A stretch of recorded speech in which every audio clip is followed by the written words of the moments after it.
Anne of Green Gables by L.M. Montgomery. Narrated and presented by Golden Fiction Tales.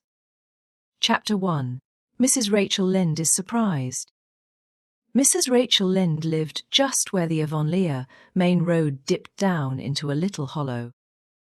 Fringed with alders and ladies' airdrops, and traversed by a brook that had its source away back in the woods of the old Cuthbert place. It was reputed to be an intricate, headlong brook in its earlier course through those woods, with dark secrets of pool and cascade. But by the time it reached Lynde's Hollow, it was a quiet, well-conducted little stream, for not even a brook could run past Mrs. Rachel Lynde's door without due regard for decency and decorum. It probably was conscious that Mrs. Rachel was sitting at her window, keeping a sharp eye on everything that passed, from brooks and children up, and that if she noticed anything odd or out of place, she would never rest until she had ferreted out the whys and wherefores thereof. There are plenty of people, in Avonlea and out of it, who can attend closely to their neighbours' business by dint of neglecting their own.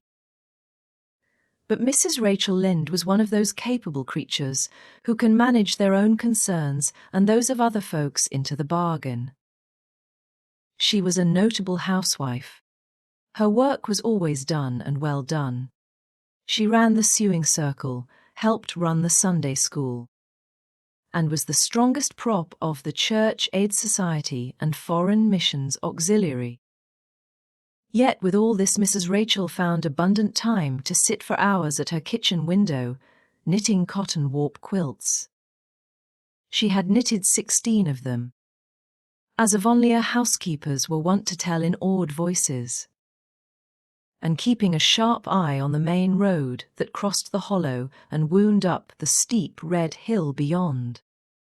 Since Avonlea occupied a little triangular peninsula jutting out into the Gulf of St. Lawrence, with water on two sides of it, anybody who went out of it or into it had to pass over that hill road and so run the unseen gauntlet of Mrs. Rachel's all-seeing eye.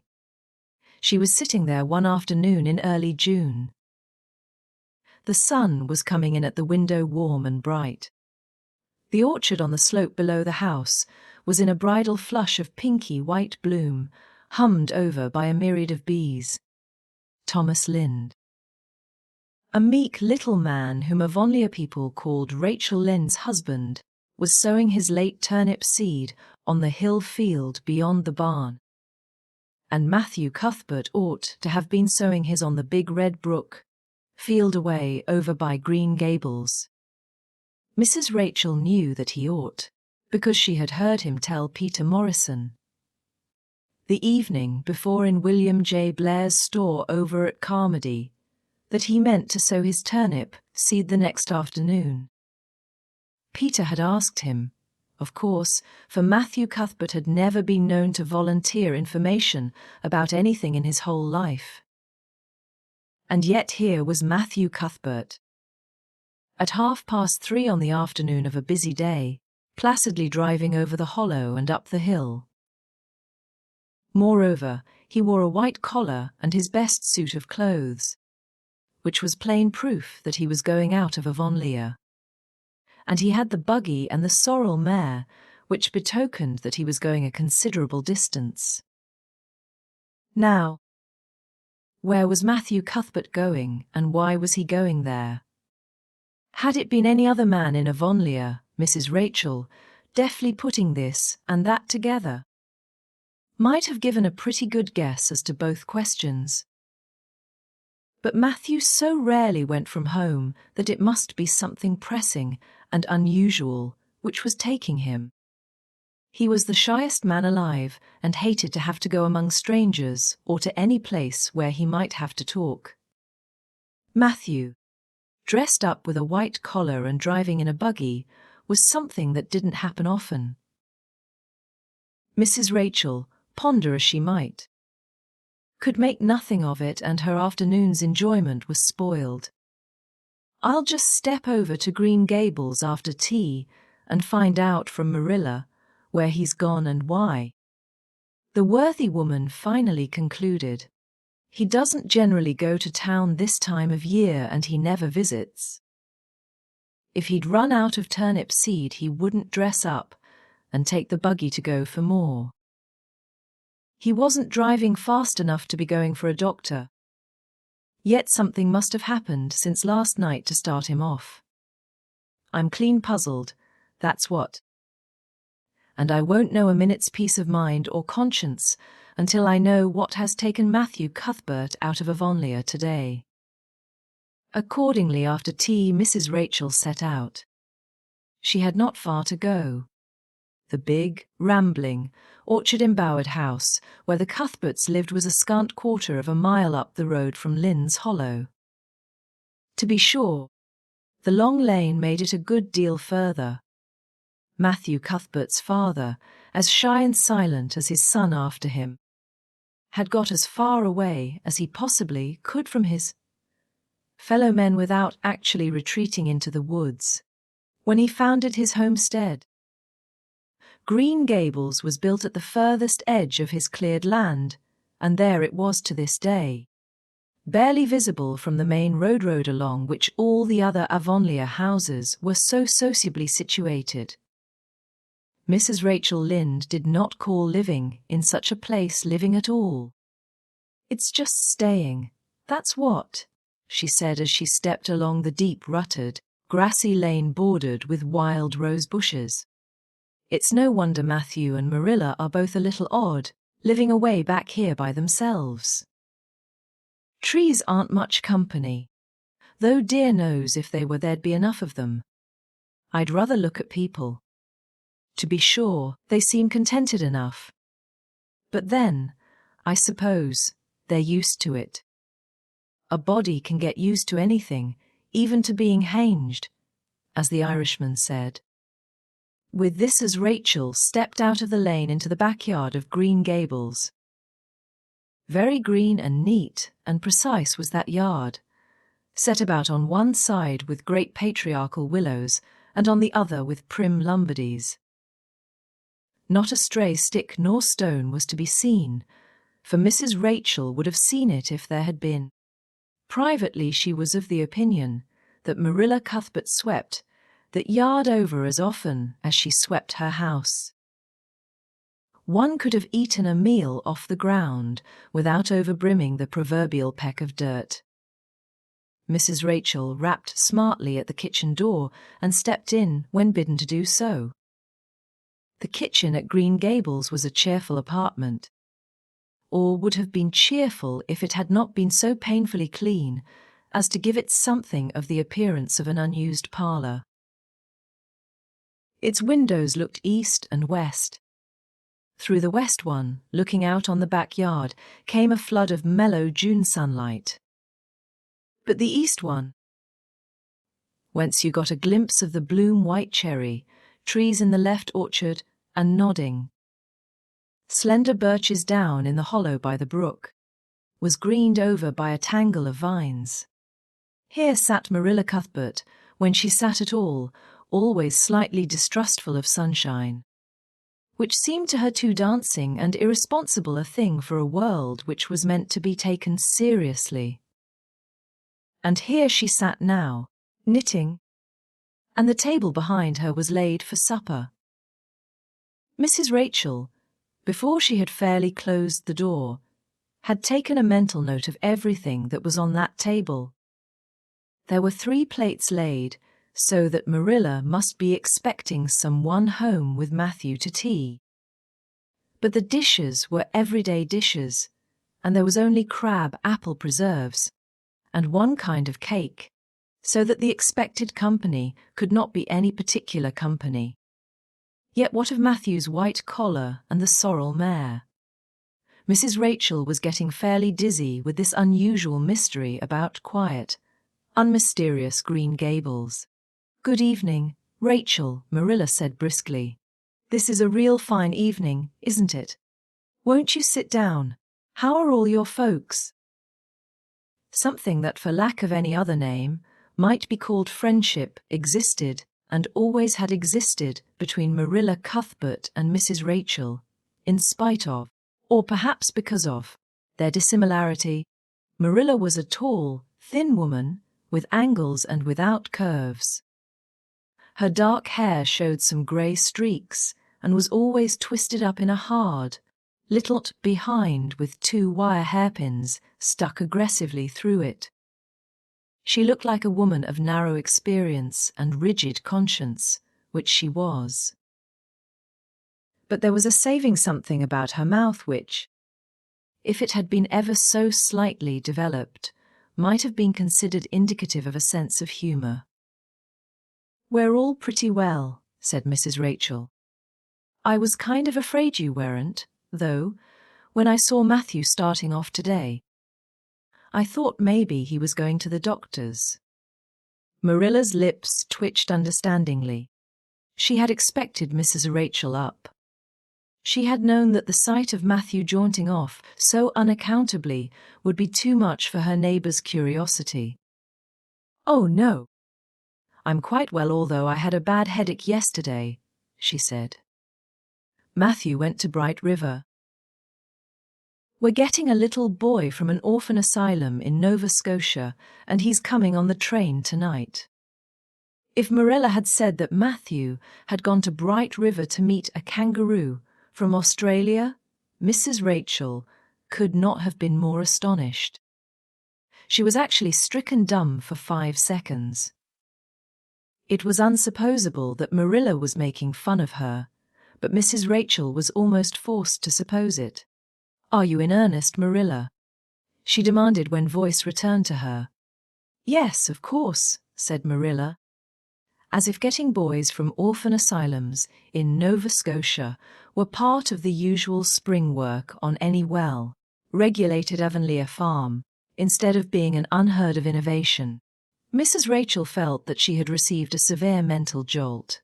She thought in exclamation points. A boy! Marilla and Matthew Cuthbert of all people adopting a boy! From an orphan asylum! Well, the world was certainly turning upside down. She would be surprised at nothing after this. Nothing! What on earth put such a notion into your head? She demanded disapprovingly. This had been done without her advice being asked, and must perforce be disapproved. Well, we've been thinking about it for some time. All winter, in fact, returned Marilla. Mrs. Alexander Spencer was up here one day before Christmas, and she said she was going to get a little girl from the asylum over in Hopeton in the spring. Her cousin lives there, and Mrs. Spencer has visited her and knows all about it. So Matthew and I have talked it over off and on ever since. We thought we'd get a boy. Matthew is getting up in years, you know. He's 60. And he isn't so spry as he once was. His heart troubles him a good deal. And you know how desperate hard it's got to be to get hired help. There's never anybody to be had but those stupid, half-grown little French boys. And as soon as you do get one broke into your ways and taught something, he's up and offed to the lobster canneries or the States. At first Matthew suggested getting a homeboy, but I said no flat to that. They may be all right. I'm not saying they're not. But no London street Arabs for me, I said. Give me a native born at least. There'll be a risk, no matter who we get. But I'll feel easier in my mind and sleep sounder at nights if we get a born Canadian. So in the end we decided to ask Mrs. Spencer to pick us out one when she went over to get her little girl. We heard last week she was going. So we sent her word by Richard Spencer's folks at Carmody to bring us a smart, likely boy of about 10 or 11. We decided that would be the best age. Old enough to be of some use in doing chores right off and young enough to be trained up proper. We mean to give him a good home and schooling. We had a telegram from Mrs. Alexander Spencer today. The mailman brought it from the station. saying they were coming on the 5:30 train tonight. So Matthew went to Bright River to meet him. Mrs. Spencer will drop him off there.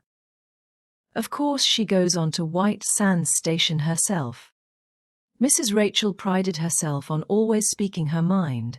She proceeded to speak it now, having adjusted her mental attitude to this amazing piece of news. Well, Marilla, I'll just tell you plain that I think you're doing a mighty foolish thing. A risky thing, that's what. You don't know what you're getting. You're bringing a strange child into your house and home, and you don't know a single thing about him, nor what his disposition is like, nor what sort of parents he had, nor how he's likely to turn out. Why, it was only last week I read in the paper how a man and his wife up west of the island took a boy out of an orphan asylum, and he set fire to the house at night. Set it on purpose, Marilla. And nearly burnt them to a crisp in their beds. And I know another case where an adopted boy used to suck the eggs. They couldn't break him of it. If you had asked my advice in the matter, which you didn't do, Marilla, I'd have said for mercy's sake not to think of such a thing. That's what.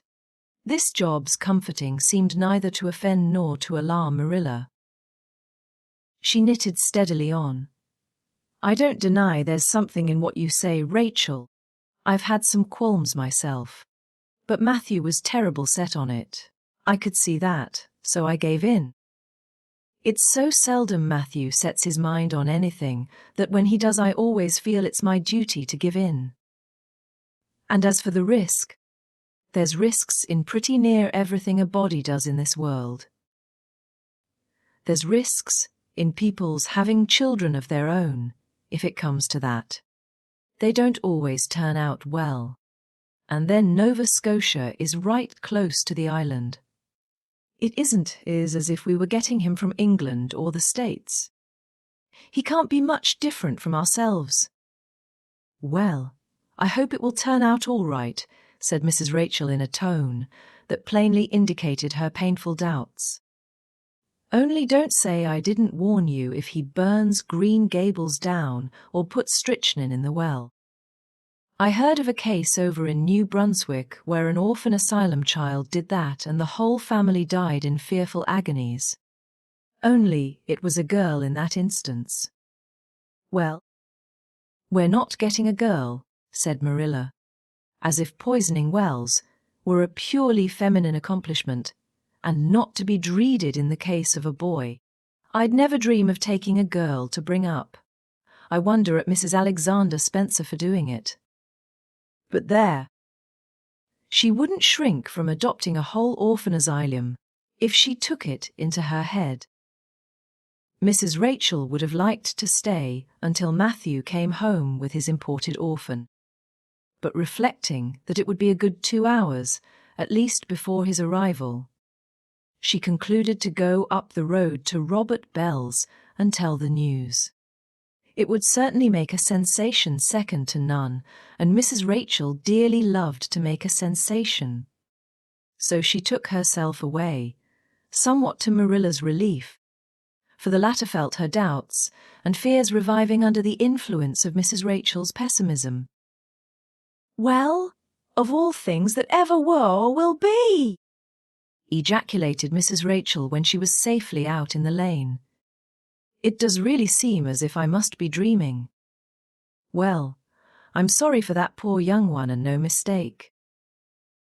Matthew and Marilla don't know anything about children, and they'll expect him to be wiser and steadier than his own grandfather, if so be's he ever had a grandfather, which is doubtful. It seems uncanny to think of a child at Green Gables somehow. There's never been one there. For Matthew and Marilla were grown up when the new house was built. If they ever were children, which is hard to believe when one looks at them, I wouldn't be in that orphan's shoes for anything. My, but I pity him, that's what. So said Mrs. Rachel to the wild rose bushes out of the fullness of her heart. But if she could have seen the child who was waiting patiently at the bright river station, at that very moment her pity would have been still deeper and more profound. Chapter 2. Matthew Cuthbert is surprised. Matthew Cuthbert and the sorrel mare jogged comfortably over the 8 miles to Bright River. It was a pretty road, running along between snug farmsteads, with now and again a bit of balsamy far wood to drive through, or a hollow where wild plums hung out their filmy bloom. The air was sweet with the breath of many apple orchards, and the meadows sloped away in the distance to horizon mists of pearl and purple, while the little birds sang as it were the one day of summer in all the year. Matthew enjoyed the drive after his own fashion, except during the moments when he met women and had to nod to them. For in Prince Edward Island, you are supposed to nod to all and sundry you meet on the road whether you know them or not. Matthew dreaded all women except Marilla and Mrs. Rachel. He had an uncomfortable feeling that the mysterious creatures were secretly laughing at him. He may have been quite right in thinking so, for he was an odd-looking personage, with an ungainly figure and long iron-grey hair that touched his stooping shoulders, and a full, soft brown beard which he had worn ever since he was 20.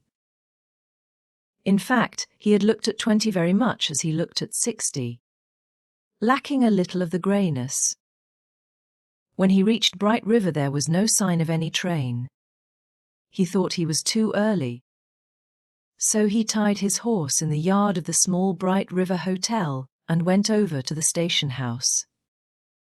The long platform was almost deserted, the only living creature in sight being a girl who was sitting on a pile of shingles at the extreme end.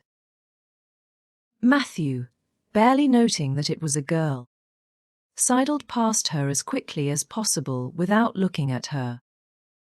Had he looked he could hardly have failed to notice the tense rigidity and expectation of her attitude and expression. She was sitting there waiting for something or somebody, and, since sitting and waiting was the only thing to do just then, she sat and waited with all her might and main. Matthew encountered the station master locking up the ticket office, preparatory to going home for supper, and asked him if the 5:30 train would soon be along.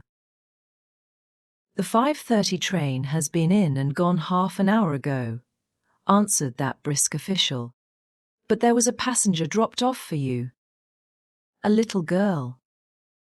She's sitting out there on the shingles. I asked her to go into the ladies' waiting room, but she informed me gravely that she preferred to stay outside. There was more scope for imagination, she said. She's a case, I should say." "I'm not expecting a girl," said Matthew blankly. "It's a boy I've come for. He should be here. Mrs. Alexander Spencer was to bring him over from Nova Scotia for me." The station master whistled. "Guess there's some mistake," he said. "Mrs. Spencer came off the train with that girl and gave her into my charge. Said you and your sister were adopting her from an orphan asylum and that you would be along for her presently. That's all I know about it. And I haven't got any more orphans concealed hereabouts." "I don't understand," said Matthew helplessly, wishing that Marilla was at hand to cope with the situation. "Well, you'd better question the girl," said the station master carelessly. "I dare say she'll be able to explain. She's got a tongue of her own, that's certain. Maybe they were out of boys of the brand you wanted." He walked jauntily away, being hungry, and the unfortunate Matthew was left to do that which was harder for him than bearding a lion in its den. Walk up to a girl, a strange girl, an orphan girl, and demand of her why she wasn't a boy. Matthew groaned in spirit as he turned about and shuffled gently down the platform towards her. She had been watching him ever since he had passed her, and she had her eyes on him now. Matthew was not looking at her, and would not have seen what she was really like if he had been, but an ordinary observer would have seen this. A child of about 11, garbed in a very short, very tight, very ugly dress of yellowish-grey wincey. She wore a faded brown sailor hat, and beneath the hat, extending down her back, were 2 braids of very thick, decidedly red hair. Her face was small, white and thin, also much freckled. Her mouth was large, and so were her eyes, which looked green in some lights and moods, and grey in others. So far, the ordinary observer. An extraordinary observer might have seen that the chin was very pointed and pronounced, that the big eyes were full of spirit and vivacity, that the mouth was sweet-lipped and expressive, that the forehead was broad and full. In short, our discerning extraordinary observer might have concluded that no commonplace soul inhabited the body of this stray woman, child of whom shy Cuthbert was so ludicrously afraid. Matthew, however, was spared the ordeal of speaking first, for as soon as she concluded that he was coming to her, she stood up, grasping with one thin brown hand the handle of a shabby, old-fashioned carpet bag. The other she held out to him. "I suppose you are Mr. Matthew Cuthbert of Green Gables," she said in a peculiarly clear, sweet voice. "I'm very glad to see you. I was beginning to be afraid you weren't coming for me. And I was imagining all the things that might have happened to prevent you. I had made up my mind that if you didn't come for me tonight, I'd go down the track to that big wild cherry, a tree at the bend, and climb up into it to stay all night. I wouldn't be a bit afraid, and it would be lovely to sleep in a wild cherry tree all white with bloom in the moonshine. Don't you think? You could imagine you were dwelling in marble halls, couldn't you? And I was quite sure you would come for me in the morning, if you didn't tonight." Matthew had taken the scrawny little hand awkwardly in his. Then and there he decided what to do. He could not tell this child with the glowing eyes that there had been a mistake. He would take her home and let Marilla do that. She couldn't be left at Bright River anyhow, no matter what mistake had been made, so all questions and explanations might as well be deferred until he was safely back at Green Gables. "I'm sorry I was late," he said shyly. "Come along. The horse is over in the yard. Give me your bag." "Oh, I can carry it," the child responded cheerfully. "It isn't heavy. I've got all my worldly goods in it." "But it isn't heavy. And if it isn't carried in just a certain way, the handle pulls out. So I'd better keep it because I know the exact knack of it. It's an extremely old carpet bag." "Oh, I'm very glad you've come, even if it would have been nice to sleep in a wild cherry tree. We've got to drive a long piece, haven't we?" Mrs. Spencer said. "It was 8 miles. I'm glad because I love driving." "Oh, it seems so wonderful that I'm going to live with you and belong to you. I've never belonged to anybody. Not really. But the asylum was the worst. I've only been it 4 months, but that was enough. I don't suppose you ever were an orphan in an asylum, so you can't possibly understand what it is like. It's worse than anything you could imagine." Mrs. Spencer said. "It was wicked of me to talk like that, but I didn't mean to be wicked. It's so easy to be wicked without knowing it, isn't it? They were good, you know, the asylum people. But there is so little scope for the imagination in an asylum. Only just in the other orphans. It was pretty interesting to imagine things about them. To imagine that perhaps the girl who sat next to you was really the daughter of a belted earl. who had been stolen away from her parents in her infancy by a cruel nurse who died before she could confess. I used to lie awake at nights and imagine things like that, because I didn't have time in the day. I guess that's why I'm so thin. I am dreadful thin, ain't I? There isn't a pick on my bones. I do love to imagine I'm nice and plump, with dimples in my elbows. With this, Matthew's companion stopped talking. Partly because she was out of breath and partly because they had reached the buggy. Not another word did she say until they had left the village and were driving down a steep little hill, the road part of which had been cut so deeply into the soft soil that the banks, fringed with blooming wild cherry trees and slim white birches, were several feet above their heads. The child put out her hand and broke off a branch of wild plum that brushed against the side of the buggy. "Isn't that beautiful? What did that tree, leaning out from the bank, all white and lacy, make you think of?" she asked. "Well now, I dunno," said Matthew. "Why, a bride, of course. A bride all in white with a lovely misty veil. I've never seen one, but I can imagine what she would look like. I don't ever expect to be a bride myself. I'm so homely nobody will ever want to marry me. Unless it might be a foreign missionary. I suppose a foreign missionary mightn't be very particular. But I do hope that someday I shall have a white dress. That is my highest ideal of earthly bliss. I just love pretty clothes. And I've never had a pretty dress in my life that I can remember. But of course it's all the more to look forward to. Isn't it? And then I can imagine that I'm dressed gorgeously. This morning when I left the asylum, I felt so ashamed because I had to wear this horrid old wincey dress. All the orphans had to wear them, you know. A merchant in Hopeton last winter donated 300 yards of wincey to the asylum. Some people said it was because he couldn't sell it, but I'd rather believe that it was out of the kindness of his heart. Wouldn't you? When we got on the train, I felt as if everybody must be looking at me and pitying me. But I just went to work and imagined that I had on the most beautiful pale blue silk dress. Because when you are imagining, you might as well imagine something worthwhile. And a big hat all flowers and nodding plumes, and a gold watch, and kid gloves and boots.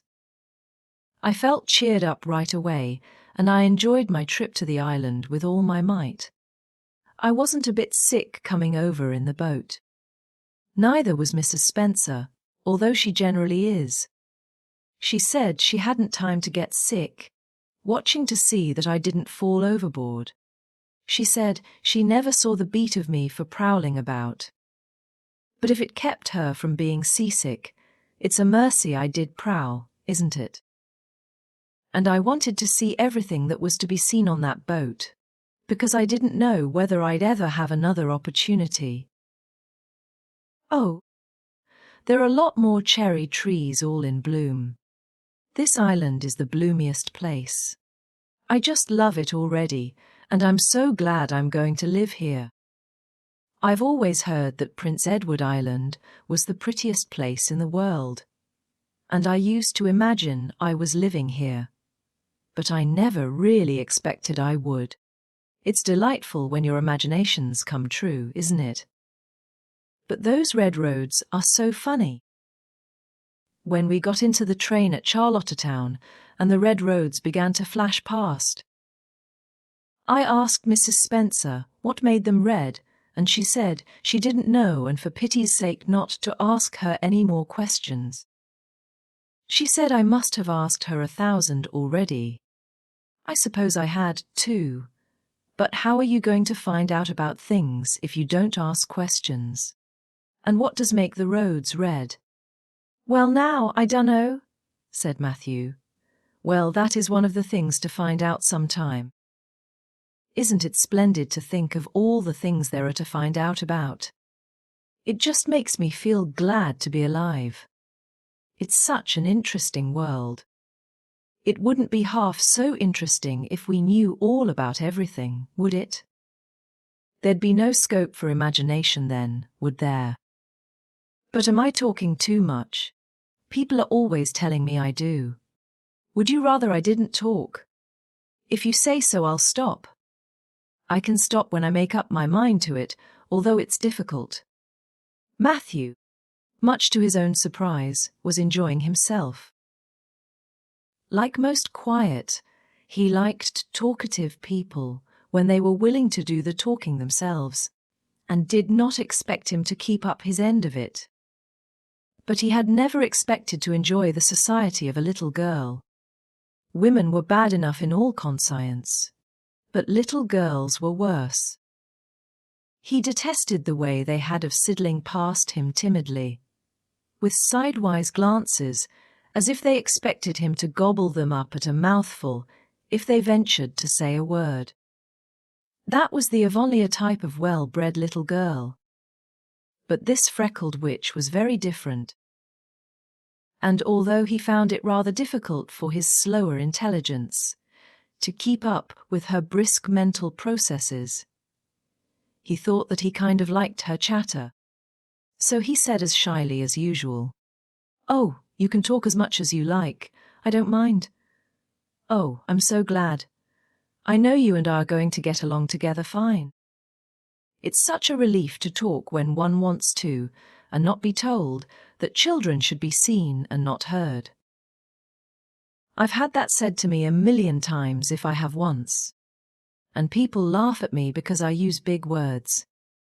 But if you have big ideas, you have to use big words to express them, haven't you?" "Well now, that seems reasonable," said Matthew. "Mrs. Spencer said that my tongue must be hung in the middle. But it isn't. It's firmly fastened at one end. Mrs. Spencer said your place was named Green Gables. I asked her all about it, and she said there were trees all around it. I was gladder than ever. I just love trees. And there weren't any at all about the asylum. Only a few poor weeny, teeny things out in front, with little whitewashed cagey things about them. They just looked like orphans themselves, those trees did. It used to make me want to cry to look at them. I used to say to them, 'Oh, you poor little things.' If you were out in a great big woods with other trees all around you and little mosses, and June bells growing over your roots, and a brook not far away and birds singing in your branches, you could grow, couldn't you? But you can't where you are. I know just exactly how you feel, little trees. I felt sorry to leave them behind this morning. You do get so attached to things like that, don't you? Is there a brook anywhere near Green Gables? I forgot to ask Mrs. Spencer that. Well now, yes. There's one right below the house. Fancy. It's always been one of my dreams to live near a brook. I never expected I would, though. Dreams don't often come true, do they? Wouldn't it be nice if they did? But just now I feel pretty nearly perfectly happy. I can't feel exactly perfectly happy because, well, what color would you call this?" She twitched one of her long, glossy braids over her thin shoulder and held it up before Matthew's eyes. Matthew was not used to deciding on the tints of ladies' tresses, but in this case there couldn't be much doubt. "It's red, ain't it?" he said. The girl let the braid drop back with a sigh that seemed to come from her very toes and to exhale forth all the sorrows of the ages. "Yes, it's red," she said resignedly. "Now you see why I can't be perfectly happy. Nobody could who has red hair. I don't mind the other things so much. The freckles and the green eyes and my skinniness. I can imagine them away. I can imagine that I have a beautiful rose leaf complexion and lovely starry violet eyes. But I cannot imagine that red hair away. I do my best. I think to myself, now my hair is a glorious black, black as the raven's wing. But all the time I know it is just plain red, and it breaks my heart. It will be my lifelong sorrow. I read of a girl once in a novel who had a lifelong sorrow, but it wasn't red hair. Her hair was pure gold rippling back from her alabaster brow. What is an alabaster brow? I never could find out. Can you tell me? Well now, I'm afraid I can't, said Matthew, who was getting a little dizzy. He felt as he had once felt in his rash youth when another boy had enticed him on the merry-go-round at a picnic. Well, whatever it was, it must have been something nice, because she was divinely beautiful. Have you ever imagined what it must feel like to be divinely beautiful? Well now, no, I haven't, confessed Matthew ingenuously. I have, often. Which would you rather be if you had the choice, divinely beautiful or dazzlingly clever or angelically good? Well now, I don't know exactly. Neither do I can never decide. But it doesn't make much real difference, for it isn't likely I'll ever be either. It's certain I'll never be angelically good, Mr. Spencer says. Oh, Mr. Cuthbert. Oh, Mr. Cuthbert. Oh, Mr. Cuthbert. That was not what Mrs. Spencer had said. Neither had the child tumbled out of the buggy, nor had Matthew done anything astonishing. They had simply rounded a curve in the road and found themselves in the avenue. The avenue, so called by the Newbridge people, was a stretch of road 400 or 500 yards long, completely arched over with huge, wide spreading apple trees, planted years ago by an eccentric old farmer.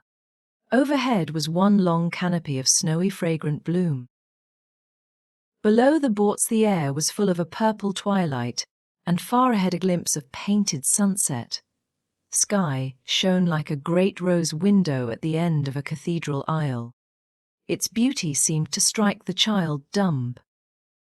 She leaned back in the buggy, her thin hands clasped before her, her face lifted rapturously to the white splendor above.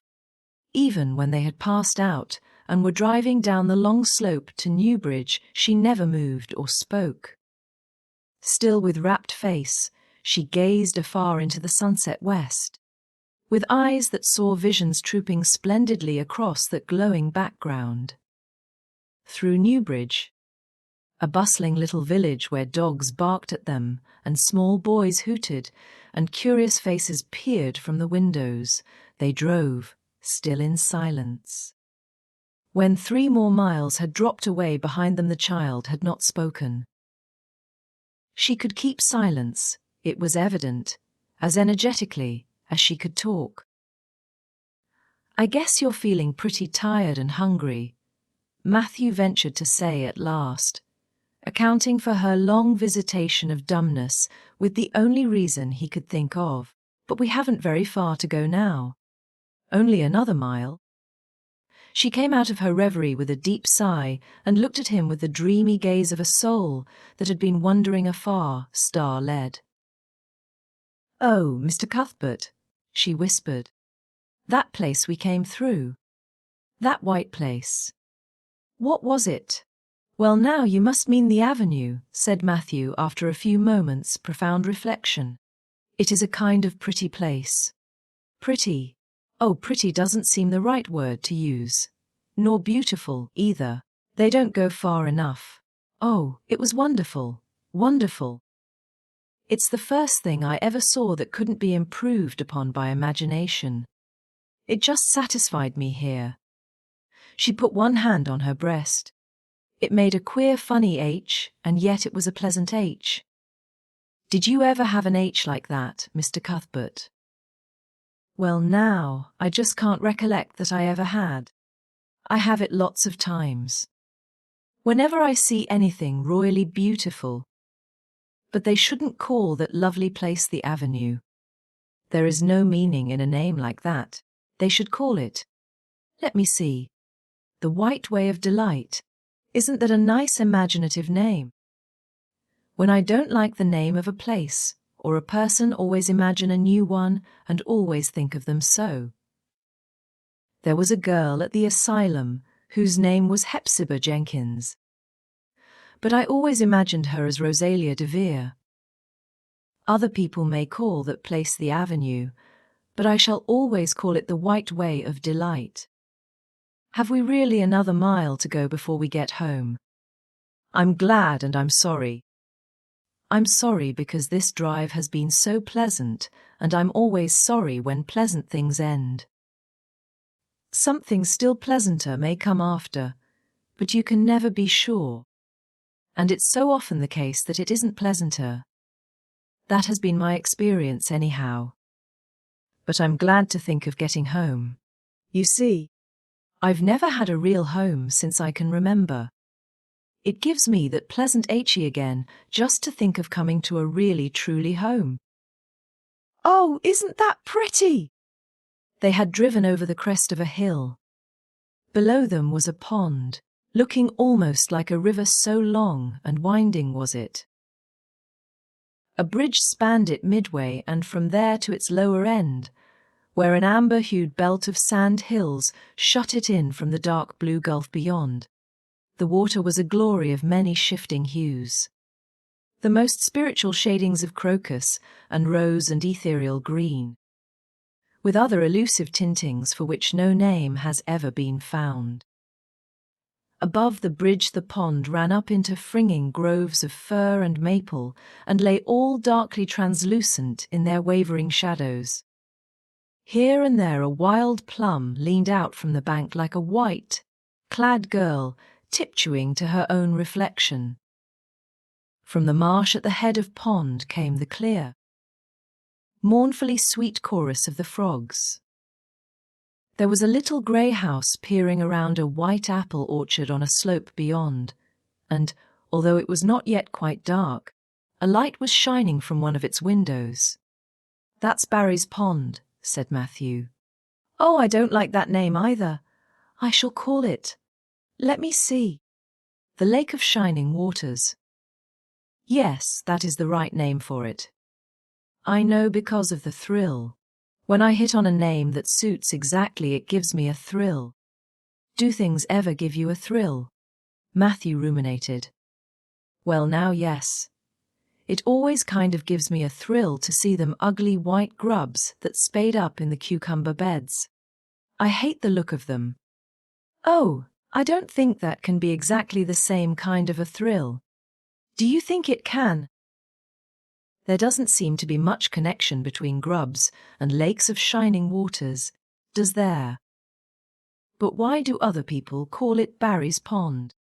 I reckon because Mr. Barry lives up there in that house. Orchard Slope's the name of his place. If it wasn't for that big bush behind it, you could see Green Gables from here. But we have to go over the bridge and round by the road. So it's near half a mile further.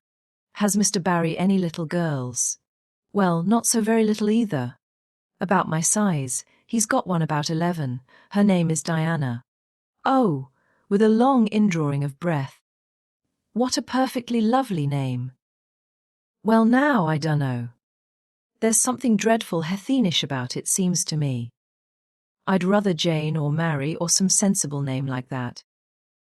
But when Diana was born, there was a schoolmaster boarding there, and they gave him the naming of her, and he called her Diana.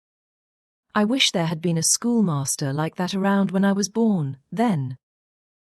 Oh, here we are at the bridge. I'm going to shut my eyes tight. I'm always afraid going over bridges.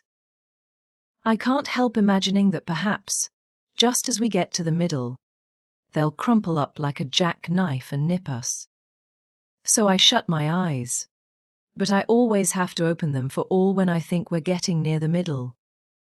Because, you see, if the bridge did crumple up, I'd want to see it crumple. What a jolly rumble it makes! I always like the rumble part of it. Isn't it splendid? There are so many things to like in this world. There, we're over. Now I'll look back. Good night, dear lake of shining waters. I always say good night to the things I love, just as I would to people. I think they like it. That water looks as if it was smiling at me.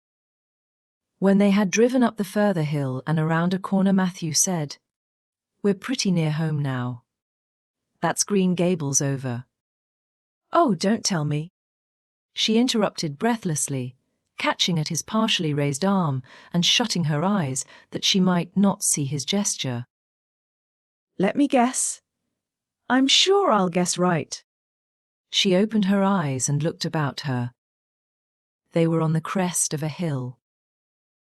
The sun had set some time since, but the landscape was still clear in the mellow afterlight. To the west, a dark church spire rose up against a marigold sky. Below was a little valley, and beyond a long, gently rising slope with snug farmsteads scattered along it. From one to another the child's eyes darted, eager and wistful.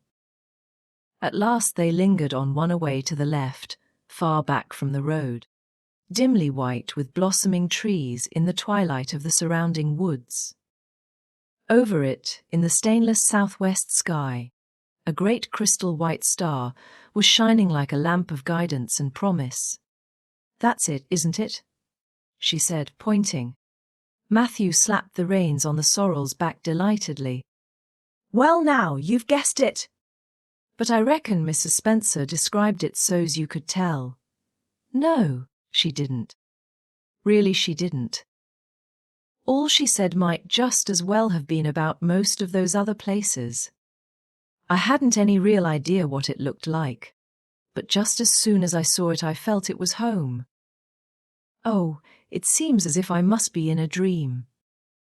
Do you know, my arm must be black and blue from the elbow up. For I've pinched myself so many times today. Every little while a horrible sickening feeling would come over me, and I'd be so afraid it was all a dream. Then I'd pinch myself to see if it was real. Until suddenly I remembered that even supposing was only a dream, I'd better go on dreaming as long as I could. So I stopped pinching.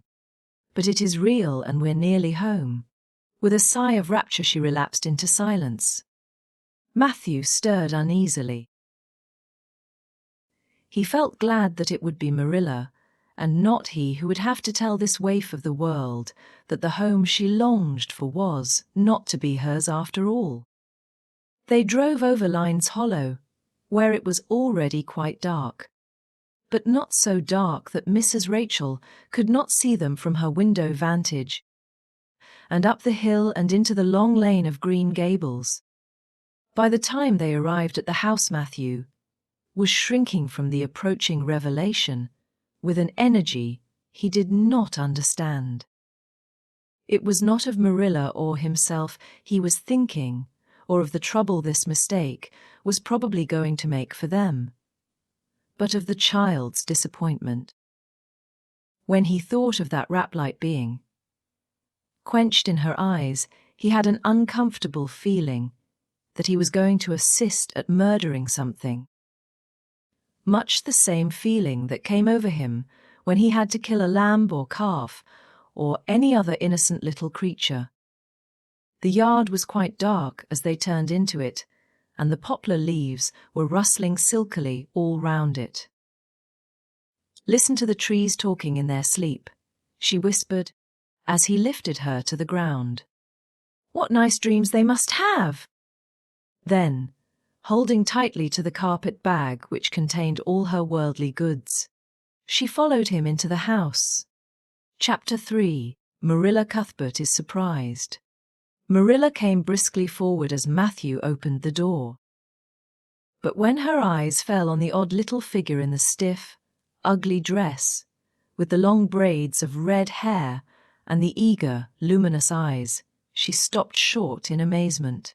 "Matthew Cuthbert, who's that?" she ejaculated. "Where is the boy?" "There wasn't any boy," said Matthew wretchedly. "There was only her." He nodded at the child, remembering that he had never even asked her name. "No boy, but there must have been a boy," insisted Marilla. We sent word to Mrs. Spencer to bring a boy. Well, she didn't. She brought her. I asked the station master. And I had to bring her home. She couldn't be left there, no matter where the mistake had come in. Well, this is a pretty piece of business, ejaculated Marilla. During this dialogue the child had remained silent, her eyes roving from one to the other, all the animation fading out of her face. Suddenly, she seemed to grasp the full meaning of what had been said. Dropping her precious carpet bag, she sprang forward a step and clasped her hands. "You don't want me," she cried. "You don't want me because I'm not a boy." I might have expected it. Nobody ever did want me. I might have known it was all too beautiful to last. I might have known nobody really did want me. Oh, what shall I do? I'm going to burst into tears. Burst into tears she did, sitting down on a chair by the table, flinging her arms out upon it. And burying her face in them, she proceeded to cry stormily. Marilla and Matthew looked at each other deprecatingly across the stove. Neither of them knew what to say or do. Finally Marilla stepped lamely into the breach. Well, there's no need to cry so about it. Yes, there is need. The child raised her head quickly, revealing a tear-stained face and trembling lips. You would cry too. If you were an orphan and had come to a place you thought was going to be home and found that they didn't want you because you weren't a boy. Oh, this is the most tragical thing that ever happened to me. Something like a reluctant smile, rather rusty from long disuse, mellowed Marilla's grim expression. Well, don't cry any more. We're not going to turn you out of doors tonight. You'll have to stay here until we investigate this affair. What's your name? The child hesitated for a moment. Will you please call me Cordelia? She said eagerly. Call you Cordelia? Is that your name? No, it's not exactly my name. But I would love to be called Cordelia. It's such a perfectly elegant name. I don't know what on earth you mean. If Cordelia isn't your name, what is? Anne Shirley. Reluctantly faltered forth the owner of that name, but, oh, please do call me Cordelia. It can't matter much to you what you call me if I'm only going to be here a little while, can it? And Anne is such an unromantic name. Unromantic fiddlesticks, said the unsympathetic Marilla. Anne is a real good plain sensible name. You've no need to be ashamed of it. Oh, I'm not ashamed of it, explained Anne. Only I like Cordelia better. I've always imagined that my name was Cordelia. At least, I always have of late years. When I was young I used to imagine it was Geraldine. But I like Cordelia better now.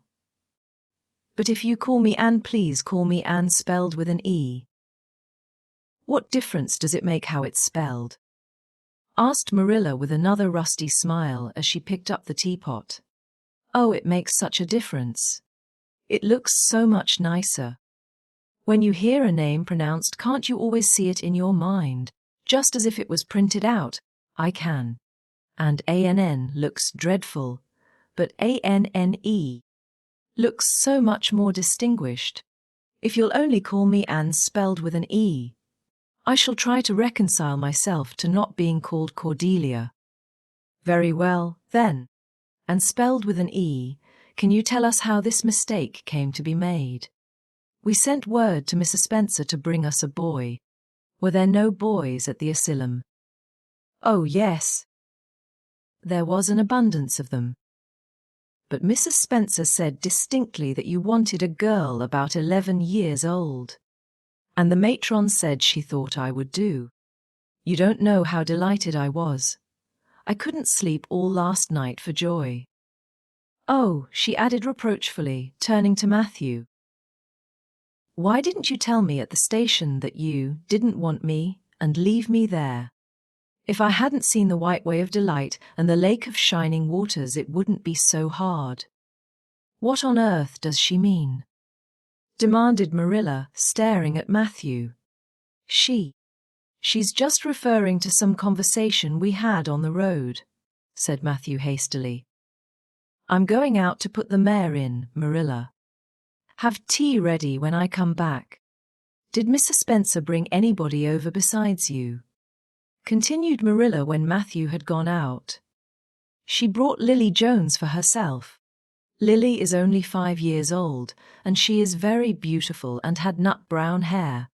If I was very beautiful and had nut brown hair, would you keep me?" "No. We want a boy to help Matthew on the farm. A girl would be of no use to us. Take off your hat. I'll lay it and your bag on the hall table." And took off her hat meekly. Matthew came back presently, and they sat down to supper. But Anne could not eat. In vain she nibbled at the bread and butter and pecked at the crab, apple preserve out of the little scalloped glass dish by her plate. She did not really make any headway at all. "You're not eating anything," said Marilla sharply, eyeing her as if it were a serious shortcoming. Anne sighed. "I can't. I'm in the depths of despair." "Can you eat when you are in the depths of despair?" "I've never been in the depths of despair, so I can't say," responded Marilla. "Weren't you?" "Well, did you ever try to imagine you were in the depths of despair?" "No, I didn't." "Then I don't think you can understand what it's like. It's a very uncomfortable feeling indeed. When you try to eat, a lump comes right up in your throat, and you can't swallow anything, not even if it was a chocolate caramel. I had one chocolate caramel once 2 years ago, and it was simply delicious.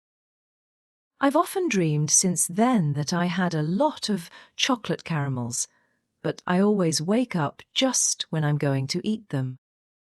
I do hope you won't be offended because I can't eat. Everything is extremely nice, but still I cannot eat." "I guess she's tired," said Matthew, who hadn't spoken since his return from the barn. "Best put her to bed, Marilla." Marilla had been wondering where Anne should be put to bed. She had prepared a couch in the kitchen chamber for the desired and expected boy. But, although it was neat and clean, it did not seem quite the thing to put a girl there somehow. But the spare room was out of the question for such a stray waif, so there remained only the east gable room. Marilla lighted a candle and told Anne to follow her, which Anne spiritlessly did, taking her hat and carpet bag from the hall table as she passed. The hall was fearsomely clean. The little gable chamber in which she presently found herself seemed still cleaner. Marilla set the candle on a 3-legged, 3-cornered table and turned down the bedclothes. "I suppose you have a nightgown?" she questioned, and nodded. "Yes, I have 2. The matron of the asylum made them for me. They're fearfully skimpy. There is never enough to go around in an asylum, so things are always skimpy. At least in a poor asylum like ours. I hate skimpy night dresses. But one can dream just as well in them as in lovely trailing ones, with frills around the neck. That's one consolation. Well, undress as quick as you can and go to bed. I'll come back in a few minutes for the candle. I daren't trust you to put it out yourself. You'd likely set the place on fire." When Marilla had gone, Anne looked around her wistfully. The whitewashed walls were so painfully bare and staring that she thought they must ache over their own bareness. The floor was bare, too, except for a round braided mat in the middle such as Anne had never seen before. In one corner was the bed, a high old-fashioned one, with 4 dark, low-turned posts. In the other corner was the aforesaid 3-cornered table adorned with a fat, red velvet pincushion hard enough to turn the point of the most adventurous pin. Above it hung a little 6 by 8 mirror. Midway between table and bed was the window, with an icy white muslin frill over it, and opposite it was the washstand. The whole apartment was of a rigidity not to be described in words, but which sent a shiver to the very marrow of Anne's bones. With a sob she hastily discarded her garments, put on the skimpy nightgown, and sprang into bed, where she burrowed face downward into the pillow and pulled the clothes over her head. When Marilla came up for the light various, skimpy articles of raiment scattered most untidily over the floor, and a certain tempestuous appearance of the bed were the only indications of any presence save her own. She deliberately picked up Anne's clothes, placed them neatly on a prim yellow chair, and then, taking up the candle, went over to the bed. "Good night," she said, a little awkwardly, but not unkindly. Anne's white face and big eyes appeared over the bedclothes with a startling suddenness. "How can you call it a good night when you know it must be the very worst night I've ever had?" she said reproachfully. Then she dived down into invisibility again. Marilla went slowly down to the kitchen and proceeded to wash the supper dishes. Matthew was smoking, a sure sign of perturbation of mind. He seldom smoked, for Marilla set her face against it as a filthy habit. But at certain times and seasons he felt driven to it, and then Marilla winked at the practice, realizing that a mere man must have some vent for his emotions. "Well, this is a pretty kettle of fish," she said wrathfully. "This is what comes of sending word instead of going ourselves. Richard Spencer's folks have twisted that message somehow. One of us will have to drive over and see Mrs. Spencer tomorrow, that's certain. This girl will have to be sent back to the asylum." "Yes, I suppose so," said Matthew reluctantly. "You suppose so? Don't you know it? Well now, she's a real nice little thing, Marilla. It's kind of a pity to send her back when she's so set on staying here." "Matthew Cuthbert, you don't mean to say you think we ought to keep her?" Marilla's astonishment could not have been greater if Matthew had expressed a predilection for standing on his head. "Well, now, no, I suppose not." "Not exactly," stammered Matthew, uncomfortably driven into a corner for his precise meaning. "I suppose we could hardly be expected to keep her. I should say not. What good would she be to us?" "We might be some good to her," said Matthew suddenly and unexpectedly. "Matthew Cuthbert, I believe that child has bewitched you. I can see as plain that you want to keep her." "Well now, she's a real interesting little thing," persisted Matthew. "You should have heard her talk coming from the station." "Oh, she can talk fast enough. I saw that at once. It's nothing in her favor, either. I don't like children who have so much to say. I don't want an orphan girl, and if I did she isn't the style I'd pick out. There's something I don't understand about her. No, she's got to be dispatched straightway back to where she came from." "I could hire a French boy to help me," said Matthew, "and she'd be company for you." "I'm not suffering for company," said Marilla shortly. "And I'm not going to keep her." "Well now, it's just as you say, of course, Marilla," said Matthew, rising and putting his pipe away. "I'm going to bed." To bed went Matthew. And to bed, when she had put her dishes away, went Marilla, frowning most resolutely. And upstairs, in the east gable, a lonely, heart-hungry, friendless child cried herself to sleep. Chapter 4. Morning at Green Gables. It was broad daylight when Anne awoke and sat up in bed, staring confusedly at the window through which a flood of cheery sunshine was pouring and outside of which something white and feathery waved across glimpses of blue sky. For a moment she could not remember where she was. First came a delightful thrill, as of something very pleasant. Then a horrible remembrance. This was Green Gables, and they didn't want her because she wasn't a boy? But it was morning and, yes, it was a cherry tree in full bloom outside of her window. With a bound she was out of bed and across the floor. She pushed up the sash. It went up stiffly and creakily, as if it hadn't been opened for a long time. Which was the case, and it stuck so tight that nothing was needed to hold it up. Anne dropped on her knees and gazed out into the June morning, her eyes glistening with delight. Oh, wasn't it beautiful? Wasn't it a lovely place? Suppose she wasn't really going to stay here. She would imagine she was. There was scope for imagination here. A huge cherry tree grew outside, so close that its boughs tapped against the house. And it was so thick-set with blossoms that hardly a leaf was to be seen. On both sides of the house was a big orchard, one of apple trees and one of cherry trees, also showered over with blossoms, and their grass was all sprinkled with dandelions.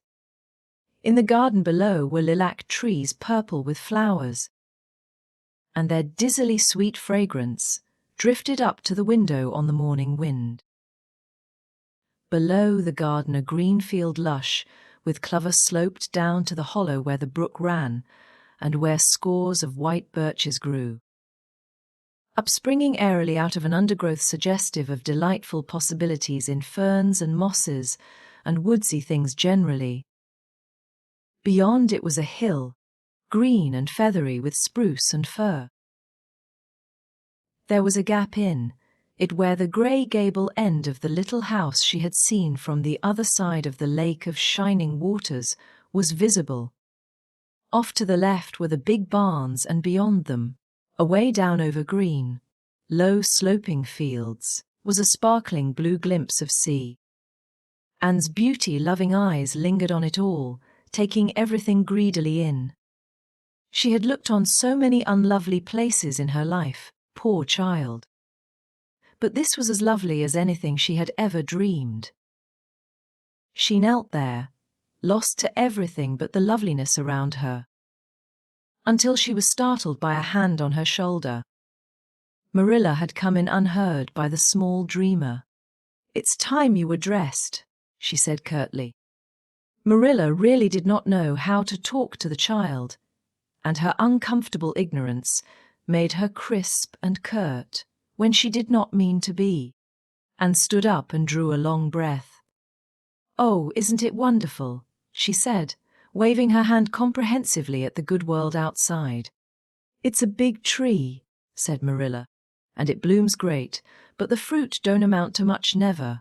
Small and wormy. Oh, I don't mean just the tree. Of course it's lovely. Yes, it's radiantly lovely. It blooms as if it meant it. But I meant everything, the garden and the orchard and the brook and the woods, the whole big dear world.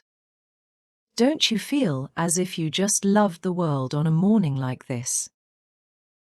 And I can hear the brook laughing all the way up here. Have you ever noticed what cheerful things brooks are? They're always laughing. Even in wintertime I've heard them under the ice. I'm so glad there's a brook near Green Gables. Perhaps you think it doesn't make any difference to me when you're not going to keep me. But it does. I shall always like to remember that there is a brook at Green Gables, even if I never see it again. If there wasn't a brook, I'd be haunted by the uncomfortable feeling that there ought to be one. I'm not in the depths of despair this morning. I never can be in the morning. Isn't it a splendid thing that there are mornings? But I feel very sad. I've just been imagining that it was really me you wanted after all, and that I was to stay here forever and ever. It was a great comfort while it lasted. But the worst of imagining things is that the time comes when you have to stop, and that hurts. "You'd better get dressed and come downstairs and never mind your imaginings," said Marilla as soon as she could get a word in edgewise. "Breakfast is waiting. Wash your face and comb your hair. Leave the window up and turn your bedclothes back over the foot of the bed. Be as smart as you can." Anne could evidently be smart to some purpose, for she was downstairs in 10 minutes' time, with her clothes neatly on, her hair brushed and braided, her face washed, and a comfortable consciousness pervading her soul that she had fulfilled all Marilla's requirements. As a matter of fact, however, she had forgotten to turn back the bedclothes. "I'm pretty hungry this morning," she announced as she slipped into the chair Marilla placed for her. "The world doesn't seem such a howling wilderness as it did last night. I'm so glad it's a sunshiny morning. But I like rainy mornings real well, too. All sorts of mornings are interesting, don't you think? You don't know what's going to happen through the day, and there's so much scope for imagination. But I'm glad it's not rainy today because it's easier to be cheerful and bear up under affliction on a sunshiny day. I feel that I have a good deal to bear up under. It's all very well to read about sorrows and imagine yourself living through them heroically, but it's not so nice when you really come to have them, is it?" "For pity's sake, hold your tongue," said Marilla. "You talk entirely too much for a little girl." Thereupon Anne held her tongue so obediently and thoroughly that her continued silence made Marilla rather nervous, as if in the presence of something not exactly natural. Matthew also held his tongue. But this was natural, so that the meal was a very silent one. As it progressed, Anne became more and more abstracted, eating mechanically, with her big eyes fixed unswervingly and unseeingly on the sky outside the window. This made Marilla more nervous than ever. She had an uncomfortable feeling that while this odd child's body might be there at the table, her spirit was far away, in some remote airy cloudland, borne aloft on the wings of imagination. Who would want such a child about the place? Yet Matthew wished to keep her, of all unaccountable things. Marilla felt that he wanted it just as much this morning as he had the night before, and that he would go on wanting it. That was Matthew's way. Take a whim into his head and cling to it with the most amazing silent persistency. A persistency 10 times more potent and effectual in its very silence than if he had talked it out. When the meal was ended, Anne came out of her reverie and offered to wash the dishes. "Can you wash dishes right?" asked Marilla distrustfully. "Pretty well. I'm better at looking after children, though. I've had so much experience at that. It's such a pity you haven't any here for me to look after. I don't feel as if I wanted any more children to look after than I've got at present. You're problem enough in all conscience. What's to be done with you, I don't know. Matthew is a most ridiculous man." "I think he's lovely," said Anne reproachfully. "He is so very sympathetic. He didn't mind how much I talked. He seemed to like it. I felt that he was a kindred spirit as soon as ever I saw him." "You're both queer enough, if that's what you mean by kindred spirits," said Marilla with a sniff. "Yes, you may wash the dishes. Take plenty of hot water and be sure you dry them well. I've got enough to attend to this morning, for I'll have to drive over to White Sands in the afternoon and see Mrs. Spencer. You'll come with me and we'll settle what's to be done with you. After you've finished the dishes, go upstairs and make your bed." And washed the dishes deftly enough, as Marilla, who kept a sharp eye on the process, discerned. Later on she made her bed less successfully, for she had never learned the art of wrestling with a feather tick. but it was done somehow and smoothed down. And then Marilla, to get rid of her, told her she might go out of doors and amuse herself until dinner time, and flew to the door, face alight, eyes glowing. On the very threshold she stopped short, wheeled about, came back and sat down by the table, light and glow as effectually blotted out as if someone had clapped an extinguisher on her. "What's the matter now?" demanded Marilla. "I don't dare go out," said Anne, in the tone of a martyr relinquishing all earthly joys. "If I can't stay here, there is no use in my loving Green Gables. And if I go out there and get acquainted with all those trees and flowers and the orchard and the brook, I'll not be able to help loving it. It's hard enough now, so I won't make it any harder. I want to go out so much. Everything seems to be calling to me, Anne, Anne, come out to us. Anne, Anne, we want a playmate." But it's better not. There is no use in loving things if you have to be torn from them, is there? And it's so hard to keep from loving things, isn't it? That was why I was so glad when I thought I was going to live here. I thought I have so many things to love and nothing to hinder me. But that brief dream is over. I am resigned to my fate now, so I don't think I'll go out for fear I'll get unresigned again. What is the name of that geranium on the window sill, please? That's the apple-scented geranium. Oh, I don't mean that sort of a name. I mean just a name you gave it yourself. Didn't you give it a name? May I give it one then? May I call it? Let me see. Bonnie would do. May I call it Bonnie while I'm here? Oh, do let me, goodness. I don't care.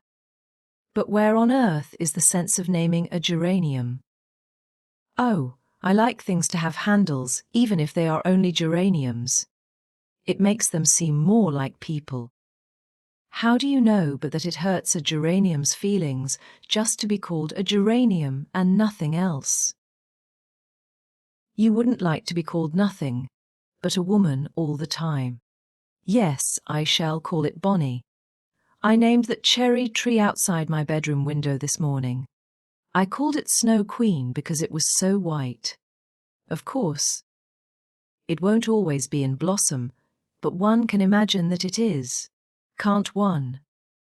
I never in all my life saw or heard anything to equal her, muttered Marilla, beating a retreat down to the cellar after potatoes. She is kind of interesting, as Matthew says. I can feel already that I'm wondering what on earth she'll say next. She'll be casting a spell over me too. She's cast it over Matthew.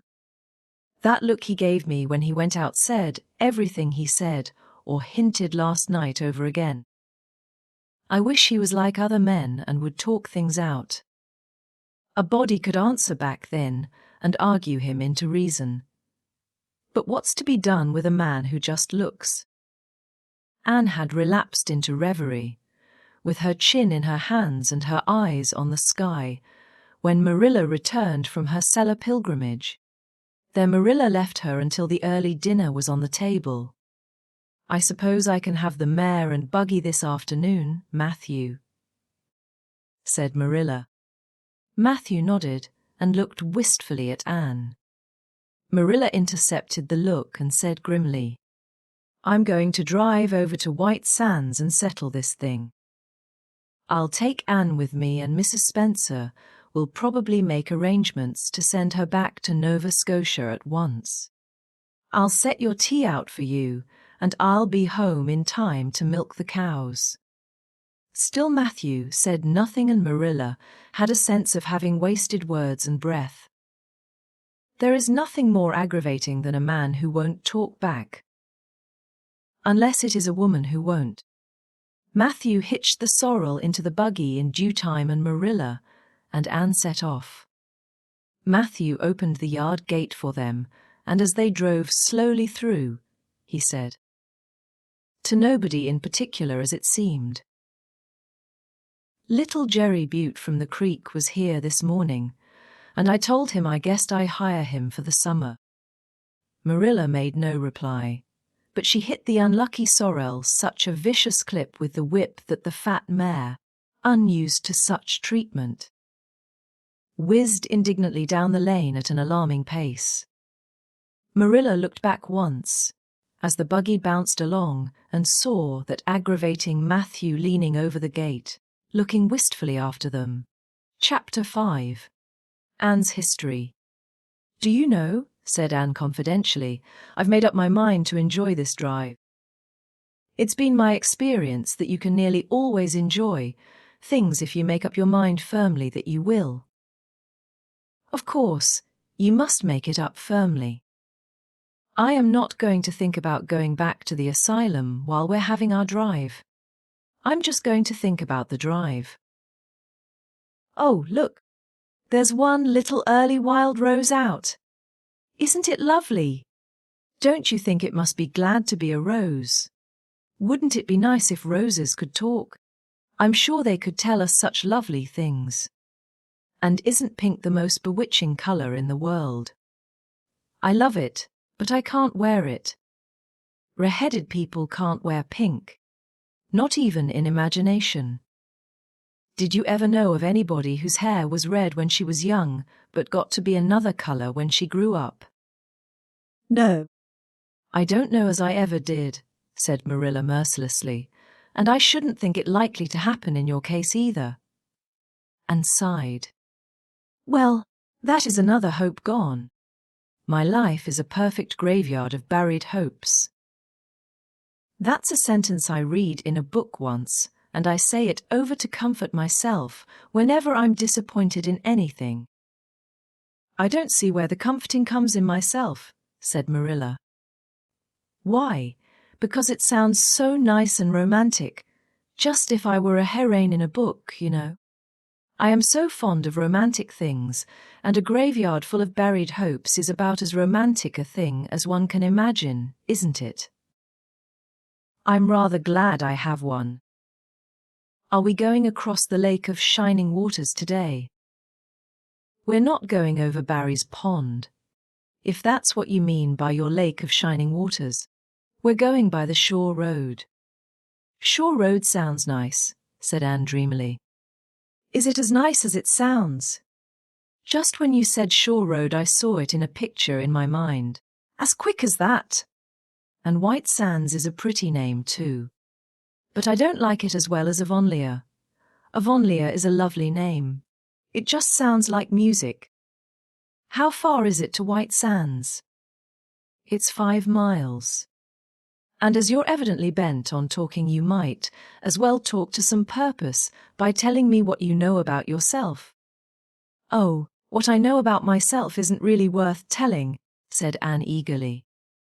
"If you'll only let me tell you what I imagine about myself, you'll think it ever so much more interesting." "No, I don't want any of your imaginings. Just you stick to bold facts. Begin at the beginning.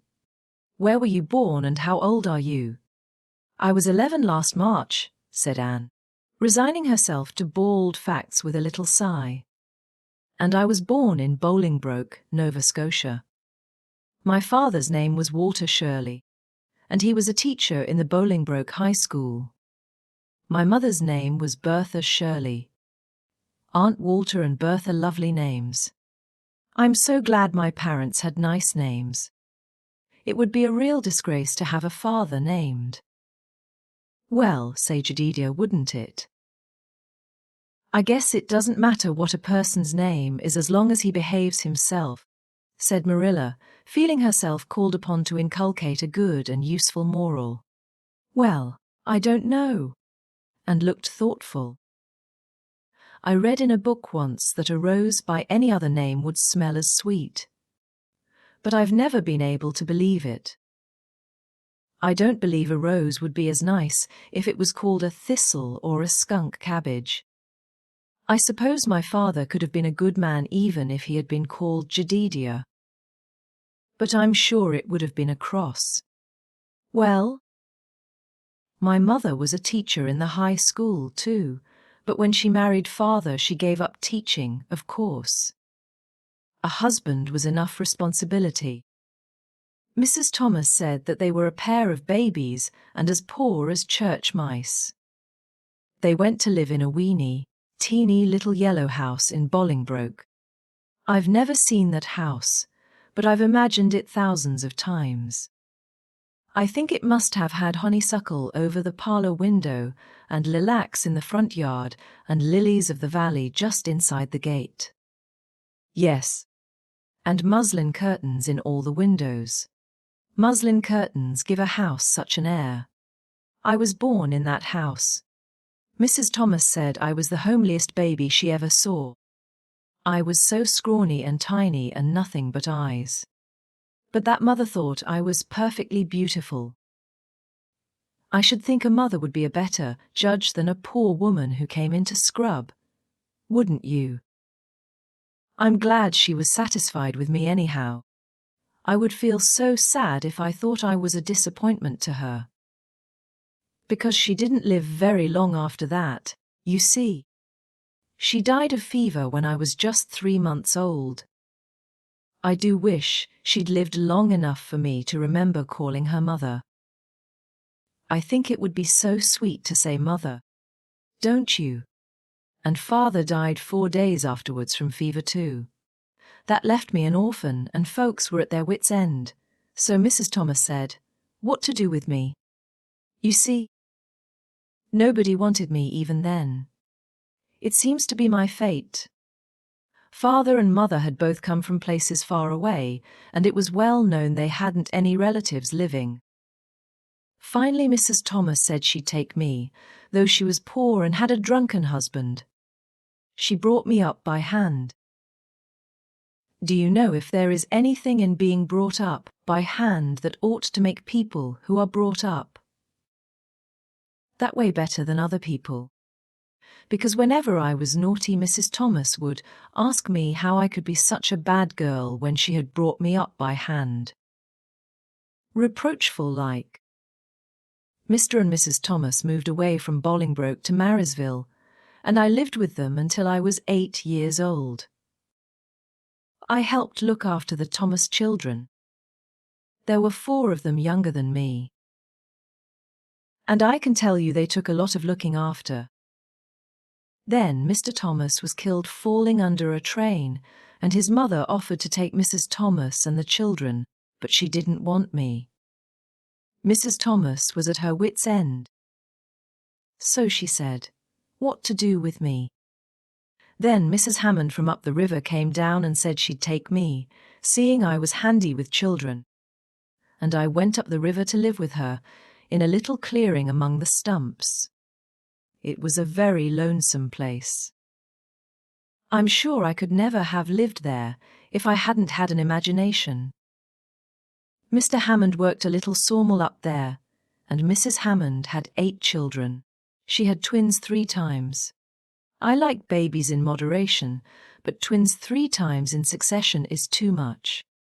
I told Mrs. Hammond so firmly when the last pair came. I used to get so dreadfully tired carrying them about. I lived upriver with Mrs. Hammond over 2 years, and then Mr. Hammond died and Mrs. Hammond broke up housekeeping. She divided her children among her relatives and went to the States. I had to go to the asylum at Hopeton, because nobody would take me. They didn't want me at the asylum either. They said they were overcrowded as it was. But they had to take me, and I was there 4 months until Mrs. Spencer came. And finished up with another sigh, of relief this time. Evidently, she did not like talking about her experiences in a world that had not wanted her. Did you ever go to school? Demanded Marilla, turning the sorrel mare down the shore road. Not a great deal. I went a little the last year I stayed with Mrs. Thomas. When I went upriver we were so far from a school that I couldn't walk it in winter, and there was vacation in summer, so I could only go in the spring and fall. But of course I went while I was at the asylum. I can read pretty well, and I know ever so many pieces of poetry off by heart. The Battle of Hohinden and Edinburgh after Flodden, and Bingen on the Rhine, and lots of The Lady of the Lake, and most of the Seasons, by James Thompson. Don't you just love poetry that gives you a crinkly feeling up and down your back? There is a piece in the Fifth Reader, The Downfall of Poland, that is just full of thrills. Of course, I wasn't in the Fifth Reader. I was only in the fourth. But the big girls used to lend me theirs to read. Were those women, Mrs. Thomas and Mrs. Hammond, good to you? Asked Marilla, looking at Anne out of the corner of her eye. Oh, faltered Anne. Her sensitive little face suddenly flushed scarlet, and embarrassment sat on her brow. Oh, they meant to be. I know they meant to be just as good and kind as possible. And when people mean to be good to you, you don't mind very much when they're not quite. Always. They had a good deal to worry them, you know. It's very trying to have a drunken husband, you see. And it must be very trying to have twins 3 times in succession, don't you think? But I feel sure they meant to be good to me. Marilla asked no more questions, and gave herself up to a silent rapture over the shore road, and Marilla guided the sorrel abstractedly while she pondered deeply. Pity was suddenly stirring in her heart for the child. What a starved, unloved life she had had. A life of drudgery and poverty and neglect. For Marilla was shrewd enough to read between the lines of Anne's history and divine the truth. No wonder she had been so delighted at the prospect of real home. It was a pity she had to be sent back. What if she, Marilla, should indulge Matthew's unaccountable whim and let her stay? He was set on it. And the child seemed a nice, teachable little thing. She's got too much to say, thought Marilla, but she might be trained out of that. And there's nothing rude or slangy in what she does say. She's ladylike. It's likely her people were nice folks. The shore road was woodsy and wild and lonesome. On the right hand, scrub firs, their spirits quite unbroken by long years of tussle with the Gulf winds, grew thickly. On the left were the steep red sandstone cliffs, so near the track in places that a mare of less steadiness than the sorrel might have tried the nerves of the people behind her. Down at the base of the cliffs were heaps of surf-worn rocks or little sandy coves inlaid with pebbles as with ocean jewels. Beyond lay the sea, shimmering and blue, and over it soared the gulls, their pinions flashing silvery in the sunlight. "Isn't the sea wonderful?" said Anne, rousing from a long, wide-eyed silence. "Once, when I lived in Marysville, Mr. Thomas hired an express wagon and took us all to spend the day at the shore 10 miles away. I enjoyed every moment of that day, even if I had to look after the children all the time. I lived it over in happy dreams for years. But this shore is nicer than the Marysville shore. Aren't those gulls splendid? Would you like to be a gull? I think I would. That is, if I couldn't be a human girl. Don't you think it would be nice to wake up at sunrise and swoop down over the water and away out over that lovely blue all day, and then at night to fly back to one's nest? Oh, I can just imagine myself doing it. What big house is that just ahead, please? That's the White Sands Hotel. Mr. Kirk runs it, but the season hasn't begun yet. There are heaps of Americans come there for the summer. They think this shore is just about right. I was afraid it might be Mrs. Spencer's place, said Anne mournfully. I don't want to get there. Somehow, it will seem like the end of everything. Chapter 6. Marilla makes up her mind. Get there they did, however, in due season. Mrs. Spencer lived in a big yellow house at White Sands Cove, and she came to the door with surprise and welcome mingled on her benevolent face. "Dear, dear," she exclaimed, "you're the last folks I was looking for today, but I'm real glad to see you. You'll put your horse in. And how are you, Anne?" "I'm as well as can be expected, thank you," said Anne smilelessly. A blight seemed to have descended on her. "I suppose we'll stay a little while to rest the mare," said Marilla, "but I promised Matthew I'd be home early.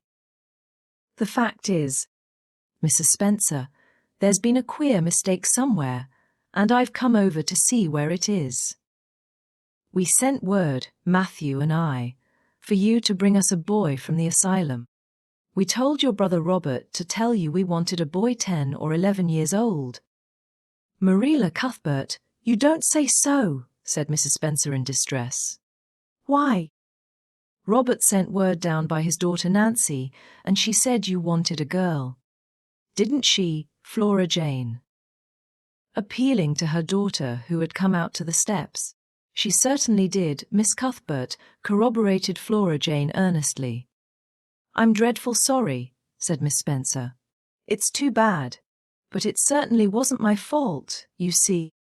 Miss Cuthbert, I did the best I could, and I thought I was following your instructions.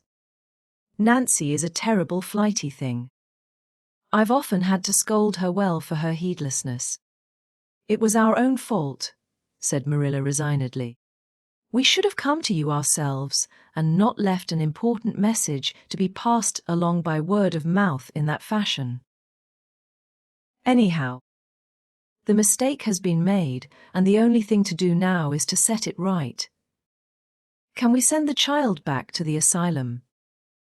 I suppose they'll take her back, won't they?" "I suppose so," said Mrs. Spencer thoughtfully, "but I don't think it will be necessary to send her back.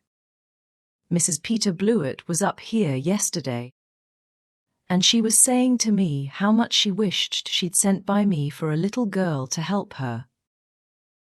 Mrs. Peter has a large family, you know, and she finds it hard to get help. Anne will be the very girl for her. I call it positively providential." Marilla did not look as if she thought Providence had much to do with the matter.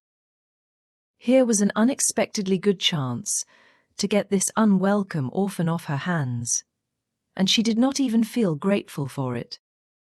She knew Mrs. Peter Blewett only by sight as a small, shrewish-faced woman without an ounce of superfluous flesh on her bones.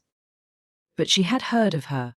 A terrible worker and driver, Mrs. Peter was said to be, and discharged servant girls told fearsome tales of her temper and stinginess, and her family of pert, quarrelsome children. Marilla felt a qualm of conscience at the thought of handing Anne over to her tender mercies. "Well, I'll go in and we'll talk the matter over," she said. "And if there isn't Mrs. Peter come up the lane this blessed minute," exclaimed Mrs. Spencer, bustling her guests through the hall into the parlor, where a deadly chill struck on them, as if the air had been strained so long through dark green, closely drawn blinds that it had lost every particle of warmth it had ever possessed. "That is real lucky, for we can settle the matter right away. Take the armchair, Miss Cuthbert. Anne, you sit here on the ottoman and don't wriggle. Let me take your hats. Flora Jane, go out and put the kettle on. Good afternoon, Mrs. Blewett. We were just saying how fortunate it was you happened along. Let me introduce you two ladies. Mrs. Blewett, Miss Cuthbert. Please excuse me for just a moment. I forgot to tell Flora Jane to take the buns out of the oven." Mrs. Spencer whisked away, after pulling up the blinds. Anne, sitting mutely on the ottoman, with her hands clasped tightly in her lap, stared at Mrs. Blewett as one fascinated. Was she to be given into the keeping of this sharp-faced, sharp-eyed woman? She felt a lump coming up in her throat, and her eyes smarted painfully. She was beginning to be afraid she couldn't keep the tears back, when Mrs. Spencer returned, flushed and beaming, quite capable of taking any and every difficulty, physical, mental or spiritual, into consideration and settling it out of hand. "It seems there's been a mistake about this little girl, Mrs. Blewett," she said. "I was under the impression that Mr. and Miss Cuthbert wanted a little girl to adopt. I was certainly told so. But it seems it was a boy they wanted. So if you're still of the same mind you were yesterday, I think she'll be just the thing for you." Mrs. Blewett darted her eyes over Anne from head to foot. "How old are you and what's your name?" she demanded. "Anne Shirley," faltered the shrinking child, not daring to make any stipulations regarding the spelling thereof, "and I'm 11 years old." "Humph. You don't look as if there was much to you. But you're wiry." "I don't know, but the wiry ones are the best after all." "Well, if I take you, you'll have to be a good girl, you know. Good and smart and respectful. I'll expect you to earn your keep, and no mistake about that." "Yes, I suppose I might as well take her off your hands, Miss Cuthbert. The baby's awful fractious. And I'm clean worn out attending to him. If you like, I can take her right home now." Marilla looked at Anne and softened at sight of the child's pale face, with its look of mute misery. The misery of a helpless little creature who finds itself once more caught in the trap from which it had escaped. Marilla felt an uncomfortable conviction that, if she denied the appeal of that look, it would haunt her to her dying day. Moreover, she did not fancy Mrs. Blewett. To hand a sensitive, high-strung child over to such a woman. No, she could not the responsibility of doing that. "Well, I don't know," she said slowly. "I didn't say that, Matthew, and I had absolutely decided that we wouldn't keep her. In fact, I may say that Matthew is disposed to keep her. I just came over to find out how the mistake had occurred. I think I'd better take her home again and talk it over with Matthew. I feel that I oughtn't to decide on anything without consulting him. If we make up our mind not to keep her, we'll bring or send her over to you tomorrow night. If we don't, you may know that she is going to stay with us. Will that suit you, Mrs. Blewett?" "I suppose it'll have to," said Mrs. Blewett ungraciously. During Marilla's speech a sunrise had been dawning on Anne's face. First the look of despair faded out. Then came a faint flush of hope. Her eyes grew deep and bright as morning stars. The child was quite transfigured. And, a moment later, when Miss Spencer and Mrs. Blewett went out in quest of a recipe the latter had come to borrow, she sprang up and flew across the room to Marilla. "Oh, Miss Cuthbert, did you really say that perhaps you would let me stay at Green Gables?" she said, in a breathless whisper, as if speaking aloud might shatter the glorious possibility. "Did you really say it? Or did I only imagine that you did? I think you'd better learn to control that imagination of yours, Anne. If you can't distinguish between what is real and what isn't," said Marilla crossly. "Yes, you did hear me say just that and no more. It isn't decided yet, and perhaps we will conclude to let Mrs. Blewett take you after all. She certainly needs you much more than I do. I'd rather go back to the asylum than go to live with her," said Anne passionately. "She looks exactly like a gimlet." Marilla smothered a smile under the conviction that Anne must be reproved for such a speech. "A little girl like you should be ashamed of talking so about a lady and a stranger," she said severely. "Go back and sit down quietly and hold your tongue and behave as a good girl should." "I'll try to do and be anything you want me, if you'll only keep me," said Anne, returning meekly to her ottoman. When they arrived back at Green Gables that evening, Matthew met them in the lane. Marilla from afar had noted him prowling along it and guessed his motive. She was prepared for the relief she read in his face when he saw that she had at least brought Anne back with her. But she said nothing to him relative to the affair until they were both out in the yard behind the barn milking the cows. Then she briefly told him Anne's history and the result of the interview with Mrs. Spencer. "I wouldn't give a dog I like to that Blewett woman," said Matthew with unusual vim. "I don't fancy her style myself," admitted Marilla. "But it's that or keeping her ourselves, Matthew. And, since you seem to want her, I suppose I'm willing. Or have to be. I've been thinking over the idea until I've got kind of used to it. It seems a sort of duty.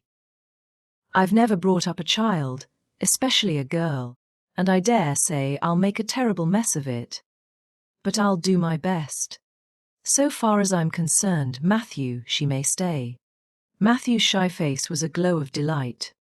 "Well now, I reckoned you'd come to see it in that light, Marilla," he said. "She's such an interesting little thing.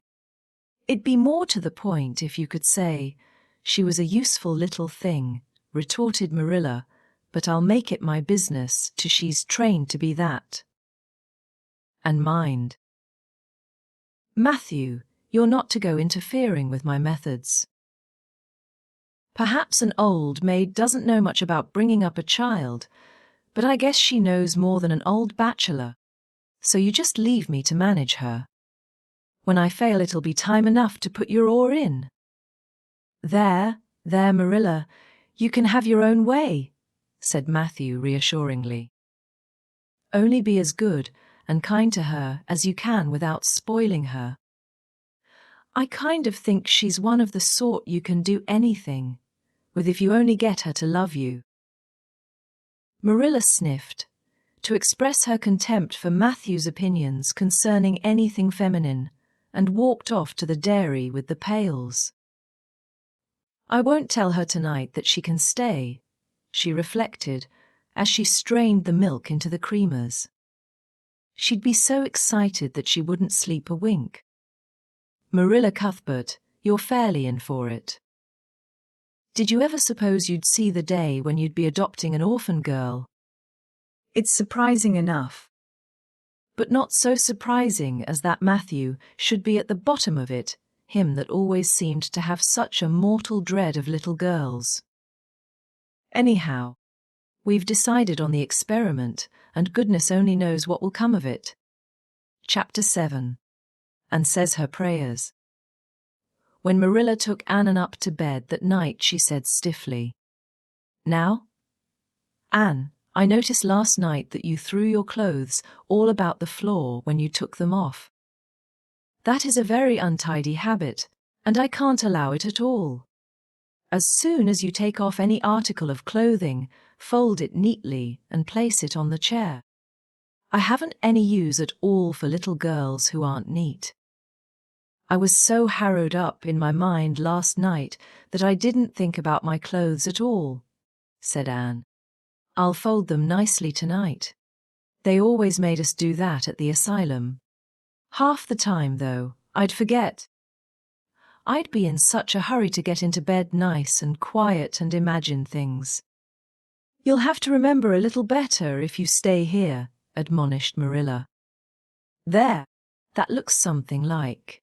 Say your prayers now and get into bed."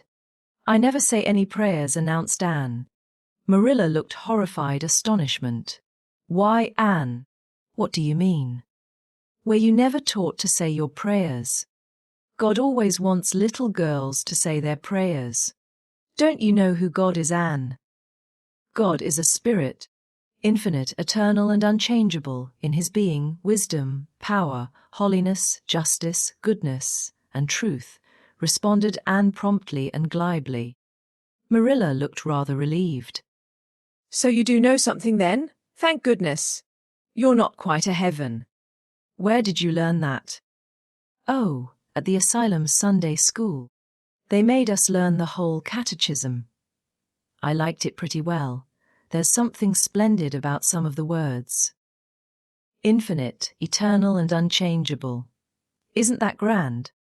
It has such a roll to it. Just like a big organ playing.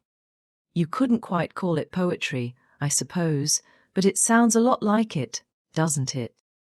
We're not talking about poetry. And we are talking about saying your prayers. Don't you know it's a terrible, wicked thing not to say your prayers every night? I'm afraid you are a very bad little girl. You'd find it easier to be bad than good if you had red hair, said Anne reproachfully. People who haven't red hair don't know what trouble is. Mrs. Thomas told me that God made my hair red on purpose, and I've never cared about him since. And anyhow, I'd always be too tired at night to bother saying prayers. People who have to look after twins can't be expected to say their prayers. Now, do you honestly think they can? Marilla decided that Anne's religious training must be begun at once. Plainly, there was no time to be lost. You must say your prayers while you are under my roof, Anne. Why, of course, if you want me to, assented Anne cheerfully. I'd do anything to oblige you. But you'll have to tell me what to say for this once. After I get into bed, I'll imagine out a real nice prayer to say always. I believe that it will be quite interesting, now that I come to think of it. You must kneel down, said Marilla in embarrassment. Anne knelt at Marilla's knee and looked up gravely. Why must people kneel down to pray? If I really wanted to pray, I'll tell you what I'd do. I'd go out into a great big field all alone or into the deep, deep woods, and I'd look up into the sky. Up. Up. Into that lovely blue sky that looks as if there was no end to its blueness. And then I'd just feel a prayer. Well, I'm ready. What am I to say? Marilla felt more embarrassed than ever. She had intended to teach Anne the childish classic, "Now I lay me down to sleep." But she had, as I have told you, the glimmerings of a sense of humor, which is simply another name for a sense of the fitness of things. And it suddenly occurred to her that that simple little prayer, sacred to white-robed childhood lisping at motherly knees, was entirely unsuited to this freckled witch of a girl who knew and cared nothing about God's love, since she had never had it translated to her through the medium of human love. "You're old enough to pray for yourself, Anne," she said finally. "Just thank God for your blessings and ask him humbly for the things you want." "Well, I'll do my best," promised Anne, burying her face in Marilla's lap. "Gracious Heavenly Father." That's the way the ministers say it in church, so I suppose it's all right in private prayer, isn't it? She interjected, lifting her head for a moment. "Gracious Heavenly Father, I thank for the white way of delight, and the lake of shining waters and Bonnie, and the Snow Queen. I'm really extremely grateful for them. And that's all the blessings I can think of just now to thank thee for. As for the things I want, they're so numerous that it would take a great deal of time to name them all, so I will only mention the two most important. Please let me stay at Green Gables, and please let me be good-looking when I grow up. I remain yours respectfully, Anne Shirley." "There, did I do all right?" she asked eagerly, getting up. "I could have made it much more flowery if I'd had a little more time to think it over." Poor Marilla was only preserved from complete collapse by remembering that it was not irreverence, but simply spiritual ignorance on the part of Anne that was responsible for this extraordinary petition. She tucked the child up in bed, mentally vowing that she should be taught a prayer the very next day, and was leaving the room with the light when Anne called her back. I've just thought of it now. I should have said amen in place of yours respectfully, shouldn't I? The way the ministers do. I'd forgotten it, but I felt a prayer should be finished off in some way, so I put in the other. Do you suppose it will make any difference? I don't suppose it will, said Marilla. Go to sleep now like a good child. Good night. I can say good night tonight with a clear conscience, said Anne, cuddling luxuriously down among her pillows. Marilla retreated to the kitchen, set the candle firmly on the table, and glared at Matthew. Matthew Cuthbert, it's about time somebody adopted that child and taught her something. She's next door to a perfect heathen. Will you believe that she never said a prayer in her life till tonight? I'll send to the manse tomorrow and borrow the Peep of the Day series. That's what I'll do. And she shall go to Sunday school just as soon as I can get some suitable clothes made for her. I foresee that I shall have my hands full. Well, we can't get through this world without our share of trouble. I've had a pretty easy life of it so far, but my time has come at last and I suppose I'll just have to make the best of it. Chapter 8. Anne's bringing up is begun. For reasons best known to herself. Marilla did not tell Anne that she was to stay at Green Gables until the next afternoon. During the forenoon, she kept the child busy with various tasks and watched over her with a keen eye while she did them.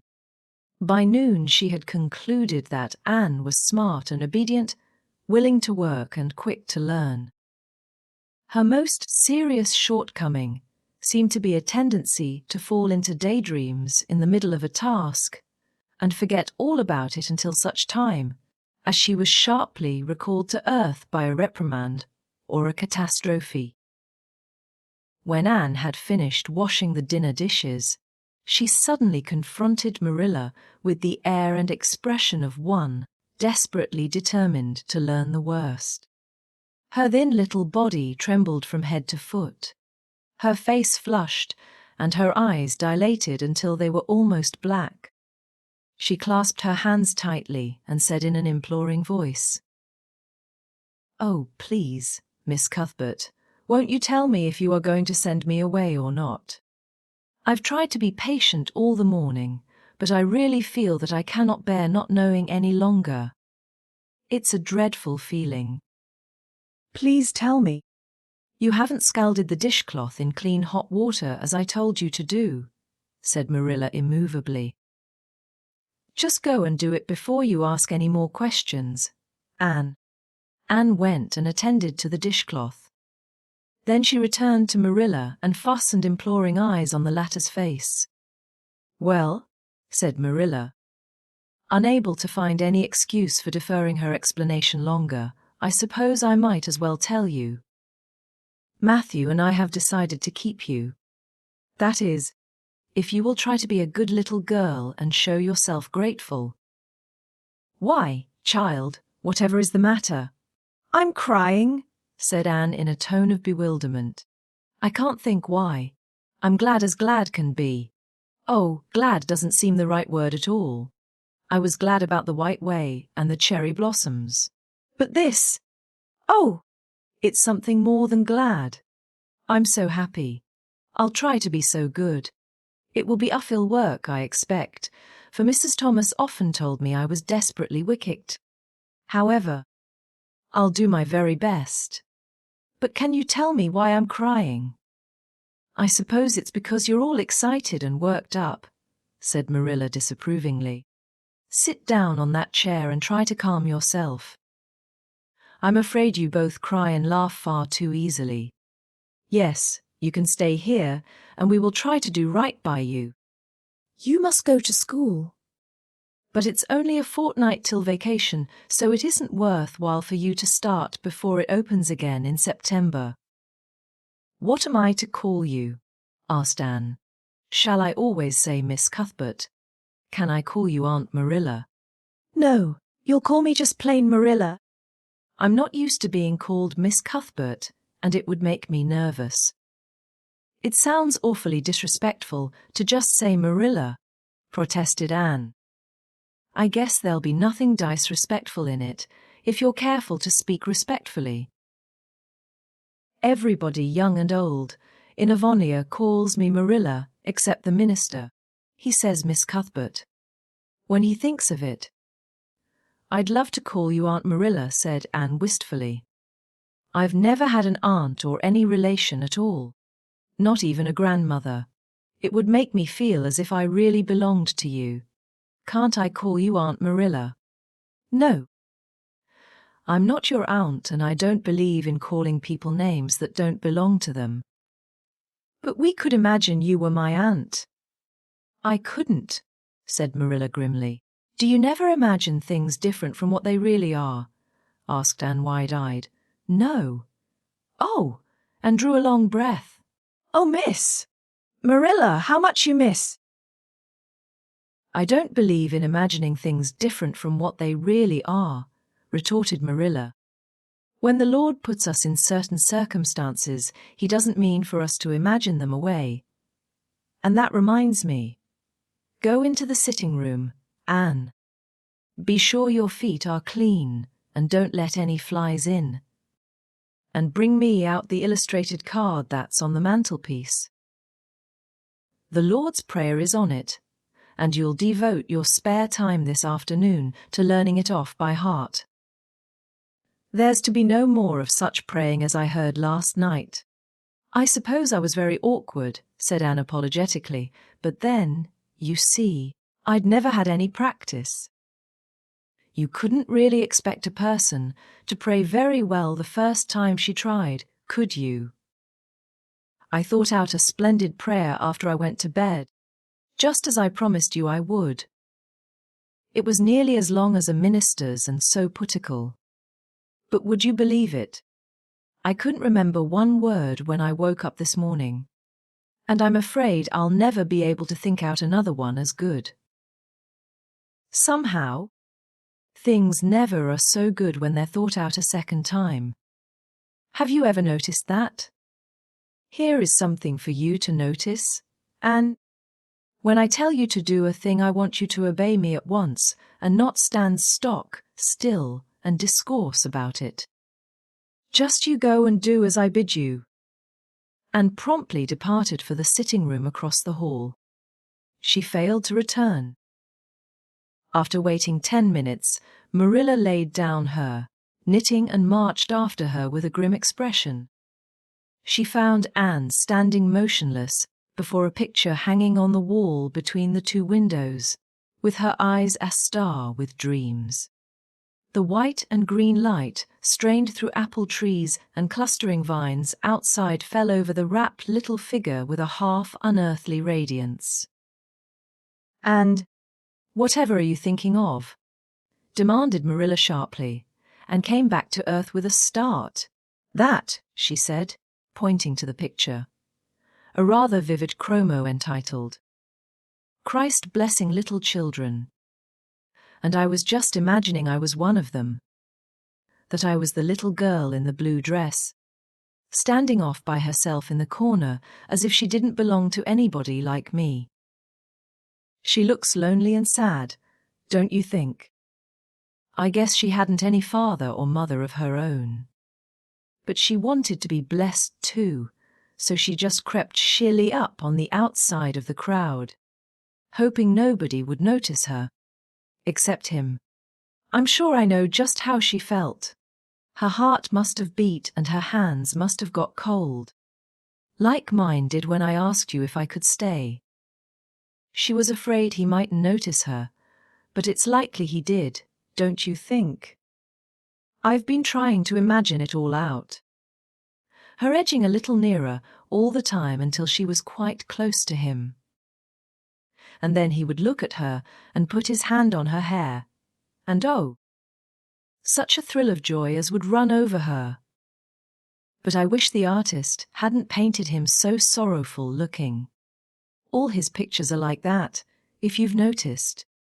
But I don't believe he could really have looked so sad, or the children would have been afraid of him. Anne, said Marilla, wondering why she had not broken into this speech long before, you shouldn't talk that way. It's irreverent, positively irreverent. Anne's eyes marveled. Why? I felt just as reverent as could be. I'm sure I didn't mean to be irreverent. Well, I don't suppose you did. But it doesn't sound right to talk so familiarly about such things. And another thing, Anne. When I send you after something, you're to bring it at once, and not fall into mooning and imagining before pictures. Remember that. Take that card and come right to the kitchen. Now, sit down in the corner and learn that prayer off by heart. And set the card up against the jugful of apple blossoms she had brought in to decorate the dinner table. Marilla had eyed that decoration askance, but had said nothing, propped her chin on her hands, and fell to studying it intently for several silent minutes. I like this, she announced at length. It's beautiful. I've heard it before. I heard the superintendent of the asylum Sunday school say it over once. But I didn't like it then. He had such a cracked voice, and he prayed it so mournfully. I really felt sure he thought praying was a disagreeable duty. This isn't poetry, but it makes me feel just the same way poetry does. Our Father who art in heaven, hallowed be thy name. That is just like a line of music. Oh, I'm so glad you thought of making me learn this, miss. Marilla. Well, learn it and hold your tongue, said Marilla shortly, and tipped the vase of apple blossoms near enough to bestow a soft kiss on a pink, cupped bud, and then studied diligently for some moments longer. Marilla, she demanded presently, do you think that I shall ever have a bosom friend in Avonlea? A what kind of friend? A bosom friend. An intimate friend, you know. A really kindred spirit to whom I can confide my inmost soul.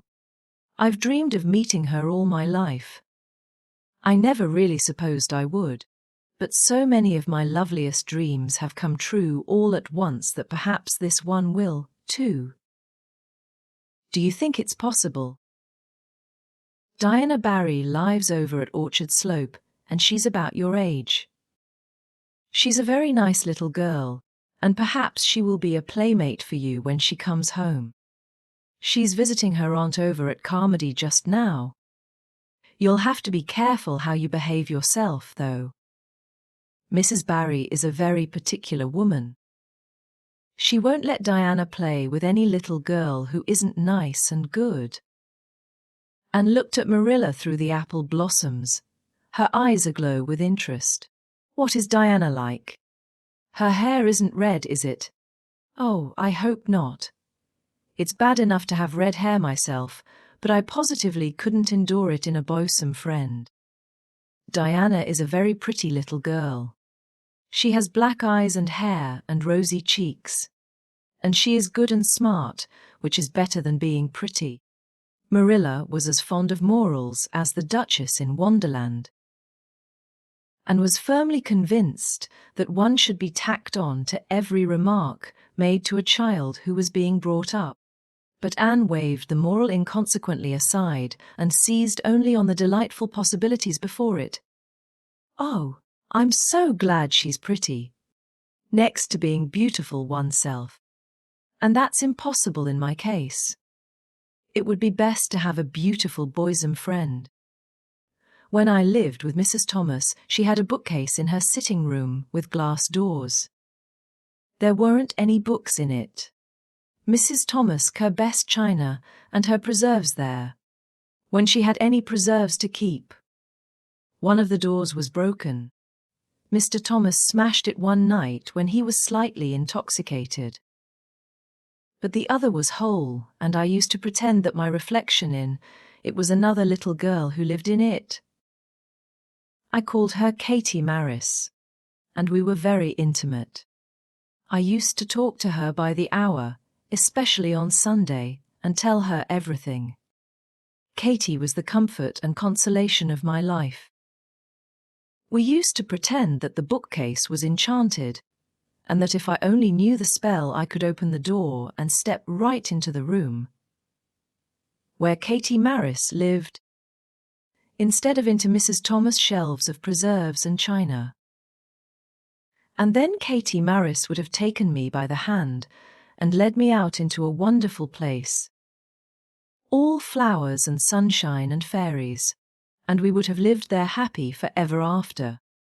When I went to live with Mrs. Hammond, it just broke my heart to leave Katie Maris. She felt it dreadfully too. I know she did. For she was crying when she kissed me good-bye through the bookcase door. There was no bookcase at Mrs. Hammond's. But just up the river a little way from the house, there was a long green little valley, and the loveliest echo lived there. It echoed back every word you said, even if you didn't talk a bit loud. So I imagined that it was a little girl called Violetta, and we were great friends, and I loved her almost as well as I loved Katie Maris. Not quite, but almost. You know, the night before I went to the asylum I said goodbye to Violetta, and oh, her goodbye came back to me in such sad, sad tones. I had become so attached to her that I hadn't the heart to imagine a bosom friend at the asylum, even if there had been any scope for imagination there. I think it's just as well there wasn't, said Marilla dryly. I don't approve of such goings-on. You seem to half believe your own imaginations. It will be well for you to have a real live friend to put such nonsense out of your head. But don't let Mrs. Barry hear you talking about your Katie Morrises and your Violettas, or she'll think you tell stories. Oh, I won't. I couldn't talk of them to everybody. Their memories are too sacred for that. But I thought I'd like to have you know about them. Oh, look. Here's a big bee just tumbled out of an apple blossom. Just think what a lovely place to live. In an apple blossom! Fancy going to sleep in it when the wind was rocking it. If I wasn't a human girl, I think I'd like to be a bee and live among the flowers. Yesterday you wanted to be a seagull, sniffed Marilla. I think you are very fickle-minded. I told you to learn that prayer and not talk. But it seems impossible for you to stop talking if you've got anybody that will listen to you. So go up to your room and learn it. Oh, I know it pretty nearly all now. All but just the last line. Well, never mind, do as I tell you. Go to your room and finish learning it well, and stay there until I call you down to help me get tea. Can I take the apple blossoms with me for company? Pleaded Anne. No. You don't want your room cluttered up with flowers. You should have left them on the tree in the first place. I did feel a little that way too, said Anne. I kind of felt I shouldn't shorten their lovely lives by picking them. I wouldn't want to be picked if I were an apple blossom. But the temptation was irresistible. What do you do when you meet with an irresistible temptation? Anne, did you hear me tell you to go to your room? Anne sighed, retreated to the east gable, and sat down in a chair by the window. There, I know this prayer. I learned that last sentence coming upstairs. Now I'm going to imagine things into this room so that they'll always stay imagined. The floor is covered with a white velvet carpet, with pink roses all over it, and there are pink silk curtains at the windows.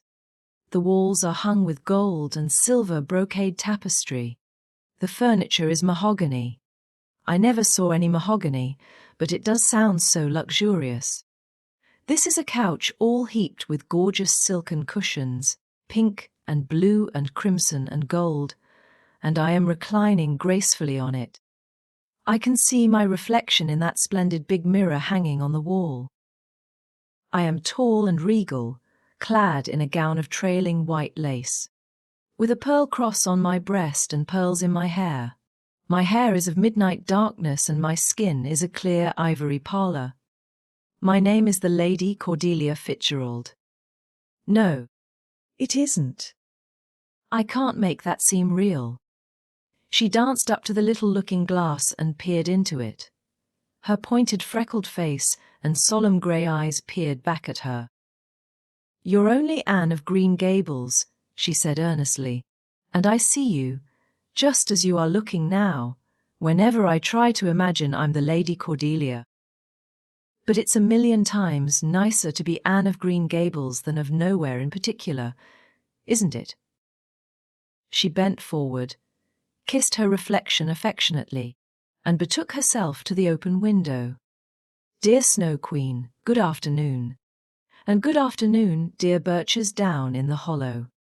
And good afternoon, dear grey house up on the hill.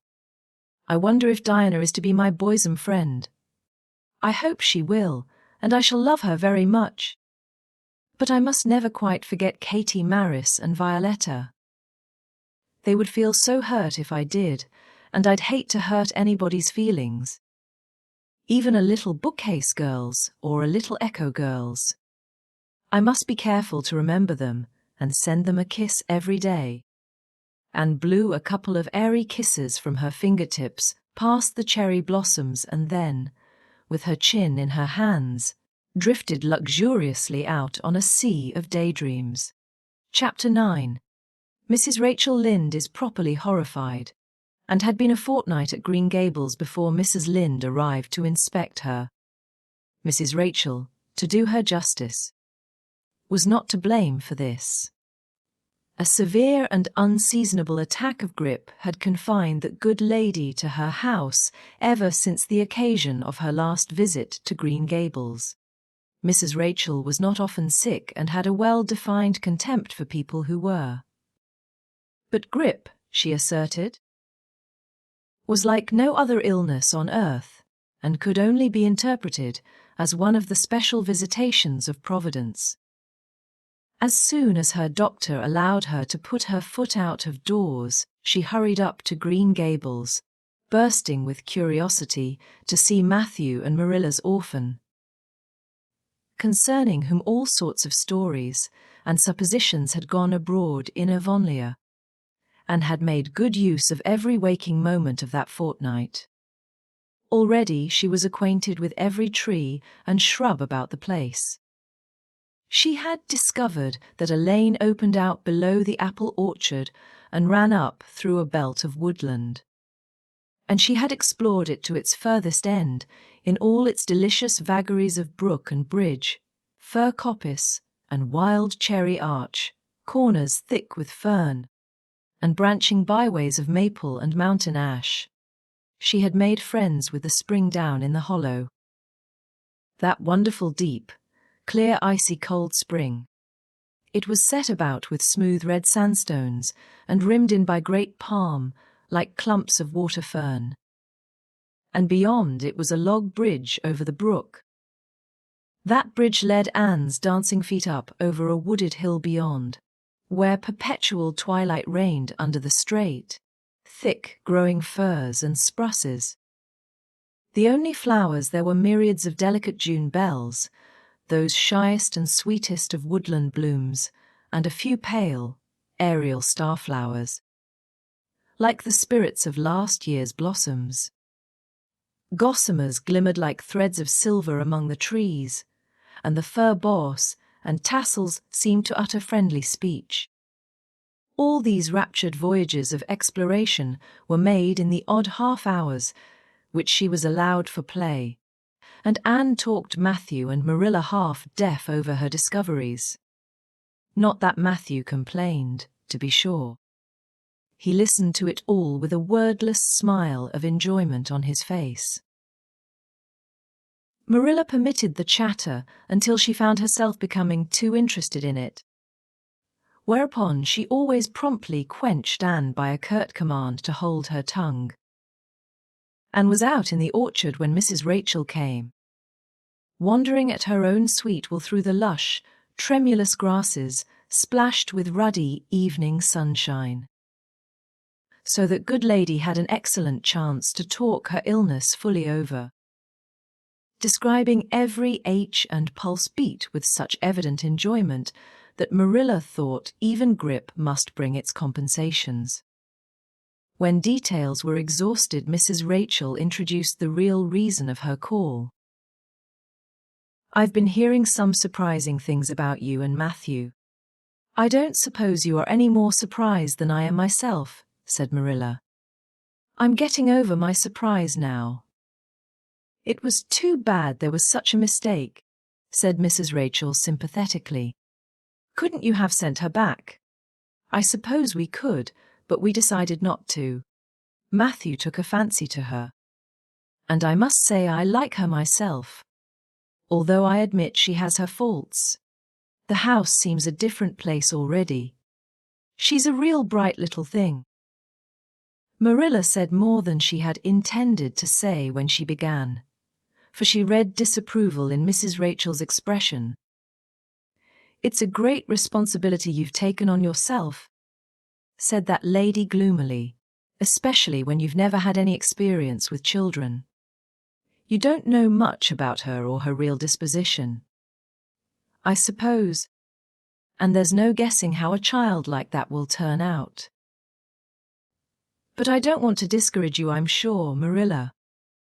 "I'm not feeling discouraged," was Marilla's dry response. "When I make up my mind to do a thing, it stays made up. I suppose you'd like to see Anne. I'll call her in." Anne came running in presently, her face sparkling with the delight of her orchard rovings. But, abashed at finding the delight herself in the unexpected presence of a stranger, she halted confusedly inside the door. She certainly was an odd-looking little creature in the short, tight, wincey dress she had worn from the asylum, below which her thin legs seemed ungracefully long. Her freckles were more numerous and obtrusive than ever. The wind had ruffled her hatless hair into over-brilliant disorder. It had never looked redder than at that moment. "Well, they didn't pick you for your looks, that's sure and certain," was Mrs. Rachel Lynde's emphatic comment. Mrs. Rachel was one of those delightful and popular people who pride themselves on speaking their mind without fear or favor. "She's terrible skinny and homely, Marilla. Come here, child, and let me have a look at you. Lawful heart, did anyone ever see such freckles? And hair as red as carrots! Come here, child, I say." And came there, but not exactly as Mrs. Rachel expected. With one bound she crossed the kitchen floor and stood before Mrs. Rachel, her face scarlet with anger, her lips quivering, and her whole slender form trembling from head to foot.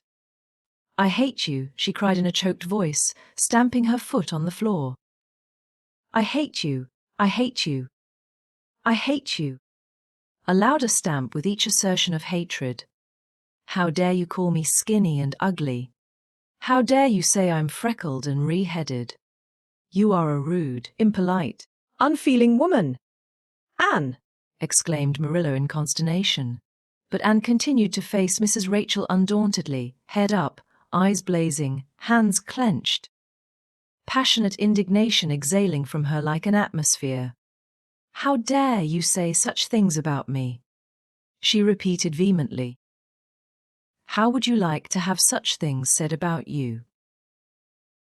How would you like to be told that you are fat and clumsy, and probably hadn't a spark of imagination in you?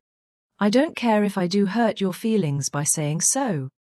I hope I hurt them.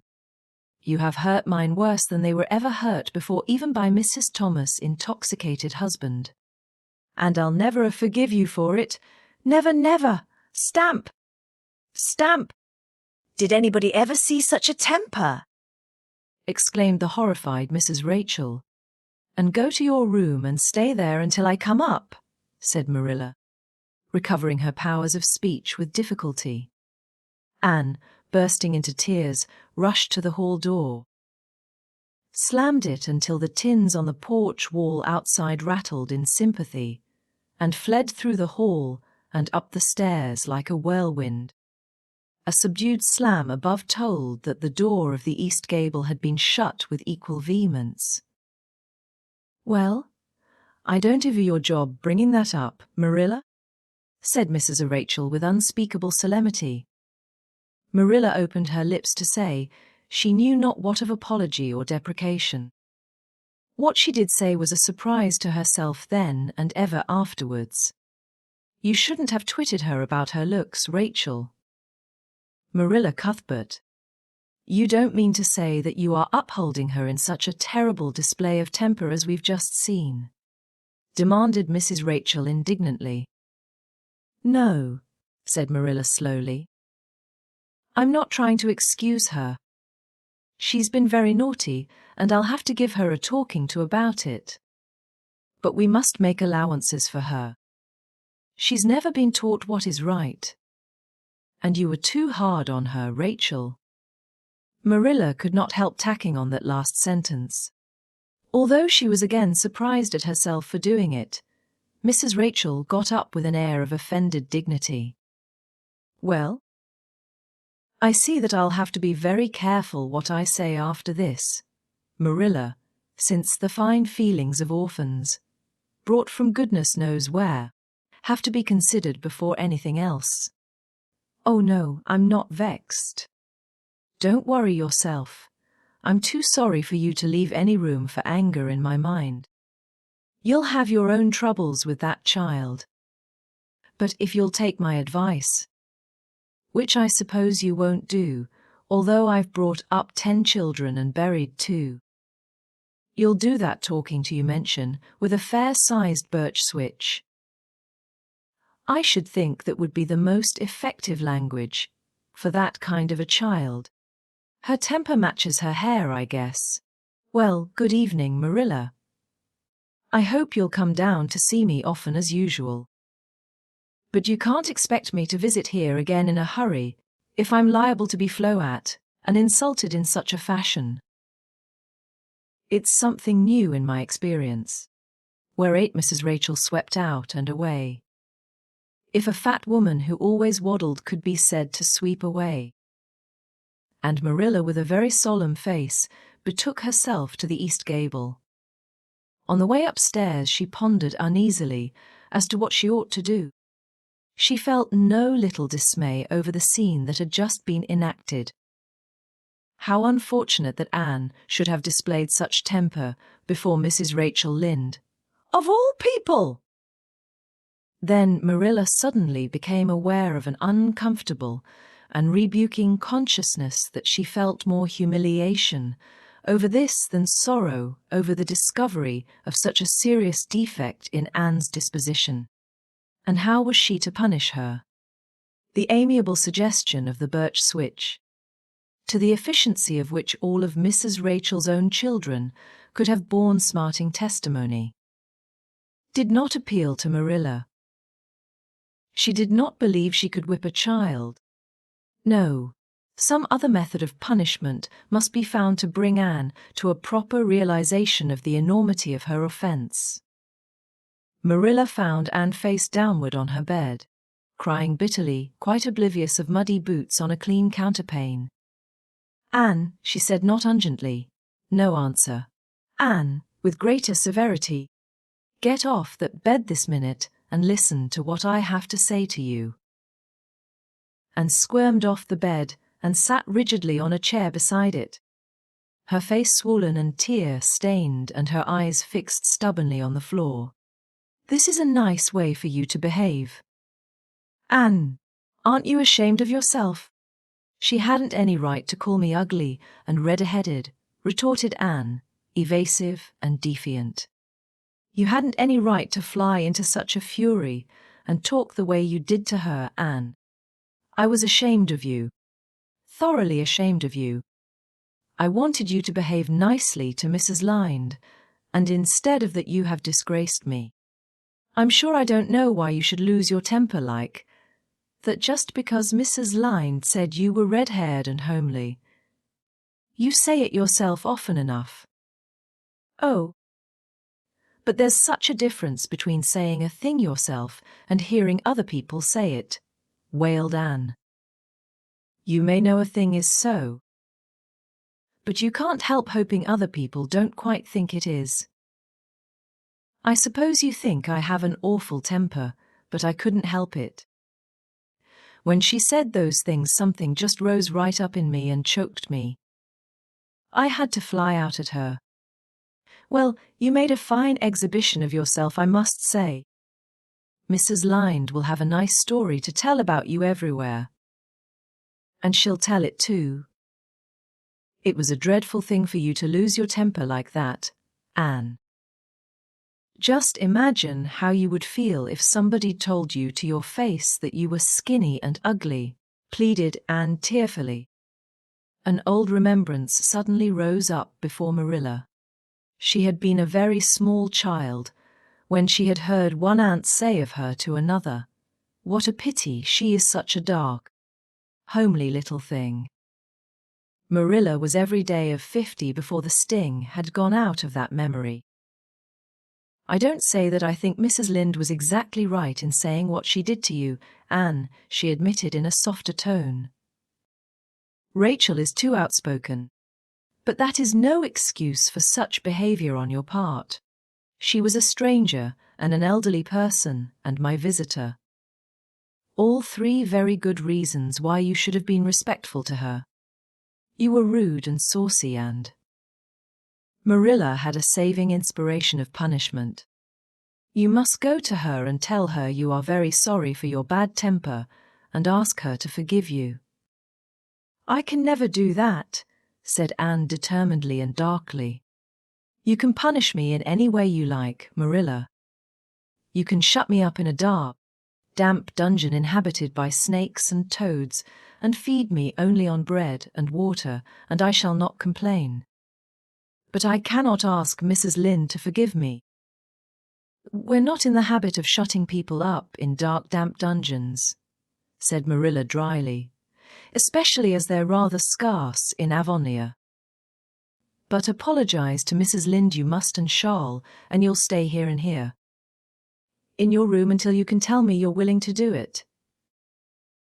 I shall have to stay here forever then, said Anne mournfully, because I can't tell Mrs. Lynde I'm sorry I said those things to her. How can I? I'm not sorry. I'm sorry I vexed you, but I'm glad I told her just what I did. It was a great satisfaction. I can't say I'm sorry when I'm not, can I? I can't even imagine I'm sorry. Perhaps your imagination will be in better working order by the morning, said Marilla, rising to depart. You'll have the night to think over your conduct in and come to a better frame of mind. You said you would try to be a very good girl if we kept you at Green Gables. But I must say it hasn't seemed very much like it this evening. Leaving this Parthian shaft to rankle in Anne's stormy bosom, Marilla descended to the kitchen, grievously troubled in mind and vexed in soul. She was as angry with herself as with Anne, because, whenever she recalled Mrs. Rachel's dumbfounded countenance, her lips twitched with amusement, and she felt a most reprehensible desire to laugh. Chapter 10. Anne's Apology. Marilla said nothing to Matthew about the affair that evening. But when Anne proved still refractory, the next morning an explanation had to be made to account for her absence from the breakfast table. Marilla told Matthew the whole story, taking pains to impress him with a due sense of the enormity of Anne's behavior. It's a good thing Rachel Lynde got a calling down. She's a meddlesome old gossip, was Matthew's consolatory rejoinder. Matthew Cuthbert, I'm astonished at you. You know that Anne's behavior was dreadful. And yet you take her part. I suppose you'll be saying next thing that she oughtn't to be punished at all. Well now. Not exactly, said Matthew uneasily. I reckon she ought to be punished a little. But don't be too hard on her, Marilla. Recollect she hasn't ever had anyone to teach her right. You're going to give her something to eat, aren't you? When did you ever hear of me starving people into good behavior? Demanded Marilla indignantly. She'll have her meals regular, and I'll carry them up to her myself. But she'll stay up there until she's willing to apologize to Mrs. Lynde, and that's final. Matthew, breakfast, dinner, and supper were very silent meals, for Anne still remained obdurate. After each meal, Marilla carried a well-filled tray to the east gable and brought it down later on, not noticeably depleted. Matthew eyed its last descent with a troubled eye. Had Anne eaten anything at all?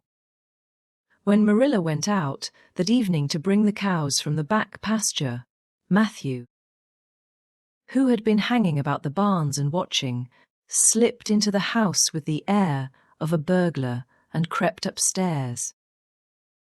As a general thing, Matthew gravitated between the kitchen and the little bedroom off the hall where he slept.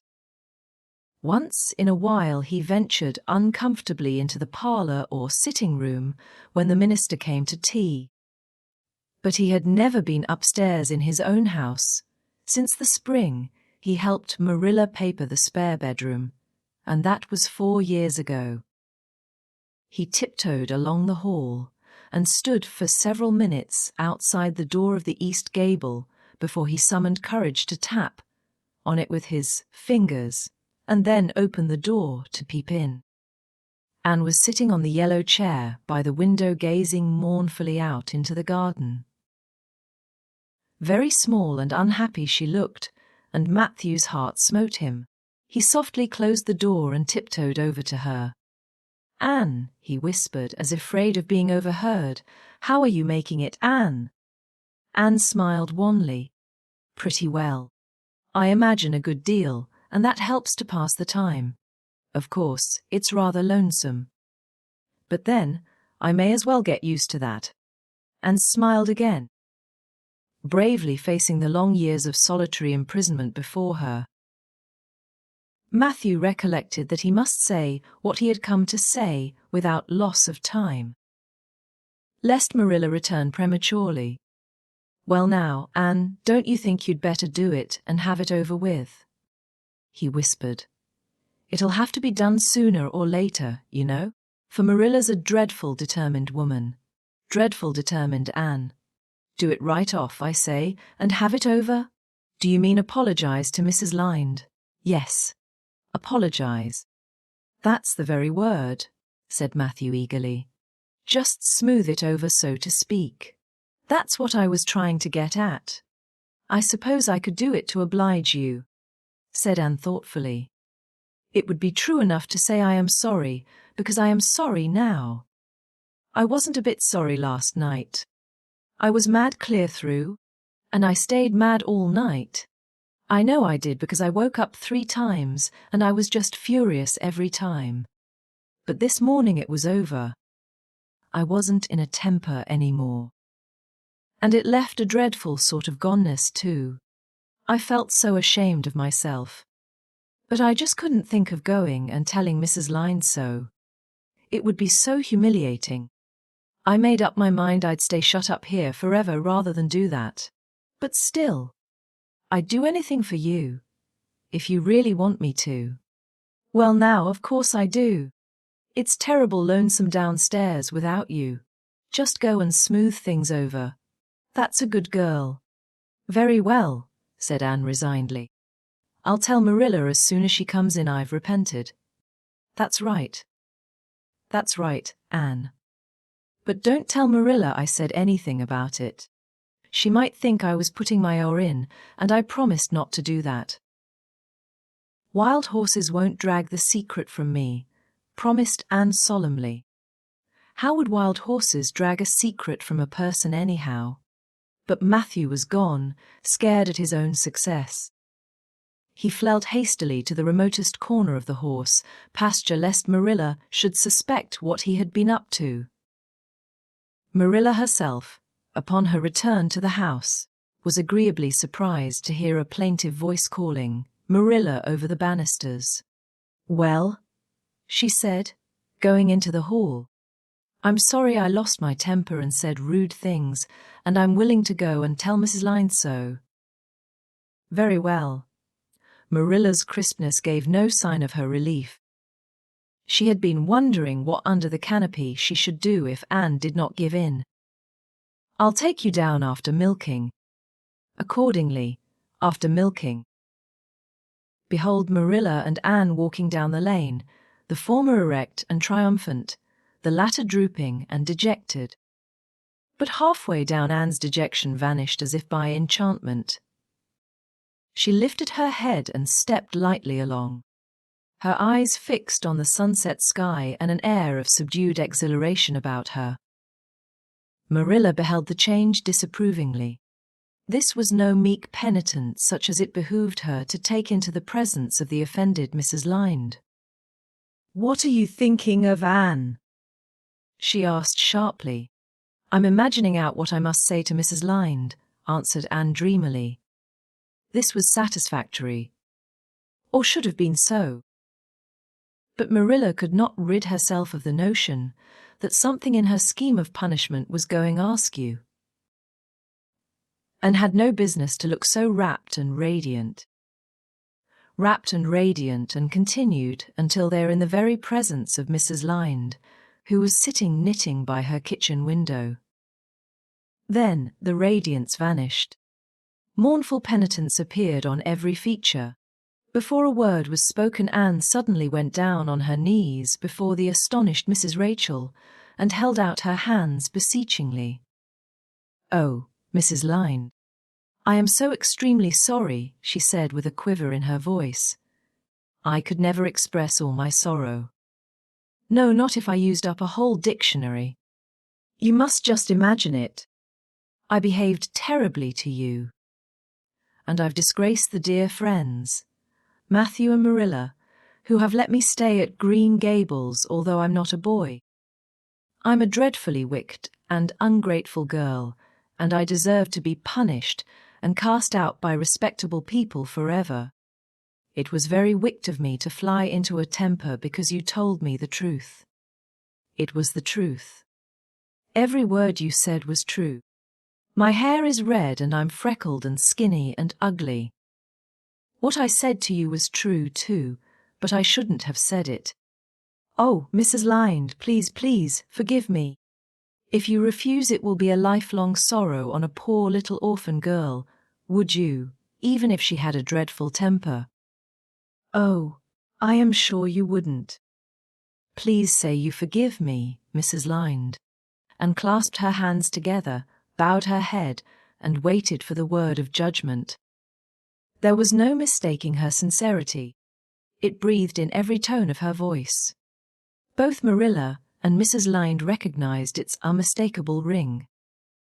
But the former understood in dismay that Anne was actually enjoying her valley of humiliation, was reveling in the thoroughness of her abasement.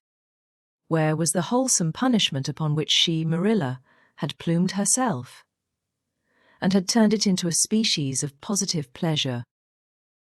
Good Mrs. Lynde, not being overburdened with perception, did not see this. She only perceived that Anne had made a very thorough apology, and all resentment vanished from her kindly, if somewhat officious heart. "There, get up, child," she said heartily. "Of course I forgive you. I guess I was a little too hard on you, anyway, but I'm such an outspoken person. You just mustn't mind me, that's what. It can't be denied your hair is terrible red.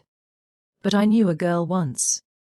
Went to school with her, in fact, whose hair was every mite as red as yours when she was young, but when she grew up it darkened to a real handsome auburn. I wouldn't be a mite surprised if yours did too." "Not a mo, Mrs. Lynde," and drew a long breath as she rose to her feet. "You have given me a hope. I shall always feel that you are a benefactor." "Oh, I could endure anything if I only thought my hair would be a handsome auburn when I grew up. It would be so much easier to be good if one's hair was a handsome auburn," don't you think? And now may I go out into your garden and sit on that bench under the apple trees while you and Marilla are talking? There is so much more scope for imagination out there. Laws, yes, run along, child. And you can pick a bouquet of them white June lilies over in the corner if you like.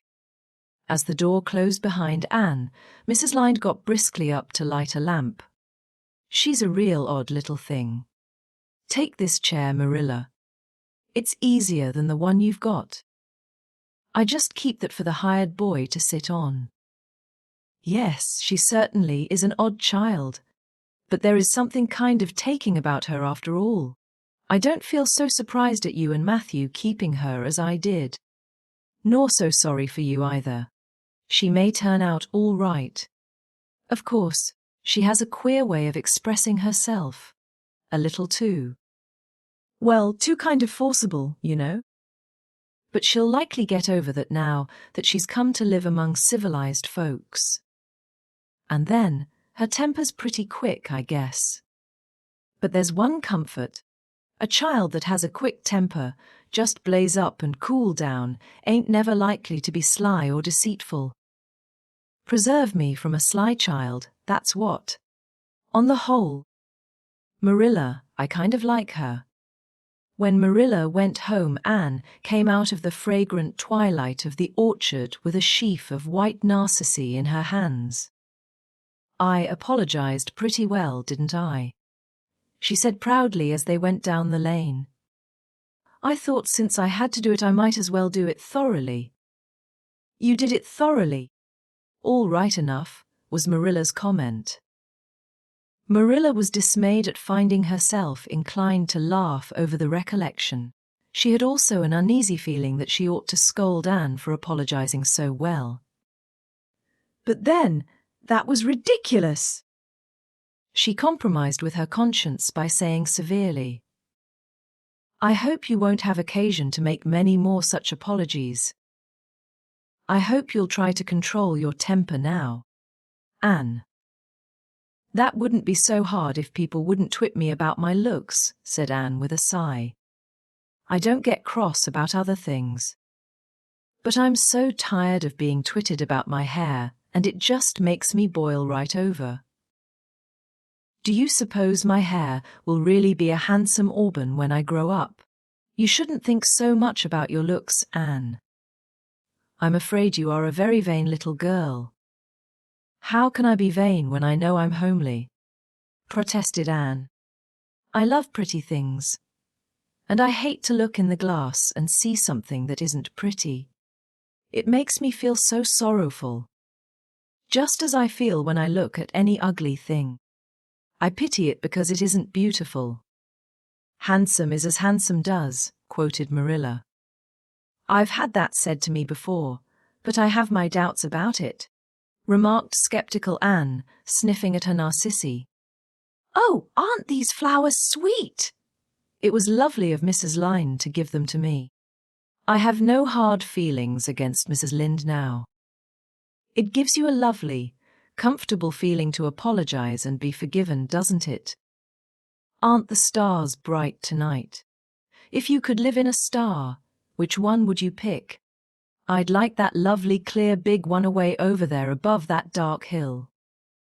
Anne, do hold your tongue, said Marilla, thoroughly worn out trying to follow the gyrations of Anne's thoughts, and said no more until they turned into their own lane. A little gypsy wind came down it to meet them, laden with the spicy perfume of young dew-wet ferns. Far up in the shadows a cheerful light gleamed out, through the trees from the kitchen at Green Gables. Anne suddenly came close to Marilla and slipped her hand into the older woman's hard palm. It's lovely to be going home, and know it's home, she said. I love Green Gables already, and I never loved any place before. No place ever seemed like home. Oh, Marilla, I'm so happy. I could pray right now, and not find it a bit hard. Something warm and pleasant welled up in Marilla's heart at touch of that then little hand in her own. A throb of the maternity she had missed perhaps. Its very unaccustomedness and sweetness disturbed her. She hastened to restore her sensations to their normal calm by inculcating a moral. If you'll be a good girl, you'll always be happy, Anne. And you should never find it hard to say your prayers. Saying one's prayers isn't exactly the same thing as praying, said Anne meditatively. But I'm going to imagine that I'm the wind that is blowing up there in those tree tops. When I get tired of the trees, I'll imagine I'm gently waving down here in the ferns. And then I'll fly over to Mrs. Lynde's garden and set the flowers dancing. And then I'll go with one great swoop over the clover field. And then I'll blow over the lake of shining waters and ripple it all up into little sparkling waves. Oh, there's so much scope for imagination in a wind. So I'll not talk any more just now, Marilla. Thanks be to goodness for that, breathed Marilla in devout relief. Chapter 11. Anne's Impressions of Sunday School. Well, how do you like them? Said Marilla. Anne was standing in the gable room, looking solemnly at 3 new dresses spread out on the bed. One was of snuffy-coloured gingham, which Marilla had been tempted to buy from a peddler the preceding summer, because it looked so serviceable. One was of black and white checkered satin, which she had picked up at a bargain counter in the winter. And one was a stiff print of an ugly blue shade, which she had purchased that week at a Carmody store. She had made them up herself, and they were all made alike. Plain skirts fulled tightly to plain waists, with sleeves as plain as waist and skirt, and tight as sleeves could be. I'll imagine that I like them, said Anne soberly. I don't want you to imagine it, said Marilla, offended. Oh, I can see you don't like the dresses. What is the matter with them? Aren't they neat and clean and new? Yes. Then why don't you like them? They're not pretty, said Anne reluctantly. Pretty, Marilla sniffed. I didn't trouble my head about getting pretty dresses for you. I don't believe in pampering vanity, Anne. I'll tell you that right off. Those dresses are good, sensible, serviceable dresses, without any frills or furbelows about them, and they're all you'll get this summer. The brown gingham and the blue print will do you for school when you begin to go. The satin is for church and Sunday school. I'll expect you to keep them neat and clean, and not to tear them. I should think you'd be grateful to get most anything after those skimpy, wincy things you've been wearing. Oh, I am grateful, protested Anne. But I'd be ever so much gratefuler if you'd made just one of them with puffed sleeves. Puffed sleeves are so fashionable now. It would give me such a thrill, Marilla, just to wear a dress with puffed sleeves. Well, you'll have to do without your thrill. I hadn't any material to waste on puffed sleeves. I think they are ridiculous lookings anyhow. I prefer the plain, sensible ones. But I'd rather look ridiculous when everybody else does than plain and sensible all by myself, persisted Anne mournfully. Trust you for that. Well, hang those dresses carefully up in your closet, and then sit down and learn the Sunday school lesson. I got a quarterly from Mr. Bell for you, and you'll go to Sunday school tomorrow, said Marilla, disappearing downstairs in high dudgeon. Anne clasped her hands and looked at the dresses. I did hope there would be a white one with puffed sleeves, she whispered disconsolately. I prayed for one, but I didn't much expect it on that account. I didn't suppose God would have time to bother about a little orphan girl's dress. I knew I'd just have to depend on Marilla for it. Well, fortunately I can imagine that one of them is of snow-white muslin with lovely lace frills and 3 puffed sleeves.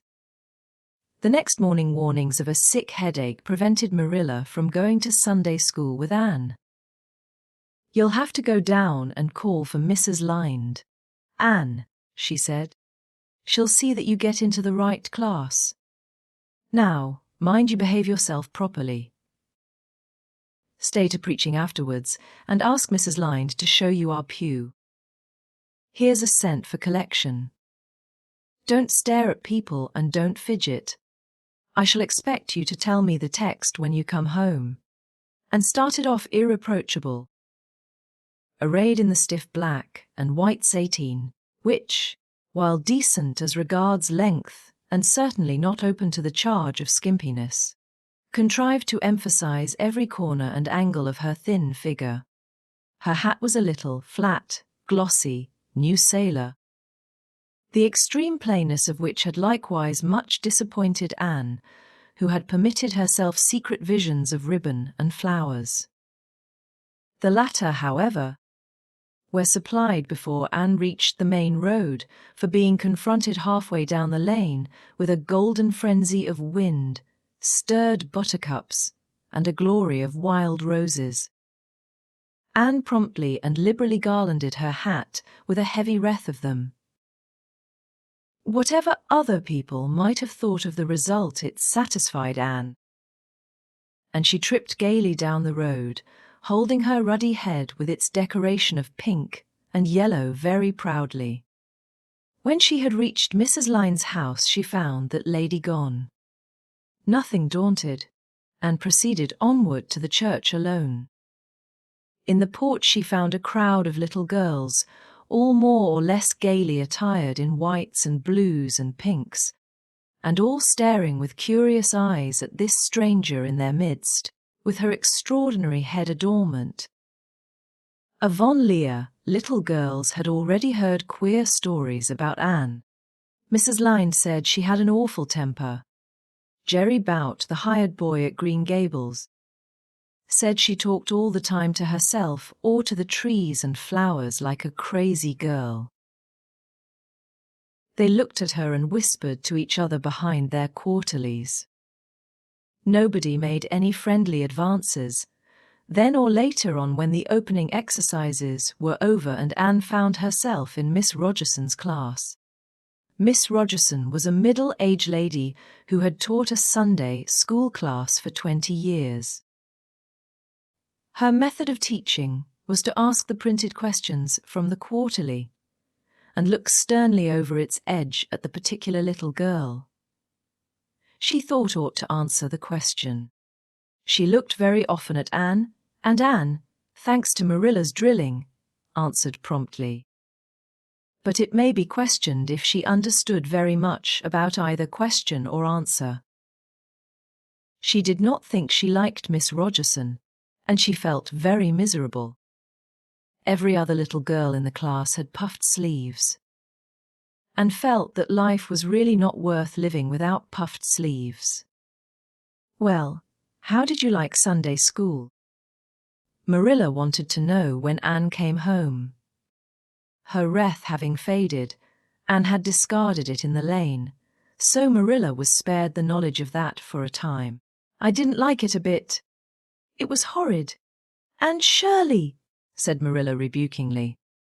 Anne sat down on the rocker with a long sigh, kissed one of Bonnie's leaves, and waved her hand to a blossoming fuchsia. "They might have been lonesome while I was away," she explained. "And now about the Sunday school. I behaved well, just as you told me. Mrs. Lynde was gone, but I went right on myself. I went into the church with a lot of other little girls, and I sat in the corner of a pew by the window while the opening exercises went on. Mr. Bell made an awfully long prayer. I would have been dreadfully tired before he got through if I hadn't been sitting by that window. But it looked right out on the lake of shining waters, so I just gazed at that and imagined all sorts of splendid things. You shouldn't have done anything of the sort. You should have listened to Mr. Bell." "But he wasn't talking to me," protested Anne. "He was talking to God, and he didn't seem to be very much interested in it, either. I think he thought God was too far off, though. There was a long row of white birches hanging over the lake, and the sunshine fell down through them. Way down, deep into the water. Oh, Marilla, it was like a beautiful dream. It gave me a thrill, and I just said, "Thank you for it, God," 2 or 3 times. Not out loud, I hope, said Marilla anxiously. Oh, no, just under my breath. Well, Mr. Bell did get through at last, and they told me to go into the classroom with Miss Rogerson's class. There were 9 other girls in it. They all had puffed sleeves. I tried to imagine mine were puffed too, but I couldn't. Why couldn't I? It was as easy as could be to imagine. They were puffed when I was alone in the East Gable, but it was awfully hard there among the others, who had really truly puffs. You shouldn't have been thinking about your sleeves in Sunday school. You should have been attending to the lesson. I hope you knew it. Oh, yes. And I answered a lot of questions. Miss Rogerson asked ever so many. I don't think it was fair for her to do all the asking. There were lots I wanted to ask her. But I didn't like to because I didn't think she was a kindred spirit. Then all the other little girls recited a paraphrase. She asked me if I knew any. I told her I didn't, but I could recite "The Dog at His Master's Grave" if she liked. That's in the 3rd Royal Reader. It isn't a really truly religious piece of poetry, but it's so sad and melancholy that it might as well be.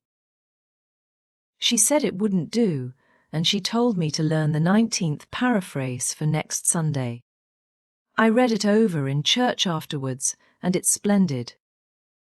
There are 2 lines in particular that just thrill me. Quick as the slaughtered squadrons fell in Midian's evil day. I don't know what squadrons means nor Midian, either, but it sounds so tragical. I can hardly wait until next Sunday to recite it.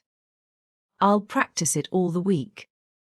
After Sunday school I asked Miss Rogerson, because Mrs. Lynde was too far away, to show me your pew. I sat just as still as I could, and the text was Revelations, 3rd chapter, 2nd and 3rd verses. It was a very long text. If I was a minister, I'd pick the short, snappy ones. The sermon was awfully long too. I suppose the minister had to match it to the text. I didn't think he was a bit interesting. The trouble with him seems to be that he hasn't enough imagination. I didn't listen to him very much. I just let my thoughts run, and I thought of the most surprising things. Marilla felt helplessly that all this should be sternly reproved. But she was hampered by the undeniable fact that some of the things Anne had said, especially about the minister's sermons and Mr. Bell's prayers, were what she herself had really thought deep down in her heart for years, but had never given expression to. It almost seemed to her that those secret, unuttered, critical thoughts had suddenly taken visible and accusing shape and form in the person of this outspoken morsel of neglected humanity. Chapter 12. A Solemn Vow and Promise. It was not until the next Friday that Marilla heard the story of the flower-wreathed hat. She came home from Mrs. Lynde's and called Anne to account. Anne, Mrs. Rachel says you went to church last Sunday with your hat rigged out ridiculous with roses and buttercups. What on earth put you up to such a caper? A pretty-looking object you must have been. Oh, I know pink and yellow aren't becoming to me, began Anne. Becoming fiddlesticks! It was putting flowers on your hat at all, no matter what color they were. That was ridiculous. You are the most aggravating child. I don't see why it's any more ridiculous to wear flowers on your hat than on your dress, protested Anne. Lots of little girls there had bouquets pinned on their dresses. What's the difference? Marilla was not to be drawn from the safe concrete into dubious paths of the abstract. "Don't answer me back like that, Anne. It was very silly of you to do such a thing. Never let me catch you at such a trick again." Mrs. Rachel says she thought she would sink through the floor when she saw you come in all rigged out like that. She couldn't get near enough to tell you to take them off till it was too late. She says people talked about it something dreadful. Of course they would think I had no better sense than to let you go decked out like that. "Oh, I'm so sorry," said Anne, tears welling into her eyes. "I never thought you'd mind. The roses and buttercups were so sweet and pretty I thought they'd look lovely on my hat." Lots of the little girls had artificial flowers on their hats. "I'm afraid I'm going to be a dreadful trial to you. Maybe you'd better send me back to the asylum. That would be terrible. I don't think I could endure it. Most likely I would go into consumption. I'm so thin as it is, you see. But that would be better than being a trial to you." "Nonsense," said Marilla, vexed at herself for having made the child cry. "I don't want to send you back to the asylum. I'm sure. All I want is that you should be like other little girls and not make yourself ridiculous. Don't cry any more. I've got some news for you. Diana Barry came home this afternoon. I'm going up to see if I can borrow a skirt pattern from Mrs. Barry. And if you like you can come with me and get acquainted with Diana." Anne rose to her feet, with clasped hands, the tears still glistening on her cheeks. The dish towel she had been hemming slipped unheeded to the floor. "Oh, Marilla, I'm frightened. Now that it has come, I'm actually frightened. What if she shouldn't like me? It would be the most tragical disappointment of my life. Now, don't get into a fluster. And I do wish you wouldn't use such long words. It sounds so funny in a little girl. I guess Diana'll like you well enough. It's her mother you've got to reckon with. If she doesn't like you, it won't matter how much Diana does. If she has heard about your outburst to Mrs. Lynde and going to church with buttercups round your hat, I don't know what she'll think of you. You must be polite and well-behaved, and don't make any of your startling speeches. For pity's sake, if the child isn't actually trembling." And was trembling. Her face was pale and tense. "Oh, Marilla, you'd be excited too. If you were going to meet a little girl you hoped to be your bosom friend, and whose mother mightn't like you," she said as she hastened to get her hat. They went over to Orchard Slope by the short cut across the brook and up the Firry Hill Grove. Mrs. Barry came to the kitchen door in answer to Marilla's knock. She was a tall, black-eyed, black-haired woman with a very resolute mouth. She had the reputation of being very strict with her children. "How do you do, Marilla?" she said cordially. "Come in. And this is the little girl you have adopted, I suppose." "Yes, this is Anne Shirley," said Marilla. "Spelled with an E," gasped Anne. "Who?" Tremulous and excited as she was determined there should be no misunderstanding on that important point. Mrs. Barry, not hearing or not comprehending, merely shook hands and said kindly, "How are you? I am well in body, although considerable rumpled up in spirit." "Thank you, ma'am," said Anne gravely. Then aside to Marilla in an audible whisper, "There wasn't anything startling in that, was there, Marilla?" Diana was sitting on the sofa, reading a book which she dropped when the callers entered.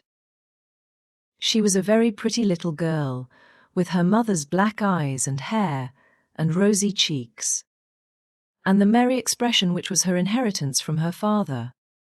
"This is my little girl Diana," said Mrs. Barry. "Diana, you might take Anne out into the garden and show her your flowers. It will be better for you than straining your eyes over that book.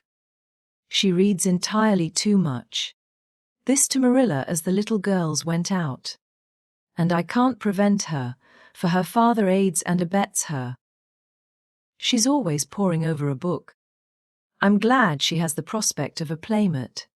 Perhaps it will take her more out of doors. Outside in the garden, which was full of mellow sunset light streaming. Through the dark old firs to the west of it, stood Anne and Diana, gazing bashfully at each other over a clump of gorgeous tiger lilies. The Barry garden was a bowery wilderness of flowers which would have delighted Anne's heart at any time less fraught with destiny. It was encircled by huge old willows and tall firs, beneath which flourished flowers that loved the shade. Prim, right-angled paths neatly bordered with clamshells intersected it like moist red ribbons, and in the beds between old-fashioned flowers ran riot. There were rosy bleeding hearts and great splendid crimson peonies. White, fragrant narcissi and thorny, sweet Scotch roses. Pink and blue and white columbines and lilac-tinted bouncing bets. Clumps of southernwood and ribbon grass and mint. Purple Adam and Eve, daffodils, and masses of sweet clover white with its delicate, fragrant, feathery sprays. Scarlet lightning that shot its fiery lances over prim white musk flowers. A garden it was where sunshine lingered and bees hummed, and winds, beguiled into loitering, purred and rustled. "Oh, Diana," said Anne at last, clasping her hands and speaking almost in a whisper. "Oh, do you think you can like me a little, enough to be my bosom friend?" Diana laughed. Diana always laughed before she spoke. "Why, I guess so," she said frankly. "I'm awfully glad you've come to live at Green Gables. It will be jolly to have somebody to play with. There isn't any other girl who lives near enough to play with, and I've no sisters big enough. Will you swear to be my friend forever and ever?" demanded Anne eagerly. Diana looked shocked. "Why, it's dreadfully wicked to swear," she said rebukingly. "Oh no, not my kind of swearing. There are two kinds, you know." "I never heard of but one kind," said Diana doubtfully. "There really is another." "Oh, it isn't wicked at all. It just means vowing and promising solemnly." "Well, I don't mind doing that," agreed Diana, relieved. "How do you do it?" "We must join hands." "So," said Anne gravely, "it ought to be over running water. We'll just imagine this path is running water. I'll repeat the oath first. I solemnly swear to be faithful to my bosom friend, Diana Barry, as long as the sun and moon shall endure. Now you say it and put my name in." Diana repeated the oath with a laugh fore and aft. Then she said, "You're a queer girl, Anne. I heard before that you were queer, but I believe I'm going to like you real well." When Marilla and Anne went home, Diana went with them as far as the log bridge. The two little girls walked with their arms about each other. At the brook they parted with many promises to spend the next afternoon together. "Well, did you find Diana a kindred spirit?" asked Marilla as they went up through the garden of Green Gables. "Oh, yes," sighed Anne, blissfully unconscious of any sarcasm on Marilla's part. "Oh, Marilla, I'm the happiest girl on Prince Edward Island this very moment. I assure you I'll say my prayers with a right good will tonight. Dinah and I are going to build a playhouse in Mr. William Bell's birch grove tomorrow. Can I have those broken pieces of china that are out in the woodshed? Diana's birthday is in February and mine is in March. Don't you think that is a very strange coincidence? Diana is going to lend me a book to read. She says it's perfectly splendid and tremendously exciting. She's going to show me a place back in the woods where rice lilies grow. Don't you think Diana has got very soulful eyes? I wish I had soulful eyes. Diana is going to teach me to sing a song called Nellie in the Hazel Dell. She's going to give me a picture to put up in my room. It's a perfectly beautiful picture, she says. A lovely lady in a pale blue silk dress. A sewing machine agent gave it to her. I wish I had something to give Diana. I'm an inch taller than Diana. But she is ever so much fatter. She says she'd like to be thin because it's so much more graceful, but I'm afraid she only said it to soothe my feelings. We're going to the shore some day to gather shells. We have agreed to call the spring down by the log bridge the Dryad's Bubble. Isn't that a perfectly elegant name? I read a story once about a spring called that. A Dryad is sort of a grown-up fairy, I think. Well, all I hope is you won't talk Diana to death, said Marilla. But remember this in all your planning, Anne. You're not going to play all the time nor most of it. You'll have your work to do, and it'll have to be done first. Anne's cup of happiness was full, and Matthew caused it to overflow. He had just got home from a trip to the store at Carmody, and he sheepishly produced a small parcel from his pocket and handed it to Anne, with a deprecatory look at Marilla. I heard you say you liked chocolate sweeties, so I got you some, he said. Humph, sniffed Marilla. It'll ruin her teeth and stomach. There, child, don't look so dismal. You can eat those, since Matthew has gone and got them. He'd better have brought you peppermints. They're wholesomer. Don't sicken yourself eating all at once now. Oh, no, indeed. I won't, said Anne eagerly. I'll just eat one tonight, Marilla. And I can give Diana half of them, can't I? The other half will taste twice as sweet to me if I give some to her. It's delightful to think I have something to give her. I will say it for the child, said Marilla when had gone to her gable. She isn't stingy. I'm glad, for of all faults I detest stinginess in a child. Dear me, it's only 3 weeks since she came. And it seems as if she'd been here always. I can't imagine the place without her. Now, don't be looking I told you so, Matthew. That's bad enough in a woman. But it isn't to be endured in a man.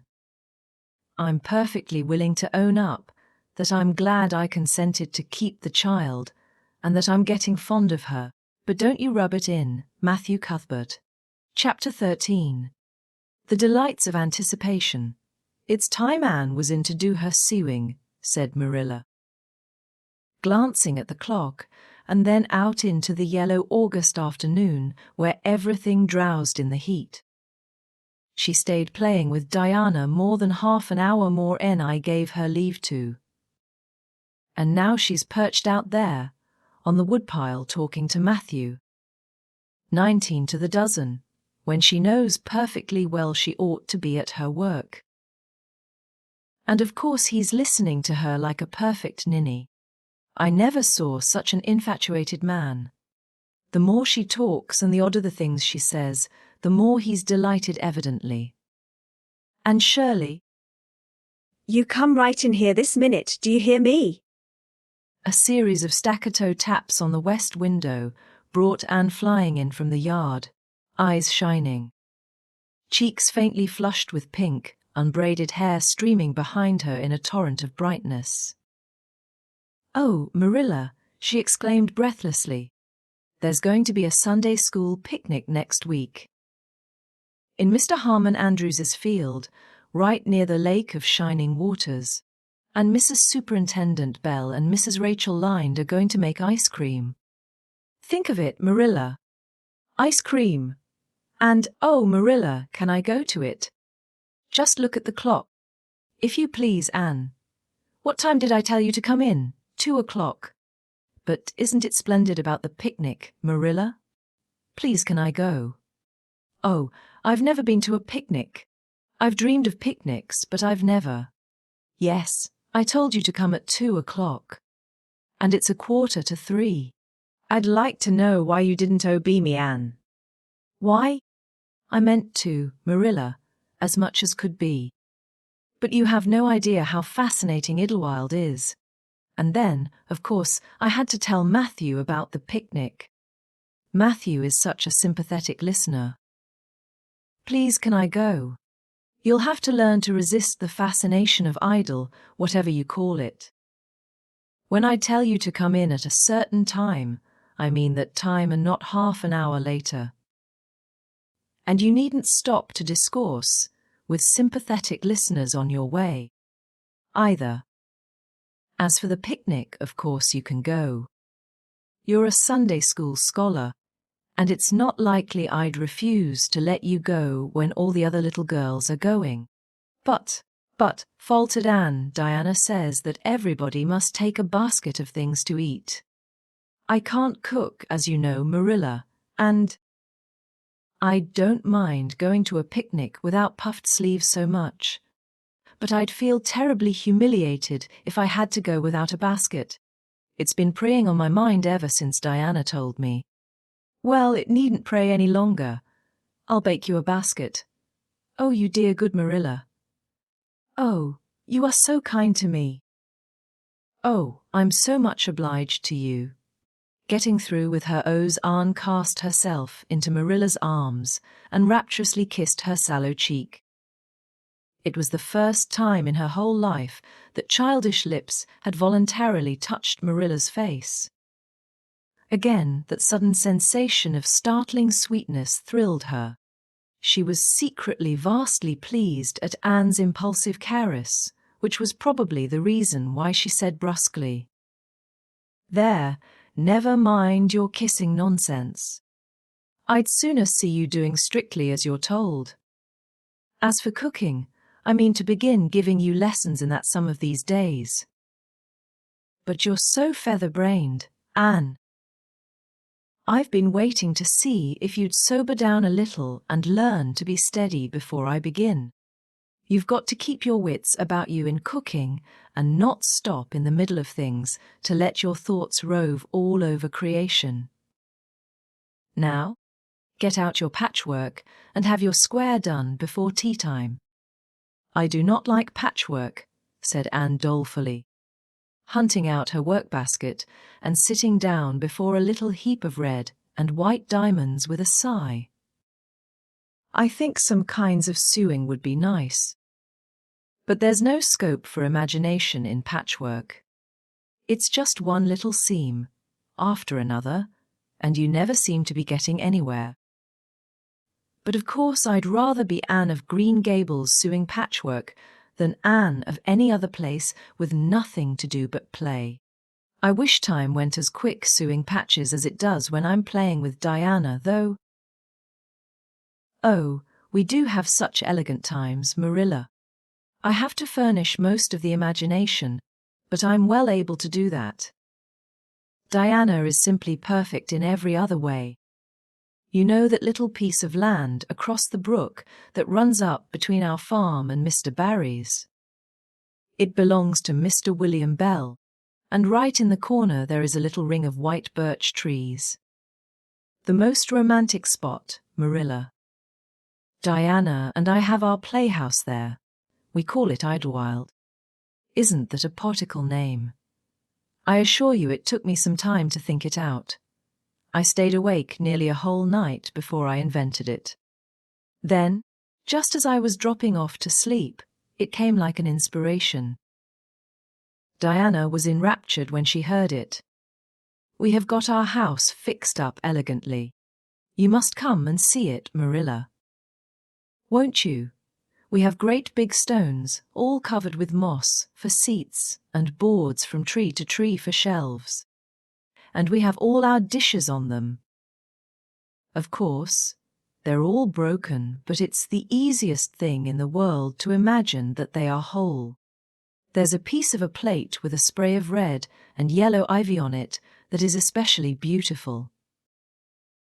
We keep it in the parlor, and we have the fairy glass there, too. The fairy glass is as lovely as a dream.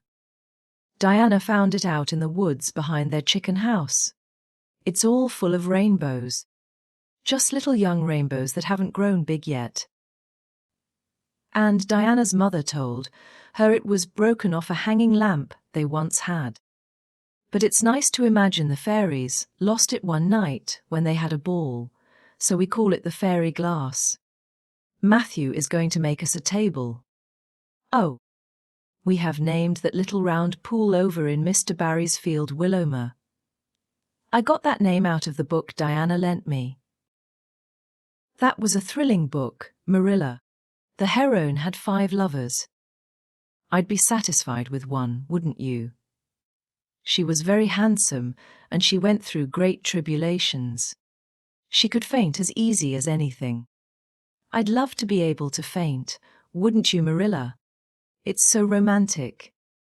But I'm really very healthy for all I'm so thin. I believe I'm getting fatter, though. Don't you think I am?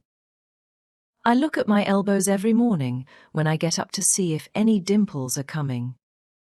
Diana is having a new dress made with elbow sleeves. She is going to wear it to the picnic. Oh, I do hope it will be fine next Wednesday. I don't feel that I could endure the disappointment if anything happened to prevent me from getting to the picnic. I suppose I'd live through it. But I'm certain it would be a lifelong sorrow. It wouldn't matter if I got to 100 picnics in after years. They wouldn't make up for missing this one. They're going to have boats on the lake of shining waters. And ice cream, as I told you. I have never tasted ice cream. Diana tried to explain what it was like, but I guess ice cream is one of those things that are beyond imagination. Anne, you have talked even on for 10 minutes by the clock, said Marilla. Now? Just for curiosity's sake, see if you can hold your tongue for the same length of time. And held her tongue as desired. But for the rest of the week she talked picnic and thought picnic and dreamed picnic. On Saturday it rained, and she worked herself up into such a frantic state, lest it should keep on raining until, and over Wednesday, that Marilla made her sew an extra pack square by way of steadying her nerves. On Sunday, Anne confided to Marilla on the way home from church that she grew actually cold all over with excitement when the minister announced the picnic from the pulpit. Such a thrill as went up and down my back, Marilla. I don't think I'd ever really believed until then that there was honestly going to be a picnic. I couldn't help fearing I'd only imagined it. But when a minister says a thing in the pulpit, you just have to believe it. You set your heart too much on things. Anne, said Marilla with a sigh, I'm afraid there'll be a great many disappointments in store for you through life. Oh, Marilla. Looking forward to things is half the pleasure of them, exclaimed Anne. You mayn't get the things themselves, but nothing can prevent you from having the fun of looking forward to them. Mrs. Lynde says, Blessed are they who expect nothing, for they shall not be disappointed. But I think it would be worse to expect nothing than to be disappointed. Marilla wore her amethyst brooch to church that day as usual. Marilla always wore her amethyst brooch to church. She would have thought it rather sacrilegious to leave it off. As bad as forgetting her Bible, or her collection dime. That amethyst brooch was Marilla's most treasured possession. A seafaring uncle had given it to her mother, who in turn had bequeathed it to Marilla.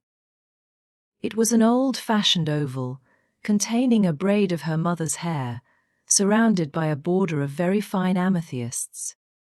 Marilla knew too little about precious stones to realize how fine the amethysts actually were. But she thought them very beautiful, and was always pleasantly conscious of their violet shimmer at her throat, above her good brown satin dress, even although she could not see it, and had been smitten with delighted admiration when she first saw that brooch. Oh, Marilla, It's a perfectly elegant brooch. I don't know how you can pay attention to the sermon or the prayers when you have it on. I couldn't, I know. I think amethysts are just sweet.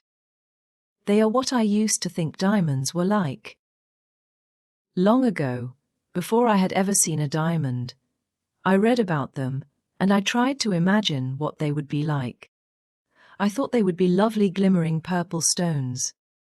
When I saw a real diamond in a lady's ring one day, I was so disappointed I cried. Of course, it was very lovely, but it wasn't my idea of a diamond. Will you let me hold the brooch for 1 minute, Marilla? Do you think amethysts can be the souls of good violets? Chapter 14. Anne's confession. On the Monday evening before the picnic, Marilla came down from her room with a troubled face. Anne, she said to that small personage, who was shelling peas by the spotless table and singing Nelly of the Hazel Dell with a vigor, an expression that did credit to Diana's teaching. Did you see anything of my amethyst brooch? I thought I stuck it in my pincushion when I came home from church yesterday evening, but I can't find it anywhere. I saw it this afternoon when you were away at the Aid Society, said Anne, a little slowly. I was passing your door when I saw it on the cushion, so I went in to look at it. Did you touch it? Said Marilla sternly. Yes, admitted Anne. I took it up and I pinned it on my breast just to see how it would look. You had no business to do anything of the sort. It's very wrong in a little girl to meddle. You shouldn't have gone into my room in the first place, and you shouldn't have touched a brooch that didn't belong to you in the second. Where did you put it? Oh, I put it back on the bureau. I hadn't it on a minute. Truly, I didn't mean to meddle, Marilla. I didn't think about its being wrong to go in and try on the brooch. But I see now that it was, and I'll never do it again. That's one good thing about me. I never do the same naughty thing twice. You didn't put it back, said Marilla. That brooch isn't anywhere on the bureau. You've taken it out or something, Anne. I did put it back, said Anne quickly. Pertly, Marilla thought. I don't just remember whether I stuck it on the pincushion or laid it in the china tray. But I'm perfectly certain I put it back. I'll go and have another look, said Marilla, determining to be just. If you put that brooch back, it's there still. If it isn't, I'll know you didn't, that's all. Marilla went to her room and made a thorough search, not only over the bureau, but in every other place she thought the brooch might possibly be. It was not to be found, and she returned to the kitchen. Anne, the brooch is gone. By your own admission, you were the last person to handle it. Now, what have you done with it? Tell me the truth at once. Did you take it out and lose it? No, I didn't, said Anne solemnly, meeting Marilla's angry gaze squarely. I never took the brooch out of your room, and that is the truth, if I was to be led to the block for it. Although I'm not very certain what a block is. So there, Marilla. Anne's so there was only intended to emphasize her assertion, but Marilla took it as a display of defiance. I believe you are telling me a falsehood, Anne, she said sharply. I know you are. There now, don't say anything more unless you are prepared to tell the whole truth. Go to your room and stay there until you are ready to confess. Will I take the peas with me? Said Anne meekly. No, I'll finish shelling them myself. Do as I bid you. When Anne had gone, Marilla went about her evening tasks in a very disturbed state of mind. She was worried about her valuable brooch. What if Anne had lost it? And how wicked of the child to deny having taken it, when anybody could see she must have. With such an innocent face, too. I don't know what I wouldn't sooner have had happen, thought Marilla, as she nervously shelled the peas. Of course. I don't suppose she meant to steal it or anything like that. She's just taken it to play with, or help along that imagination of hers. She must have taken it. That's clear, for there hasn't been a soul in that room since she was in it, by her own story, until I went up tonight. And the brooch is gone. There's nothing surer. I suppose she has lost it and is afraid to own up for fear she'll be punished. It's a dreadful thing to think she tells falsehoods. It's a far worse thing than her fit of temper. It's a fearful responsibility to have a child in your house you can't trust. Slyness and untruthfulness. That's what she has displayed. I declare I feel worse about that than about the brooch. If she'd only have told the truth about it, I wouldn't mind so much. Marilla went to her room at intervals all through the evening and searched for the brooch, without finding it. A bedtime visit to the east gable produced no result. Anne persisted in denying that she knew anything about the brooch, but Marilla was only the more firmly convinced that she did. She told Matthew the story the next morning. Matthew was confounded and puzzled. He could not so quickly lose faith in Anne, but he had to admit that circumstances were against her. "You're sure it hasn't fell down behind the bureau?" was the only suggestion he could offer. "I've moved the bureau, and I've taken out the drawers, and I've looked in every crack and cranny," was Marilla's positive answer. "The brooch is gone, and that child has taken it and lied about it. That's the plain, ugly truth, Matthew Cuthbert, and we might as well look it in the face. Well now, what are you going to do about it?" Matthew asked fallenly, feeling secretly thankful that Marilla, and not he, had to deal with the situation. He felt no desire to put his oar in this time. "She'll stay in her room until she confesses," said Marilla grimly, remembering the success of this method in the former case. "Then we'll see. Perhaps we'll be able to find the brooch if she'll only tell where she took it. But in any case she'll have to be severely punished, Matthew." "Well now, you'll have to punish her," said Matthew, reaching for his hat. "I've nothing to do with it, remember. You warned me off yourself." Marilla felt deserted by everyone. She could not even go to Mrs. Lynde for advice. She went up to the east gable with a very serious face, and left it with a face more serious still, and steadfastly refused to confess. She persisted in asserting that she had not taken the brooch. The child had evidently been crying, and Marilla felt a pang of pity, which she sternly repressed. By night she was, as she expressed it, beat out. "You'll stay in this room until you confess, Anne. You can make up your mind to that," she said firmly. "But the picnic is tomorrow, Marilla," cried Anne. "You won't keep me from going to that, will you? You'll just let me out for the afternoon, won't you? Then I'll stay here as long as you like afterwards, cheerfully. But I must go to the picnic." "You'll not go to picnics nor anywhere else until you've confessed, Anne." "Oh, Marilla," gasped Anne. But Marilla had gone out and shut the door. Wednesday morning dawned as bright and fair, as if expressly made to order for the picnic. Birds sang around Green Gables.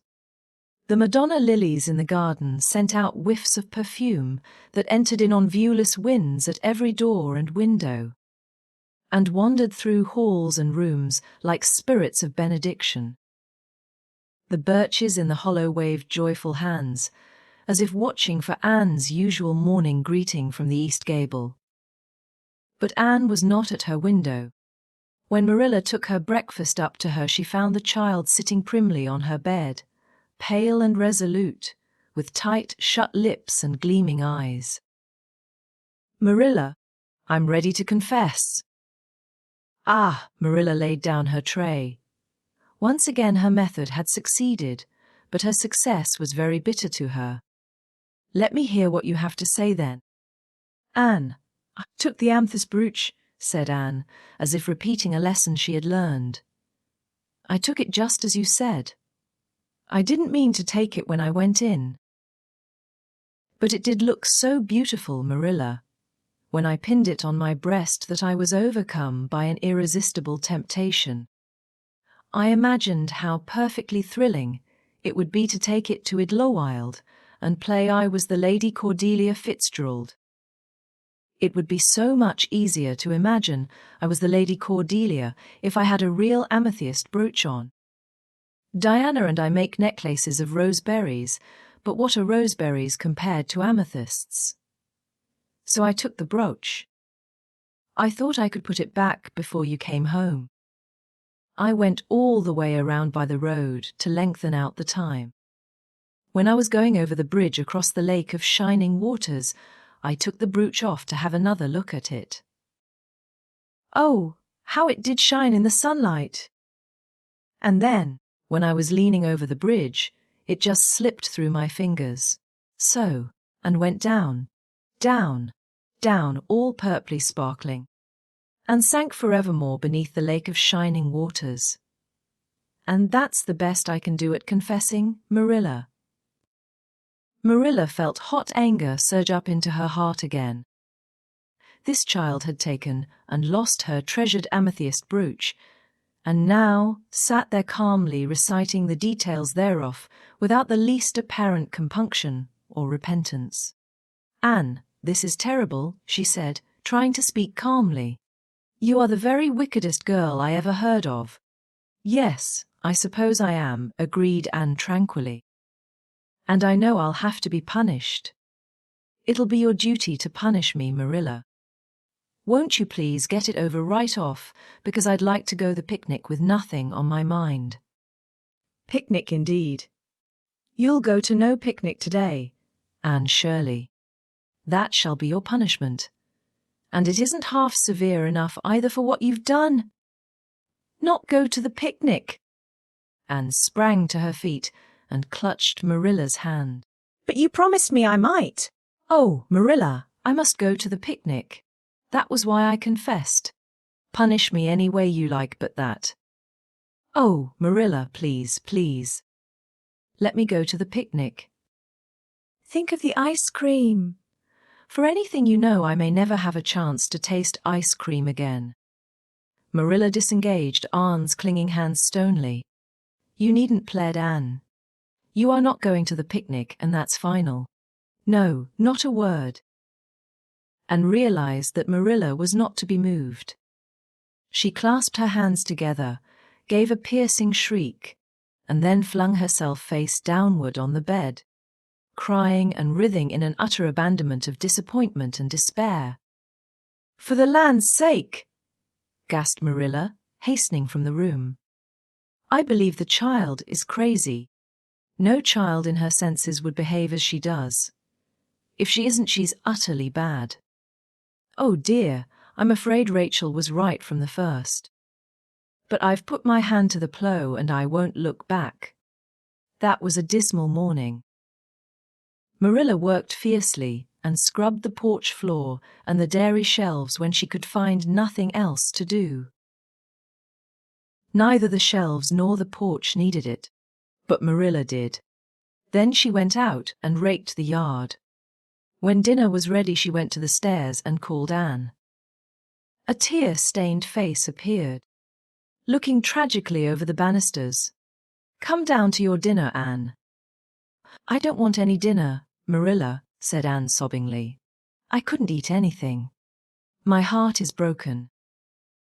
You'll feel remorse of conscience someday, I expect, for breaking it, Marilla, but I forgive you.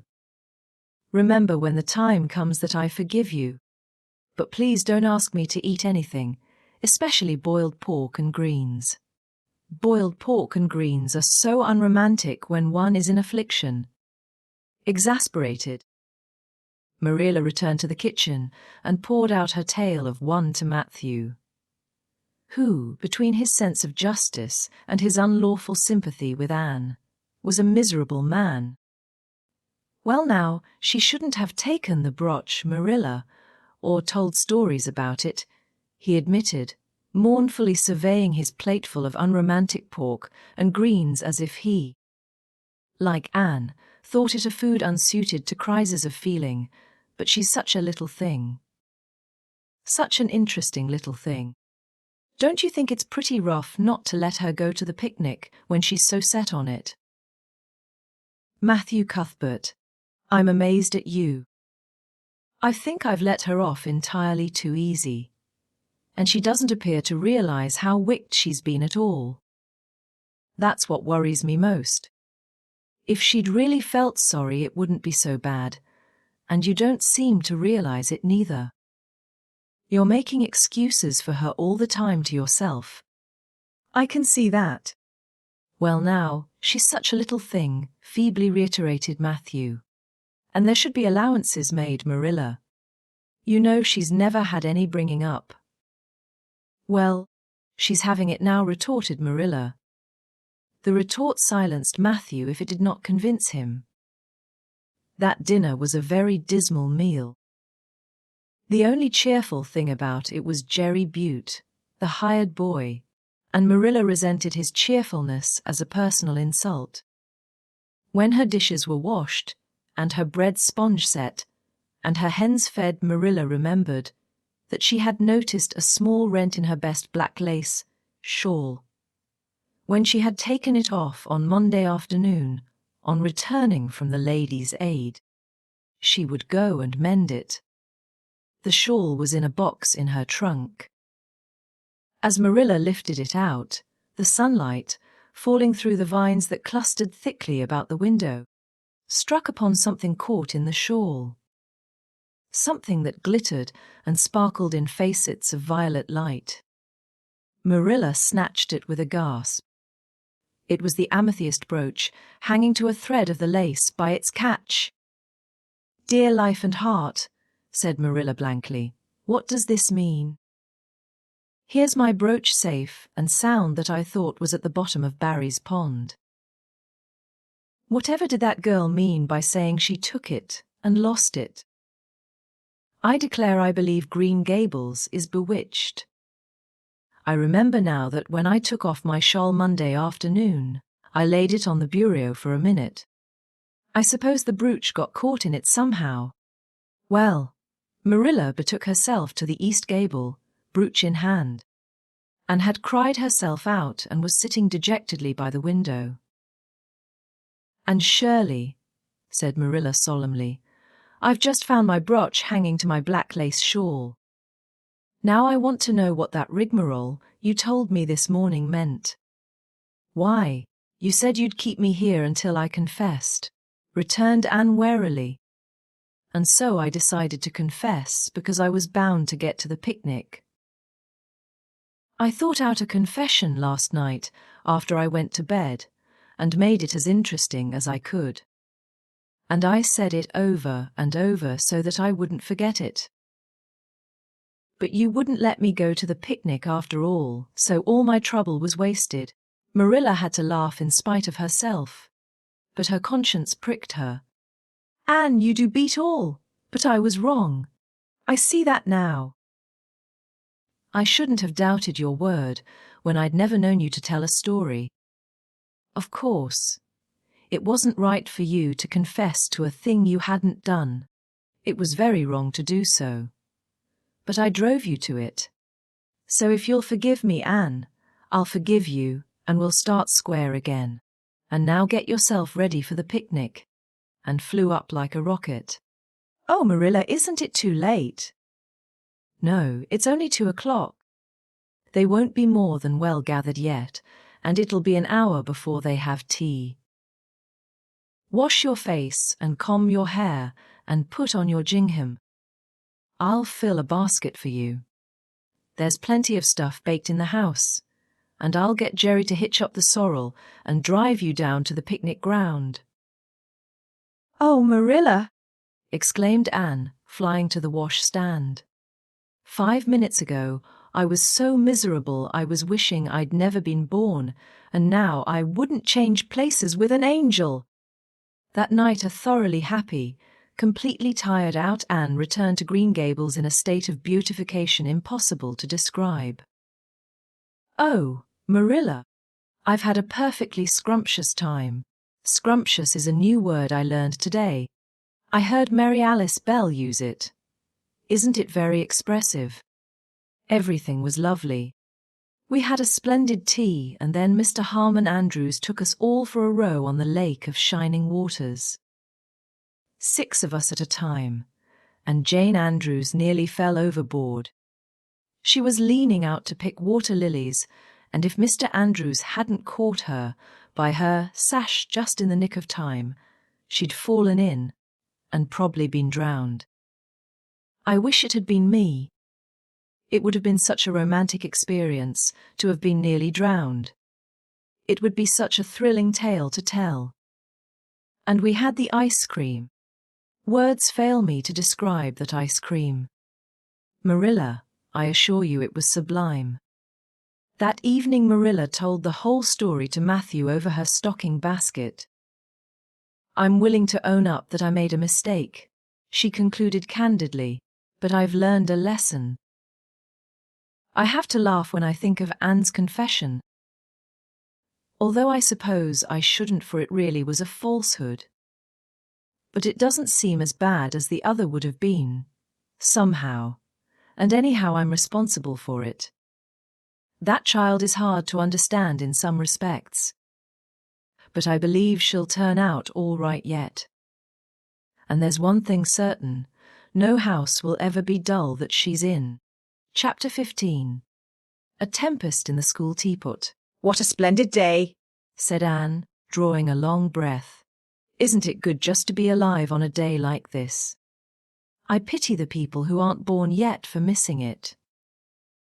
They may have good days, of course, but they can never have this one. And it's splendider still to have such a lovely way to go to school by, isn't it? It's a lot nicer than going round by the road. That is so dusty and hot, said Diana practically, peeping into her dinner basket and mentally calculating if the 3 juicy, toothsome raspberry tarts reposing there were divided among 10 girls, how many bites each girl would have.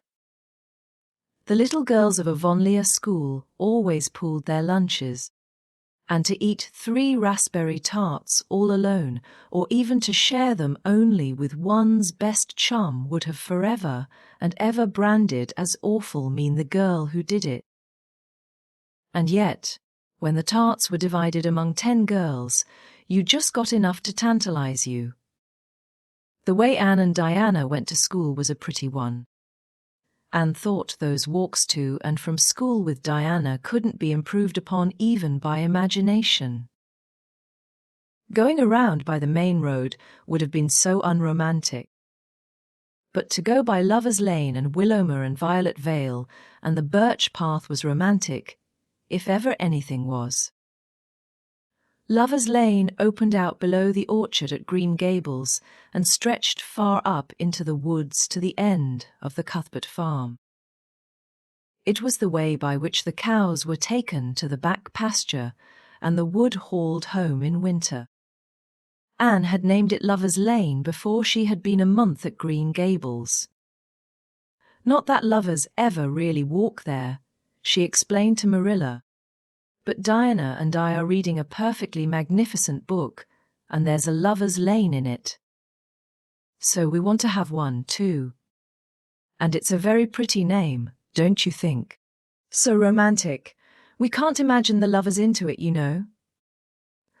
I like that lane because you can think out loud without people calling you crazy. And, starting out alone in the morning, went down Lover's Lane as far as the brook. Here Diana met her, and the 2 little girls went on up the lane under leafy arch of maples. Maples are such sociable trees, said Anne. They're always rustling and whispering to you, until they came to a rustic bridge. Then they left the lane and walked through Mr. Barry's back field and past Willowmere. Beyond Willowmere came Violet Vale, a little green dimple in the shadow of Mr. Andrew Bell's big woods. Of course there are no violets there now, Anne told Marilla, but Diana says there are millions of them in spring. Oh, Marilla, can't you just imagine you see them? It actually takes away my breath. I named it Violet Vale. Diana says she never saw the beat of me for hitting on fancy names for places. It's nice to be clever at something, isn't it? But Diana named the Birch Path. She wanted to, so I let her. But I'm sure I could have found something more poetical than plain Birch Path. Anybody can think of a name like that. But the Birch Path is one of the prettiest places in the world, Marilla. It was. Other people besides and thought so when they stumbled on it. It was a little narrow, twisting path, winding down over a long hill, straight through Mr. Bell's woods. Where the light came down sifted through so many emerald screens that it was as flawless as the heart of a diamond. It was fringed in all its length with slim young birches, white-stemmed and lissom-boughed. Ferns and starflowers and wild lilies of the valley and scarlet tufts of pigomberries grew thickly along it.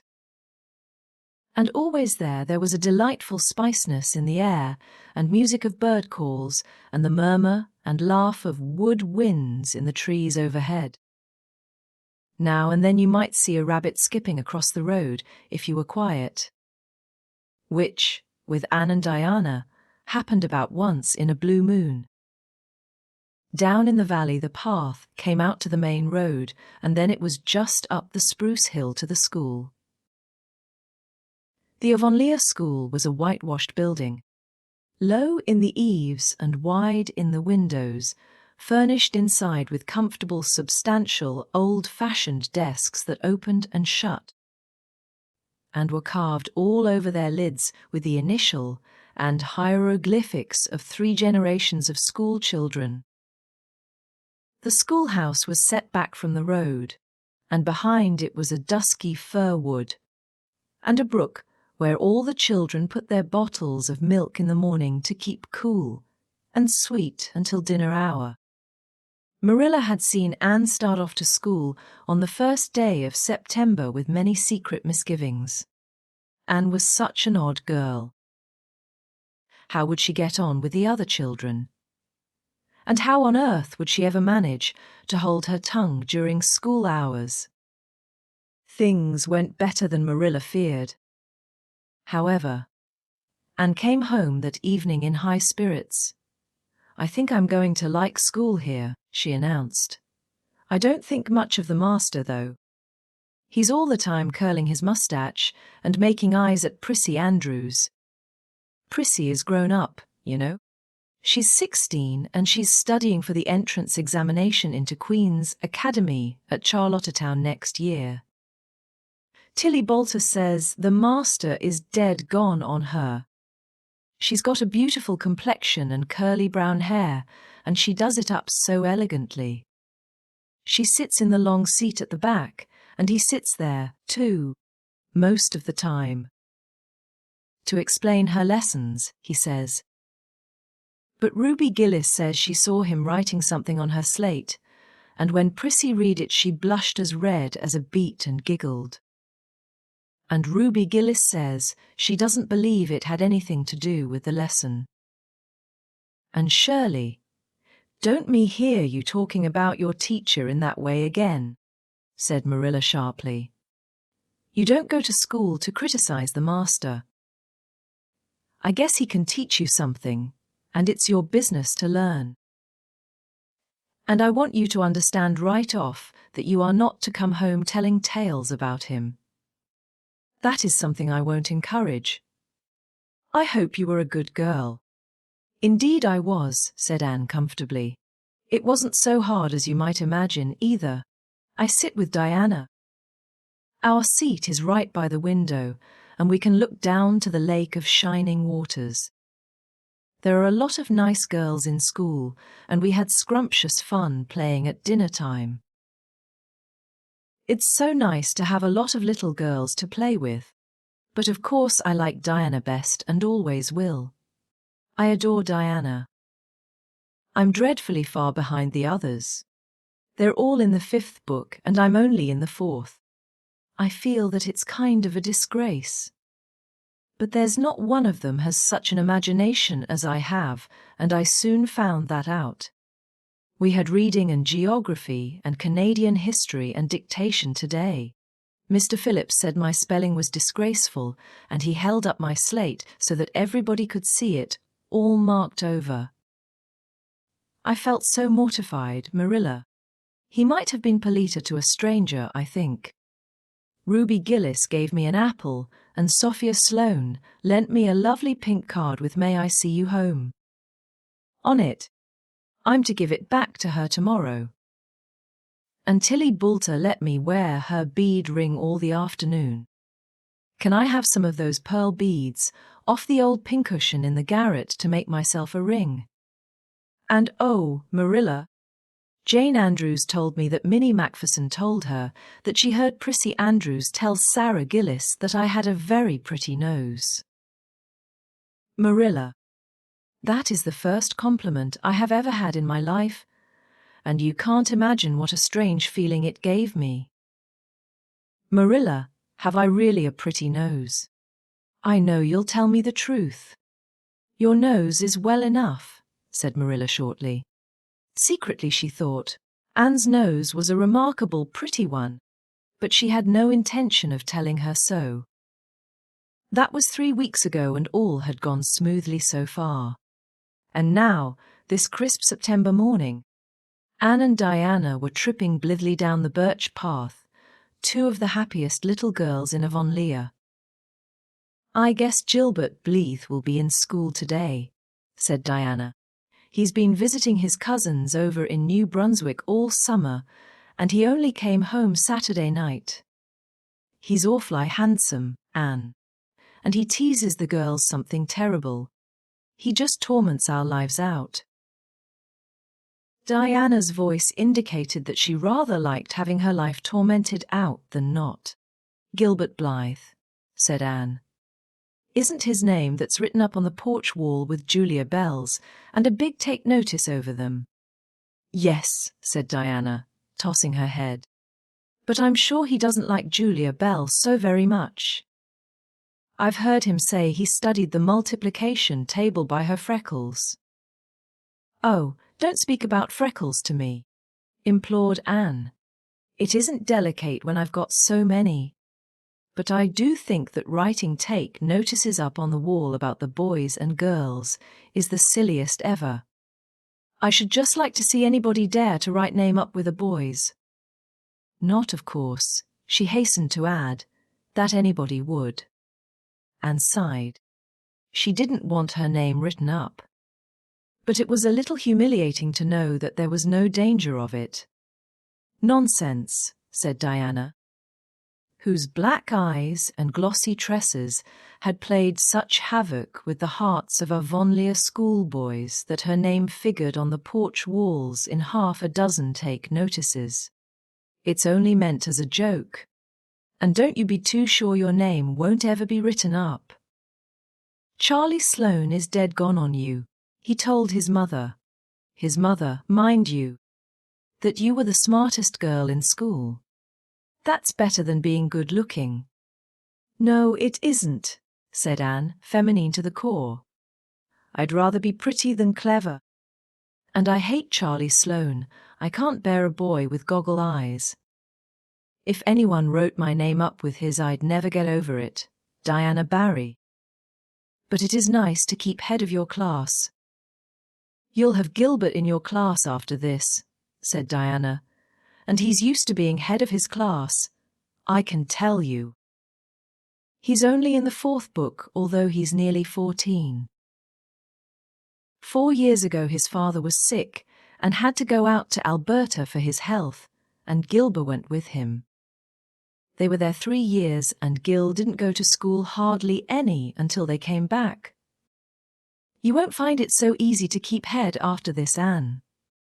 I'm glad, said Anne quickly. I couldn't really feel proud of keeping head of little boys and girls of just 9 or 10. I got up yesterday spelling ebullition. Josie Pye was head and, mind you, she peeped in her book. Mr. Phillips didn't see her. He was looking at Prissy Andrews. But I did. I just swept her a look of freezing scorn, and she got as red as a beet and spelled it wrong after all. Those Pye girls are cheats all round, said Diana indignantly, as they climbed the fence of the main road. Gertie Pye actually went and put her milk bottle in my place in the brook yesterday. Did you ever? I don't speak to her now. When Mr. Phillips was in the back of the room hearing Prissy Andrews's Latin, Diana whispered to Anne, "That's Gilbert Blythe sitting right across the aisle from you, Anne. Just look at him and see if you don't think he's handsome." And looked accordingly.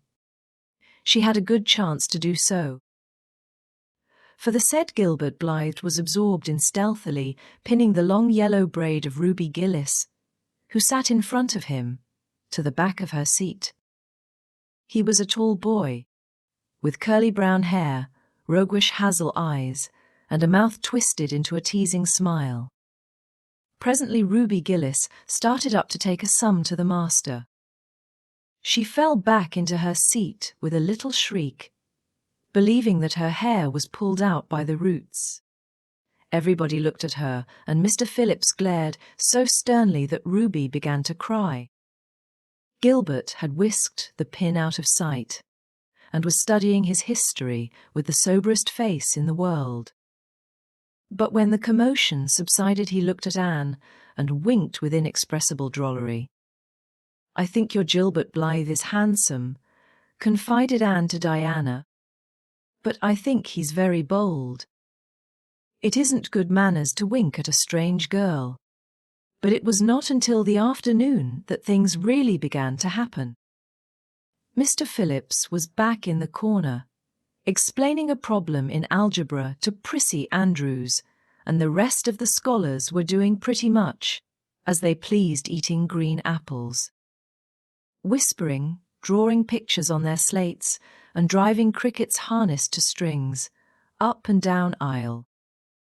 Gilbert Blythe was trying to make Anne Shirley look at him and failing utterly. Because Anne was at that moment totally oblivious, not only to the very existence of Gilbert Blythe, but of every other scholar in Avonlea school itself.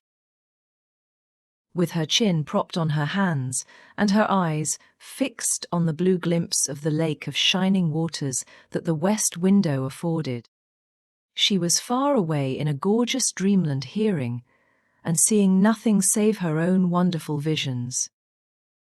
Gilbert Blythe wasn't used to putting himself out to make a girl look at him and meeting with failure. She should look at him, that red-haired Shirley girl with the little pointed chin and the big eyes that weren't like the eyes of any other girl in Avonlea school. Gilbert reached across the aisle, picked up the end of Anne's long red braid, held it out at arm's length, and said in a piercing whisper, "Carrots! Carrots!" Then Anne looked at him with a vengeance. She did more than look. She sprang to her feet, her bright fancies fallen into cureless ruin.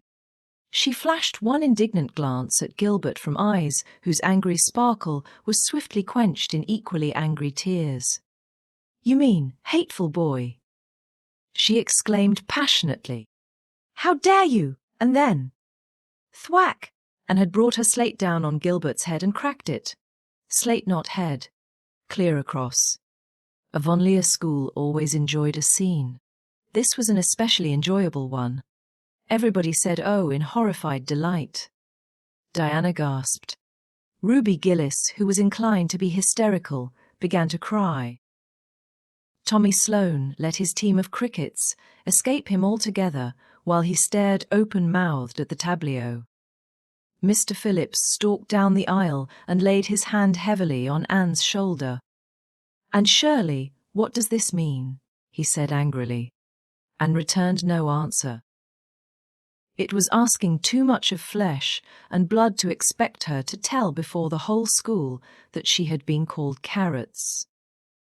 Gilbert it was who spoke up stoutly. "It was my fault, Mr. Phillips. I teased her." Mr. Phillips paid no heed to Gilbert. "I am sorry to see a pupil of mine displaying such a temper and such a vindictive spirit," he said in a solemn tone, as if the mere fact of being a pupil of his ought to root out all evil passions from the hearts of small imperfect mortals. "Anne, go and stand on the platform in front of the blackboard for the rest of the afternoon." Anne would have infinitely preferred a whipping to this punishment, under which her sensitive spirit quivered as from a whiplash. With a white, set face she obeyed. Mr. Phillips took a chalk crayon and wrote on the blackboard above her head, "Anne Shirley has a very bad temper. Anne Shirley must learn to control her temper." And then read it out loud so that even the primer class, who couldn't read writing, should understand it. Anne stood there the rest of the afternoon with that legend above her. She did not cry or hang her head. Anger was still too hot in her heart for that, and it sustained her amid all her agony of humiliation. With resentful eyes and passion, red cheeks, she confronted alike Diana's sympathetic gaze and Charlie Sloane's indignant nods and Josie Pye's malicious smiles. As for Gilbert Blythe, she would not even look at him. She would never look at him again. She would never speak to him. When school was dismissed, Anne marched out with her red head held high. Gilbert Blythe tried to intercept her at the porch door. "I'm awfully sorry I made fun of your hair, Anne," he whispered contritely. "Honest I am. Don't be mad for keeps, now." Anne swept by disdainfully, without look or sign of hearing. "Oh, how could you, Anne?" breathed Diana as they went down the road, half reproachfully, half admiringly.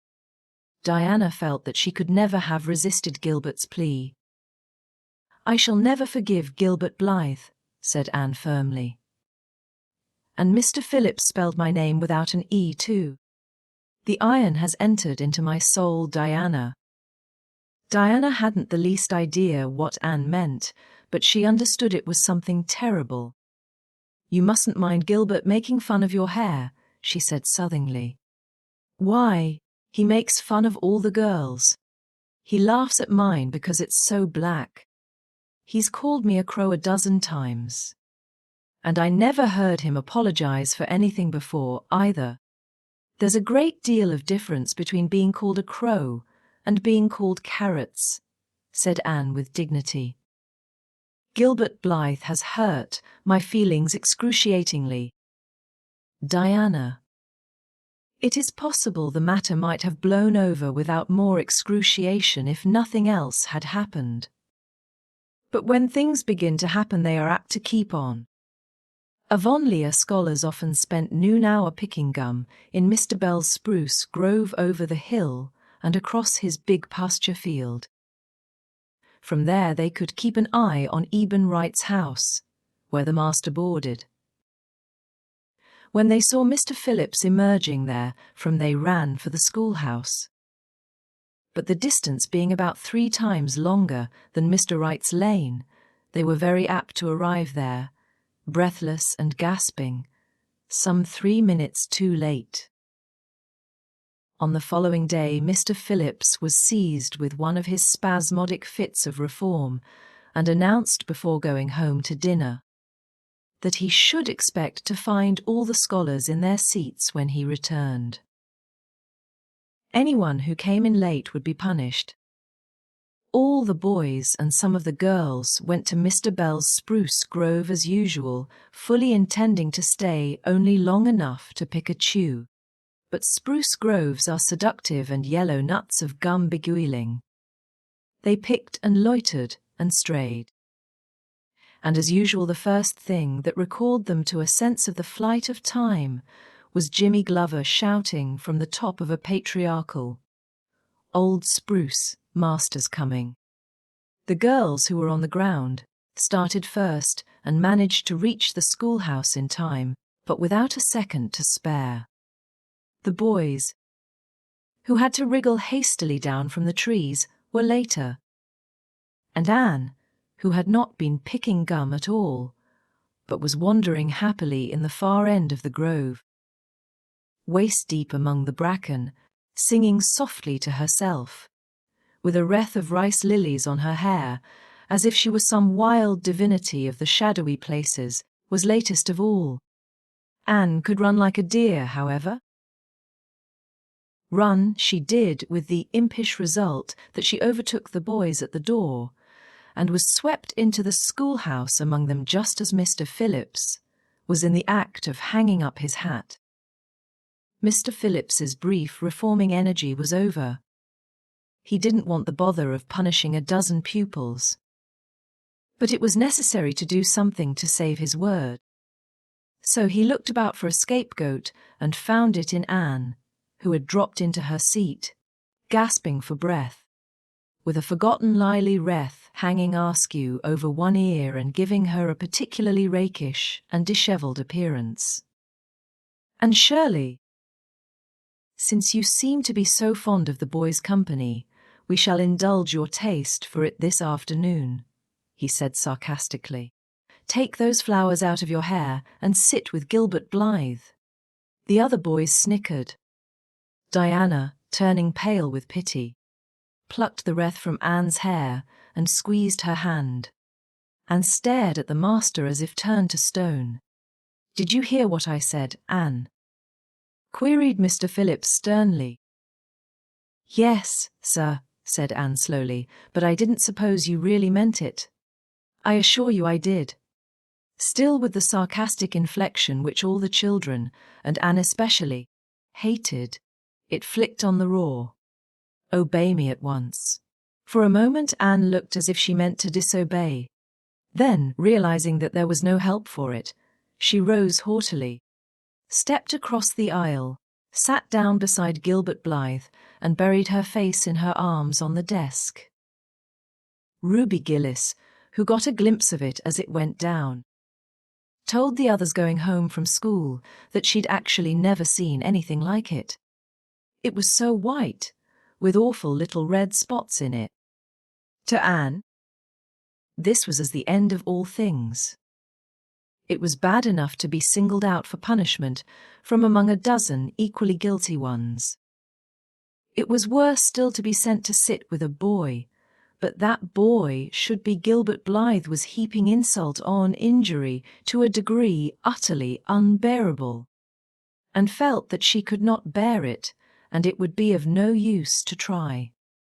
Her whole being seethed with shame and anger and humiliation. At first the other scholars looked and whispered and giggled and nudged.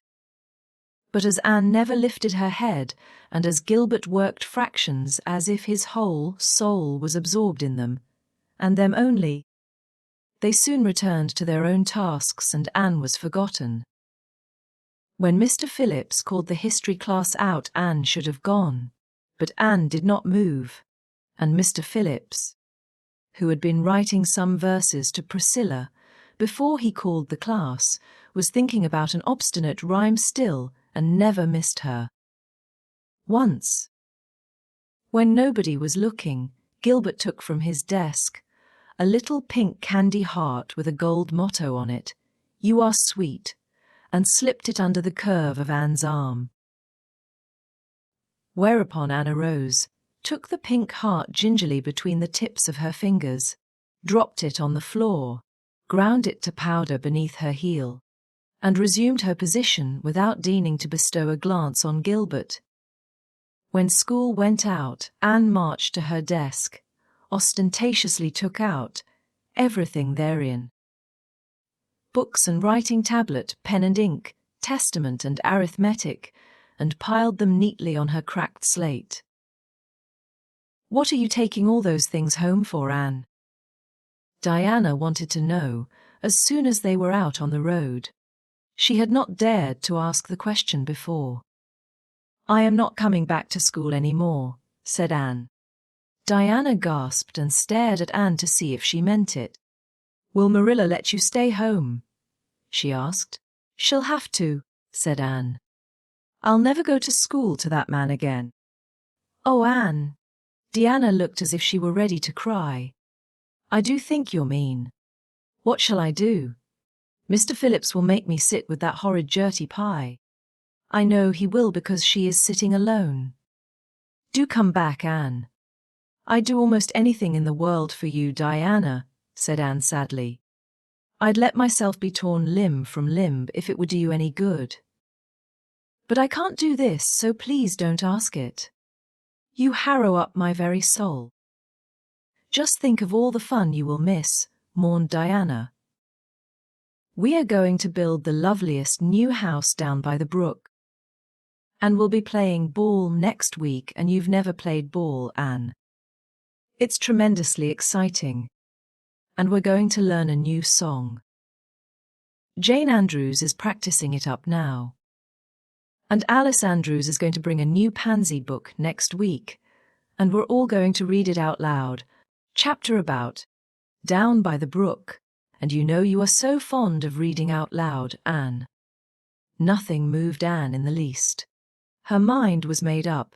She would not go to school to Mr. Phillips again. She told Marilla so when she got home. "Nonsense," said Marilla. "It isn't nonsense at all," said Anne, gazing at Marilla with solemn, reproachful eyes. "Don't you understand, Marilla? I've been insulted." "Insulted fiddlesticks. You'll go to school tomorrow as usual." "Oh, no." Anne shook her head gently. "I'm not going back, Marilla. I'll learn my lessons at home, and I'll be as good as I can be and hold my tongue all the time if it's possible at all. But I will not go back to school, I assure you." Marilla saw something remarkably like unyielding stubbornness looking out of Anne's small face. She understood that she would have trouble in overcoming it, but she resolved wisely to say nothing more just then. "I'll run down and see Rachel about it this evening," she thought. "There's no use reasoning with Anne now. She's too worked up, and I've an idea she can be awful stubborn if she takes the notion. Far as I can make out from her story, Mr. Phillips has been carrying matters with a rather high hand. But it would never do to say so to her. I'll just talk it over with Rachel. She's sent 10 children to school, and she ought to know something about it. She'll have heard the whole story, too, by this time." Marilla found Mrs. Lynde knitting quilts as industriously and cheerfully as usual. "I suppose you know what I've come about," she said, a little shamefacedly. Mrs. Rachel nodded. "About Anne's fuss in school, I reckon," she said. "Tilly Boulter was in on her way home from school and told me about it." "I don't know what to do with her," said Marilla.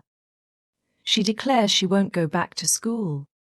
I never saw a child so worked up. I've been expecting trouble ever since she started to school. I knew things were going too smooth to last. She's so high-strung. What would you advise, Rachel?"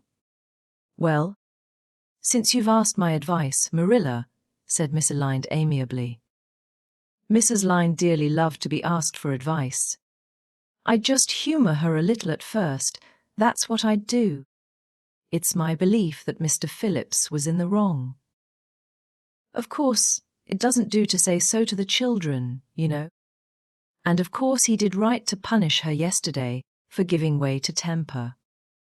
But today it was different. The others who were late should have been punished as well as Anne. That's what. And I don't believe in making the girls sit with the boys for punishment. It isn't modest." Tilly Boulter was real indignant. She took Anne's part right through and said all the scholars did too. And seems real popular among them, somehow. I never thought she'd take with them so well. Then you really think I'd better let her stay home? Said Marilla in amazement. Yes. That is, I wouldn't say school to her again until she said it herself. Depend upon it, Marilla. She'll cool off in a week or so and be ready enough to go back of her own accord. That's what while. If you were to make her go back right off, dear knows what freak or tantrum she'd take next and make more trouble than ever. The less fuss made the better, in my opinion. She won't miss much by not going to school, as far as that goes. Mr. Phillips isn't any good at all as a teacher. The order he keeps is scandalous, that's what. And he neglects the young fry, and puts all his time on those big scholars he's getting ready for Queen's. He'd never have got the school for another year if his uncle hadn't been a trustee. The trustee, for he just leads the other two around by the nose. That's what. I declare I don't know what education in this island is coming to. Mrs. Rachel shook her head, as much as to say if she were only at the head of the educational system of the province things would be much better managed. Marilla took Mrs. Rachel's advice, and not another word was said to Anne about going back to school. She learned her lessons at home, did her chores, and played with Diana in the chilly purple autumn twilights. But when she met Gilbert Blythe on the road or encountered him in Sunday school, she passed him by with an icy contempt that was no whit thawed by his evident desire to appease her. Even Diana's efforts as a peacemaker were of no avail.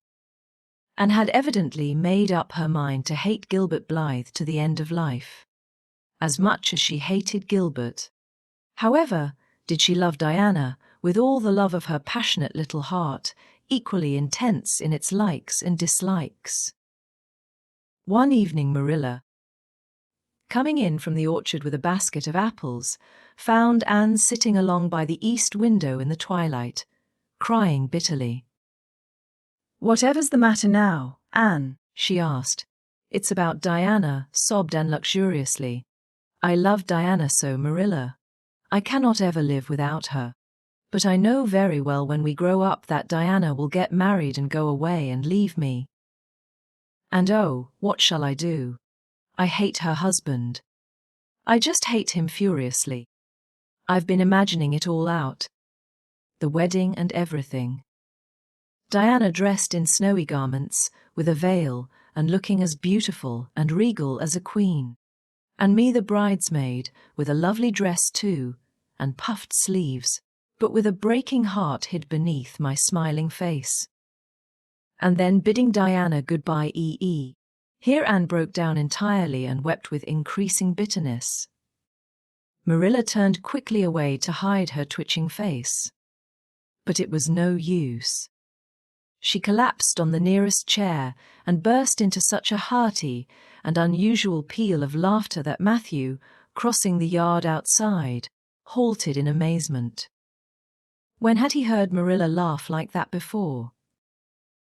"Well, Anne Shirley," said Marilla as soon as she could speak, "if you must borrow trouble, for pity's sake borrow it handier home. I should think you had an imagination, sure enough." Chapter 16. Diana is invited to tea with tragic results. October was a beautiful month at Green Gables.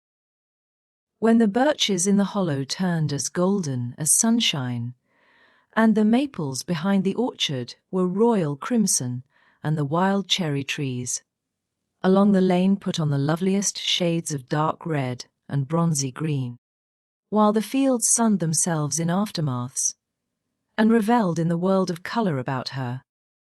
"Oh, Marilla," she exclaimed one Saturday morning, coming dancing in with her arms full of gorgeous boughs, "I'm so glad I live in a world where there are Octobers. It would be terrible if we just skipped from September to November, wouldn't it? Look at these maple branches. Don't they give you a thrill? Several thrills. I'm going to decorate my room with them. Messy things. said Marilla, whose aesthetic sense was not noticeably developed. You clutter up your room entirely too much with out-of-doors stuff, Anne. Bedrooms were made to sleep in. Oh, and dream in too, Marilla. And you know one can dream so much better in a room where there are pretty things. I'm going to put these baufs in the old blue jug and set them on my table. Mind you don't drop leaves all over the stairs then. I'm going on a meeting of the Aid Society at Carmody this afternoon, Anne, and I won't likely be home before dark. You'll have to get Matthew and Jerry their supper, so mind you don't forget to put the tea to draw until you sit down at the table as you did last time. It was dreadful of me to forget, said Anne apologetically, but that was the afternoon. I was trying to think of a name for Violet Vale, and it crowded other things out. Matthew was so good. He never scolded a bit. He put the tea down himself and said we could wait a while as well as not. And I told him a lovely fairy story while we were waiting, so he didn't find the time long at all. It was a beautiful fairy story, Marilla. I forgot the end of it, so I made up an end for it myself, and Matthew said he couldn't tell where the join came in. Matthew would think it all right. Anne, if you took a notion to get up and have dinner in the middle of the night, but you keep your wits about you this time. And I don't really know if I'm doing right. It may make you more addlepated than ever.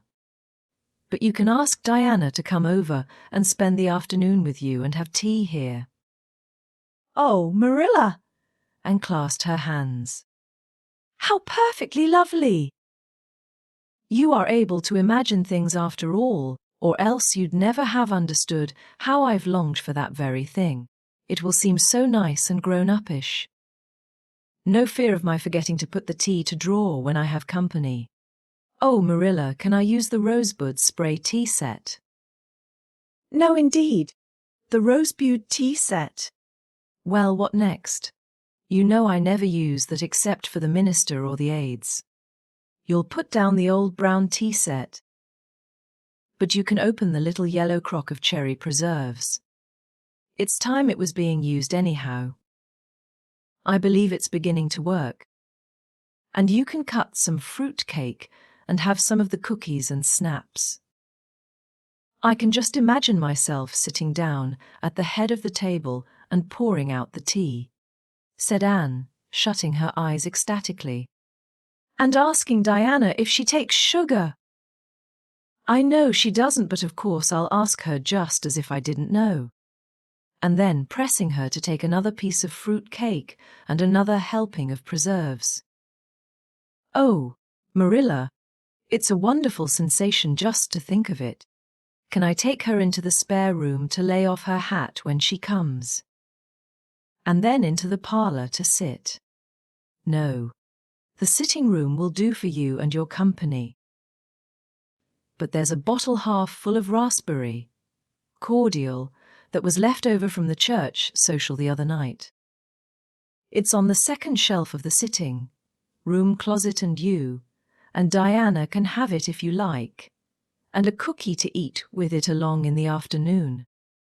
For I dare say Matthew will be late coming into tea since he's hauling potatoes to the vessel.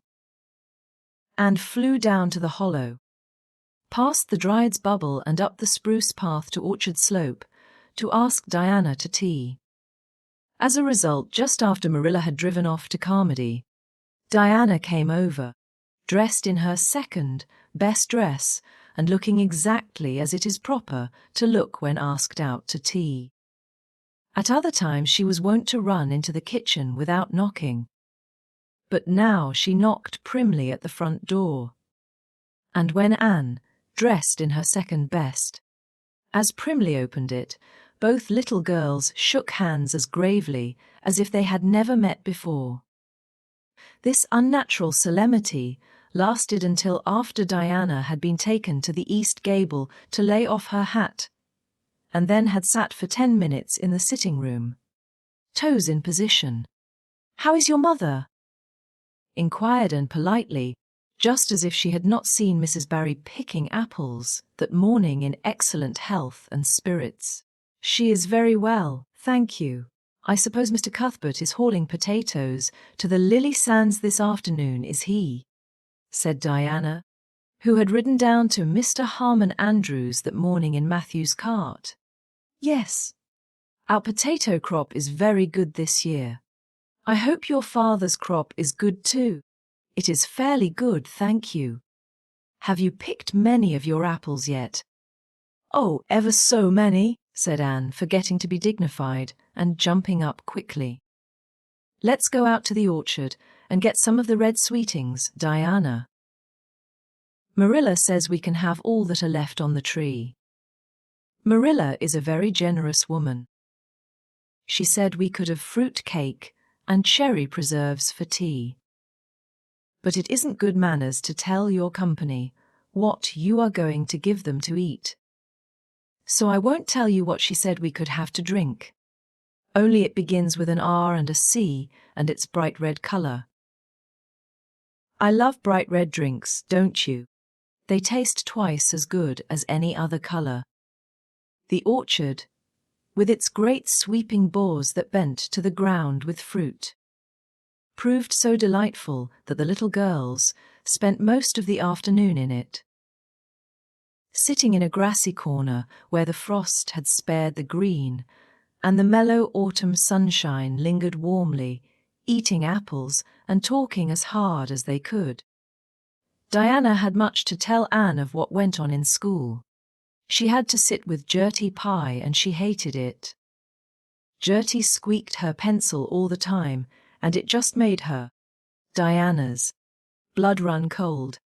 Ruby Gillis had charmed all her warts away, true's you live, with a magic pebble that old Mary Jo from the creek gave her. You had to rub the warts with the pebble, and then throw it away over your left shoulder, at the time of the new moon, and the warts would all go. Charlie Sloane's name was written up with M. White's on the porch wall, and M. White was awful mad about it. Sam Bolter had sassed Mr. Phillips in class, and Mr. Phillips whipped him, and Sam's father came down to the school and dared Mr. Phillips to lay a hand on one of his children again. And Mattie Andrews had a new red hood and a blue crossover with tassels on it, and the airs she put on about it were perfectly sickening. And Lizzie Wright didn't speak to Mamie Wilson, because Mamie Wilson's grown-up sister had cut out Lizzie Wright's grown-up sister with her bayo. And everybody missed Anne so and wished she's come to school again. And Gilbert Blythe. But Anne didn't want to hear about Gilbert Blythe. She jumped up hurriedly and said suppose they go in and have some raspberry cordial. Anne looked on the second shelf of the room pantry, but there was no bottle of raspberry cordial there. Search revealed it away back on the top shelf. Anne put it on a tray and set it on the table with a tumbler. "Now, please help yourself, Diana," she said politely. "I don't believe I'll have any just now. I don't feel as if I wanted any after all those apples." Diana poured herself out a tumblerful, looked at its bright red hue admiringly, and then sipped it daintily. "That's awfully nice raspberry cordial, Anne," she said. "I didn't know raspberry cordial was so nice. I'm real glad you like it. Take as much as you want. I'm going to run out and stir the fire up. There are so many responsibilities on a person's mind when they're keeping house, isn't there?" When Anne came back from the kitchen, Diana was drinking her second glassful of cordial. And, being entreated thereto by Anne, she offered no particular objection to the drinking of a third. The tumblerfuls were generous ones, and the raspberry cordial was certainly very nice. "The nicest I ever drank," said Diana. "It's ever so much nicer than Mrs. Lyne's, although she brags of hers so much. It doesn't taste a bit like hers." I should think Marilla's raspberry cordial would probably be much nicer than Mrs. Lyne's, said Anne loyally. Marilla is a famous cook. She is trying to teach me to cook, but I assure you, Diana, it is uphill work. There's so little scope for imagination in cookery. You just have to go by rules. The last time I made a cake I forgot to put the flour in. I was thinking the loveliest story about you and me, Diana. I thought you were desperately ill with smallpox, and everybody deserted you. But I went boldly to your bedside and nursed you back to life. And then I took the smallpox and died, and I was buried under those poplar trees in the graveyard, and you planted a rose bush by my grave and watered it with your tears. And you never forgot the friend of your youth who sacrificed her life for you. Oh, it was such a pathetic tale, Diana. The tears just rained down over my cheeks while I mixed the cake. But I forgot the flour, and the cake was a dismal failure. Flour is so essential to cakes, you know. Marilla was very cross, and I don't wonder. I'm a great trial to her. She was terribly mortified about the pudding sauce last week. We had a plum pudding for dinner on Tuesday, and there was half the pudding and a pitcherful of sauce left over. Marilla said there was enough for another dinner and told me to set it on the pantry shelf and cover it. I meant to cover it just as much as could be, Diana. But when I carried it in, I was imagining I was a nun. Of course I'm a Protestant, but I imagined I was a Catholic, taking the veil to bury a broken heart in cloistered seclusion. And I forgot all about covering the pudding sauce. I thought of it next morning and ran to the pantry. Diana, fancy if you can my extreme horror at finding a mouse drowned in that pudding sauce. I lifted the mouse out with a spoon and threw it out in the yard, and then I washed the spoon in 3 waters. Marilla was out milking, and I fully intended to ask her when she came in if I'd give the sauce to the pigs. But when she did come in, I was imagining that I was a frost fairy going through the woods, turning the trees red and yellow, whichever they wanted to be. So I never thought about the pudding sauce again, and Marilla sent me out to pick apples. Well, Mr. and Mrs. Chester Ross from Spencervale came here that morning. You know they are very stylish people, especially Mrs. Chester Ross. When Marilla called me in, dinner was all ready and everybody was at the table. I tried to be as polite and dignified as I could be, for I wanted Mrs. Chester Ross to think I was a ladylike little girl, even if I wasn't pretty. Everything went right until I saw Marilla coming with the plum pudding in one hand and the pitcher of pudding sauce warmed up in the other. Diana, that was a terrible moment. I remembered everything and I just stood up in my place and shrieked out, Marilla, you mustn't use that pudding sauce. There was a mouse drowned in it. I forgot to tell you before. Oh, Diana, I shall never forget that awful moment if I live to be 100. Mrs. Chester Ross just looked at me, and I thought I would sink through the floor with mortification. She is such a perfect housekeeper, and fancy what she must have thought of us. Marilla turned red as fire, but she never said a word. Then she just carried that sauce and pudding out and brought in some strawberry preserves. She even offered me some, but I couldn't swallow a mouthful. It was like heaping coals of fire on my head. After Mrs. Chester Ross went away, Marilla gave me a dreadful scolding. Why, Diana, what is the matter? Diana had stood up very unsteadily. Then she sat down again, putting her hands to her head. I'm awful sick, she said a little thickly. I must go right home. Oh, you mustn't dream of going home without your tea, cried Anne in distress. I'll get it right off. I'll go and put the tea down this very minute. I must go home, repeated Diana, stupidly but determinedly. Let me get you a lunch anyhow, implored Anne. Let me give you a bit of fruit cake and some of the cherry preserves. Lie down on the sofa for a little while and you'll be better. Where do you feel bad? I must go home, said Diana, and that was all she would say. In vain Anne pleaded. I never heard of company going home without tea, she mourned. Oh, Diana, do you suppose that it's possible you're really taking the smallpox? If you or I'll go and nurse you, you can depend on that. I'll never forsake you, but I do wish you'd stay till after tea. Where do you feel bad?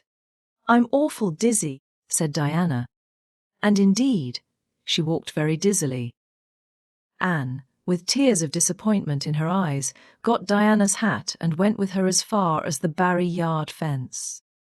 Then she wept all the way back to Green Gables, where she sorrowfully put the remainder of the raspberry cordial back into the pantry and got tea ready for Matthew and Jerry, with all the zest gone out of the performance.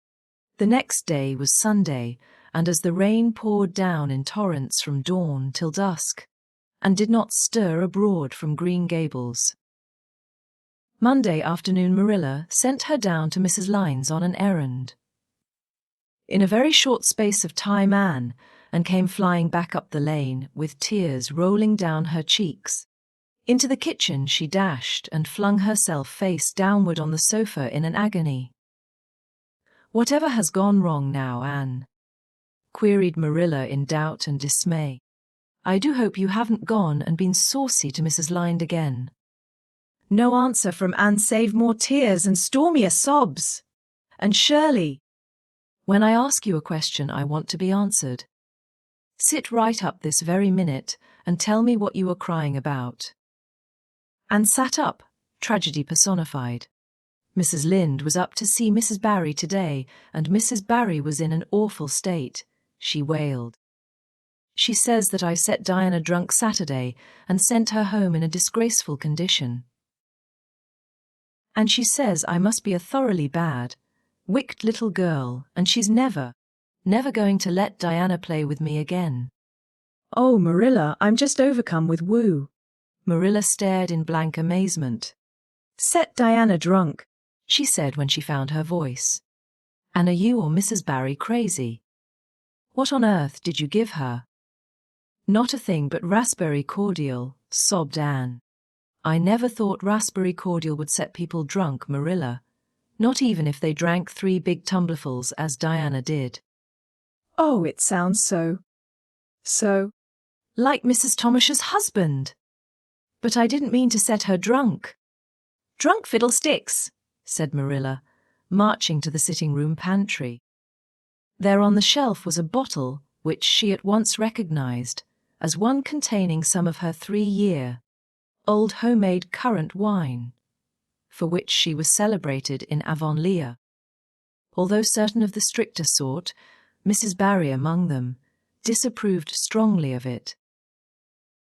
And at the same time Marilla recollected that she had put the bottle of raspberry cordial down in the cellar instead of in the pantry, as she had told Anne.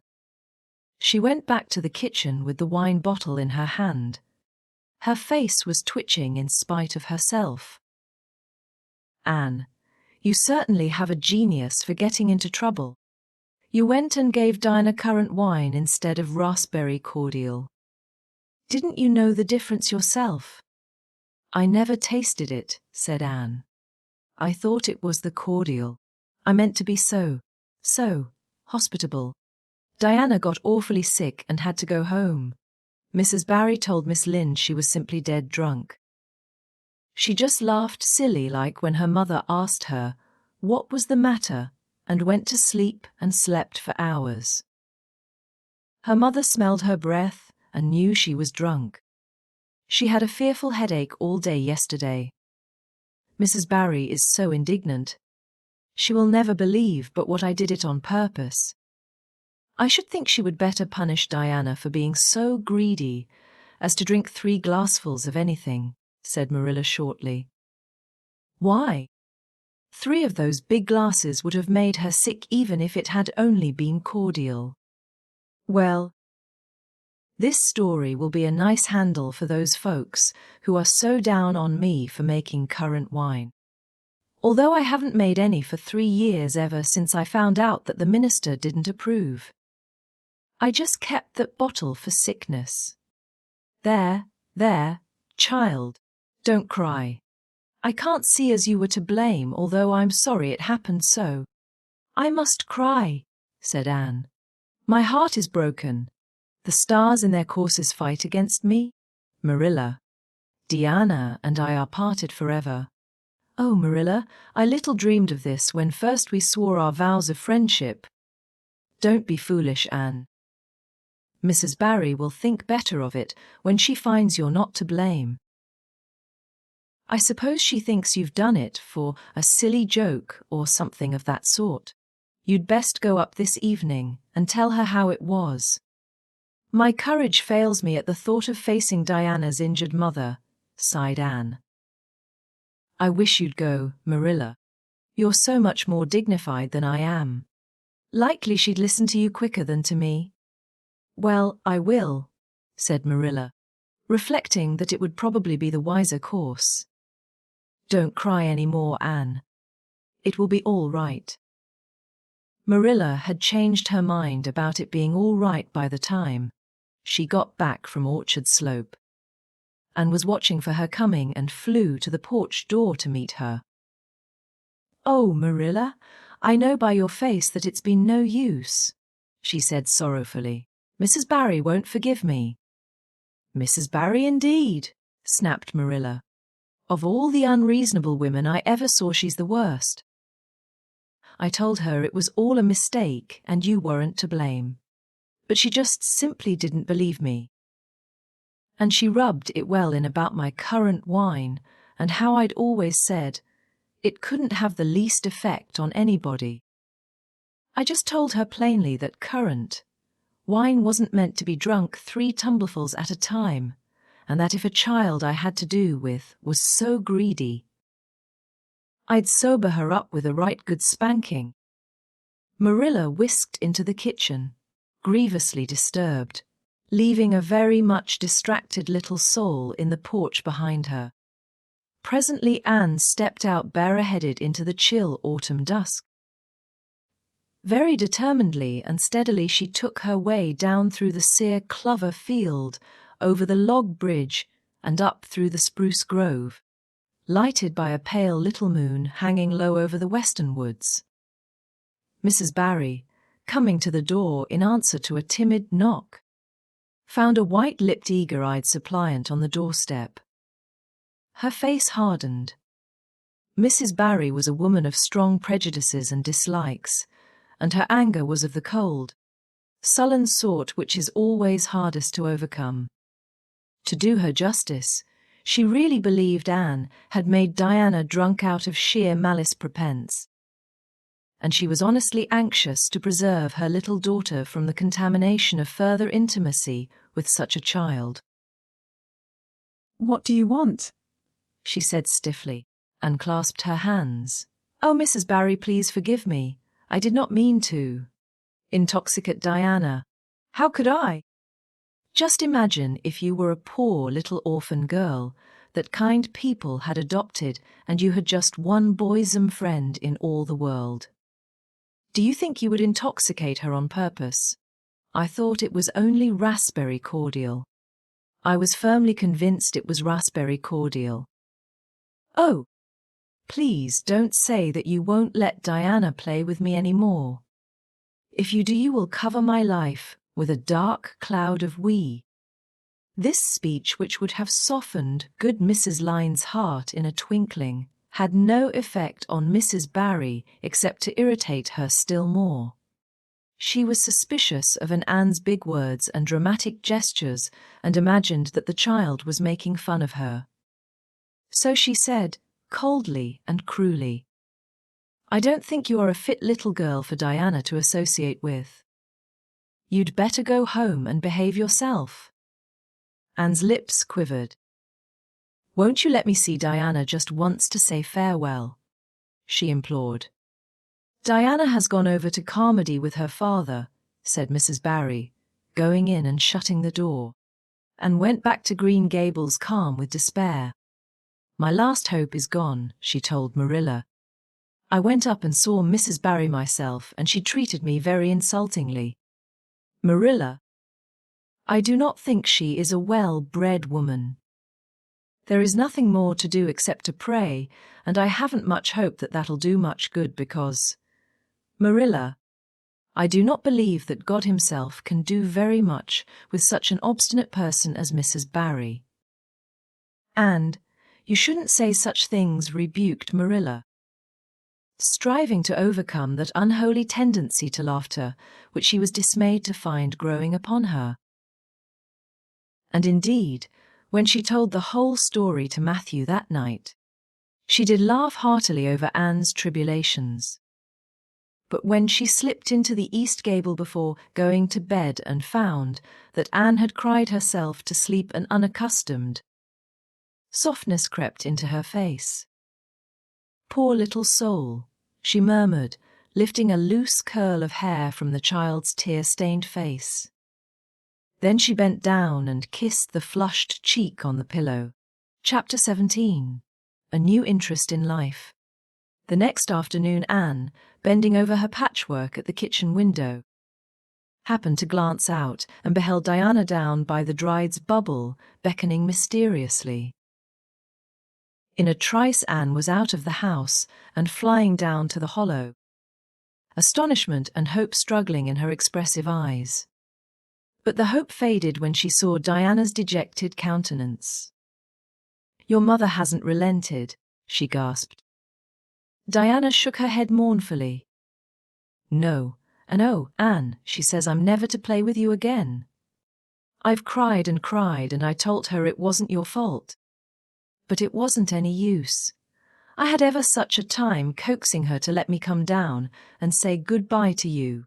She said I was only to stay 10 minutes, and she's timing me by the clock." "10 minutes isn't very long to say an eternal farewell in," said Anne tearfully. "Oh, Diana, will you promise faithfully never to forget me, the friend of your youth, no matter what dearer friends may caress thee?" "Indeed I will," sobbed Diana. "And I'll never have another bosom friend. I don't want to have. I couldn't love anybody as I love you." "Oh, Diana," cried Anne, clasping her hands, "do you love me?" "Why, of course I do. Didn't you know that?" "No?" Anne drew a long breath. "I thought you liked me, of course, but I never hoped you loved me." "Why, Diana? I didn't think anybody could love me. Nobody ever has loved me since I can remember." "Oh, this is wonderful!" "It's a ray of light which will forever shine on the darkness of a path severed from thee, Diana." "Oh, just say it once again." "I love you devotedly, Anne," said Diana stanchly, "and I always will, you may be sure of that." "And I will always love thee, Diana," said Anne, solemnly extending her hand. "In the years to come thy memory will shine like a star over my lonely life, as that last story we read together says. Diana, wilt thou give me a lock of thy jet black tresses in parting to treasure forevermore? Have you got anything to cut it with?" queried Diana, wiping away the tears which Anne's affecting accents had caused to flow afresh, and returning to practicalities. "Yes."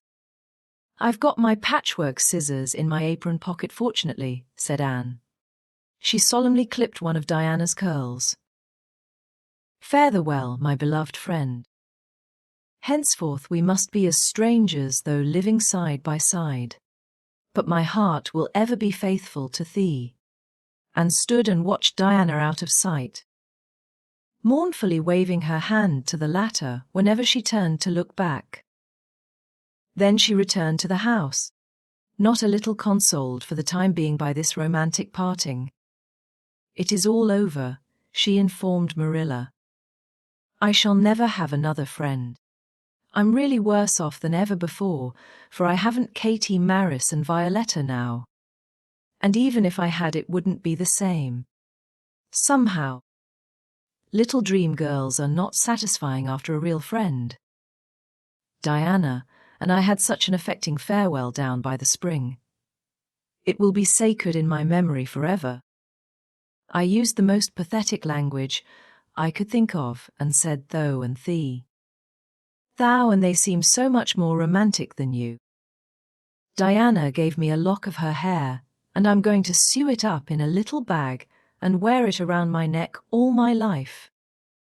Please see that it is buried with me, for I don't believe I'll live very long.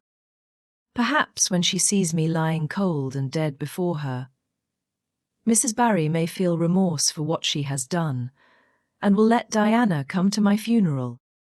I don't think there is much fear of your dying of grief as long as you can talk. Anne, said Marilla unsympathetically. The following Monday Anne surprised Marilla by coming down from her room with her basket of books on her arm and hip and her lips primmed up into a line of determination. I'm going back to school, she announced. That is all there is left in life for me, now that my friend has been ruthlessly torn from me. In school I can look at her and muse over days departed. You'd better muse over your lessons and sums, said Marilla, concealing her delight at this development of the situation. If you're going back to school, I hope we'll hear no more of breaking slates over people's heads and such carryings on. Behave yourself and do just what your teacher tells you. I'll try to be a model pupil, agreed Anne dolefully. There won't be much fun in it, I expect. Mr. Phillips said Minnie Andrews was a model pupil and there isn't a spark of imagination or life in her. She is just dull and poky and never seems to have a good time. But I feel so depressed that perhaps it will come easy to me now. I'm going round by the road. I couldn't bear to go by the birch path all alone. I should weep bitter tears if I did. Anne was welcomed back to school with open arms. Her imagination had been sorely missed in games. Her voice in the singing and her dramatic ability in the perusal aloud of books at dinner hour. Ruby Gillis smuggled 3 blue plums over to her during Testament reading. Alala May Macpherson gave her an enormous yellow pansy cut from the covers of a floral catalogue. A species of desk decoration much prized in Avonlea school. Sophia Sloane offered to teach her a perfectly elegant new pattern of knit lace, so nice for trimming aprons. Katie Bolter gave her a perfume bottle to keep slate water in. And Julia Bell copied carefully on a piece of pale pink paper scalloped on the edges the following effusion. To Anne, when twilight drops her curtain down, and pins it with a star, remember that you have a friend though she may wander far. It's so nice to be appreciated, sighed Anne rapturously to Marilla that night. The girls were not the only scholars who appreciated her. When Anne went to her seat after dinner hour, she had been told by Mr. Phillips to sit with the model Minnie Andrews. She found on her desk a big luscious strawberry apple, and caught it up, all ready to take a bite, when she remembered that the only place in Avonlea where strawberry apples grew was in the old Blythe orchard on the other side of the lake of shining waters. Anne dropped the apple as if it were a red-hot coal and ostentatiously wiped her fingers on her handkerchief. The apple lay untouched on her desk until the next morning, when little Timothy Andrews, who swept the school and kindled the fire, annexed it as one of his perquisites. Charlie Sloane's slate pencil, gorgeously bedizened with striped red and yellow paper, costing 2 cents where ordinary pencils cost only 1, which he sent up to her after dinner hour, met with a more favorable reception. Anne was graciously pleased to accept it, and rewarded the donor with a smile which exalted that infatuated youth straightway into the seventh heaven of delight, and caused him to make such fearful errors in his dictation. Mr. Phillips kept him in after school to rewrite it. But as the Caesar's pageant shorn of Brutus bust did, but of Rome's best son remind her more. So the marked absence of any tribute or recognition from Diana Barry, who was sitting with Gertie Pye, embittered Anne's little triumph. Diana might just have smiled at me once. I think she mourned to Marilla that night. But the next morning a note most fearfully and wonderfully twisted and folded, and a small parcel were passed across to Anne. "Dear Anne," ran the former, "Mother says I'm not to play with you or talk to you even in school. It isn't my fault, and don't be cross at me, because I love you as much as ever. I miss you awfully to tell all my secrets to, and I don't like Gertie Pye one bit. I made you one of the new bookmarkers out of red tissue paper. They are awfully fashionable now, and only 3 girls in school know how to make them. When you look at it, remember your true friend, Diana Barry." And read the note, kissed the bookmark, and dispatched a prompt reply back to the other side of the school. "My own darling Diana, of course I am not cross at you because you have to obey your mother. Our spirits can commune. I shall keep your lovely present forever. Minnie Andrews is a very nice little girl, although she has no imagination. But after having been Diana's bosom friend, I cannot be Minnie's. Please excuse mistakes, because my spelling isn't very good yet, although much improved. Yours until death us do part, Anne or Cordelia Shirley. Postscript. I shall sleep with your letter under my pillow tonight." Or C.S. Marilla pessimistically expected more trouble since Anne had again begun to go to school. But none developed. Perhaps Anne caught something of the model spirit from Minnie Andrews. At least she got on very well with Mr. Phillips thenceforth. She flung herself into her studies heart and soul, determined not to be outdone in any class by Gilbert Blythe. The rivalry between them was soon apparent. It was entirely good-natured on Gilbert's side. But it is much to be feared that the same thing cannot be said of Anne, who had certainly an unpraiseworthy tenacity for holding grudges. She was as intense in her hatreds as in her loves. She would not stoop to admit that she meant to rival Gilbert in schoolwork, because that would have been to acknowledge his existence, which Anne persistently ignored. But the rivalry was there and honours fluctuated between them. Now Gilbert was head of the spelling class. Now Anne, with a toss of her long red braids, spelled him down. One morning Gilbert had all his sums done correctly and had his name written on the blackboard on the roll of honour. The next morning Anne, having wrestled wildly with decimals the entire evening before, would be first. One awful day they were ties, and their names were written up together. It was almost as bad as a take notice, and Anne's mortification was as evident as Gilbert's satisfaction. When the written examinations at the end of each month were held, the suspense was terrible. The first month Gilbert came out 3 marks ahead. The second, and beat him by 5. But her triumph was marred by the fact that Gilbert congratulated her heartily before the whole school. It would have been ever so much sweeter to her if he had felt the sting of his defeat. Mr. Phillips might not be a very good teacher, but a pupil so inflexibly determined on learning as Anne could hardly escape making progress under any kind of teacher. By the end of the term Anne and Gilbert were both promoted into the 5th class and allowed to begin studying the elements of the branches, by which Latin, geometry, French and algebra were meant. In geometry Anne met her Waterloo. "It's perfectly awful stuff, Marilla," she groaned. "I'm sure I'll never be able to make head or tail of it. There is no scope for imagination in it at all. Mr. Phillips says I'm the worst dunce he ever saw at it. And Gil. I mean, some of the others are so smart at it. It is extremely mortifying, Marilla. Even Diana gets along better than I do, but I don't mind being beaten by Diana. Even although we meet as strangers now, I still love her with an inextinguishable love. It makes me very sad at times to think about her. But really, Marilla, one can't stay sad very long in such an interesting world, can one?" Chapter 18. And to the rescue.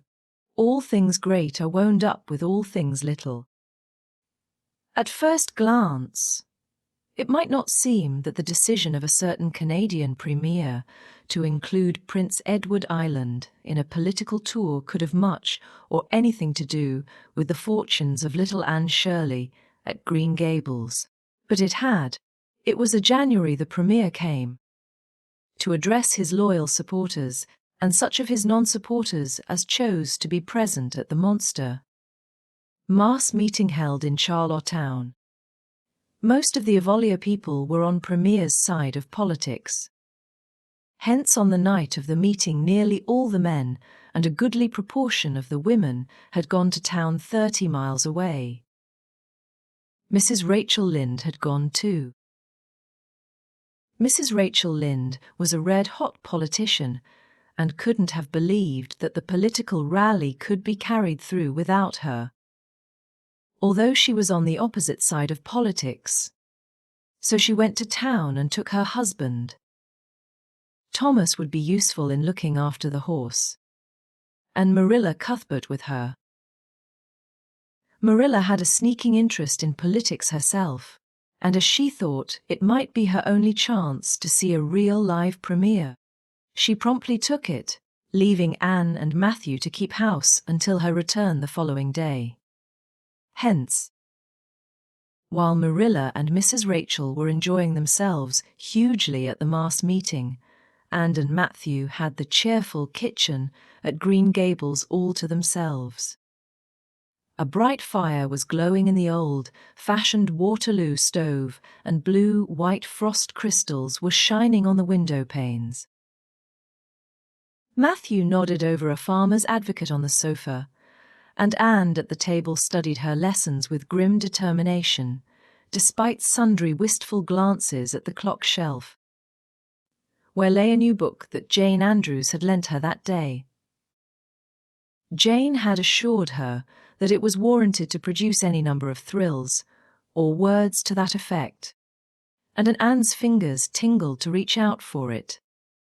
But that would mean Gilbert, Blethe's triumph on the morrow, and turned her back on the clock shelf and tried to imagine it wasn't there. "Matthew, did you ever study geometry when you went to school?" "Well now, no I didn't," said Matthew, coming out of his doze with a start. "I wish you had," sighed Anne, "because then you'd be able to sympathize with me. You can't sympathize properly if you've never studied it. It is casting a cloud over my whole life. I'm such a dunce at it, Matthew." "Well now, I dunno," said Matthew soothingly. "I guess you're all right at anything. Mr. Phillips told me last week in Blair's store at Carmody that you was the smartest scholar in school and was making rapid progress." Rapid progress was his very words. There's them as runs down Teddy Phillips and says he ain't much of a teacher, but I guess he's all right. Matthew would have thought anyone who praised Anne was all right. "I'm sure I'd get on better with geometry if only he wouldn't change the letters," complained Anne. "I learn the proposition off by heart, and then he draws it on the blackboard and puts different letters from what are in the book. And I get all mixed up. I don't think a teacher should take such a mean advantage, do you? We're studying agriculture now, And I've found out at last what makes the roads red. It's a great comfort. I wonder how Marilla and Mrs. Lynde are enjoying themselves. Mrs. Lynde says Canada is going to the dogs the way things are being run at Ottawa, and that it's an awful warning to the electors. She says if women were allowed to vote, we would soon see a blessed change. What way do you vote, Matthew? Conservative, said Matthew promptly. To vote Conservative was part of Matthew's religion. Then I'm Conservative too, said Anne decidedly. I'm glad because some of the boys in school are grits. I guess Mr. Phillips is a grit too because Prissy Andrews' father is one. And Ruby Gillis says that when a man is courting he always has to agree with the girl's mother in religion and her father in politics. Is that true, Matthew? Well now, I dunno, said Matthew. Did you ever go courting, Matthew? Well now, no, I dunno's I ever did, said Matthew, who had certainly never thought of such a thing in his whole existence, and reflected with her chin in her hands. It must be rather interesting, don't you think? Matthew, Ruby Gillis says when she grows up, she's going to have ever so many bios on the string and have them all crazy about her. But I think that would be too exciting. I'd rather have just one in his right mind. But Ruby Gillis knows a great deal about such matters because she has so many big sisters, and Mrs. Lynde says the Gillis girls have gone off like hot cakes. Mr. Phillips goes up to see Prissy Andrews nearly every evening. He says it is to help her with her lessons, but Miranda Sloane is studying for Queen's too. And I should think she needed help a lot more than Prissy, because she's ever so much stupider, but he never goes to help her in the evenings at all. There are a great many things in this world that I can't understand very well, Matthew. Well now, I dunno as I comprehend them all myself, acknowledged Matthew. Well, I suppose I must finish up my lessons. I won't allow myself to open that new book Jane lent me until I'm through. But it's a terrible temptation, Matthew. Even when I turn my back on it, I can see it there just as plain. Jane said she cried herself sick over it. I love a book that makes me cry. But I think I'll carry that book into the sitting room and lock it in the jam closet and give you the key. And you must not give it to me, Matthew, until my lessons are done, not even if I implore you on my bended knees. It's all very well to say resist temptation, but it's ever so much easier to resist it if you can't get the key. And then shall I run down the cellar and get some russets, Matthew? Wouldn't you like some russets? Well now, I dunno but what I would, said Matthew, who never ate russets but knew Anne's weakness for them. Just as Anne emerged triumphantly from the cellar with her plateful of russets, came the sound of flying footsteps on the icy board walk outside, and the next moment the kitchen door was flung open, and in rushed Diana Barry, white-faced and breathless, with a shawl wrapped hastily around her head. Anne promptly let go of her candle and plate in her surprise, and plate candle. And apples crashed together down the cellar ladder and were found at the bottom embedded in melted grease, the next day, by Marilla, who gathered them up and thanked mercy the house hadn't been set on fire. Whatever is the matter, Diana? Cried Anne. Has your mother relented at last? Oh, Anne, do come quick, implored Diana nervously. Minnie May is awful sick. She's got croup, young Mary Jo says, and father and mother are away to town and there's nobody to go for the doctor. Minnie May is awful bad and young Mary Jo doesn't know what to do. And oh, Anne, I'm so scared. Matthew, without a word, reached out for cap and coat, slipped past Diana and away into the darkness of the yard. "He's gone to harness the sorrel mare to go to Carmody for the doctor," said Anne, who was hurrying on hood and jacket. I know it as well as if he'd said so. Matthew and I are such kindred spirits, I can read his thoughts without words at all. I don't believe he'll find the doctor at Carmody, sobbed Diana. I know that Dr. Blair went to town, and I guess Dr. Spencer would go too. Young Mary Jo never saw anybody with croup, and Miss Lynde is away. Oh, Anne, don't cry, Dee, said Anne cheerily. I know exactly what to do for croup.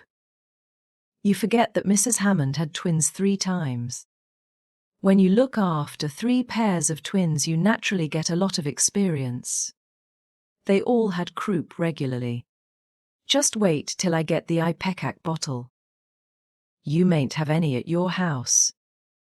Come on now. The 2 little girls hastened out hand in hand and hurried through Lover's Lane and across the crusted field beyond. For the snow was too deep to go by the shorter wood way. Anne, although sincerely sorry for Minnie May, was far from being insensible to the romance of the situation and to the sweetness of once more sharing that romance with a kindred spirit. The night was clear and frosty, all ebony of shadow and silver of snowy slope. Big stars were shining over the silent fields. Here and there the dark pointed firs stood up with snow powdering their branches, and the wind whistling through them. And thought it was truly delightful to go skimming through all this mystery and loveliness with your bosom friend who had been so long estranged. Minnie May, aged 3, was really very sick. She lay on the kitchen sofa feverish and restless, while her hoarse breathing could be heard all over the house.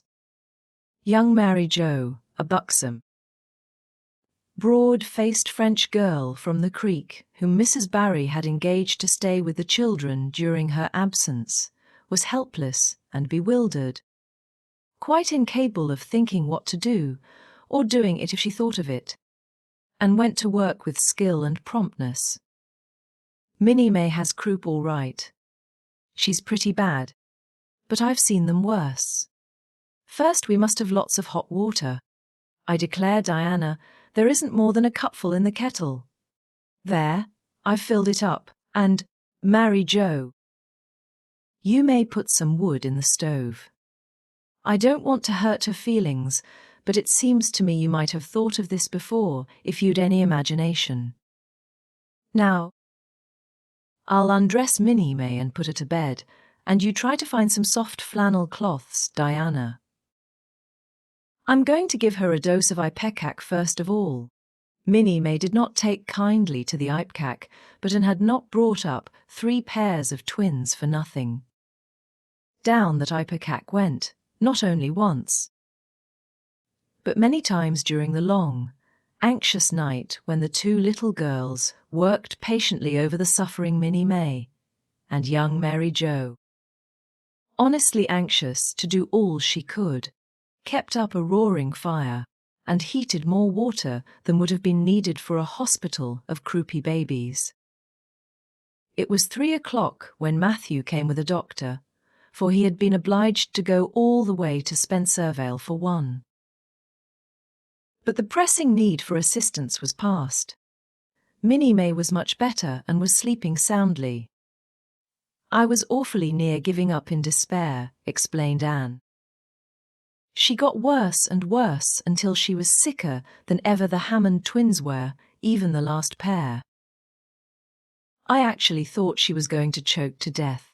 I gave her every drop of Ipecac in that bottle, and when the last doze went down I said to myself, not to Diana or young Mary Jo, because I didn't want to worry them any more than they were worried. But I had to say it to myself, just to relieve my feelings. This is the last lingering hope, and I fear 'tis a vain one. But in about 3 minutes, she coughed up the phlegm and began to get better right away. You must just imagine my relief, doctor, because I can't express it in words. You know there are some things that cannot be expressed in words. Yes, I know, nodded the doctor. He looked at Anne as if he were thinking some things about her that couldn't be expressed in words. Later on, however, he expressed them to Mr. and Mrs. Barry. That little red-headed girl they have over at Cuthbert's is as smart as they make 'em. I tell you, she saved that baby's life. For it would have been too late by the time I got there. She seems to have a skill and presence of mind perfectly wonderful in a child of her age. I never saw anything like the eyes of her when she was explaining the case to me. Anne had gone home in the wonderful, white, frosted winter morning, heavy-eyed from loss of sleep, but still talking unweariedly to Matthew as they crossed the long white field and walked under the glittering fairy arch of the Lovers' Lane maples. "Oh, Matthew, isn't it a wonderful morning? The world looks like something God had just imagined for his own pleasure, doesn't it? Those trees look as if I could blow them away with a breath. Puff! I'm so glad I live in a world where there are white frosts, aren't you? And I'm so glad Mrs. Hammond had 3 pairs of twins after all. If she hadn't, I mightn't have known what to do for Minnie May. I'm real sorry I was ever cross with Mrs. Hammond for having twins. But, oh Matthew, I'm so sleepy. I can't go to school. I just know I couldn't keep my eyes open, and I'd be so stupid. But I hate to stay home for Gil. Some of the others will get head of the class, and it's so hard to get up again.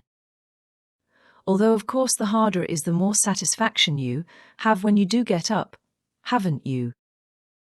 Well now, I guess you'll manage all right, said Matthew, looking at Anne's white little face and the dark shadows under her eyes. You just go right to bed and have a good sleep. I'll do all the chores.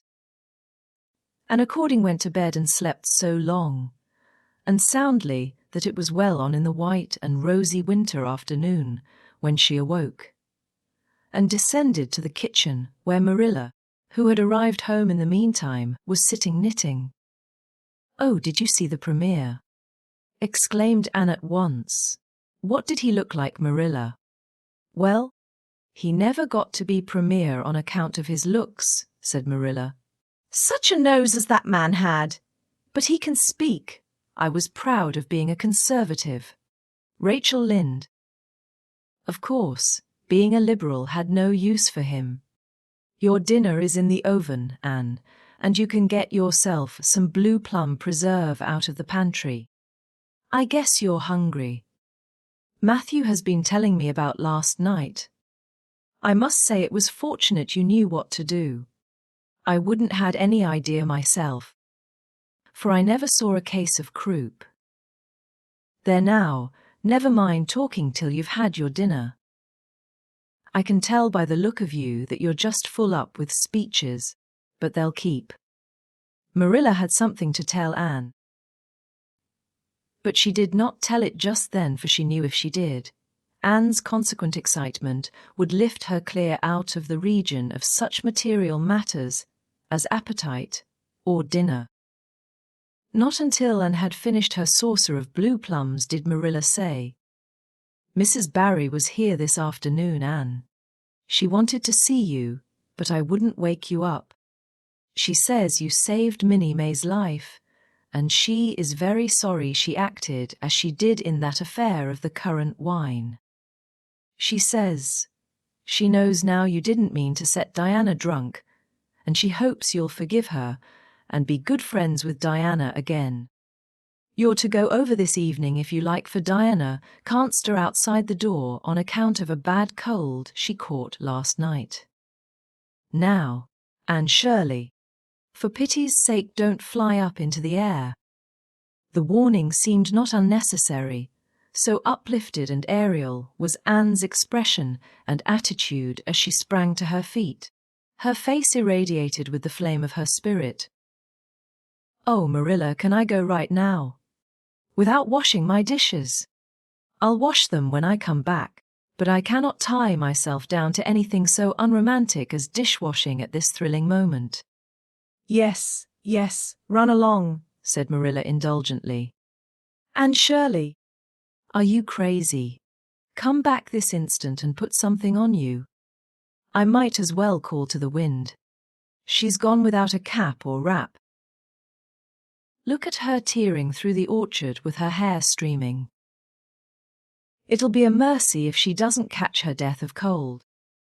And came dancing home in the purple winter twilight across the snowy places.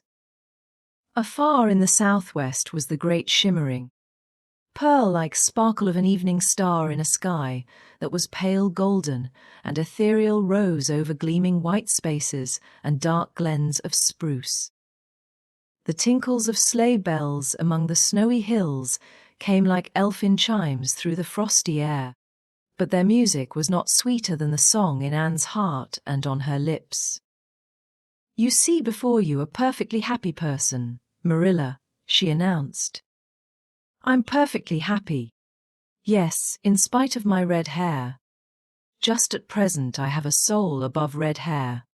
Mrs. Barry kissed me and cried and said she was so sorry and she could never repay me.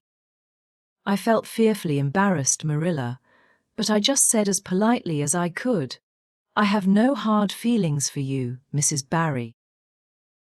I assure you once for all that I did not mean to intoxicate Diana, and henceforth I shall cover the past with the mantle of oblivion." That was a pretty dignified way of speaking, wasn't it, Marilla? I felt that I was heaping coals of fire on Mrs. Barry's head. And Diana and I had a lovely afternoon. Diana showed me a new fancy crochet stitch her aunt over at Carmody taught her. Not a soul in Avonlea knows it but us. And we pledged a solemn vow never to reveal it to anyone else. Diana gave me a beautiful card with a wreath of roses on it, and a verse of poetry. "If you love me as I love you, nothing but death can part us two." And that is true, Marilla. We're going to ask Mr. Phillips to let us sit together in school again, and Gertie Pye can go with Minnie Andrews. We had an elegant tea. Mrs. Barry had the very best china set out, Marilla, just as if I was real company. I can't tell you what a thrill it gave me. Nobody ever used their very best china on my account before, and we had fruit cake and pound and dort nuts and 2 kinds of preserves, Marilla. And Mrs. Barry asked me if I took tea and said, "Pa, why don't you pass the biscuits to Anne?" It must be lovely to be grown up, Marilla, when just being treated as if you were is so nice. "I don't know about that," said Marilla with a brief sigh. "Well, anyway, when I am grown up," said Anne decidedly, "I'm always going to talk to little girls as if they were 2. And I'll never laugh when they use big words. I know from sorrowful experience how that hurts one's feelings." After tea, Diana and I made taffy. The taffy wasn't very good, I suppose because neither Diana nor I had ever made any before. Diana left me to stir it while she buttered the plates, and I forgot and let it burn. And then when we set it out on the platform to cool, the cat walked over 1 plate, and that had to be thrown away. But the making of it was splendid fun. Then, when I came home, Mrs. Barry asked me to come over as often as I could, and Diana stood at the window and threw kisses to me all the way down to Lover's Lane. I assure you, Marilla, that I feel like praying tonight, and I'm going to think out a special brand new prayer in honor of the occasion. Chapter 19. A concert. A catastrophe and a confession. "Marilla, can I go over to see Diana just for a minute?" asked Anne, running breathlessly down from the east gable one February evening. "I don't see what you want to be tripsing about after dark for," said Marilla shortly. "You and Diana walked home from school together, and then stood down there in the snow for half an hour more, your tongues going the whole blessed time. Clickety-clack. So I don't think you're very badly off to see her again. But she wants to see me, pleaded Anne. She has something very important to tell me. How do you know she has? Because she just signaled to me from her window. We have arranged a way to signal with our candles and cardboard. We set the candle on the window sill and make flashes by passing the cardboard back and forth. So many flashes mean a certain thing. It was my idea, Marilla. I'll warrant you it was, said Marilla emphatically. And the next thing you'll be setting fire to the curtains with your signaling nonsense. Oh, we're very careful, Marilla. And it's so interesting. 2 flashes mean, are you there? 3 mean yes and 4 no. 5 mean, come over as soon as possible. Because I have something important to reveal. Diana has just signaled 5 flashes, and I'm really suffering to know what it is. Well, you needn't suffer any longer, said Marilla sarcastically. You can go, but you're to be back here in just 10 minutes, remember that. Anne did remember it and was back in the stipulated time. Although probably no mortal will ever know just what it cost her to confine the discussion of Diana's important communication within the limits of 10 minutes. But at least she had made good use of them. Oh, Marilla, what do you think? You know tomorrow is Diana's birthday. Well, her mother told her she could ask me to go home with her from school and stay all night with her.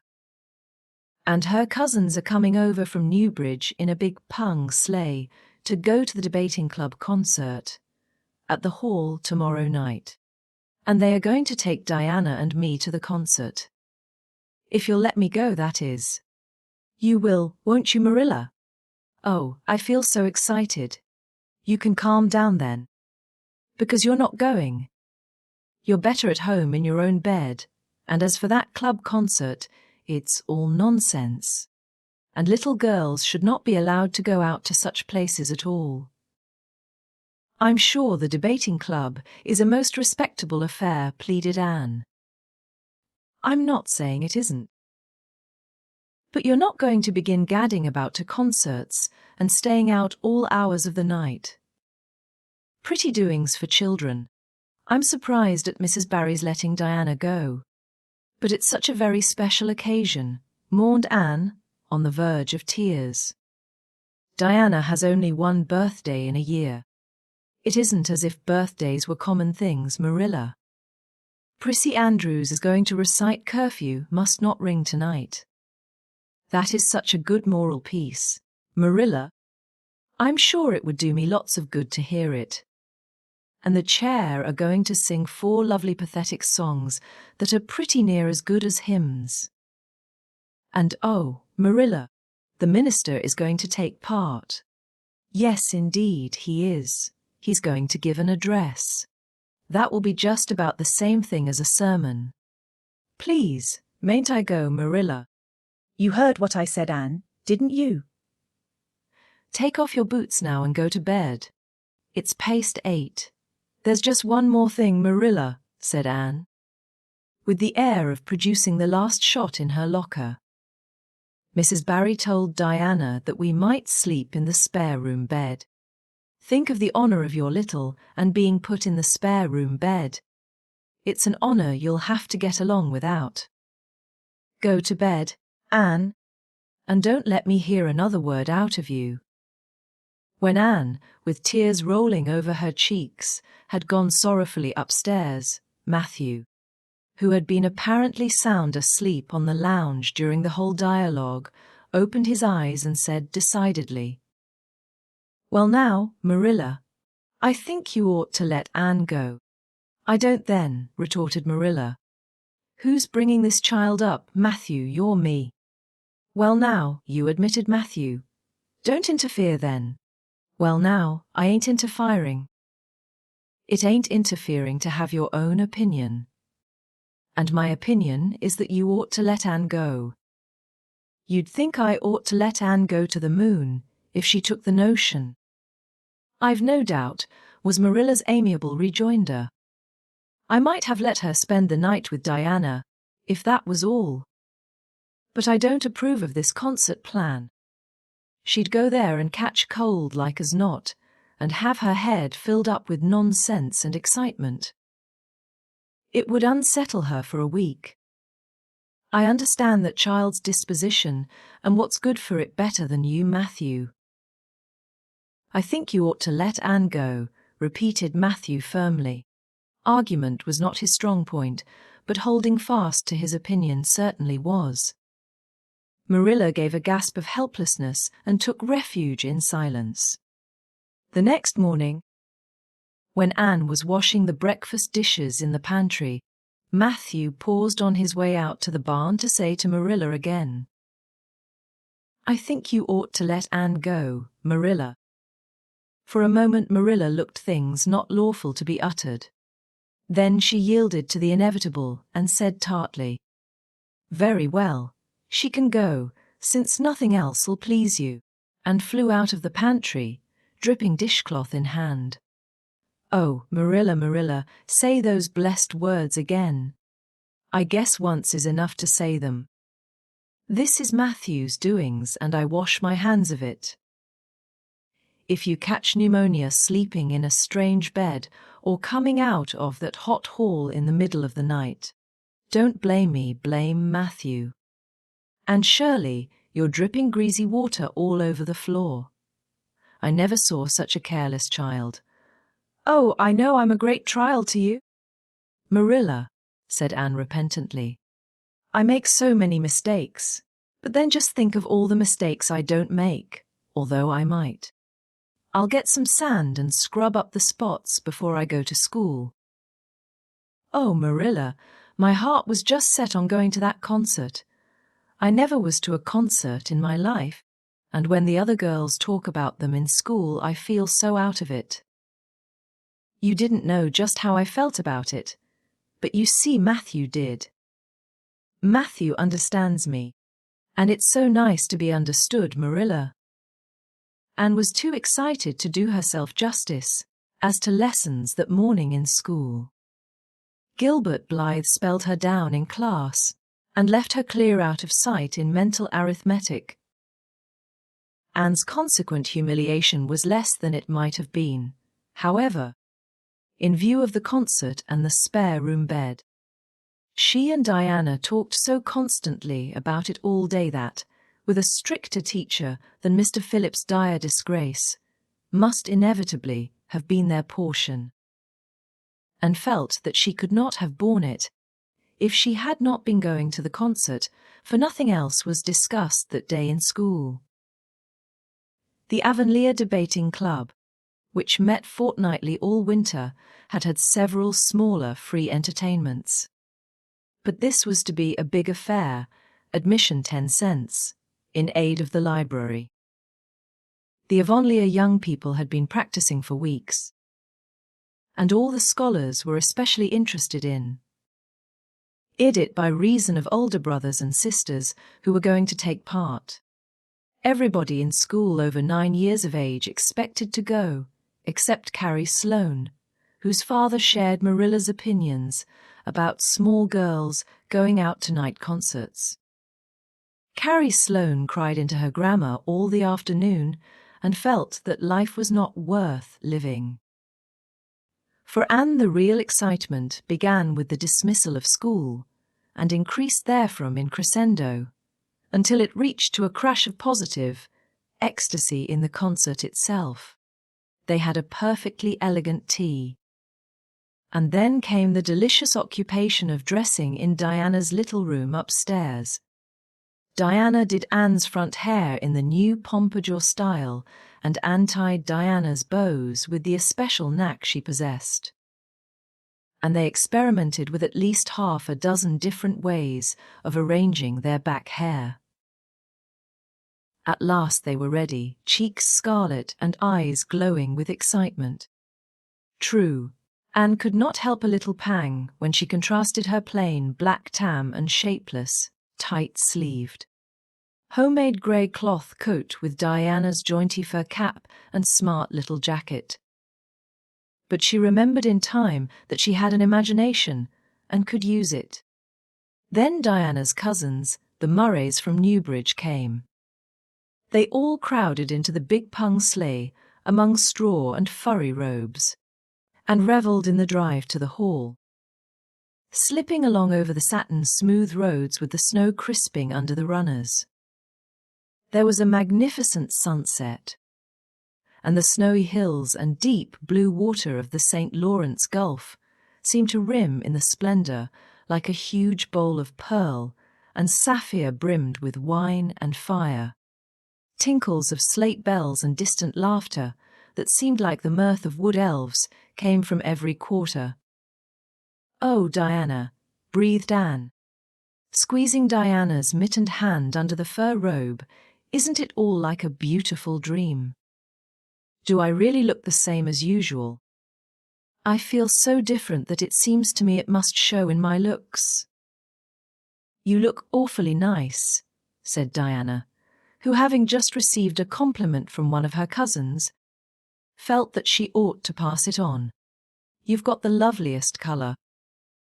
The programme that night was a series of thrills for at least one listener in the audience, and, as Anne assured Diana, every succeeding thrill was thrillier than the last.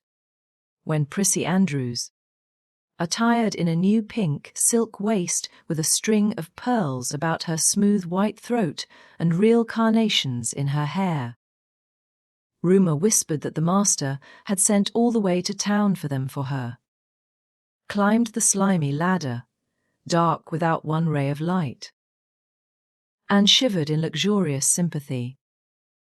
When the chair sang far above the gentle daisies, Anne gazed at the ceiling as if it were frescoed with angels. When Sam Sloane proceeded to explain and illustrate how sockery set a hen, Anne laughed until people sitting near her laughed too, more out of sympathy with her than with amusement at a selection that was rather threadbare even in Avonlea. And when Mr. Phillips gave Mark Antony's oration over the dead body of Cesar in the most heart-stirring tones, looking at Prissy Andrews at the end of every sentence, and felt that she could rise and mutiny on the spot if but one Roman citizen led the way. Only one number on the programme failed to interest her. When Gilbert Blythe recited Bingen on the Rhine, Anne picked up Rhoda Murray's library book and read it until he had finished. When she sat rigidly stiff and motionless while Diana clapped her hands until they tingled. It was 11 when they got home, sated with dissipation, but with the exceeding sweet pleasure of talking it all over still to come. Everybody seemed asleep, and the house was dark and silent. Anne and Diana tiptoed into the parlour, a long narrow room out of which the spare room opened.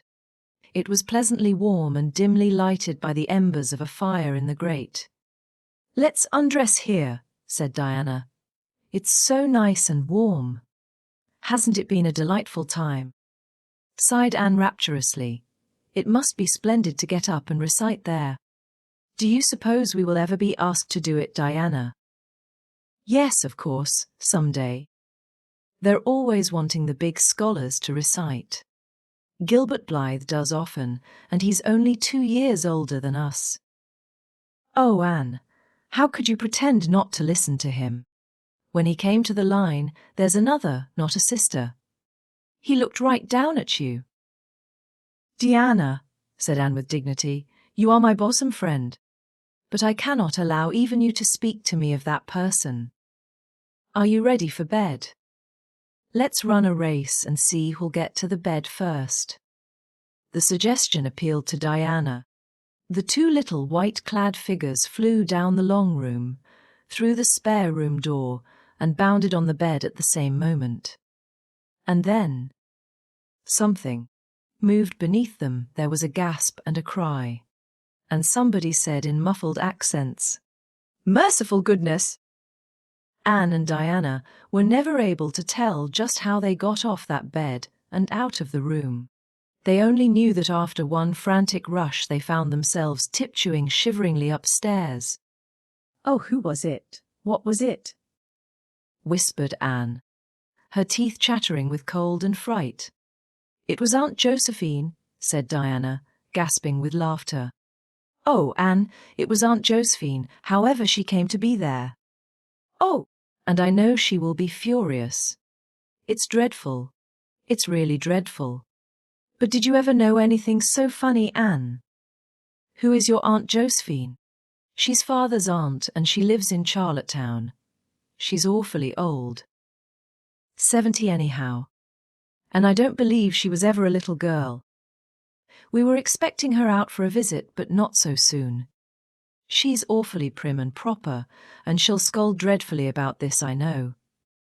Well, we'll have to sleep with Minnie May. And you can't think how she kicks.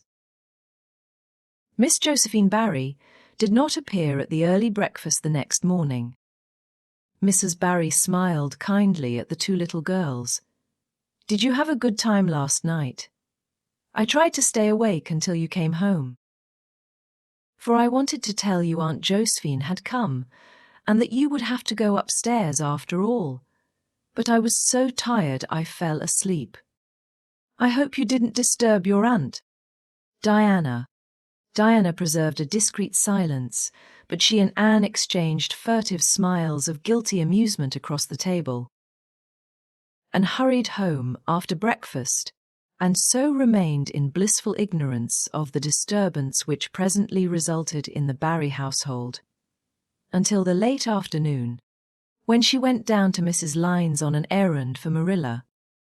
So you and Diana nearly frightened poor old Miss Barry to death last night, said Mrs. Lyne severely, but with a twinkle in her eye. Mrs. the Barry was here a few minutes ago on her way to Carmody. She's feeling real worried over it. Old Miss Barry was in a terrible temper when she got up this morning.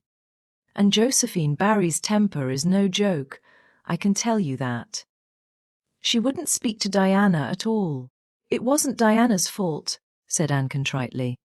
It was mine. I suggested racing to see who would get into bed first. I knew it, said Mrs. Lynde, with the exultation of a correct guesser. I knew that idea came out of your head. Well, it's made a nice lot of trouble, that's what. Old Miss Barry came out to stay for a month, but she declares she won't stay another day and is going right back to town tomorrow, Sunday, and all as it is. She'd have gone today if they could have taken her. She had promised to pay for a quarter's music lessons for Diana, but now she is determined to do nothing at all for such a tomboy. Oh, I guess they had a lively time of it there this morning. The Barrys must feel cut up. Old Miss Barry is rich, and they'd like to keep on the good side of her. Of course, Mrs. Barry didn't say just that to me, but I'm a pretty good judge of human nature. That's what. I'm such an unlucky girl, mourned Anne. I'm always getting into scrapes myself and getting my best friends. People I'd shed my heart's blood for, into them too. Can you tell me why it is so, Mrs. Lynde? It's because you're too headless and impulsive, child, that's what. You never stop to think. Whatever comes into your head to say, or do you say, or do it without a moment's reflection? Oh, but that's the best of it, protested Anne. Something just flashes into your mind, so exciting, and you must out with it. If you stop to think it over, you spoil it all. Haven't you never felt that yourself? Mrs. Lynde. No, Mrs. Lynde had not. She shook her head sagely. You must learn to think a little, Anne, that's what. The proverb you need to go by is look before you leap, especially into spare room beds. Mrs. Lynde laughed comfortably over her mild joke, but Anne remained pensive. She saw nothing to laugh at in the situation, which to her eyes appeared very serious. When she left Mrs. Lyne's, she took her way across the crusted fields to Orchard Slope. Diana met her at the kitchen door. "Your Aunt Josephine was very cross about it, wasn't she?" whispered Anne. "Yes," answered Diana, stifling a giggle with an apprehensive glance over her shoulder at the closed sitting-room door. She was fairly dancing with rage, Anne. "Oh, how she scolded," she said. "I was the worst behaved girl she ever saw, and that my parents ought to be ashamed of the way they had brought me up. She says she won't stay, and I'm sure I don't care. But father and mother do. Why didn't you tell them it was my fault?" demanded Anne. "It's likely I'd do such a thing." "Isn't it?" said Diana with just scorn. "I'm no telltale, Anne Shirley, and anyhow I was just as much to blame as you." "Well, I'm going in to tell her myself," said Anne resolutely. Diana stared. "Anne Shirley, you'd never! Why? She'll eat you alive! Don't fright me any more than I am frightened," implored Anne. "I'd rather walk up to a cannon's mouth. But I've got to do it, Diana. It was my fault, and I've got to confess. I've had practice in confessing, fortunately." "Well, she's in the room," said Diana. "You can go in if you want to. I wouldn't dare. And I don't believe you'll do a bit of good." With this encouragement, Anne bearded the lion in its den. That is to say, walked resolutely up to the sitting-room door and knocked faintly. A sharp come-in followed. Miss Josephine Barry, thin, prim, and rigid, was knitting fiercely by the fire, her wrath quite unappeased and her eyes snapping through her gold-rimmed glasses. She wheeled around in her chair, expecting to see Diana, and beheld a white-faced girl whose great eyes were brimmed up with a mixture of desperate courage and shrinking terror. "Who are you?" demanded Miss Josephine Barry, without ceremony. "I'm Anne of Green Gables," said the small visitor tremulously, clasping her hands with her characteristic gesture, "and I've come to confess." "If you please." "Confess what?" "That it was all my fault about jumping into bed on you last night. I suggested it. Diana would never have thought of such a thing, I am sure. Diana is a very ladylike girl, Miss Barry, so you must see how unjust it is to blame her." "Oh, I must, hey? I rather think Diana did her share of the jumping at least. Such carryings on in a respectable house." "But we were only in fun," persisted Anne. "I think you ought to forgive us, Miss Barry, now that we've apologized. And anyhow, please forgive Diana and let her have her music lessons." "Diana's heart is set on her music lessons, Miss Barry, and I know too well what it is to set your heart on a thing and not get it. If you must be cross with anyone, be cross with me. I've been so used in my early days to having people cross at me that I can endure it much better than Diana can." Much of the snap had gone out of the old lady's eyes by this time and was replaced by a twinkle of amused interest.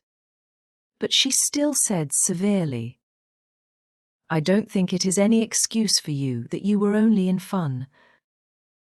Little girls never indulged in that kind of fun when I was young. You don't know what it is to be awakened out of a sound sleep, after a long and arduous journey, by two great girls coming bounce down on you." "I don't know, but I can imagine," said Anne eagerly. "I'm sure it must have been very disturbing. But then, there is our side of it too. Have you any imagination, Miss Barry? If you have, just put yourself in our place. We didn't know there was anybody in that bed, and you nearly scared us to death. It was simply awful the way we felt. And then we couldn't sleep in the spare room after being promised. I suppose you are used to sleeping in spare rooms. But just imagine what you would feel like if you were a little orphan girl who had never had such an honor." All the snap had gone by this time. Miss Barry actually laughed. A sound which caused Diana, waiting in speechless anxiety in the kitchen outside, to give a great gasp of relief. I'm afraid my imagination is a little rusty. It's so long since I used it, she said. I dare say your claim to sympathy is just as strong as mine. It all depends on the way we look at it. Sit down here and tell me about yourself. I am very sorry I can't, said Anne firmly. I would like to. Because you seem like an interesting lady. And you might even be a kindred spirit. Although you don't look very much like it. But it is my duty to go home to Miss Marilla Cuthbert. Miss Marilla Cuthbert is a very kind lady who has taken me to bring up properly. She is doing her best. But it is very discouraging work. You must not blame her because I jumped on the bed. But before I do wish you would tell me if you will forgive Diana and stay just as long as you meant to in Avonlea. I think perhaps I will if you will come over and talk to me occasionally, said Miss Barry. That evening Miss Barry gave Diana a silver bangle bracelet and told the senior members of the household that she had unpacked her valise. I've made up my mind to stay simply for the sake of getting better acquainted with that Anne girl, she said frankly. She amuses me, and at my time of life an amusing person is a rarity. Marilla's only comment when she heard the story was, I told you so. This was for Matthew's benefit. Miss Barry stayed her month out and over. She was a more agreeable guest than usual, for Anne kept her in good humour. They became firm friends. When Miss Barry went away she said, Remember, you Anne girl, when you come to town you're to visit me, and I'll put you in my very sparest spare room. Bed to sleep. Miss Barry was a kindred spirit, after all, Anne confided to Marilla. You wouldn't think so to look at her, but she is. You don't find it right out at first. As in Matthew's case, but after a while you come to see it. Kindred spirits are not so scarce as I used to think. It's splendid to find out there are so many of them in the world. Chapter 20. A Good Imagination Gone Wrong. Spring had come once more to Green Gables. The beautiful, capricious, reluctant Canadian spring, lingering along through April and May in a succession of sweet, fresh, chilly days. With pink sunsets and miracles of resurrection and growth. The maples in Lover's Lane were red-budded, and little curly ferns pushed up around the Dryad's bubble. Away up in the barrens, behind Mr. Silas Sloane's place, the mayflowers blossomed out, pink and white stars of sweetness under their brown leaves. All the schoolgirls and boys had one golden afternoon gathering them, coming home in the clear, echoing twilight with arms and baskets full of flowery spoil. I'm so sorry for people who live in lands where there are no mayflowers, said Anne. Diana says perhaps they have something better. But there couldn't be anything better than mayflowers, could there, Marilla? And Diana says, if they don't know what they are like they don't miss them. But I think that is the saddest thing of all. I think it would be tragic, Marilla, not to know what mayflowers are like, and not to miss them. Do you know what I think mayflowers are, Marilla? I think they must be the souls of the flowers that died last summer, and this is their heaven. But we had a splendid time today, Marilla. We had our lunch down in a big mossy hollow by an old well. Such a romantic spot. Charlie Sloane dared Artie Gillis to jump over it, and Artie did because he wouldn't take a dare. Nobody would in school. It is very fashionable to dare. Mr. Phillips gave all the mayflowers he found to Prissy Andrews, and I heard him to say sweets to the sweet. He got that out of a book, I know. But it shows he has some imagination. I was offered some mayflowers too, but I rejected them with scorn. I can't tell you the person's name, because I have vowed never to let it cross my lips. We made wreaths of the Mayflowers and put them on our hats. And when the time came to go home, we marched in procession down the road, 2 by 2, with our bouquets and wreaths, singing My Home on the Hill. Oh, It was so thrilling, Marilla. All Mr. Silas Sloane's folks rushed out to see us, and everybody we met on the road stopped and stared after us. We made a real sensation. not much wonder. Such silly doings, Was Marilla's response. After the Mayflowers came the violets, and Violet Vale was empurpled with them, and walked through it on her way to school with reverent steps and worshipping eyes, as if she trod on holy ground. Somehow, she told Diana, when I'm going through here, I don't really care whether anybody gets ahead of me in class or not. But when I'm up in school, it's all different, and I care as much as ever. There's such lot of different Annes in me. I sometimes think that is why I'm such a troublesome person. If I was just the one Anne, it would be ever so much more comfortable. But then it wouldn't be half so interesting. One June evening, when the orchards were pink-blossomed again, when the frogs were singing silverly sweet in the marshes about the head of the lake of shining waters, and the air was full of the savour of clover fields and balsamic fir woods, and was sitting by her gable window. She had been studying her lessons, but it had grown too dark to see the book, so she had fallen into wide-eyed reverie, looking out past the bourse of the Snow Queen, once more bestarred with its tufts of blossom. In all essential respects the little gable chamber was unchanged. The walls were as white, the pincushion as hard, the chairs as stiffly and yellowly upright as ever. Yet the whole character of the room was altered. It was full of a new vital, pulsing personality that seemed to pervade it and to be quite independent of schoolgirl books and dresses and ribbons, and even of the cracked blue jug full of apple blossoms on the table.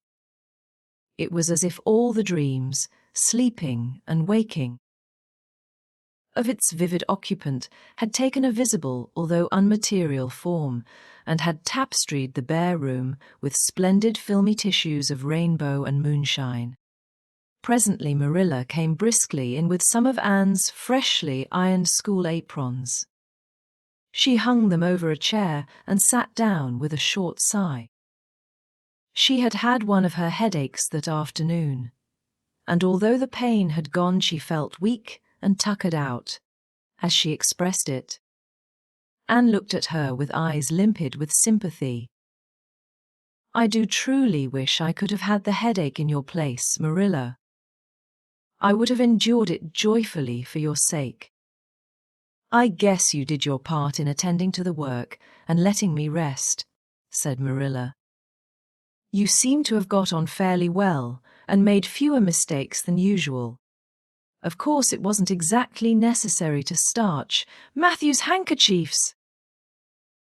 And most people, when they put a pie in the oven to warm up for dinner, take it out and eat when it gets hot instead of leaving it to be burned to a crisp. But that doesn't seem to be your way, evidently." Headaches always left Marilla somewhat sarcastic. "Oh, I'm so sorry," said Anne penitently. "I never thought about that pie from the moment I put it in the oven till now, although I felt instinctively that there was something missing on the dinner table. I was firmly resolved, when you left me in charge this morning, not to imagine anything, but keep my thoughts on facts. I did pretty well until I put the pie in. And then an irresistible temptation came to me to imagine I was an enchanted princess shut up in a lonely tower, with a handsome knight riding to my rescue on a coal-black steed. So that is how I came to forget the pie. I didn't know I starched the handkerchiefs. All the time I was ironing, I was trying to think of a name for a new island, Diana, and I have discovered up the brook. It's the most ravishing spot, Marilla. There are 2 maple trees on it, and the brook flows right around it. At last it struck me that it would be splendid to call it Victoria Island because we found it on the Queen's birthday. Both Diana and I are very loyal. But I'm sorry about that pie and the handkerchiefs. I wanted to be extra good today because it's an anniversary. Do you remember what happened this day last year, Marilla? No, I can't think of anything special. Oh, Marilla, it was the day I came to Green Gables. I shall never forget it. It was the turning point in my life. Of course it wouldn't seem so important to you. I've been here for a year and I've been so happy. Of course, I've had my troubles, but one can live down troubles. Are you sorry you kept me, Marilla?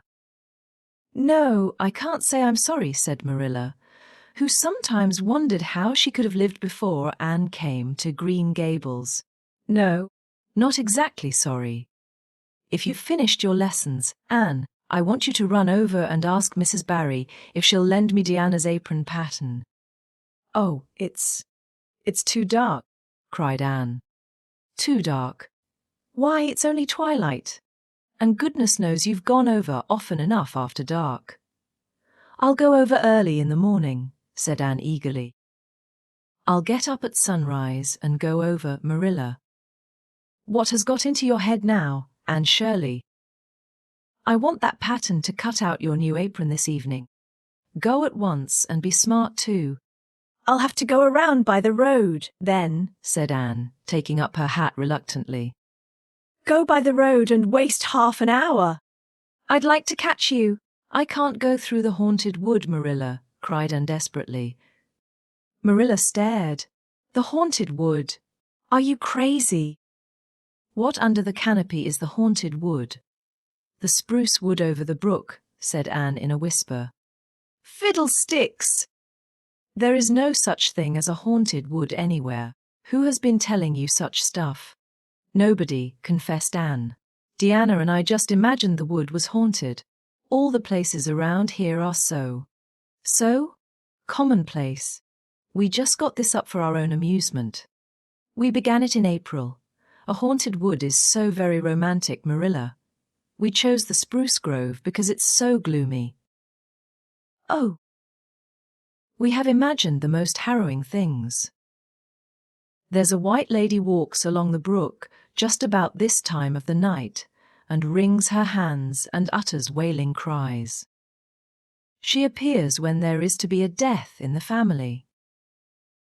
And the ghost of a little murdered child haunts the corner up by Idlewild.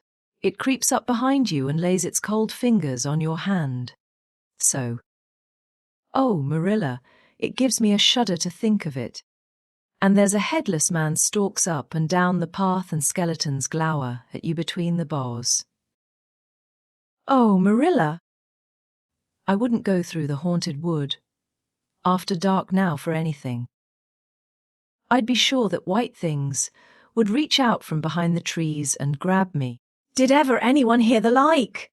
Ejaculated Marilla, who had listened in dumb amazement. Anne Shirley, do you mean to tell me you believe all that wicked nonsense of your own imagination? Not believe exactly, faltered Anne. At least, I don't believe it in daylight. But after dark, Marilla, it's different. That is when ghosts walk. There are no such things as ghosts, Anne. Oh, but there are, Marilla, cried Anne eagerly. I know people who have seen them. And they are respectable people. Charlie Sloane says that his grandmother saw his grandfather driving home the cows one night, after he'd been buried for a year. You know Charlie Sloane's grandmother wouldn't tell a story for anything. She's a very religious woman. And Mrs. Thomas's father was pursued home one night by a lamb of fire with its head cut off hanging by a strip of skin. He said he knew it was the spirit of his brother and that it was a warning he would die within 9 days. He didn't, but he died 2 years after. So you see it was really true. and Ruby Gillis says. Anne Shirley interrupted Marilla firmly. I never want to hear you talking in this fashion again. I've had my doubts about that imagination of yours right along. And if this is going to be the outcome of it, I won't countenance any such doings. You'll go right over to Barry's, and you'll go through that spruce grove, just for a lesson and a warning to you. And never let me hear a word out of your head about haunted woods again. And might plead and cry as she liked. And did, for her terror was very real. Her imagination had run away with her, and she held the spruce grove in mortal dread after nightfall. But Marilla was inexorable. She marched the shrinking ghost, sear down to the spring, and ordered her to proceed straightway over the bridge, and into the dusky retreats of wailing ladies and headless spectres beyond. "Oh, Marilla, how can you be so cruel?" sobbed Anne. "What would you feel like if a white thing did snatch me up and carry me off?" "I'll risk it," said Marilla unfeelingly. "You know I always mean what I say. I'll cure you of imagining ghosts into places. March now." Anne marched. That is, she stumbled over the bridge and went shuddering up the horrible dim path beyond. And never forgot that walk. Bitterly did she repent the license she had given to her imagination. The goblins of her fancy lurked in every shadow about her, reaching out their cold, fleshless hands to grasp the terrified small girl who had called them into being. A white strip of birch bark blowing up from the hollow over the brown floor of the grove made her heart stand still. The long-drawn wail of two old boars, rubbing against each other, brought out the perspiration in beads on her forehead. The swoop of bats in the darkness over her was as the wings of unearthly creatures. When she reached Mr. William Bell's field, she fled across it as if pursued by an army of white things, and arrived at the Barry kitchen door so out of breath that she could hardly gasp out her request for the apron pattern. Diana was away so that she had no excuse to linger. The dreadful return journey had to be faced, and went back over it with shut eyes, preferring to take the risk of dashing her brains out among the boars to that of seeing a white thing. When she finally stumbled over the log bridge, she drew one long shivering breath of relief. "Well, so nothing caught you?" said Marilla unsympathetically. "Oh, Ma Marilla," chattered Anne, "I'll be contented with CC commonplace places after this." Chapter 21. A New Departure in Flavorings. "Dear me, there is nothing but meetings and partings in this world, as Mrs. Lynde says," remarked Anne plaintively, putting her slate and books down on the kitchen table on the last day of June and wiping her red eyes with a very damp handkerchief. "Wasn't it fortunate, Marilla, that I took an extra handkerchief to school today? I had a presentiment that it would be needed. I never thought you were so fond of Mr. Phillips that you'd require 2 handkerchiefs to dry your tears just because he was going away," said Marilla. "I don't think I was crying because I was really so very fond of him," reflected Anne. "I just cried because all the others did. It was Ruby Gillis started it. Ruby Gillis has always declared she hated Mr. Phillips, but just as soon as he got up to make his farewell speech, she burst into tears.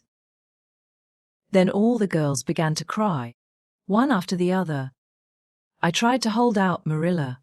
I tried to remember the time Mr. Phillips made me sit with Gil, with a boy, and the time he spelled my name without an E on the blackboard, and how he said I was the worst dunce he ever saw at geometry and laughed at my spelling, and all the times he had been so horrid and sarcastic. But somehow I couldn't, Marilla, and I just had to cry too. Jane Andrews has been talking for a month about how glad she'd be when Mr. Phillips went away, and she declared she'd never shed a tear. Well, she was worse than any of us and had to borrow a handkerchief from her brother. Of course the boys didn't cry, because she hadn't brought one of her own, not expecting to need it. Oh, Marilla, it was heartrending. Mr. Phillips made such a beautiful farewell speech beginning, "The time has come for us to part." It was very affecting. And he had tears in his eyes too, Marilla. Oh, I felt dreadfully sorry and remorseful for all the times I'd talked in school and drawn pictures of him on my slate and made fun of him and Prissy. I can tell you I wished I'd been a model pupil like Minnie Andrews. She hadn't anything on her conscience. The girls cried all the way home from school. Carrie Sloane kept saying every few minutes, "The time has come for us to part," and that would start us off again whenever we were in any danger of cheering up. I do feel dreadfully sad, Marilla. But one can't feel quite in the depths of despair with 2 months' vacation before them, can they, Marilla? And besides, we met the new minister and his wife coming from the station. For all I was feeling so bad about Mr. Phillips going away, I couldn't help taking a little interest in a new minister, could I? His wife is very pretty. Not exactly regally lovely, of course. It wouldn't do, I suppose, for a minister to have a regally lovely wife, because it might set a bad example. Mrs. Lynde says the minister's wife over at Newbridge sets a very bad example because she dresses so fashionably.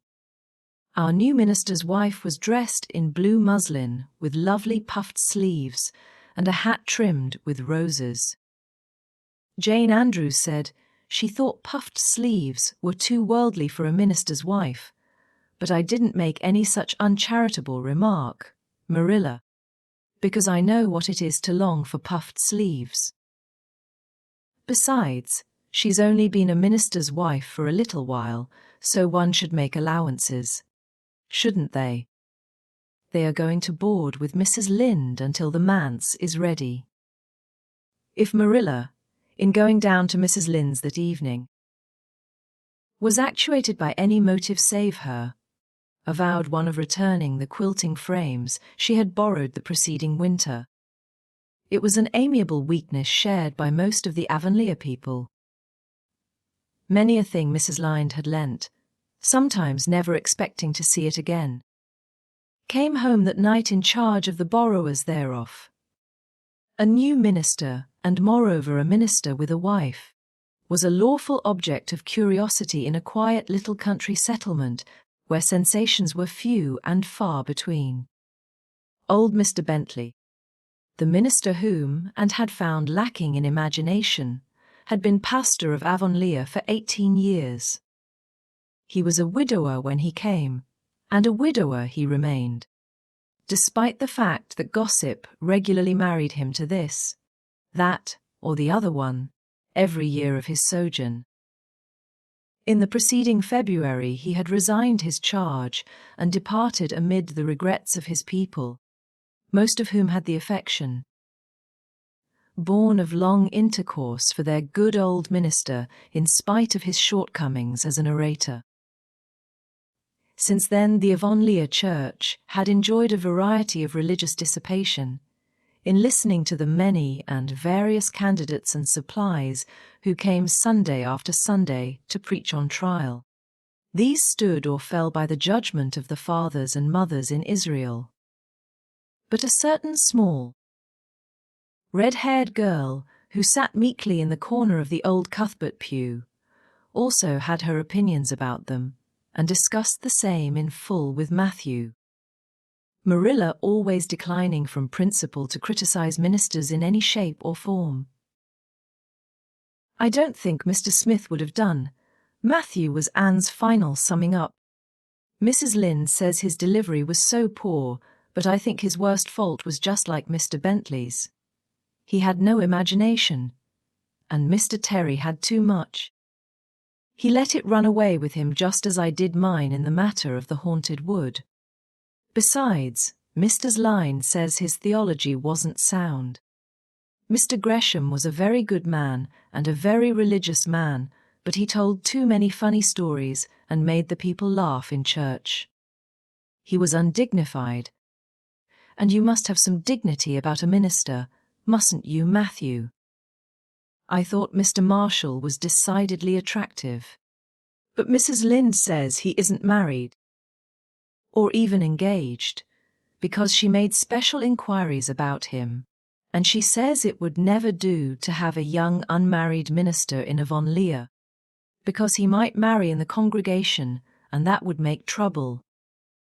Mrs. Lynde is a very far-seeing woman, isn't she, Matthew? I'm very glad they've called Mr. Allen. I liked him because his sermon was interesting, and he prayed as if he meant it, and not just as if he did it, because he was in the habit of it. Mrs. Lynde says he isn't perfect, but she says she supposes we couldn't expect a perfect minister for $750 a year.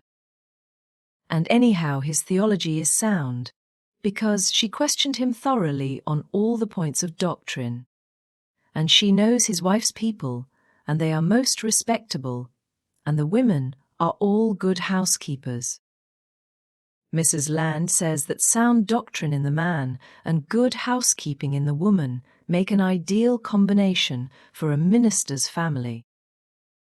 The new minister and his wife were a young, pleasant-faced couple, still on their honeymoon, and full of all good and beautiful enthusiasms for their chosen life work. Avonlea opened its heart to them from the start.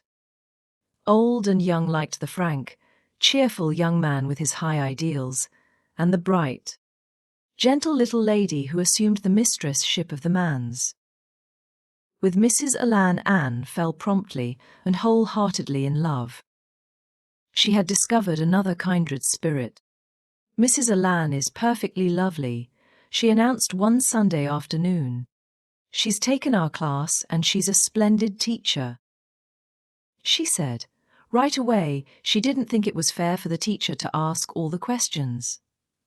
And you know, Marilla, that is exactly what I've always thought. She said we could ask her any question we liked, and I asked ever so many. I'm good at asking questions, Marilla. I believe you, was Marilla's emphatic comment. Nobody else asked any except Ruby Gillis, and she asked if there was to be a Sunday school picnic this summer. I didn't think that was a very proper question to ask, because it hadn't any connection with the lesson. The lesson was about Daniel in the lion's den. But Mrs. Allan just smiled and said she thought there would be. Mrs. Allan has a lovely smile. She has such exquisite dimples in her cheeks. I wish I had dimples in my cheeks, Marilla. I'm not half so skinny as I was when I came here, but I have no dimples yet. If I had, perhaps I could influence people for good. Mrs. Allan said we ought always to try to influence other people for good. She talked so nice about everything. I never knew before that religion was such a cheerful thing. I always thought it was kind of melancholy, but Mrs. Allan's isn't. And I'd like to be a Christian if I could be one like her. I wouldn't want to be one like Mr. Superintendent Bell.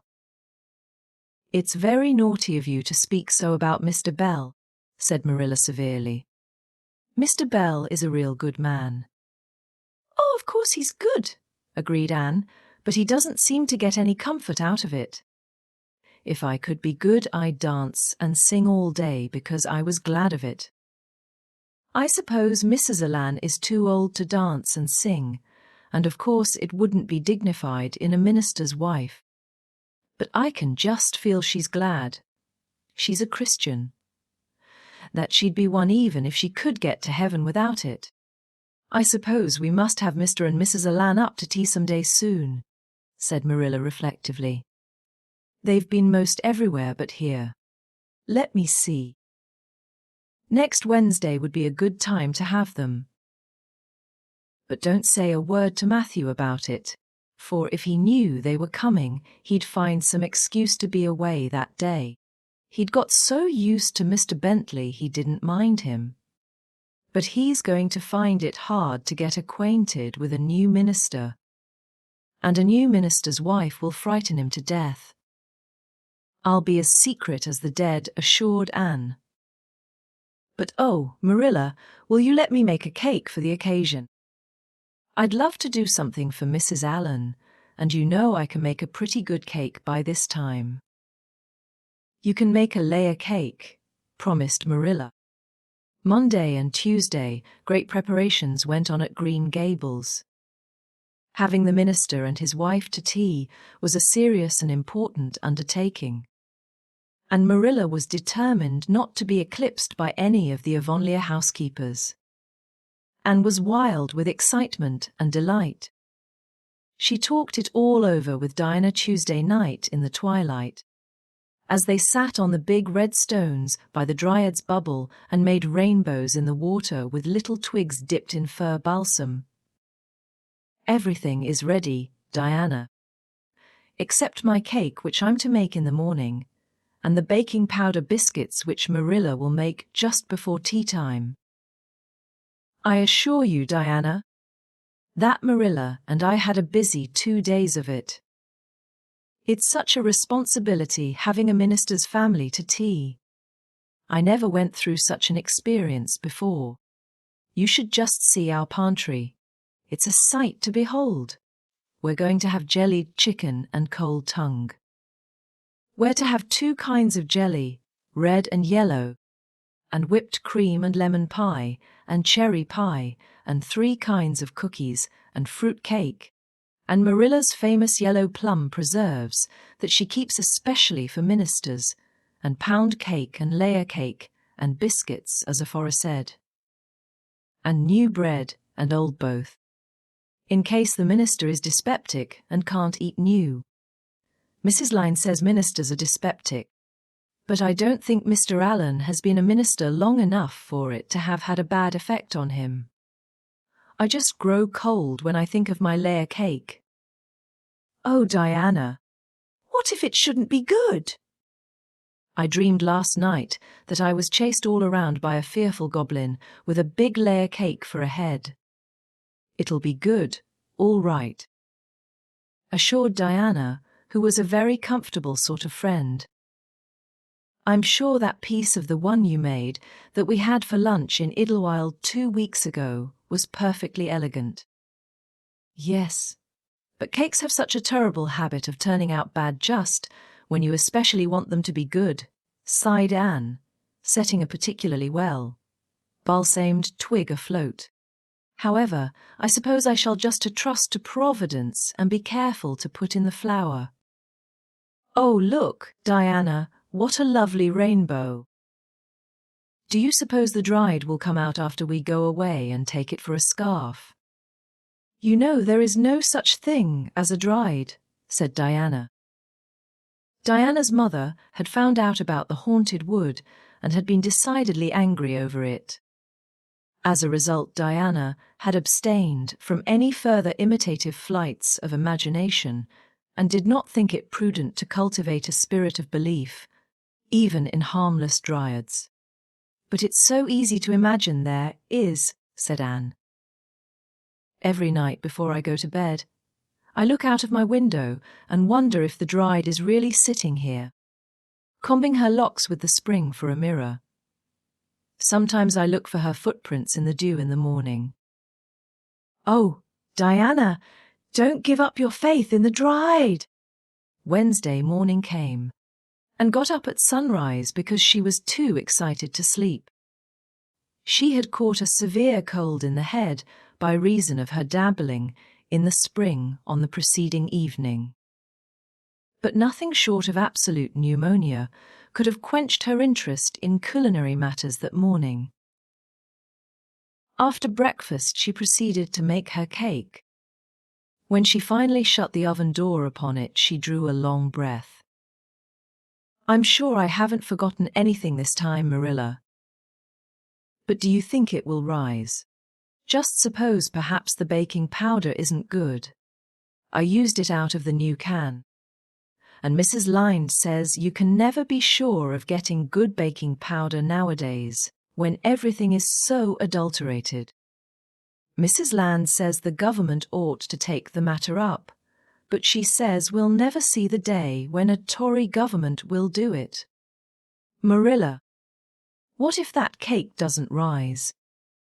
We'll have plenty without it, was Marilla's unimpassioned way of looking at the subject. The cake did rise, however, and came out of the oven as light and feathery as golden foam.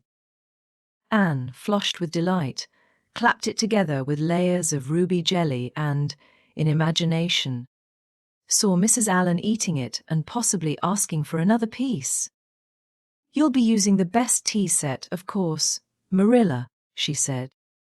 "Can I fix the table with ferns and wild roses?" "I think that's all nonsense," sniffed Marilla. "In my opinion, it's the eatables that matter and not flummery decorations."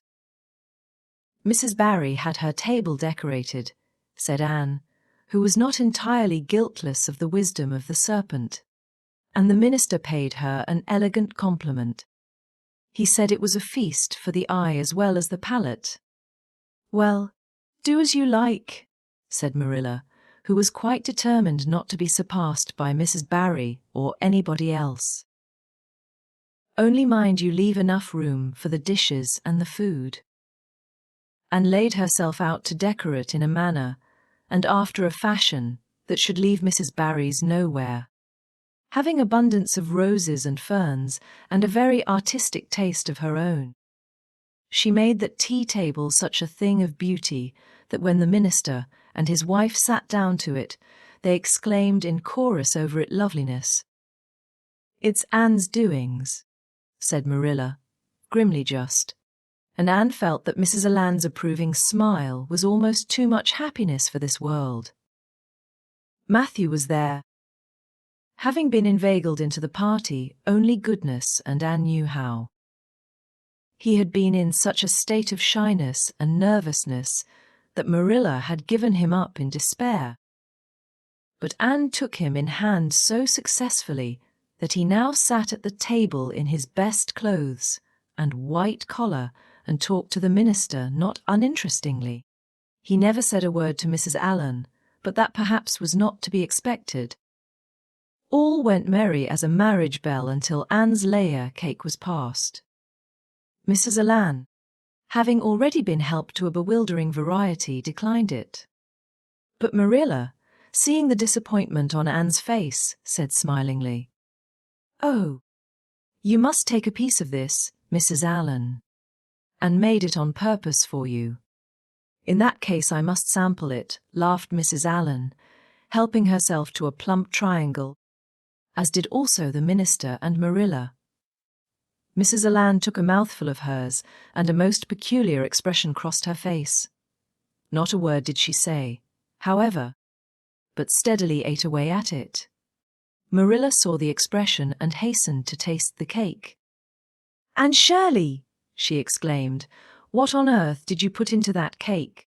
"Nothing but what the recipe said, Marilla," cried Anne with a look of anguish. "Oh, isn't it all right? All right. It's simply horrible." "Mr. Allen, don't try to eat it." "Anne, taste it yourself. What flavoring did you use?" "Vanilla," said Anne, her face scarlet with mortification after tasting the cake. "Only vanilla." "Oh, Marilla, it must have been the baking powder. I had my suspicions of that back." "Baking powder fiddlesticks. Go and bring me the bottle of vanilla you used." Anne fled to the pantry and returned with a small bottle partially filled with a brown liquid and labeled yellowly, "Best Vanilla." Marilla took it, uncorked it, smelled it. "Mercy on us, Anne, you've flavored that cake with anodyne liniment. I broke the liniment bottle last week and poured what was left into an old empty vanilla bottle. I suppose it's partly my fault. I should have warned you. But for pity's sake, why couldn't you have smelled it?" Anne dissolved into tears under this double disgrace. I couldn't. I had such a cold. And with this she fairly fled to the gable chamber, where she cast herself on the bed and wept as one who refuses to be comforted. Presently a light step sounded on the stairs and somebody entered the room. "Oh, Marilla," sobbed Anne, without looking up, "I'm disgraced forever. I shall never be able to live this down. It will get out. Things always do get out in Avonlea. Diana will ask me how my cake turned out, and I shall have to tell her the truth. I shall always be pointed at as the girl who flavored a cake with an anodyne liniment. Gil, the boys in school will never get over laughing at it.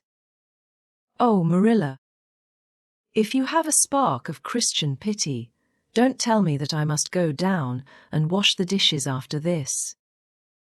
I'll wash them when the minister and his wife are gone. But I cannot ever look Mrs. Llewellyn in the face again. Perhaps she'll think I tried to poison her. Mrs. Lynde says she knows an orphan girl who tried to poison her benefactor. But the liniment isn't poisonous. It's meant to be taken internally. Although not in cakes. Won't you tell Mrs. Llewellyn so, Marilla? Suppose you jump up and tell her so yourself, said a merry voice. And flew up to find Mrs. Llewellyn standing by her bed, surveying her with laughing eyes. My dear little girl, you mustn't cry like this, she said, genuinely disturbed by Anne's tragic face. Why? It's all just a funny mistake that anybody might make.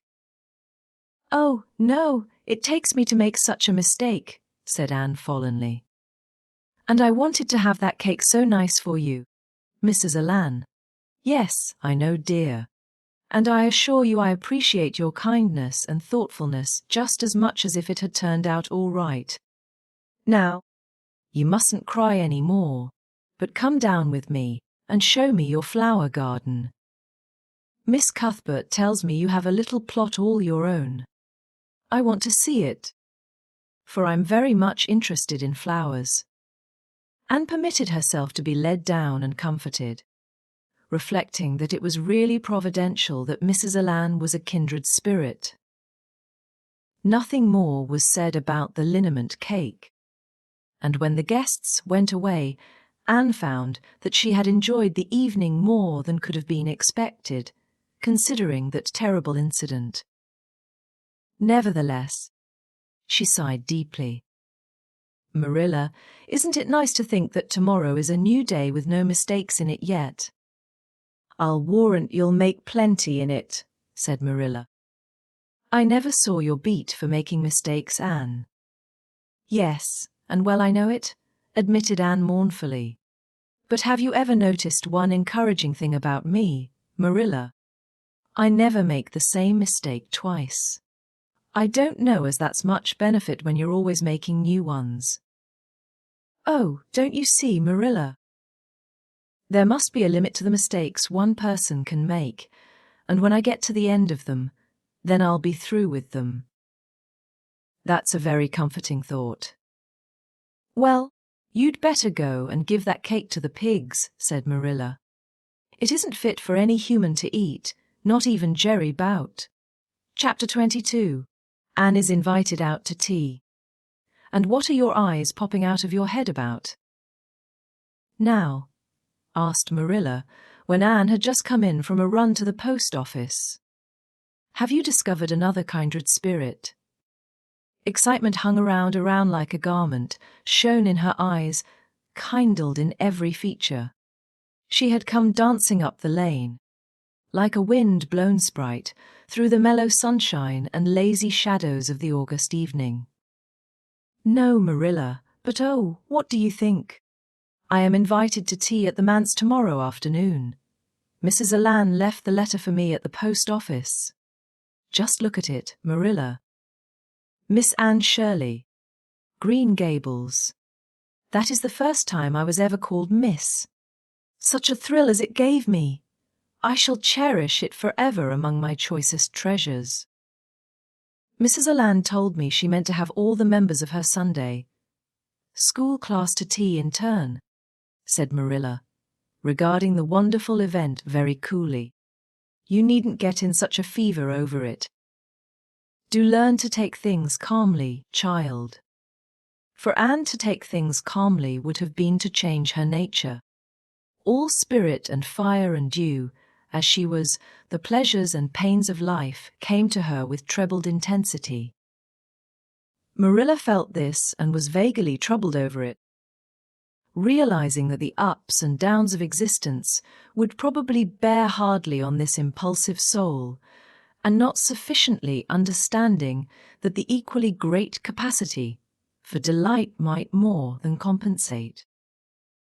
Therefore Marilla conceived to be her duty to drill Anne into a tranquil uniformity of disposition as impossible and alien to her as to a dancing sunbeam in one of the Brook shallows.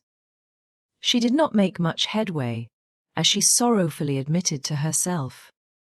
The downfall of some dear hope or plan plunged Anne into deeps of affliction. The fulfillment thereof exalted her to dizzy realms of delight.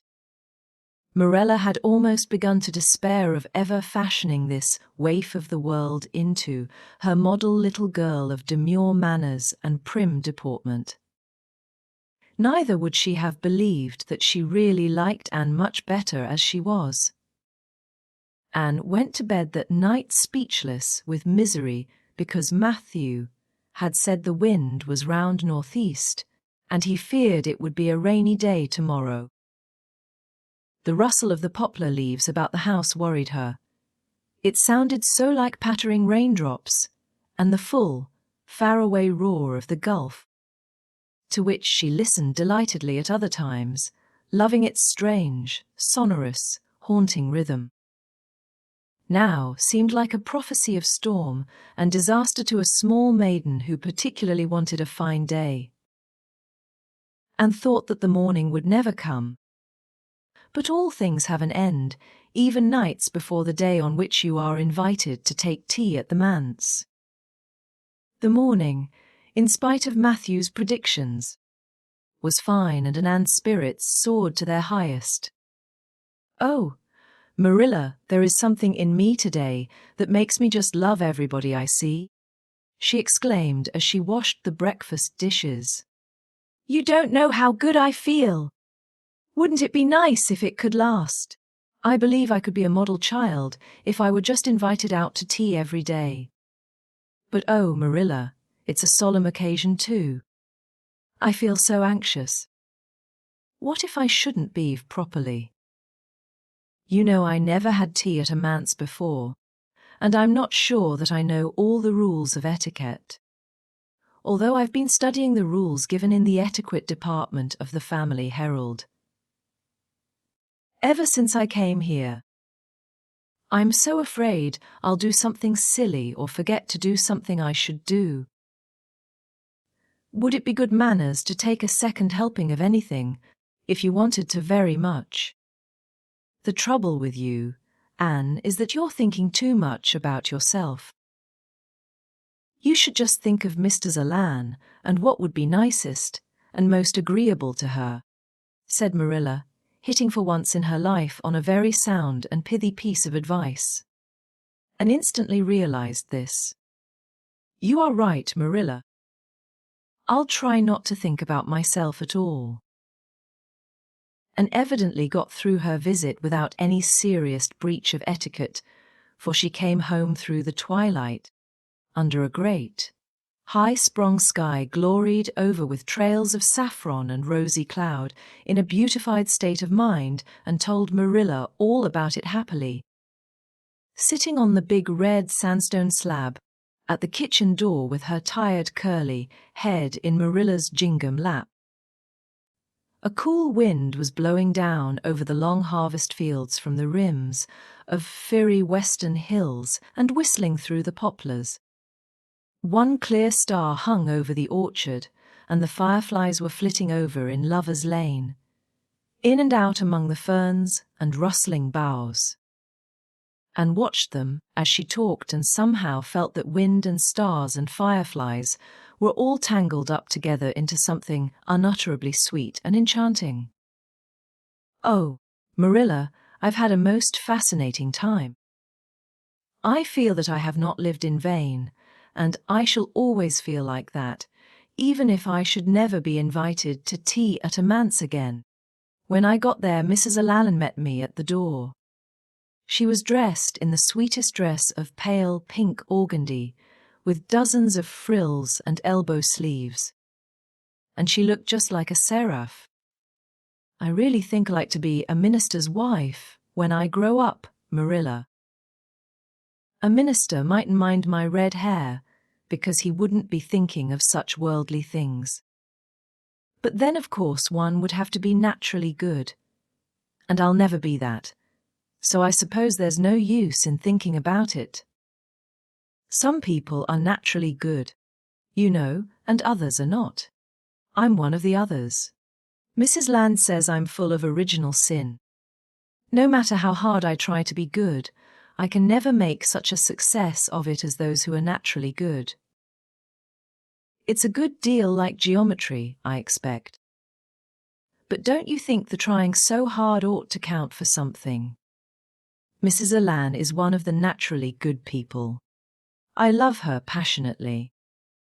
You know, there are some people, like Matthew and Mrs. Allan, that you can love right off without any trouble. And there are others, like Mrs. Lynde, that you have to try very hard to love. You know you ought to love them because they know so much and are such active workers in the church. But you have to keep reminding yourself of it all the time, or else you forget. There was another little girl at the manse to tea, from the White Sands Sunday School. Her name was Loretta Bradley, and she was a very nice little girl.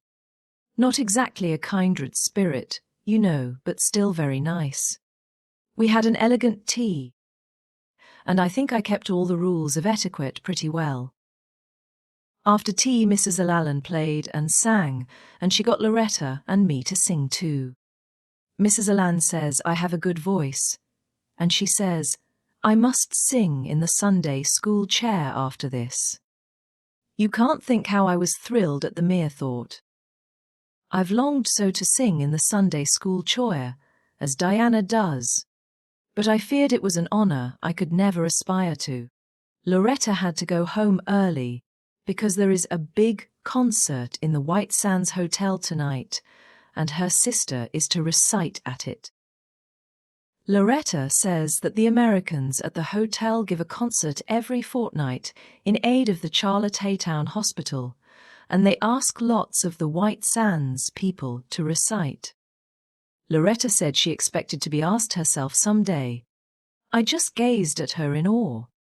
After she had gone, Mrs. Allan and I had a heart-to-heart talk. I told her everything. About Mrs. Thomas and the twins and Katie Maris and Violetta, and coming to Green Gables, and my troubles over geometry. And would you believe it, Marilla? Mrs. Allan told me she was a dunce at geometry too. You don't know how that encouraged me.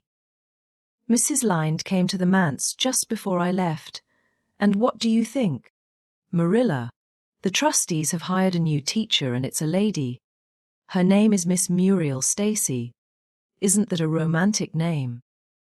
Mrs. Lynde says they've never had a female teacher in Avonlea before, and she thinks it is a dangerous innovation.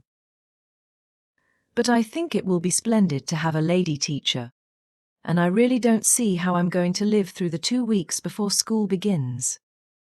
I'm so impatient to see her. Chapter 23. Anne comes to grief in an affair of honor, and had to live through more than 2 weeks, as it happened. Almost a month having elapsed since the liniment cake episode. It was high time for her to get into fresh trouble of some sort, little mistakes, such as absent-mindedly emptying a pan of skim milk into a basket of yarn balls in the pantry instead of into the pig's bucket, and walking clean over the edge of the log bridge into the brook while wrapped in imaginative reverie, not really being worth counting. A week after the tea at the manse, Diana Barry gave a party, small and select, and assured Marilla, "Just the girls in our class." They had a very good time, and nothing untoward happened until after tea, when they found themselves in the Barry garden, a little tired of all their games and ripe for any enticing form of mischief which might present itself. This presently took the form of daring. Daring was the fashionable amusement among the Avonlea small fry just then. It had begun among the boys, but soon spread to the girls.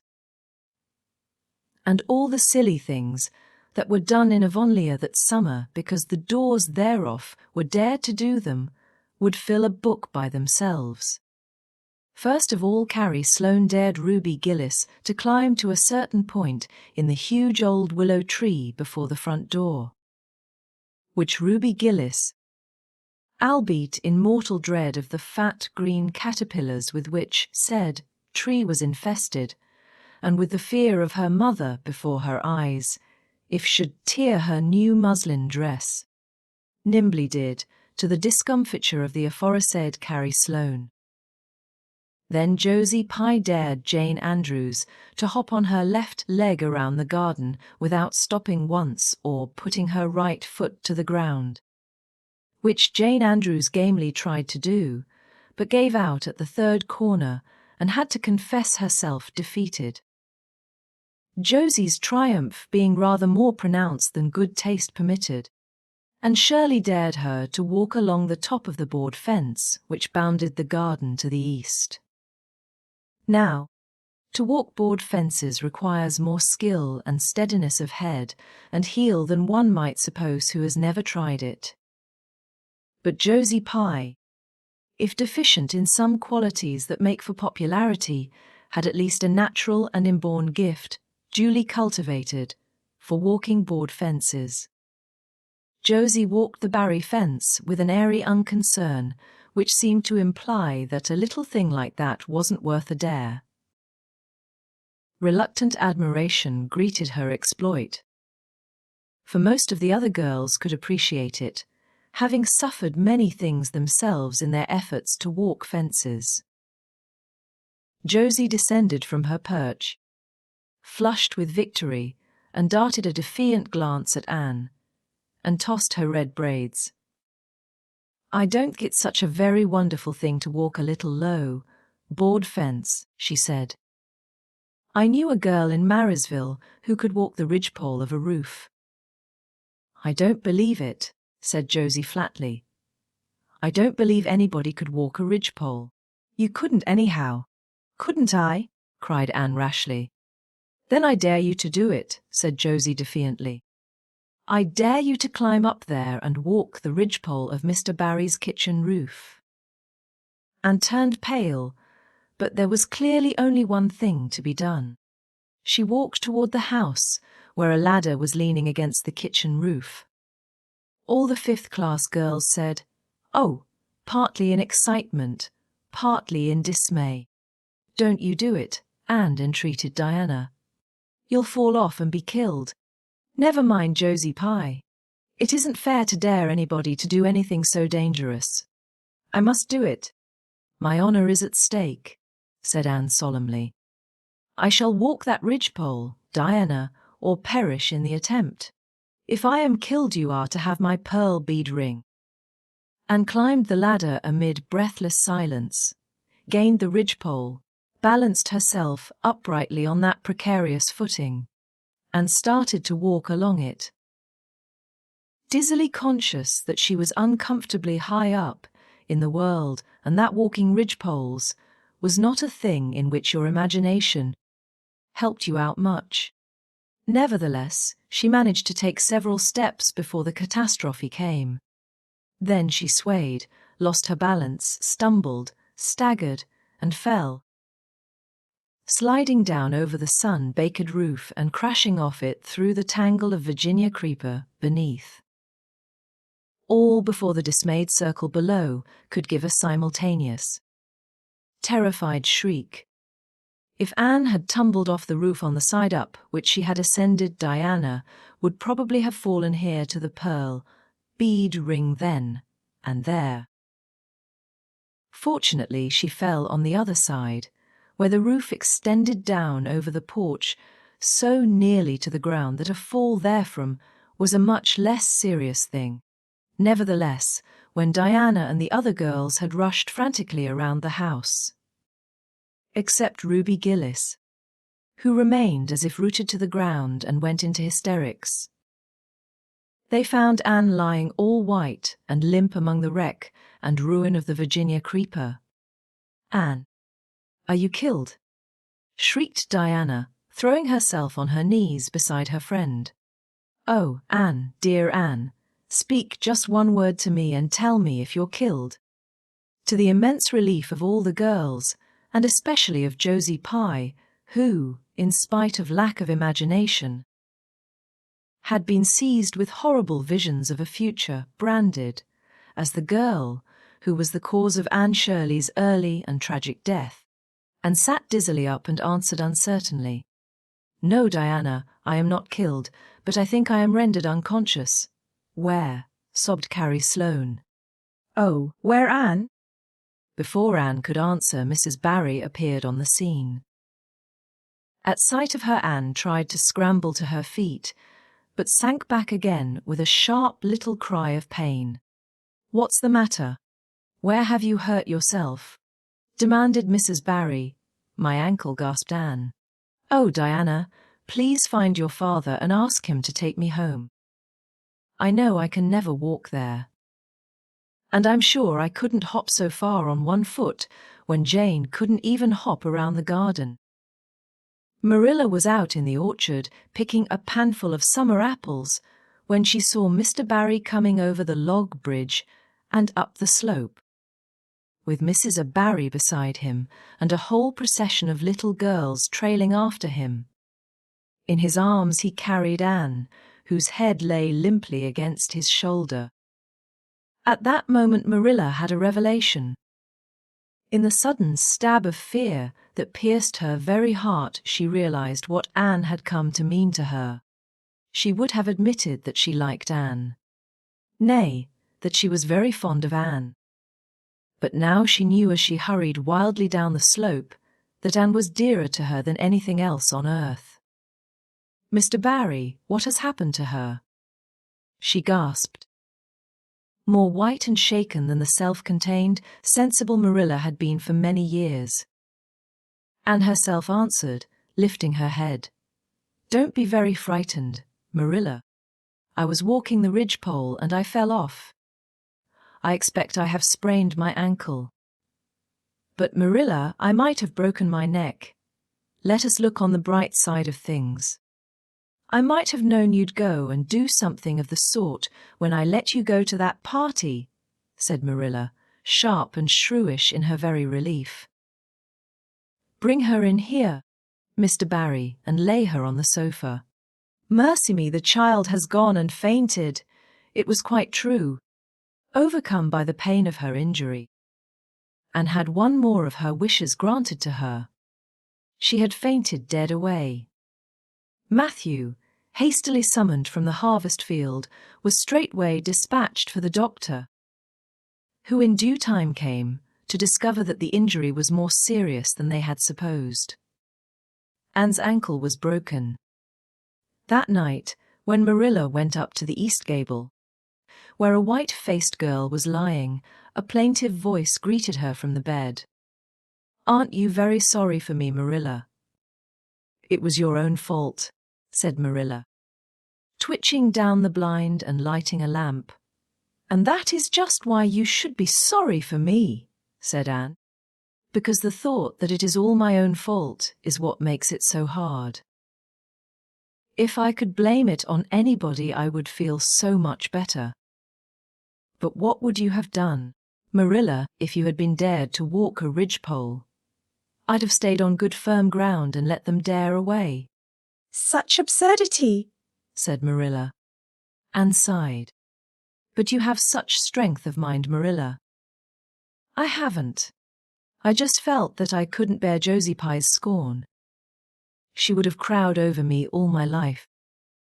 And I think I have been punished so much that you needn't be very cross with me, Marilla. It's not a bit nice to faint, after all. And the doctor hurt me dreadfully when he was setting my ankle. I won't be able to go around for 6 or 7 weeks, and I'll miss the new lady teacher.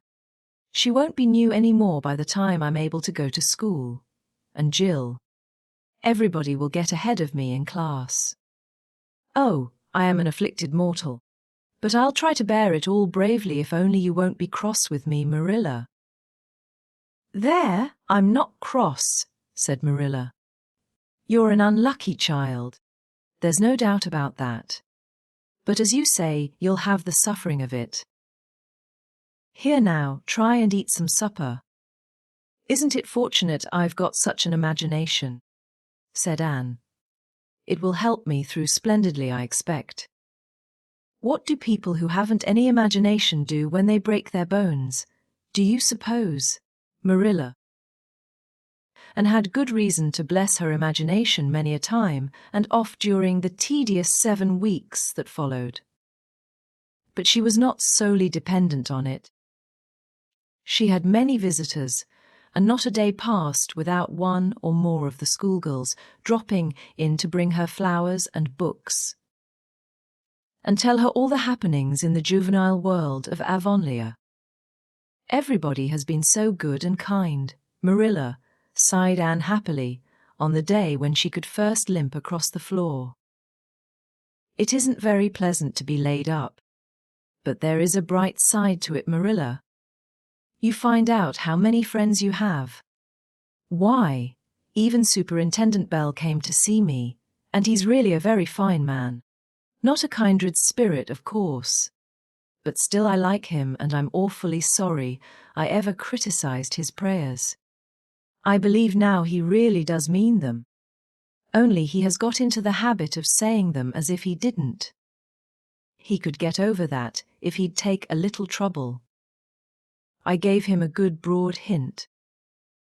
I told him how hard I tried to make my own little private prayers interesting. He told me all about the time he broke his ankle when he was a boy.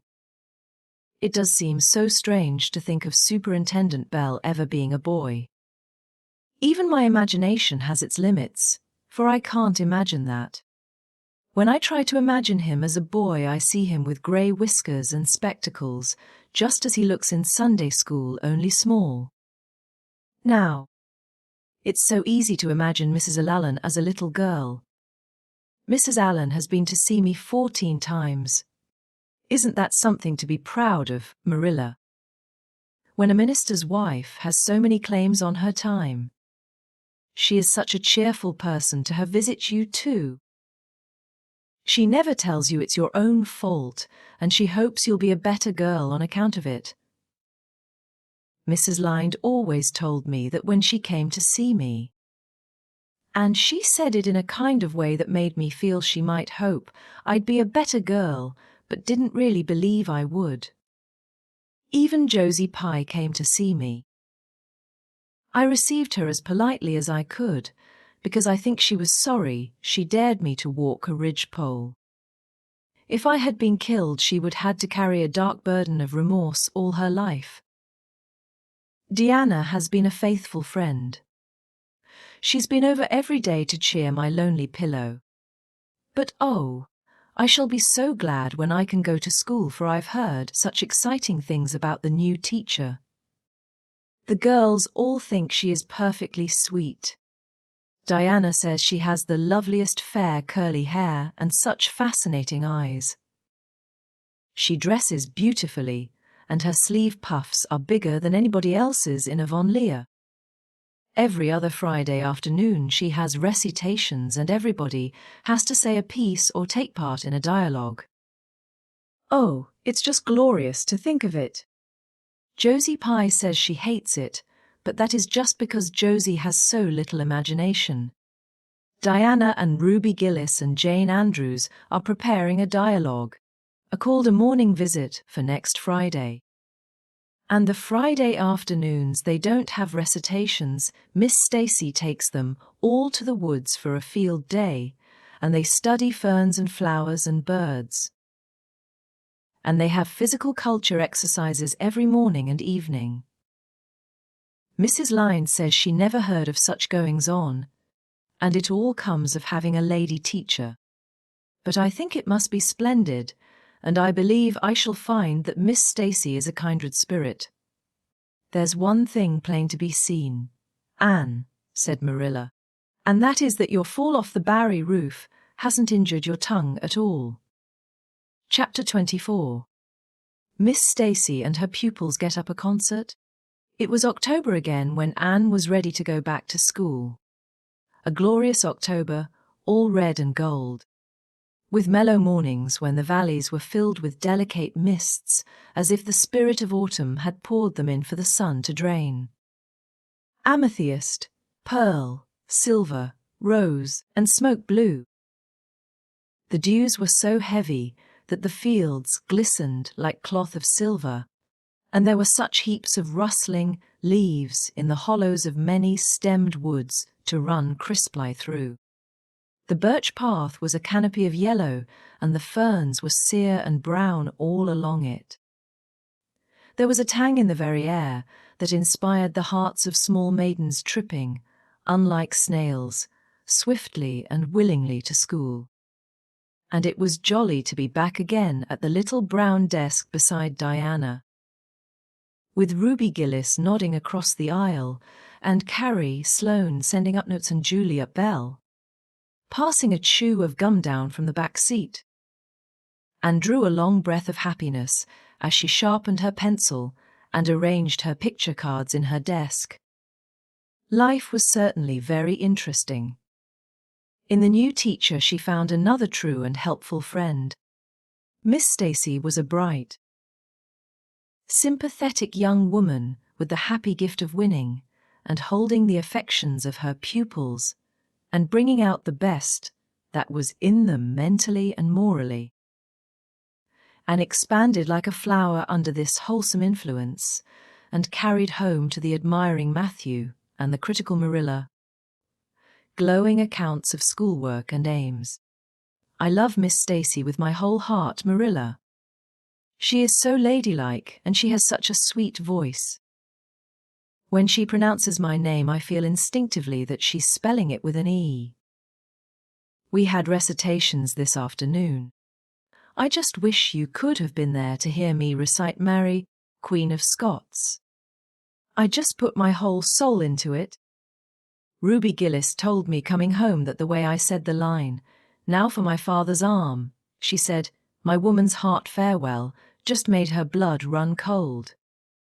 Well now, you might recite it for me some of these days, out in the barn, suggested Matthew.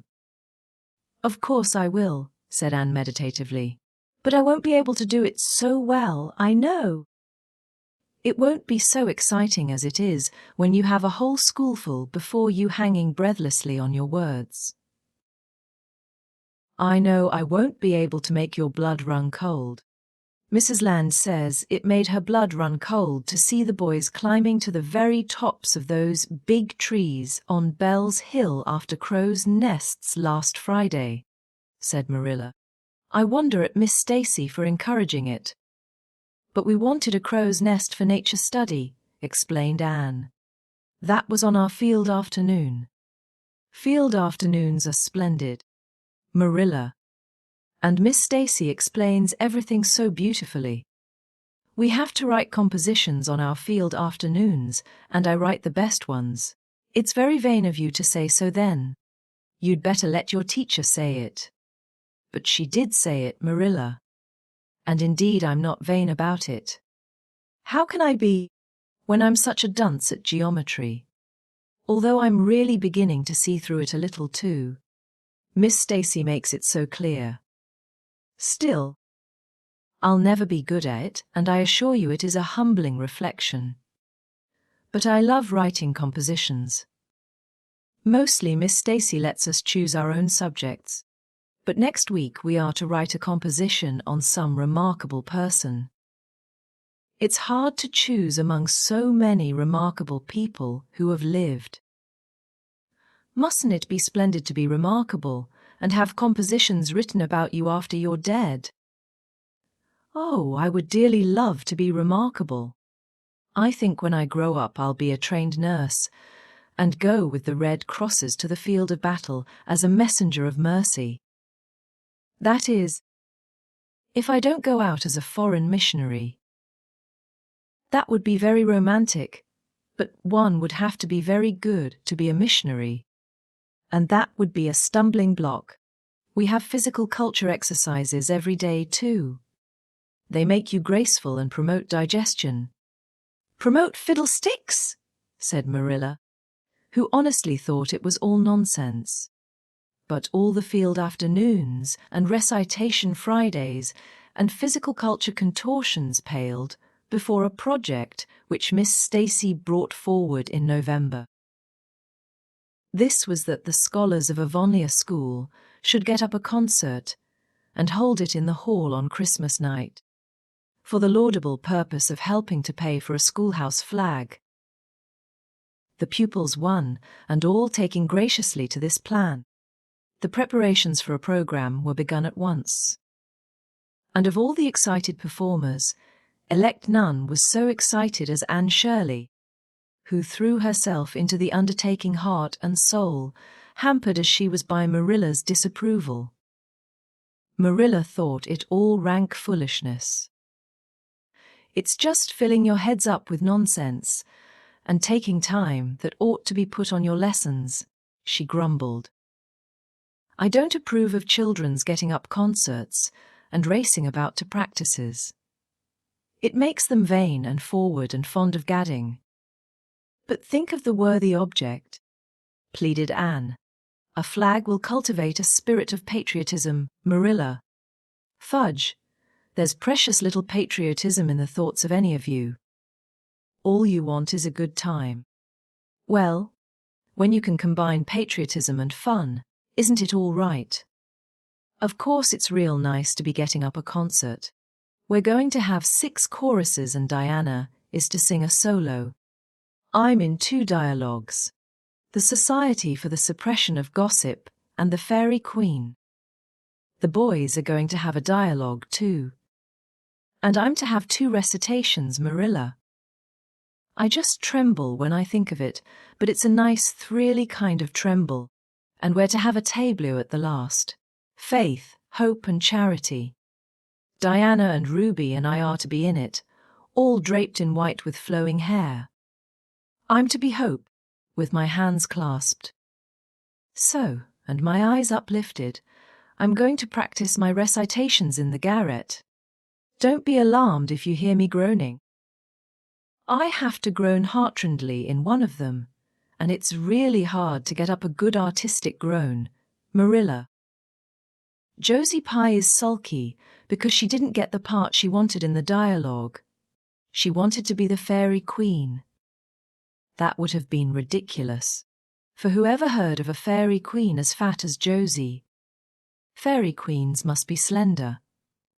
Jane Andrews is to be the Queen, and I am to be one of her maids of honor. Josie says she thinks a red-haired fairy is just as ridiculous as a fat one, but I do not let myself mind what Josie says. I'm to have a wreath of white roses on my hair, and Ruby Gillis is going to lend me her slippers, because I haven't any of my own. It's necessary for fairies to have slippers, you know. You couldn't imagine a fairy wearing boots, could you? Especially with copper toes. We are going to decorate the hall with creeping spruce and fir motters with pink tissue paper roses in them. And we are all to march in 2 by 2 after the audience is seated, while Emma White plays a march on the organ. Oh, Marilla, I know you are not so enthusiastic about it as I am, but don't you hope your little Anne will distinguish herself? All I hope is that you'll behave yourself. I'll be heartily glad when all this fuss is over and you'll be able to settle down. You are simply good for nothing just now with your head stuffed full of dialogues and groans and tabliers. As for your tongue, it's a marvel it's not clean worn out. And sighed and betook herself to the backyard, over which a young new moon was shining through the leafless poplar boughs from an apple-green western sky, and where Matthew was splitting wood, and perched herself on a block and talked the concert over with him, sure of an appreciative and sympathetic listener in this instance at least. Well now, I reckon it's going to be a pretty good concert, and I expect you'll do your part fine, he said, smiling down into her eager, vivacious little face. Anne smiled back at him. Those two were the best of friends, and Matthew thanked his stars many a time and oft that he had nothing to do with bringing her up.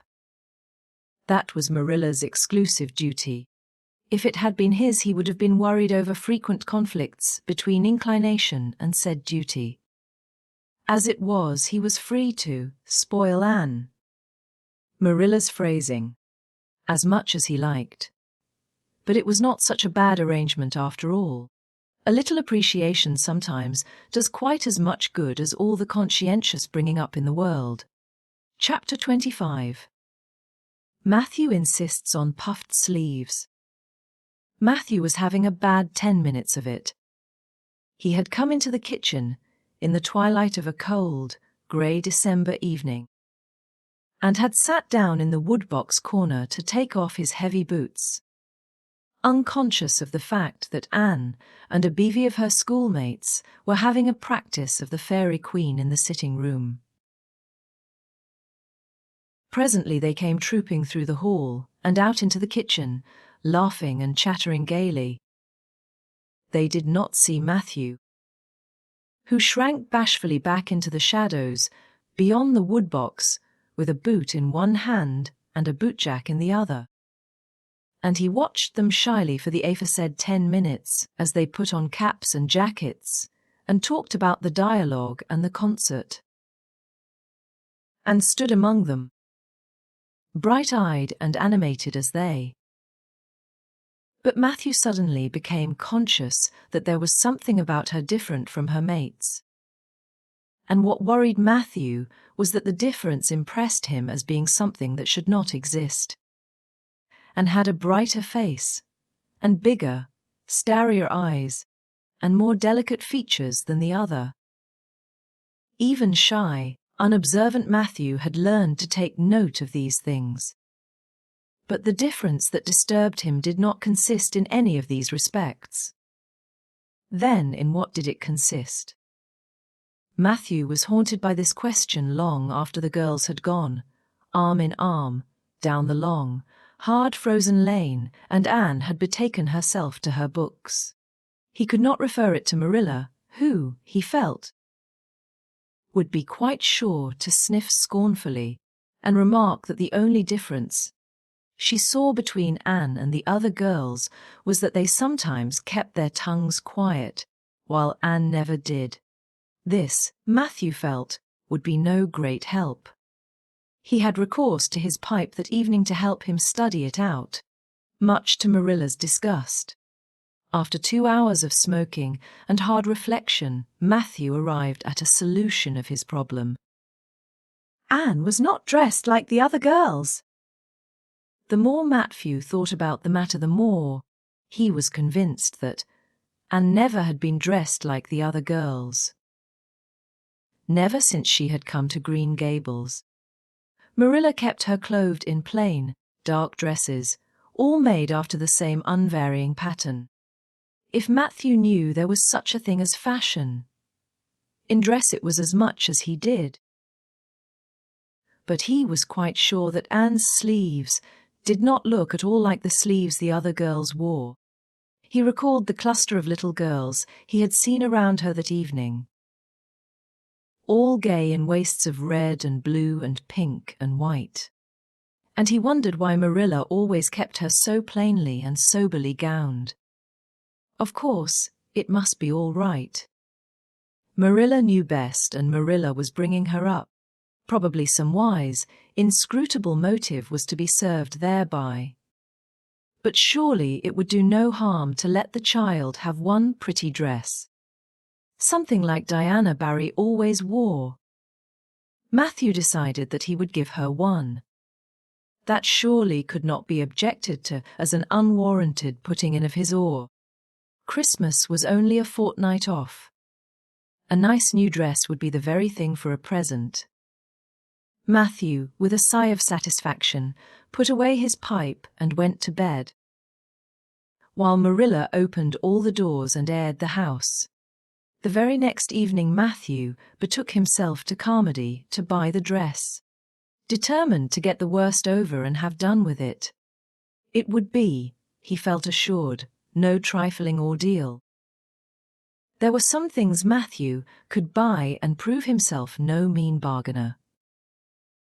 But he knew he would be at the mercy of shopkeepers when it came to buying a girl's dress. After much cogitation, Matthew resolved to go to Samuel Lawson's store instead of William Blair's. To be sure, the Cuthberts always had gone to William Blair's. It was almost as much a matter of conscience with them as to attend the Presbyterian church and vote Conservative. But William Blair's two daughters frequently waited on customers there, and Matthew held them in absolute dread. He could contrive to deal with them when he knew exactly what he wanted and could point it out. But in such a matter as this, requiring explanation and consultation, Matthew felt that he must be sure of a man behind the counter.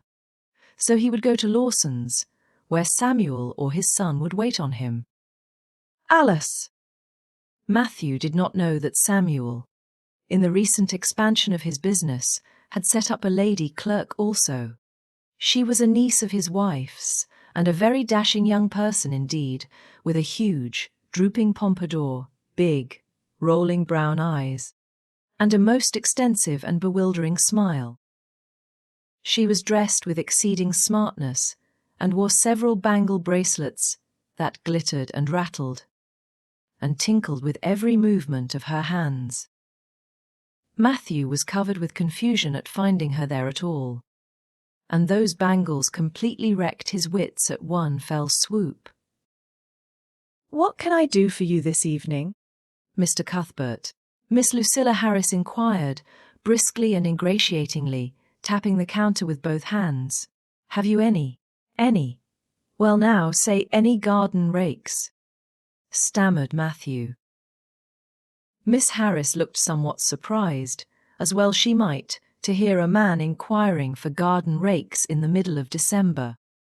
I believe we have one or two left over, she said, but they're upstairs in the lumber room. I'll go and see.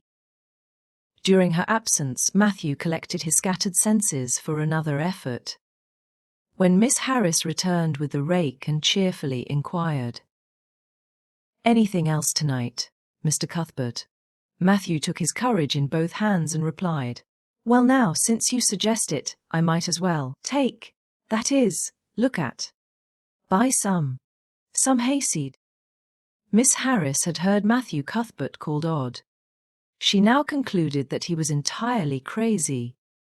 We only keep hayseed in the spring, she explained loftily. We've none on hand just now. Oh, certainly. Just as you say, stammered unhappy Matthew, seizing the rake and making for the door. At the threshold he recollected that he had not paid for it, and he turned miserably back. While Miss Harris was counting out his change, he rallied his powers for a final desperate attempt. Well now, if it isn't too much trouble, I might as well. That is, I'd like to look at some sugar, white or brown? Queried Miss Harris patiently. Oh, well now, brown, said Matthew feebly. There's a barrel of it over there, said Miss Harris, shaking her bangles at it. It's the only kind we have. I'll take 20 pounds of it, said Matthew, with beads of perspiration standing on his forehead. Matthew had driven halfway home before he was his own man again. It had been a gruesome experience. But it served him right, he thought, for committing the heresy of going to a strange store. When he reached home, he hid the rake in the tool house. But the sugar he carried into Marilla. "Brown sugar!" exclaimed Marilla. "Whatever possessed you to get so much? You know I never use it except for the hired man's porridge or black fruit cake. Jerry's gone and I've made my cake long ago. It's not good sugar, either. It's coarse and dark. William Blair doesn't usually keep sugar like that. I thought it might come in handy sometime," said Matthew, making good his escape. When Matthew came to think the matter over, he decided that a woman was required to cope with the situation. Marilla was out of the question. Matthew felt sure she would throw cold water on his project at once. Remained only Mrs. Lynde. For of no other woman in Avonlea would Matthew have dared to ask advice. To Mrs. Lynde he went accordingly, and that good lady promptly took the matter out of the harassed man's hands. "Pick out a dress for you to give Anne." "To be sure I will. I'm going to Carmody tomorrow and I'll attend to it." "Have you something particular in mind?" "No." "Well, I'll just go by my own judgment then. I believe a nice rich brown would just suit Anne, and William Blair has some new Gloria in that's real pretty. Perhaps you'd like me to make it up for her too." Seeing that if Marilla was to make it, Anne would probably get wind of it before the time and spoil the surprise. "Well, I'll do it." "No, it isn't a mite of trouble. I like sewing. I'll make it to fit my niece, Jenny Gillis, for she and Anne are as like as two peas as far as figure goes." "Well now, I'm much obliged," said Matthew, and I dunno.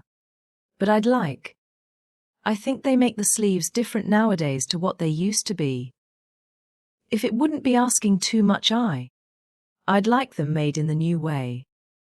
Puffs, of course. You needn't worry a speck more about it, Matthew. I'll make it up in the very latest fashion," said Mrs. Lynde. To herself she added when Matthew had gone, "It'll be a real satisfaction to see that poor child wearing something decent for once. The way Marilla dresses her is positively ridiculous, that's what, and I've ached to tell her so plainly a dozen times. I've held my tongue, though, for I can see Marilla doesn't want advice, and she thinks she knows more about bringing children up than I do. For all, she's an old maid. But that's always the way. Folks that has brought up children know that there's no hard and fast method in the world that'll suit every child. But them as never have think it's all as plain and easy as rule of 3. Just set your 3 terms down so fashion, and the sum'll work out correct. But flesh and blood don't come under the head of arithmetic, and that's where Marilla Cuthbert makes her mistake. I suppose she's trying to cultivate a spirit of humility in Anne by dressing her as she does. But it's more likely to cultivate envy and discontent. I'm sure the child must feel the difference between her clothes and the other girls. But to think of Matthew taking notice of it! That man is waking up after being asleep for over 60 years. Marilla knew all the following fortnight that Matthew had something on his mind. But what it was she could not guess until Christmas Eve, when Mrs. Lynde brought up the new dress. Marilla behaved pretty well on the whole, although it is very likely she distrusted Mrs. Lynde's diplomatic explanation that she had made the dress because Matthew was afraid Anne would find out about it too soon if Marilla made it. So this is what Matthew has been looking so mysterious over and grinning about to himself for 2 weeks, is it? She said a little stiffly but tolerantly. I knew he was up to some foolishness. Well, I must say I don't think Anne needed any more dresses. I made her 3 good, warm, serviceable ones this fall. And anything more is sheer extravagance. There's enough material in those sleeves alone to make a waist. I declare there is. You'll just pamper Anne's vanity, Matthew. And she's as vain as a peacock now. Well, I hope she'll be satisfied at last, for I know she's been hankering after those silly sleeves ever since they came in. Although she never said a word after the first. The puffs have been getting bigger and more ridiculous right along. They're as big as balloons now. Next year anybody who wears them will have to go through a door sideways. Christmas morning broke on a beautiful white world. It had been a very mild December, and people had looked forward to a green Christmas. But just enough snow fell softly in the night to transfigure Avonlea. Anne peeped out from her frosted gable window with delighted eyes. The firs in the haunted wood were all feathery and wonderful. The birches and wild cherry trees were outlined in pearl. The ploughed fields were stretches of snowy dimples. And there was a crisp tang in the air that was glorious. Anne ran downstairs singing until her voice retchawed through Green Gables. Merry Christmas, Marilla! Merry Christmas, Matthew! Isn't it a lovely Christmas?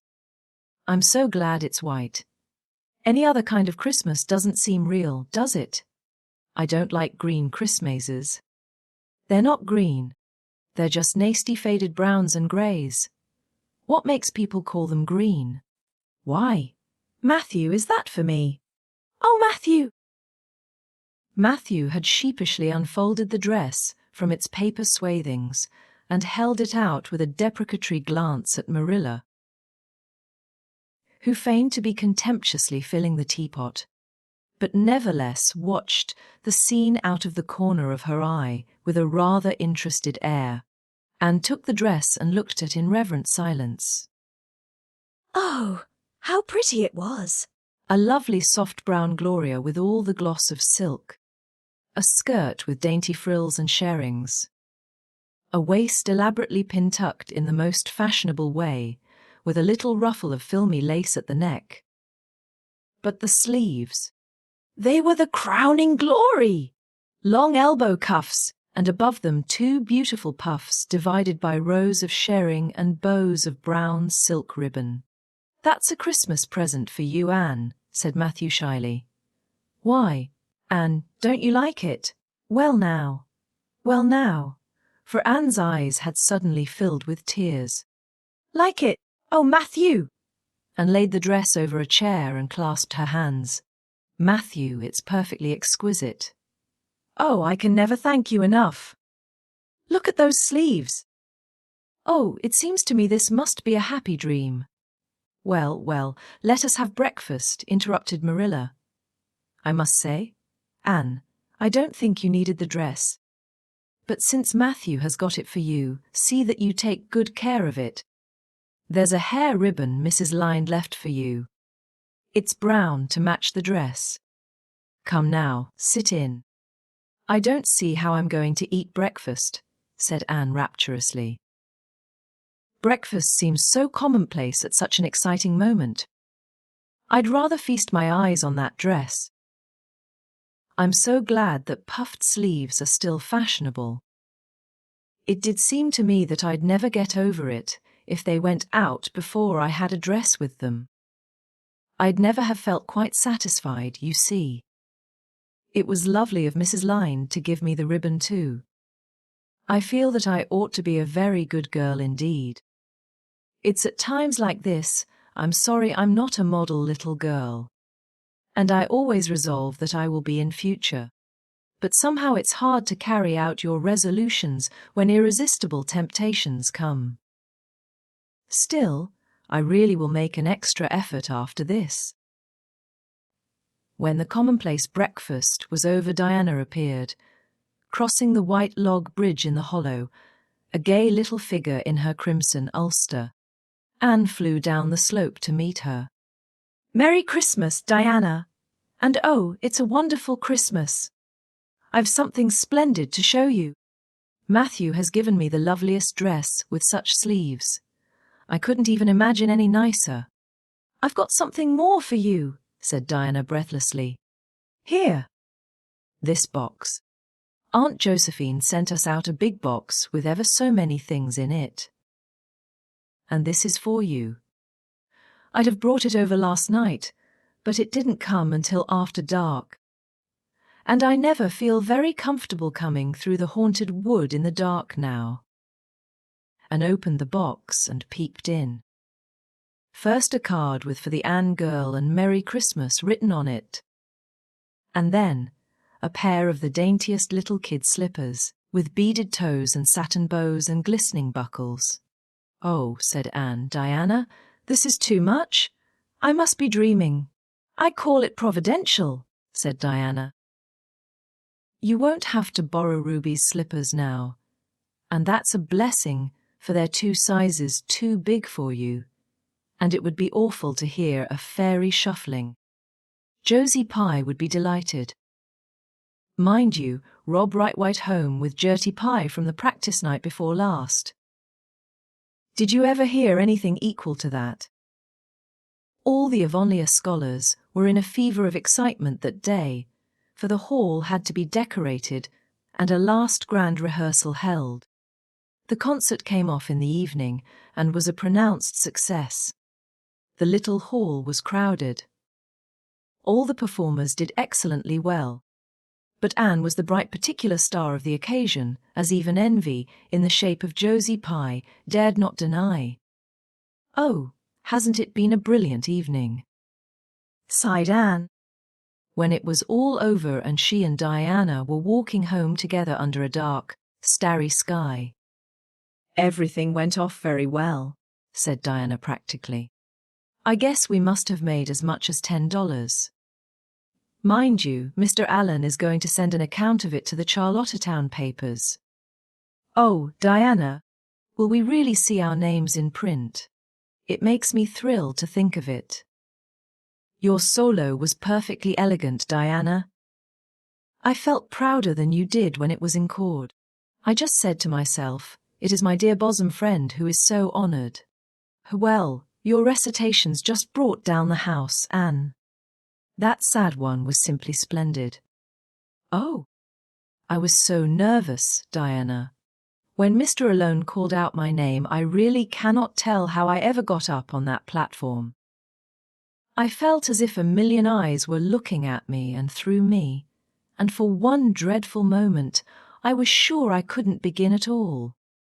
Then I thought of my lovely puffed sleeves and took courage. I knew that I must live up to those sleeves, Diana. So I started in. And my voice seemed to be coming from ever so far away. I just felt like a parrot. It's providential that I practiced those recitations so often up in the garret, or I'd never have been able to get through. Did I groan all right?" "Yes, indeed, you groined lovely," assured Diana. "I saw old Mrs. Sloane wiping away tears when I sat down. It was splendid to think I had touched somebody's heart. It's so romantic to take part in a concert, isn't it?" "Oh, it's been a very memorable occasion indeed." "Wasn't the boys' dialogue fine?" said Diana. "Gilbert Blythe was just splendid." "Anne?" "I do think it's awful mean the way you treat Gil." "Wait till I tell you. When you ran off the platform after the fairy dialogue, one of your roses fell out of your hair. I saw Gil pick it up and put it in his breast pocket. There now. You're so romantic that I am sure you ought to be pleased at that." "It's nothing to me what that person does," said Anne loftily. "I simply never waste a thought on him, Diana." That night Marilla and Matthew, who had been out to a concert for the first time in 20 years, sat for a while by the kitchen fire after Anne had gone to bed. "Well now, I guess our Anne did as well as any of them," said Matthew proudly. "Yes, she did," admitted Marilla. "She's a bright child, Matthew, and she looked real nice too. I've been kind of opposed to this concert scheme, but I suppose there's no real harm in it after all. Anyhow, I was proud of Anne tonight. Although I'm not going to tell her so. Well now, I was proud of her, and I did tell her so 'fore she went upstairs, said Matthew. We must see what we can do for her some of these days, Marilla. I guess she'll need something more than Avonlea school by and by. There's time enough to think of that, said Marilla. She's only 13 in March, though tonight it struck me she was growing quite a big girl. Mrs. Lynde made that dress a mite too long, and it makes Anne look so tall. She's quick to learn, and I guess the best thing we can do for her will be to send her to Queen's after a spell. But nothing need be said about that for a year or two yet. Well now, it'll do no harm to be thinking it over off and on, said Matthew. Things like that are all the better for lots of thinking over. Chapter 27. The Story Club is formed. Junior Avonlea found it hard to settle down to humdrum existence again. To Anne in particular things seemed fearfully flat, stale, and unprofitable after the goblet of excitement she had been sipping for weeks. Could she go back to the former quiet pleasures of those faraway days before the concert? At first, as she told Diana, she did not really think she could. I'm positively certain, Diana.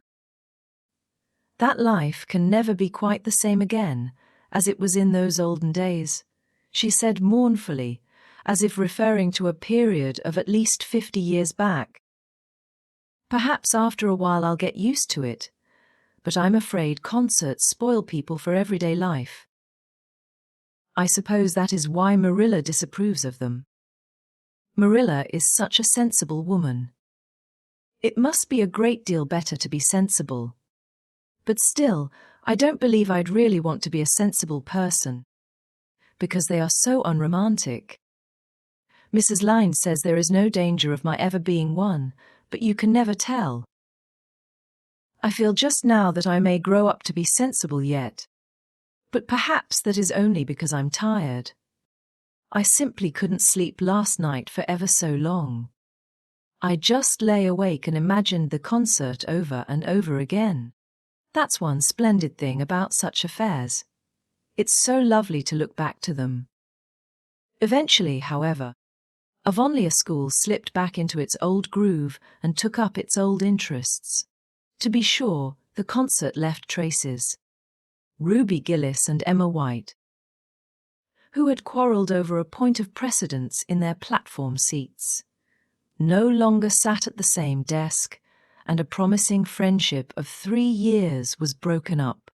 Josie Pye and Julia Bell did not speak for 3 months, because Josie Pye had told Bessie Wright that Julia Bell's bow, when she got up to recite, made her think of a chicken jerking its head, and Bessie told Julia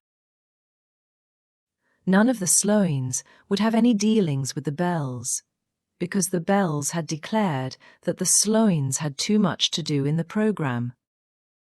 And the Sloanes had retorted that the Bells were not capable of doing the little they had to do properly. Finally, Charlie Sloane fought Moody Spurgeon Macpherson, because Moody Spurgeon had said that Anne Shirley put on airs about her recitations, and Moody Spurgeon was licked. Consequently, Moody Spurgeon's sister, Ella May, would not speak to Anne Shirley all the rest of the winter. With the exception of these trifling frictions, work in Miss Stacy's little kingdom went on with regularity and smoothness. The winter weeks slipped by. It was an unusually mild winter, with so little snow that Anne and Diana could go to school nearly every day by way of the birch path. On Anne's birthday they were tripping lightly down it, keeping eyes and ears alert amid all their chatter, for Miss Stacy had told them that they must soon write a composition on a winter's walk in the woods, and it behooved them to be observant. "Just think, Diana, I'm 13 years old today," remarked Anne in an awed voice. I can scarcely realize that I'm in my teens. When I woke this morning, it seemed to me that everything must be different.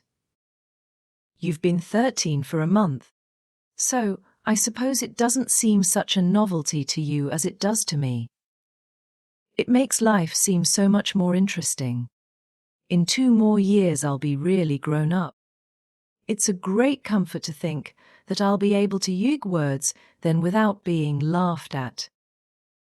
Ruby Gillis says she means to have a baby as soon as she's 15, said Diana. Ruby Gillis thinks of nothing but babies, said Anne disdainfully. She's actually delighted when anyone writes her name up in a take notice, for all she pretends to be so mad. But I'm afraid that is an uncharitable speech. Mrs. Allen says we should never make uncharitable speeches. But they do slip out so often before you think, don't they? I simply can't talk about Josie Pye without making an uncharitable speech, so I never mention her at all. You may have noticed that. I'm trying to be as much like Mrs. Allen as I possibly can, for I think she's perfect. Mr. Allen thinks so too. Mrs. Lynde says he just worships the ground she treads on, and she doesn't really think it right for a minister to set his affections so much on a mortal being. But then, Diana, even ministers are human and have their besetting sins just like everybody else. I had such an interesting talk with Mrs. Allen about besetting sins last Sunday afternoon. There are just a few things it's proper to talk about on Sundays, and that is one of them. My besetting sin is imagining too much and forgetting my duties. I'm striving very hard to overcome it, and now that I'm really 13, perhaps I'll get on better. In 4 more years, we'll be able to put our hair up, said Diana. Alice Bell is only 16 and she is wearing hers up, but I think that's ridiculous. I shall wait until I'm 17. If I had Alice Bell's crook nose, said Anne decidedly, I wouldn't. But there, I won't say what I was going to because it was extremely uncharitable. Besides, I was comparing it with my own nose, and that's vanity. I'm afraid I think too much about my nose ever since I heard that compliment about it long ago. It really is a great comfort to me. Oh, Diana, look. There's a rabbit. That's something to remember for our woods composition. I really think the woods are just as lovely in winter as in summer. They're so white and still, as if they were asleep and dreaming pretty dreams. I won't mind writing that composition when its time comes, sighed Diana. I can manage to write about the woods, but the one we're to hand in Monday is terrible. The idea of Miss Stacy telling us to write a story out of our own heads. Why, it's as easy as wink, said Anne. It's easy for you because you have an imagination, retorted Diana, but what would you do if you had been born without one? I suppose you have your composition all done. Anne nodded, trying hard not to look virtuously complacent and failing miserably. I wrote it last Monday evening.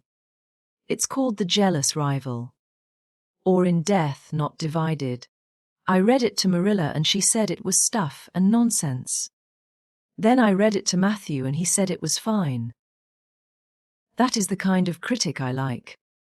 It's a sad, sweet story. I just cried like a child while I was writing it. It's about 2 beautiful maidens called Cordelia Montmorency and Geraldine Seymour, who lived in the same village and were devotedly attached to each other. Cordelia was a regal brunette with a coronet of midnight hair and duskly flashing eyes. Geraldine was a queenly blonde with hair like spun gold and velvety purple eyes. I never saw anybody with purple eyes, said Diana dubiously. Neither did I just imagined them. I wanted something out of the common. Geraldine had an alabaster brow too. I've found out what an alabaster brow is. That is one of the advantages of being 13. You know so much more than you did when you were only 12. Well, what became of Cordelia and Geraldine? Asked Diana, who was beginning to feel rather interested in their fate. They grew in beauty side by side until they were 16. Then Bertram de Vere came to their native village and fell in love with the fair Geraldine. He saved her life when her horse ran away with her in a carriage, and she fainted in his arms, and he carried her home 3 miles. Because, you understand, the carriage was all smashed up. I found it rather hard to imagine the proposal because I had no experience to go by. I asked Ruby Gillis if she knew anything about how men proposed, because I thought she'd likely be an authority on the subject. Having so many sisters married, Ruby told me she was hid in the hall pantry when Malcolm Andrews proposed to her sister Susan. She said Malcolm told Susan that his dad had given him the farm in his own name and then said, "What do you say, darling pet, if we get hitched this fall?" And Susan said, "Yes. No, I don't know. Let me see," and there they were engaged as quick as that. But I didn't think that sort of a proposal was a very romantic one. So, in the end, I had to imagine it out as well as I could. I made it very flowery and poetical, and Bertram went on his knees. Although Ruby Gillis says it isn't done nowadays. Geraldine accepted him in a speech a page long. I can tell you I took a lot of trouble with that speech. I rewrote it 5 times, and I look upon it as my masterpiece. Bertram gave her a diamond ring and a ruby necklace, and told her they would go to Europe for a wedding tour, for he was immensely wealthy. But then, alas, shadows began to darken over their path. Cordelia was secretly in love with Bertram herself, and when Geraldine told her about the engagement she was simply furious. Especially when she saw the necklace and the diamond ring. All her affection for Geraldine turned to bitter hate, and she vowed that she should never marry Bertram. But she pretended to be Geraldine's friend the same as ever. One evening they were standing on the bridge, over a rushing turbulent stream, and Cordelia, thinking they were alone, pushed Geraldine over the brink with a wild, mocking ha-ha. But Bertram saw it all, and he at once plunged into the current, exclaiming, "I will save thee, my peerless Geraldine." But alas, he had forgotten he couldn't swim, and they were both drowned, clasped in each other's arms. Their bodies were washed ashore soon afterwards. They were buried in the one grave, and their funeral was most imposing. Diana. It's so much more romantic to end a story up with a funeral than a wedding. As for Cordelia, she went insane with remorse and was shut up in a lunatic asylum. I thought that was a poetical retribution for her crime. "How perfectly lovely!" sighed Diana, who belonged to Matthew's school of critics. I don't see how you can make up such thrilling things out of your own head, Anne. I wish my imagination was as good as yours. It would be if you'd only cultivate it, said Anne cheeringly. I've just thought of a plan, Diana. Let you and me have a story club all our own and write stories for practice. I'll help you along until you can do them by yourself. You ought to cultivate your imagination, you know. Miss Stacy says so. Only we must take the right way. I told her about the haunted wood, but she said we went the wrong way about it in that. This was how the story club came into existence. It was limited to Diana and Anne at first, but soon it was extended to include Jane Andrews and Ruby Gillis, and 1 or 2 others who felt that their imaginations needed cultivating. No boys were allowed in it. Although Ruby Gillis opined that their admission would make it more exciting. And each member had to produce 1 story a week. It's extremely interesting. Anne told Marilla. Each girl has to read her story out loud, and then we talk it over. We are going to keep them all sacredly and have them to read to our descendants. We each write under a nom de plume. Mine is Rosamond Montmorency. All the girls do pretty well. Ruby Gillis is rather sentimental. She puts too much lovemaking into her stories. And you know too much is worse than too little. Jane never puts any because she says it makes her feel so silly when she had to read it out loud. Jane's stories are extremely sensible. Then Diana puts too many murders into hers. She says most of the time she doesn't know what to do with the people, so she kills them off to get rid of them. I mostly always have to tell them what to write about, but that isn't hard for I've millions of ideas. I think this story writing business is the foolishest yet, scoffed Marilla. You'll get a pack of nonsense into your heads and waste time that should be put on your lessons. Reading stories is bad enough, but writing them is worse. But we're so careful to put a moral into them all, Marilla, explained Anne. I insist upon that. All the good people are rewarded, and all the bad ones are suitably punished.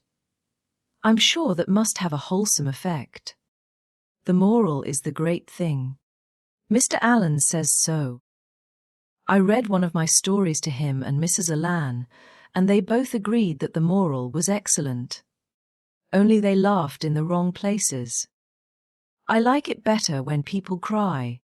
Jane and Ruby almost always cry when I come to the pathetic parts. Diana wrote her Aunt Josephine about our club, and her Aunt Josephine wrote back that we were to send her some of our stories. So we copied out 4 of our very best and sent them. Miss Josephine Barry wrote back that she had never read anything so amusing in her life. That kind of puzzled us because the stories were all very pathetic and almost everybody died. But I'm glad Miss Barry liked them. It shows our club is doing some good in the world. Mrs. Allan says that ought to be our object in everything. I do really try to make it my object, but I forget so often when I'm having fun. I hope I shall be a little like Mrs. Allan when I grow up. Do you think there is any prospect of it, Marilla? I shouldn't say there was a great deal, was Marilla's encouraging answer. I'm sure Mrs. Allan was never such a silly, forgetful little girl as you are. No, but she wasn't always so good as she is now either, said Anne seriously. She told me so herself. That is, she said she was a dreadful mischief when she was a girl and was always getting into scrapes. I felt so encouraged when I heard that. Is it very wicked of me, Marilla, to feel encouraged when I hear that other people have been bad and mischievous? Mrs. Lynde says it is. Mrs. Lynde says she always feels shocked when she hears of anyone ever having been naughty, no matter how small they were. Mrs. Lynde says she once heard a minister confess that when he was a boy he stole a strawberry tart out of his aunt's pantry, and she never had any respect for that minister again. Now, I wouldn't have felt that way. I'd have thought that it was real noble of him to confess it. And I'd have thought what an encouraging thing it would be for small boys nowadays who do naughty things and are sorry for them to know that perhaps they may grow up to be ministers in spite of it. That's how I'd feel, Marilla. The way I feel at present, Anne, said Marilla, is that it's high time you had those dishes washed. You've taken half an hour longer than you should with all your chattering. Learn to work first and talk afterwards. Chapter 27. Vanity and Vexation of Spirit. Marilla, walking home one late April evening from an aid meeting, realized that the winter was over and gone with the thrill of delight that spring never fails to bring to the oldest and saddest as well as to the youngest and merriest. Marilla was not given to subjective analysis of her thoughts and feelings. She probably imagined that she was thinking about the aides and their missionary box and the new carpet for the vestry room. But under these reflections was a harmonious consciousness of red fields smoking into pale purply mists in the declining sun, of long, sharp-pointed fir shadows falling over the meadow beyond the brook, of still, crimson, budded maples around a mirror-like wood pool, of awakening in the world and a stir of hidden pulses under the grey sod. The spring was abroad in the land, and Marilla's sober, middle-aged step was lighter and swifter because of its deep, primal gladness. Her eyes dwelt affectionately on Green Gables, peering through its network of trees and reflecting the sunlight back from its windows in several little coruscations of glory. Marilla, as she picked her steps along the damp lane, thought that it was really a satisfaction to know that she was going home to a briskly snapping wood fire and a table nicely spread for tea, instead of to the cold comfort of old aid meeting evenings before Anne had come to Green Gables. Consequently, when Marilla entered her kitchen and found the fire black out, with no sign of Anne anywhere, she felt justly disappointed and irritated. She had told Anne to be sure and have tea ready at 5 o'clock. But now she must hurry to take off her second-best dress and prepare the meal herself against Matthew's return from ploughing. "I'll settle Miss Anne when she comes home," said Marilla grimly, as she shaved up kindlings with a carving knife and with more vim than was strictly necessary. Matthew had come in and was waiting patiently for his tea in his corner. "She's gadding off somewhere with Diana, writing stories or practicing dialogues or some such tomfoolery, and never thinking once about the time or her duties. She's just got to be pulled up short and sudden on this sort of thing.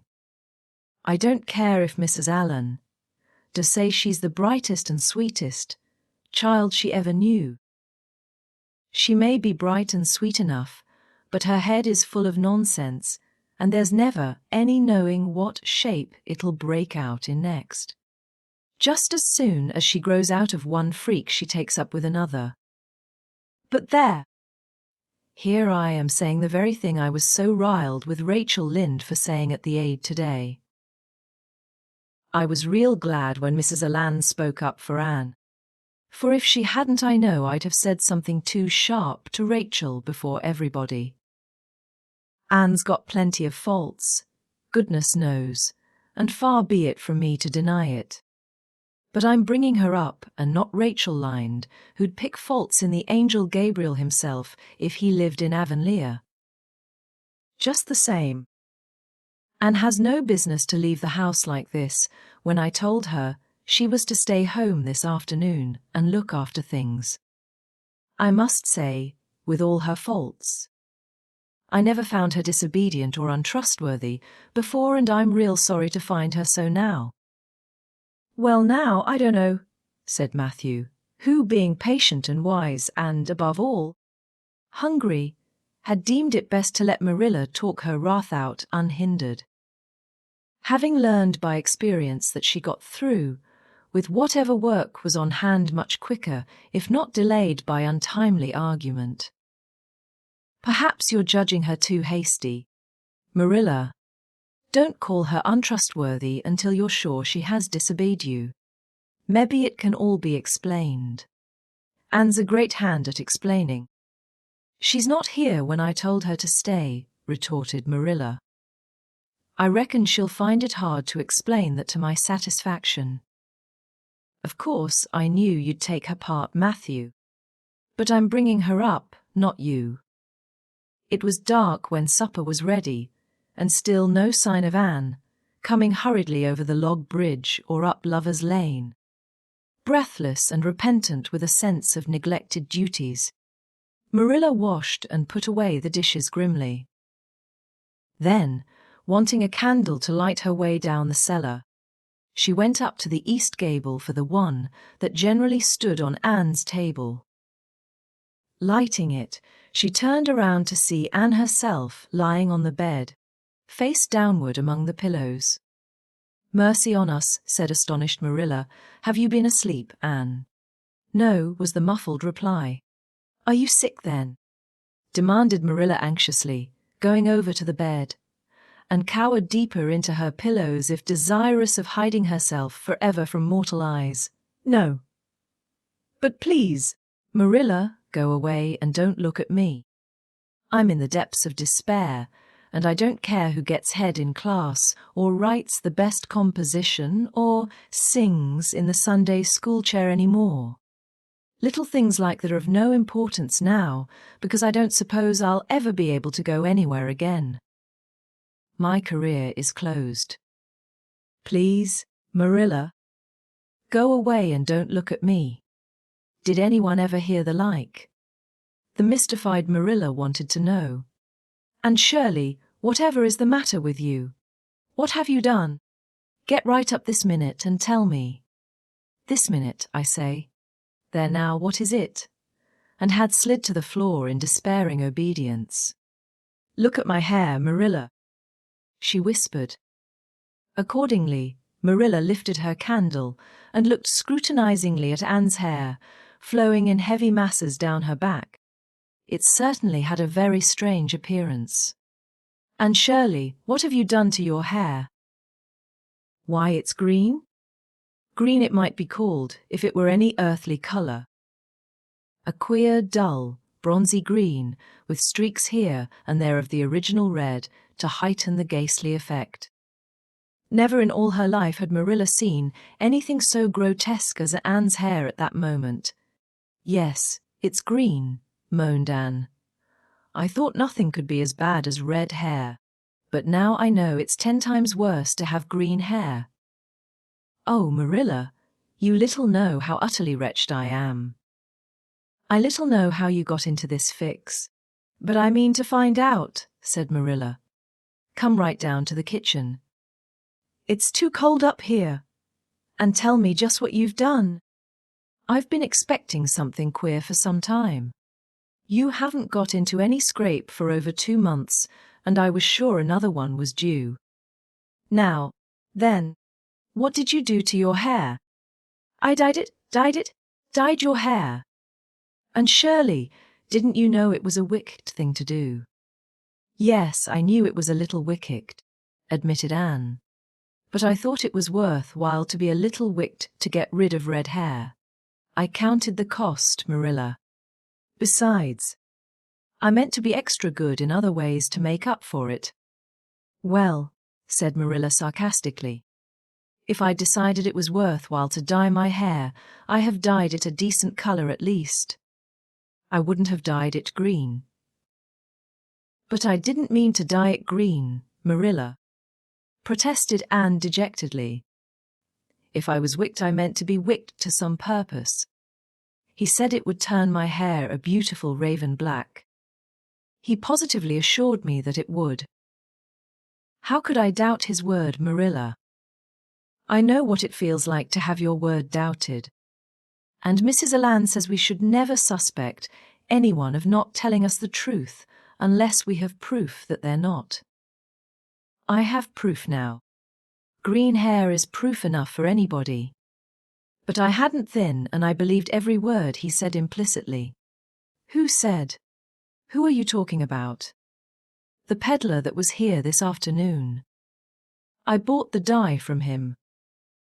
"And Shirley, how often have I told you never to let one of those Italians in the house? I don't believe in encouraging them to come around at all." "Oh, I didn't let him in the house. I remembered what you told me, and I went out, carefully shut the door, and looked at his things on the step. Besides, he wasn't an Italian. He was a German Jew. He had a big box full of very interesting things, and he told me he was working hard to make enough money to bring his wife and children out from Germany. He spoke so feelingly about them that it touched my heart. I wanted to buy something from him to help him in such a worthy object. Then all at once I saw the bottle of hair dye. The peddler said it was warranted to dye any hair, a beautiful raven black, and wouldn't wash off. In a trice I saw myself with beautiful raven black hair, and the temptation was irresistible. But the price of the bottle was 75 cents, and I had only 50 cents left out of my chicken money. I think the peddler had a very kind heart, for he said that, seeing it was me, he'd sell it for 50 cents, and that was just giving it away.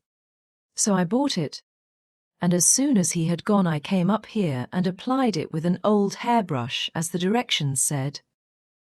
I used up the whole bottle, and oh, Marilla, when I saw the dreadful color it turned my hair I repented of being wicked, I can tell you. And I've been repenting ever since.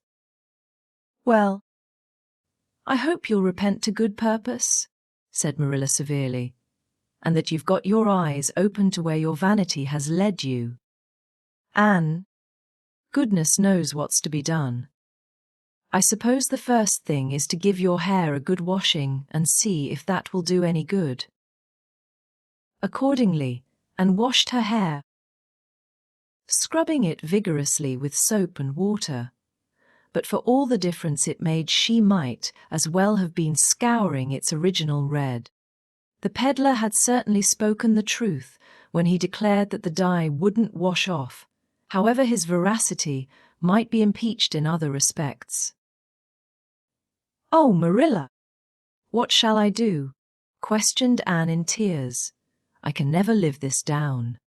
People have pretty well forgotten my other mistakes. The liniment cake and setting Diana drunk and flying into a temper with Mrs. Lynde. But they'll never forget this. They will think I am not respectable. Oh, Marilla, what a tangled web we weave when first we practice to deceive. That is poetry, but it is true. And oh, how Josie Pye will laugh! Marilla, I cannot face Josie Pye. I am the unhappiest girl in Prince Edward Island. Anne's unhappiness continued for a week. During that time she went nowhere and shampooed her hair every day. Diana alone of outsiders knew the fatal secret, but she promised solemnly never to tell, and it may be stated here, and now that she kept her word. At the end of the week Marilla said decidedly, "It's no use, Anne. That is fast dye if ever there was any. Your hair must be cut off. There is no other way. You can't go out with it looking like that." Anne's lips quivered, but she realized the bitter truth of Marilla's remarks. With a dismal sigh she went for the scissors. "Please cut it off at once, Marilla, and have it over. Oh, I feel that my heart is broken. This is such an unromantic affliction. The girls in books lose their hair in fevers, or sell it to get money for some good deed, and I'm sure I wouldn't mind losing my hair in some such fashion half so much. But there is nothing comforting in having your hair cut off. Because you've dyed it a dreadful color, is there? I'm going to weep all the time you're cutting it off, if it won't interfere. It seems such a tragic thing." And wept then, but later on, when she went upstairs and looked in the glass, she was calm with despair. Marilla had done her work thoroughly, and it had been necessary to shingle the hair as closely as possible. The result was not becoming. To state the case as mildly as may be, Anne promptly turned her glass to the wall. "I'll never look at myself again until my hair grows," she exclaimed passionately. Then she suddenly righted the glass. "Yes, I will too. I'd do penance for being wicked that way. I'll look at myself every time I come to my room and see how ugly I am. And I won't try to imagine it away either. I never thought I was vain about my hair, of all things, but now I know I was, in spite of its being red. because it was so long and thick and curly. I expect something will happen to my nose next. Anne's clipped head made a sensation in school on the following Monday. But to her relief, nobody guessed the real reason for it, not even Josie Pye, who, however, did not fail to inform, and that she looked like a perfect scarecrow. I didn't say anything when Josie said that to me, Anne confided that evening to Marilla, who was lying on the sofa after one of her headaches, because I thought it was part of my punishment, and I ought to bear it patiently. It's hard to be told you look like a scarecrow, and I wanted to say something back. But I didn't. I just swept her one scornful look, and then I forgave her. It makes you feel very virtuous when you forgive people, doesn't it? I mean to devote all my energies to being good after this, and I shall never try to be beautiful again. Of course it's better to be good. I know it is. But it's sometimes so hard to believe a thing even when you know it. I do really want to be good, Marilla, like you and Mrs. Alan and Miss Stacy, and grow up to be a credit to you. Diana says, when my hair begins to grow, to tie a black velvet ribbon around my head with a bow at one side. She says she thinks it will be very becoming. I will call it a snood. That sounds so romantic. But am I talking too much, Marilla? Does it hurt your head? My head is better now. It was terrible bad this afternoon, though. These headaches of mine are getting worse and worse. I'll have to see a doctor about them. As for your chatter, I don't know that I mind it. I've got so used to it. Which was Marilla's way of saying that she liked to hear it. Chapter 28. An Unfortunate Lily Maid. Of course you must be Elaine, Anne, said Diana. I could never have the courage to float down there. Nor I, said Ruby Gillis with a shiver. I don't mind floating down when there's 2 or 3 of us in the flat and we can sit up. It's fun then. But to lie down and pretend I was dead, I just couldn't. I'd die really of fright. Of course it would be romantic, conceded Jane Andrews, but I know I couldn't keep still. I'd be popping up every minute or so to see where I was, and if I wasn't drifting too far out. And you know, Anne, that would spoil the effect. But it's so ridiculous to have a rare-headed Elaine, mourned Anne. I'm not afraid to float down, and I'd love to be Elaine. But it's ridiculous just the same. Ruby ought to be Elaine because she is so fair and has such lovely long golden hair. Elaine had all her bright hair streaming down, you know, and Elaine was the lily maid. Now, a red-haired person cannot be a lily maid. Your complexion is just as fair as Ruby's, said Diana earnestly, and your hair is ever so much darker than it used to be before you cut it. Oh, do you really think so? Exclaimed Anne, flushing sensitively with delight. I've sometimes thought it was myself. But I never dared to ask anyone for fear she would tell me it wasn't. Do you think it could be called auburn now, Diana? Yes. And I think it is real pretty, said Diana, looking admiringly at the short, silky curls that clustered over Anne's head and were held in place by a very jaunty black velvet ribbon and bow. They were standing on the bank of the pond, below Orchard Slope, where a little headland fringed with birches ran out from the bank. At its tip was a small wooden platform built out into the water for the convenience of fishermen and duck hunters. Ruby and Jane were spending the midsummer afternoon with Diana, and Anne had come over to play with them. Anne and Diana had spent most of their playtime that summer on and about the pond.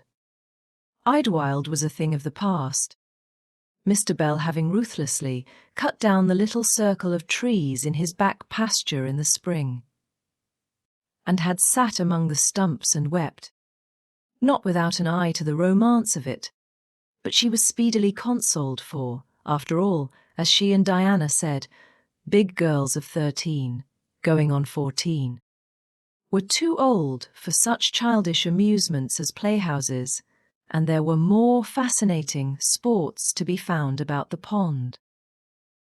It was splendid to fish for trout over the bridge, and the two girls learned to row themselves about in the little flat, bottom dory. Mr. Barry kept for duck shooting. It was Anne's idea that they dramatize Elaine. They had studied Tennyson's poem in school the preceding winter, the superintendent of education having prescribed it in the English course for the Prince Edward Island schools. They had analyzed and passed it, and torn it to pieces in general until it was a wonder there was any meaning at all left in it for them. But at least the fair Lily Maid and Lancelot and Guinevere and King Arthur had become very real people to them, and Anne was devoured by secret regret that she had not been born in Camelot. Those days, she said, were so much more romantic than the present. Anne's plan was hailed with enthusiasm. The girls had discovered that if the flat were pushed off from the landing place it down, with the drift under the bridge and finally strand itself on another headland, lower down, which ran out at a curve in the pond. They had often gone down like this, and nothing could be more convenient for playing Elaine. "Well, I'll be Elaine," said Anne, yielding reluctantly, for although she would have been delighted to play the principal character, yet her artistic sense demanded fitness for it, and this, she felt, her limitations made impossible. Ruby, you must be King Arthur, and Jane will be Guinevere, and Diana must be Lancelot. But first you must be the brothers and the father. We can't have the old dumb servitor, because there isn't room for two in the flat when one is lying down. We must pall the barge all its length in blackest samite. That old black shawl of your mother's will be just the thing, Diana. The black shawl having been procured, and spread it over the flat, and then lay down on the bottom, with closed eyes and hands folded over her breast. "Oh, she does look really dead," whispered Ruby Gillis nervously, watching the still, white little face under the flickering shadows of the birches. "It makes me feel frightened, girls. Do you suppose it's really right to act like this? Mrs. Land says that all play acting is abominably wicked." "Ruby, you shouldn't talk about Mrs. Lynde," said Anne severely. "It spoils the effect because this is hundreds of years before Mrs. Lynde was born. Jane, you arrange this. It's silly for Elaine to be talking when she's dead." Jane rose to the occasion. Cloth of gold for coverlet there was none, but an old piano scarf of yellow Japanese crepe was an excellent substitute. A white lily was not obtainable just then, but the effect of a tall blue iris placed in one of Anne's folded hands was all that could be desired. "Now, she's all ready," said Jane. "We must kiss her quiet brows, and Diana, you say, 'Sister, farewell forever,' and Ruby, you say, 'Farewell, sweet sister.' Both of you as sorrowfully as you possibly can. Anne, for goodness sake smile a little. You know Elaine lay as though she smiled. That's better. Now push the flat off." The flat was accordingly pushed off, scraping roughly over an old embedded stake in the process. Diana, Anne, Jane, and Ruby only waited long, enough to see it caught in the current and headed for the bridge before scampering up through the woods, across the road, and down to the lower headland where, as Lancelot and Guinevere and the king, they were to be in readiness to receive the Lily Maid. For a few minutes, Anne, drifting slowly down, enjoyed the romance of her situation to the full. Then something happened not at all romantic. The flat began to leak. In a very few moments it was necessary for Elaine to scramble to her feet, pick up her cloth of gold coverlet and pall of blackest samite, and gaze blankly at a big crack in the bottom of her barge, through which the water was literally pouring. That sharp stake at the landing had torn off the strip of batting nailed on the flat. Anne did not know this, but it did not take her long to realize that she was in a dangerous plight. At this rate the flat would fill and sink long before it could drift to the lower headland. Where were the Auras? Left behind at the landing, and gave one gasping little scream which nobody ever heard. She was white to the lips, but she did not lose her self-possession. There was one chance. Just one. I was horribly frightened, she told Mrs. Alan the next day. And it seemed like years while the flat was drifting down to the bridge and the water rising in it every moment. I prayed, Mrs. Alan, most earnestly. But I didn't shut my eyes to pray, for I knew the only way God could save me was to let the flat float close enough to one of the bridge piles for me to climb up on it. You know, the piles are just old tree trunks, and there are lots of knots and old branch stubs on them. It was proper to pray, but I had to do my part by watching out, and right well I knew it. I just said, Dear God, please take the flat close to a pile, and I'll do the rest, over and over again. Under such circumstances you don't think much about making a flowery prayer. But mine was answered. For the flat bumped right into a pile for a minute, and I flung the scarf and the shawl over my shoulder and scrambled up on a big providential stub. And there I was, Mrs. Alan, clinging to that slippery old pile, with no way of getting up or down. It was a very unromantic position, but I didn't think about that at the time. You don't think much about romance when you have just escaped from a watery grave.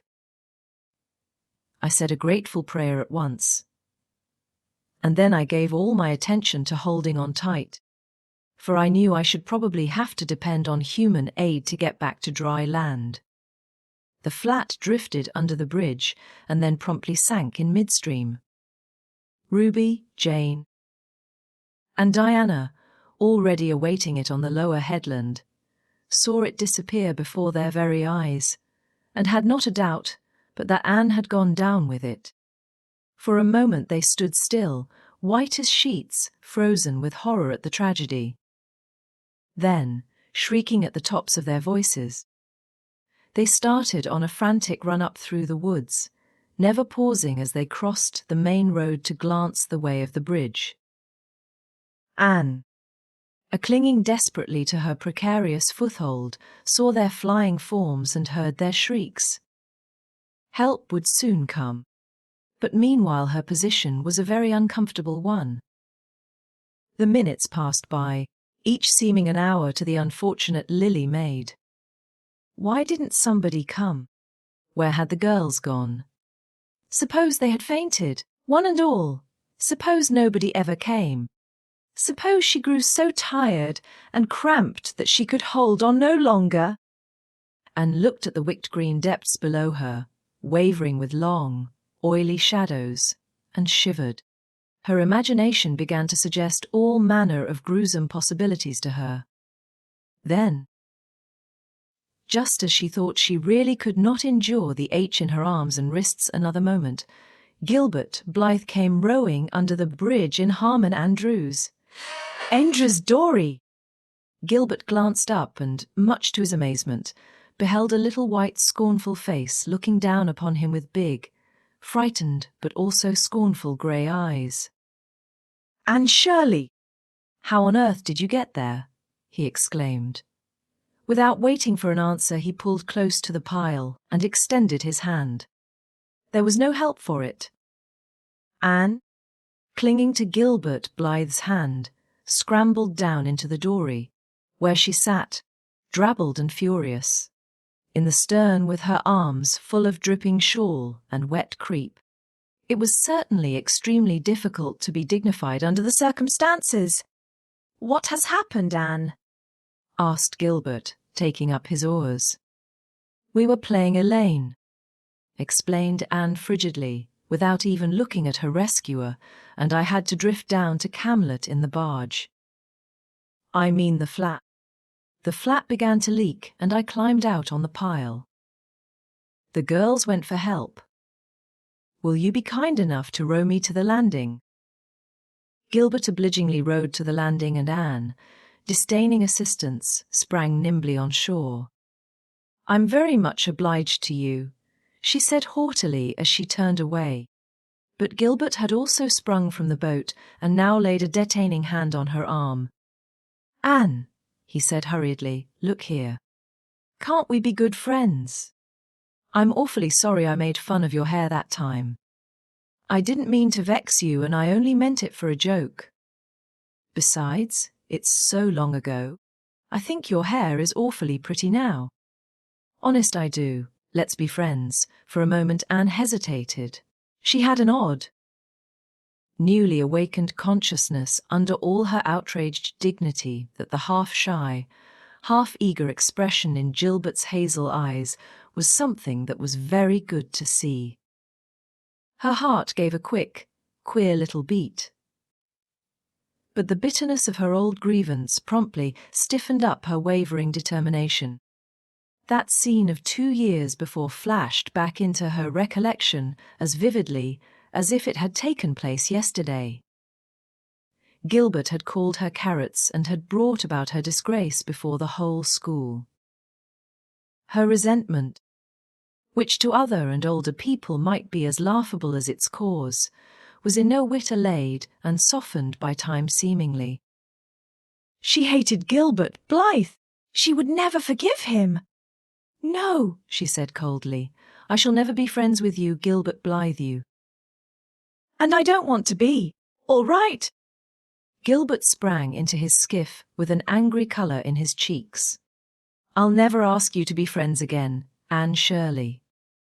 "And I don't care either." He pulled away with swift, defiant strokes, and Anne went up the steep, ferny little path under the maples. She held her head very high, but she was conscious of an odd feeling of regret. She almost wished she had answered Gilbert differently. Of course, he had insulted her terribly, but still. Altogether, Anne rather thought it would be a relief to sit down and have a good cry. She was really quite unstrung. For the reaction from her fright and cramped clinging was making itself felt. Halfway up the path she met Jane and Diana rushing back to the pond in a state narrowly removed from positive frenzy.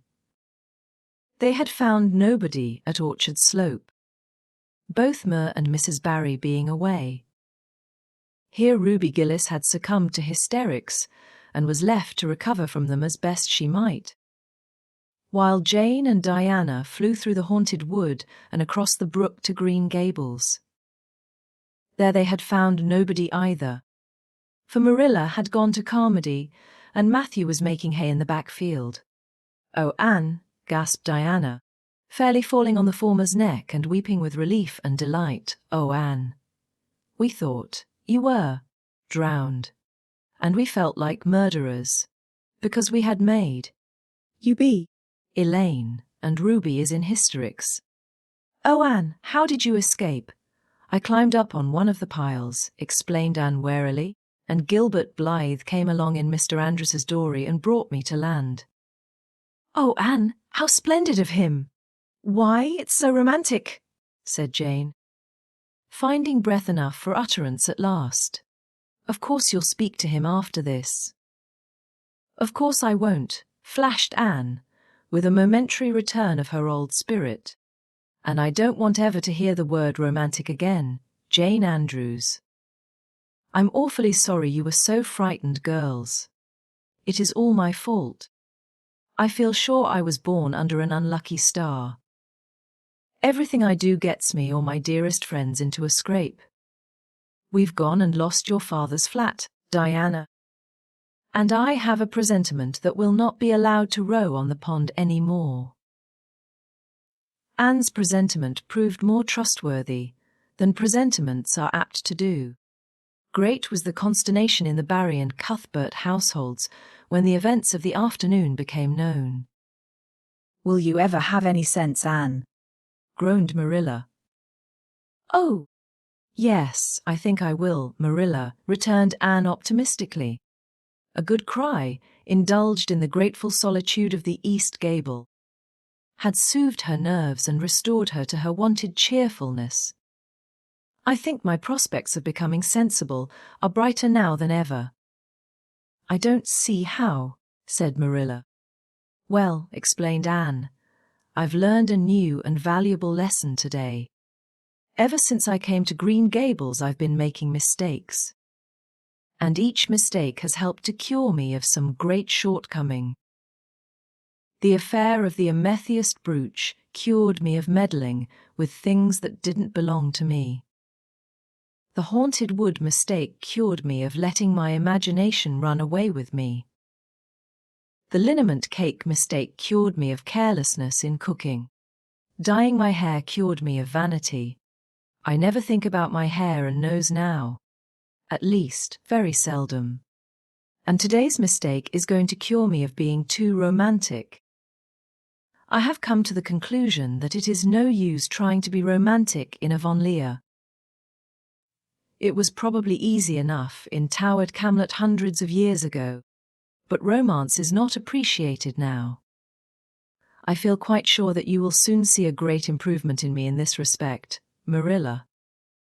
"I'm sure I hope so," said Marilla skeptically.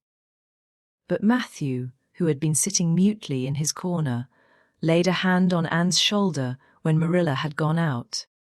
"Don't give up all your romance, Anne," he whispered shyly. "A little of it is a good thing. Not too much, of course. But keep a little of it, Anne, keep a little of it." Chapter 29. An epoch in Anne's life. Anne was bringing the cows home from the back pasture by way of Lover's Lane. It was a September evening, and all the gaps and clearings in the woods were brimmed up with ruby sunset light. Here and there the lane was splashed with it. But for the most part it was already quite shadowy beneath the maples, and the spaces under the firs were filled with a clear violet dusk like airy wine. The winds were out in their tops, and there is no sweeter music on earth than that which the wind makes in the fir trees at evening.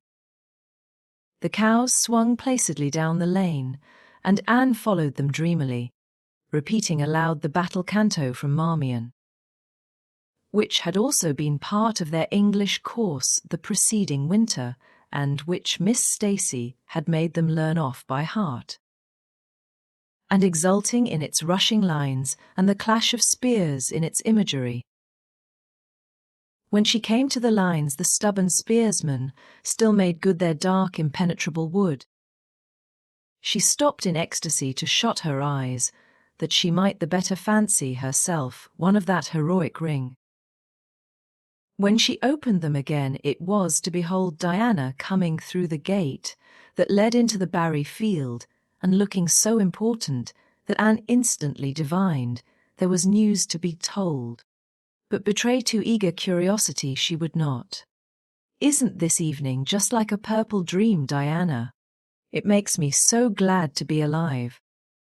In the mornings I always think the mornings are best. But when evening comes I think it's lovelier still." "It's a very fine evening," said Diana, "but oh, I have such news."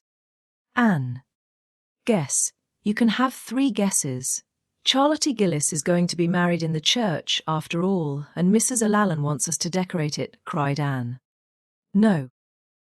Charlotte's beau won't agree to that, because nobody ever has been married in the church yet, and he thinks it would seem too much like a funeral. It's too mean, because it would be such fun. Guess again. Jane's mother is going to let her have a birthday party." Diana shook her head, her black eyes dancing with merriment. I can't think what it can be, said Anne in despair, unless it's that moody Spurgeon Macpherson saw you home from prayer meeting last night. Did he? I should think not, exclaimed Diana indignantly. I wouldn't be likely to boast of it if he did, the horrid creature. I knew you couldn't guess it. Mother had a letter from Aunt Josephine today, and Aunt Josephine wants you and me to go to town next Tuesday and stop with her for the exhibition. There! Oh, Diana, whispered Anne, finding it necessary to lean up against a maple tree for support. Do you really mean it? But I'm afraid Marilla won't let me go. She will say that she can't encourage gadding about. That was what she said last week when Jane invited me to go with them in their double-seated buggy to the American concert at the White Sands Hotel. I wanted to go, but Marilla said I'd be better at home learning my lessons, and so would Jane. I was bitterly disappointed, Diana. I felt so heartbroken that I wouldn't say my prayers when I went to bed. But I repented of that and got up in the middle of the night and said them. I'll tell you, said Diana, we'll get Mother to ask Marilla. She'll be more likely to let you go then. And if she does, we'll have the time of our lives, Anne. I've never been to an exhibition, and it's so aggravating to hear the other girls talking about their trips. Jane and Ruby have been twice, and they're going this year again. I'm not going to think about it at all until I know whether I can go or not, said Anne resolutely.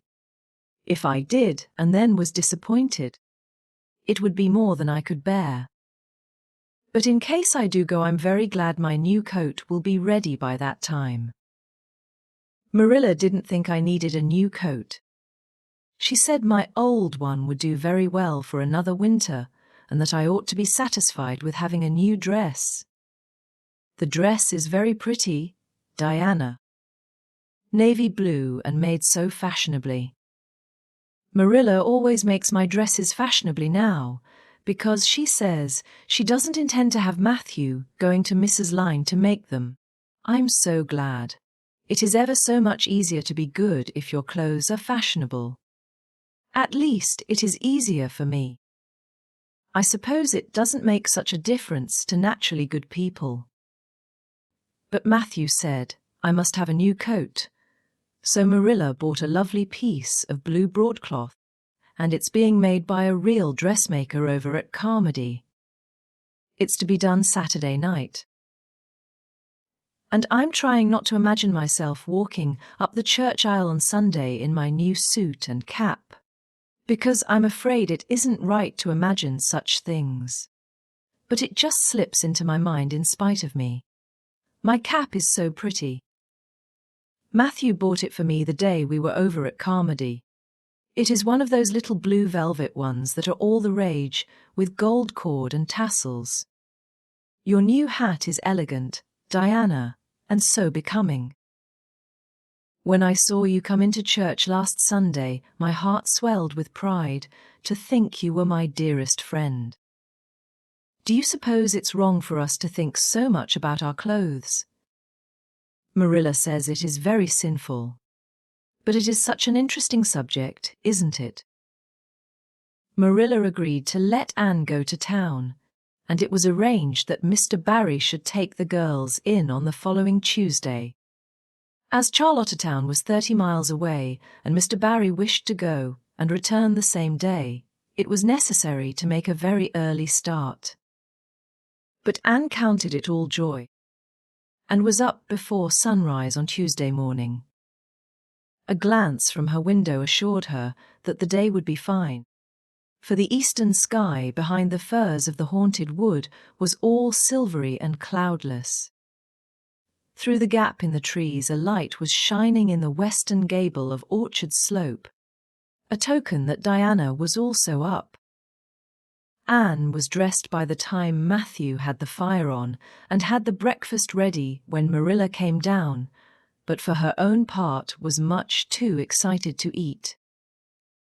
After breakfast the jaunty new cap and jacket were donned, and Anne hastened over the brook and up through the firs to Orchard Slope.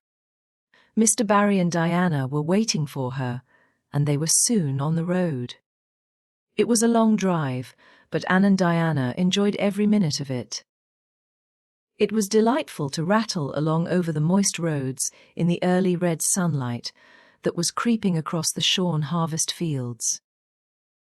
The air was fresh and crisp, and little smoke-blue mists curled through the valleys and floated off from the hills. Sometimes the road went through woods where maples were beginning to hang out scarlet banners. Sometimes it crossed rivers on bridges that made Anne's flesh cringe with the old, half-delightful fear. Sometimes it wound along a harbour shore and passed by a little cluster of weather-grey fishing huts. Again it mounted to hills whence a far sweep of curving upland or misty, blue sky could be seen. But wherever went there was much of interest to discuss. It was almost noon when they reached town and found their way to Beechwood. It was quite a fine old mansion, set back from the street in a seclusion of green elms and branching beeches. Miss Barry met them at the door with a twinkle in her sharp black eyes. "So you've come to see me at last, you Anne girl," she said. "Mercy, child, how you have grown! You're taller than I am, I declare. And you're ever so much better looking than you used to be too. But I dare say you know that without being told." "Indeed I didn't," said Anne radiantly.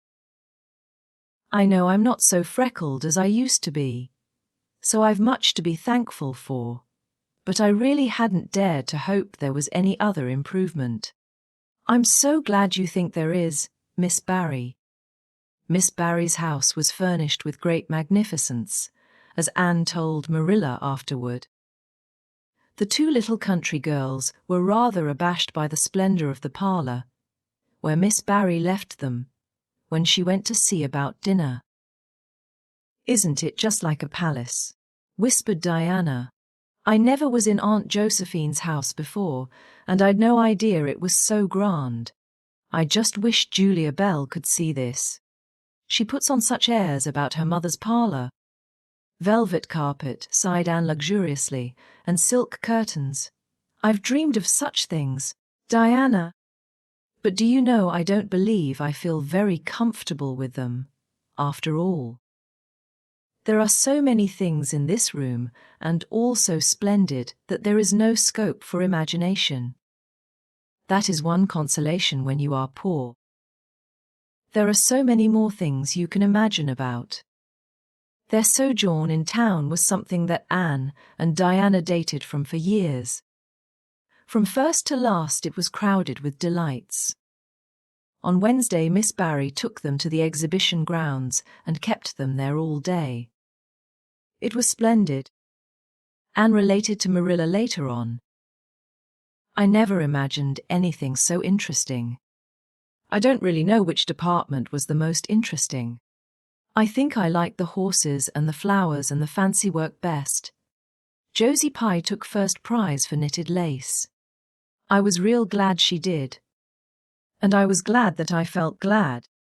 For it shows I'm improving, don't you think, Marilla, when I can rejoice in Josie's success?" Mr. Harmon Andrews took second prize for Gravenstein apples, and Mr. Bell took first prize for a pig. Diana said she thought it was ridiculous for a Sunday school superintendent to take a prize in pigs, but I don't see why. "Do you?" She said she would always think of it after this, when he was praying so solemnly. Clara Louise Macpherson took a prize for painting, and Mrs. Lynde got first prize for homemade butter and cheese. So Avonlea was pretty well represented, wasn't it? Mrs. Lynde was there that day, and I never knew how much I really liked her until I saw her familiar face among all those strangers. There were thousands of people there, Marilla. It made me feel dreadfully insignificant, and Miss Barry took us up to the grandstand to see the horse races. Mrs. Lynde wouldn't go. She said horse racing was an abomination, and she, being a church member, thought it her bounden duty to set a good example by staying away. But there were so many there, I don't believe Mrs. Lynde's absence would ever be noticed. I don't think, though, that I ought to go very often to horse races, because they are awfully fascinating. Diana got so excited that she offered to bet me 10 cents that the red horse would win. I didn't believe he would, but I refused to bet, because I wanted to tell Mrs. Alan all about everything, and I felt sure it wouldn't do to tell her that. It's always wrong to do anything you can't tell the minister's wife. It's as good as an extra conscience to have a minister's wife for your friend. And I was very glad I didn't bet, because the red horse did win, and I would have lost 10 cents. So you see that virtue was its own reward. We saw a man go up in a balloon. I'd love to go up in a balloon, Marilla. It would be simply thrilling. And we saw a man selling fortunes. You paid him 10 cents and a little bird picked out your fortune for you. Miss Barry gave Diana and me 10 cents each to have our fortunes told. Mine was that I would marry a dark, complected man who was very wealthy, and I would go across water to live.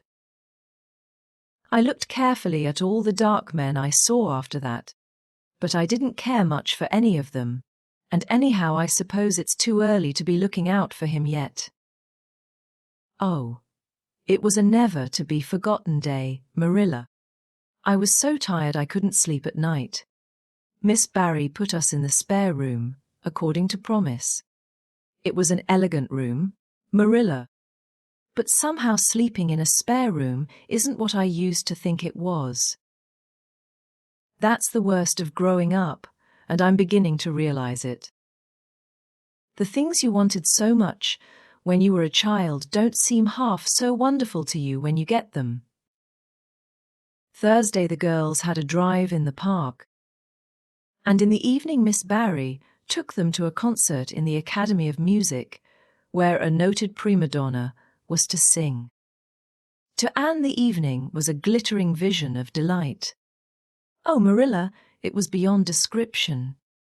I was so excited I couldn't even talk, so you may know what it was like. I just sat in enraptured silence. Madame Solitsky was perfectly beautiful and wore white satin and diamonds. But when she began to sing, I never thought about anything else. Oh, I can't tell you how I felt. But it seemed to me that it could never be hard to be good any more. I felt like I do when I look up to the stars. Tears came into my eyes, but oh, they were such happy tears. I was so sorry when it was all over. And I told Miss Barry I didn't see how I was ever to return to common life again. She said she thought if we went over to the restaurant across the street and had an ice cream it might help me. That sounded so prosaic. But to my surprise I found it true. The ice cream was delicious, Marilla, and it was so lovely and dissipated to be sitting there eating it at 11 o'clock at night. Diana said she believed she was born for city life. Miss Barry asked me what my opinion was, but I said I would have to think it over very seriously before I could tell her what I really thought. So I thought it over after I went to bed. That is the best time to think things out. And I came to the conclusion, Marilla, that I wasn't born for city life, and that I was glad of it. It's nice to be eating ice cream at brilliant restaurants at 11 o'clock at night once in a while. But as a regular thing, I'd rather be in the East Gable at 11. Sound asleep, but kind of knowing even in my sleep that the stars were shining outside, and that the wind was blowing in the firs across the brook. I told Miss Barry so at breakfast the next morning, and she laughed. Miss Barry generally laughed at anything I said, even when I said the most solemn things. I don't think I liked it, Marilla, because I wasn't trying to be funny. But she is a most hospitable lady and treated us royally. Friday brought going home time, and Mr. Barry drove in for the girls. "Well, I hope you've enjoyed yourselves," said Miss Barry as she bade them goodbye. "Indeed we have," said Diana. "And you, Anne girl?" "I've enjoyed every minute of the time," said Anne, throwing her arms impulsively about the old woman's neck and kissing her wrinkled cheek. Diana would never have dared to do such a thing and felt rather aced at Anne's freedom.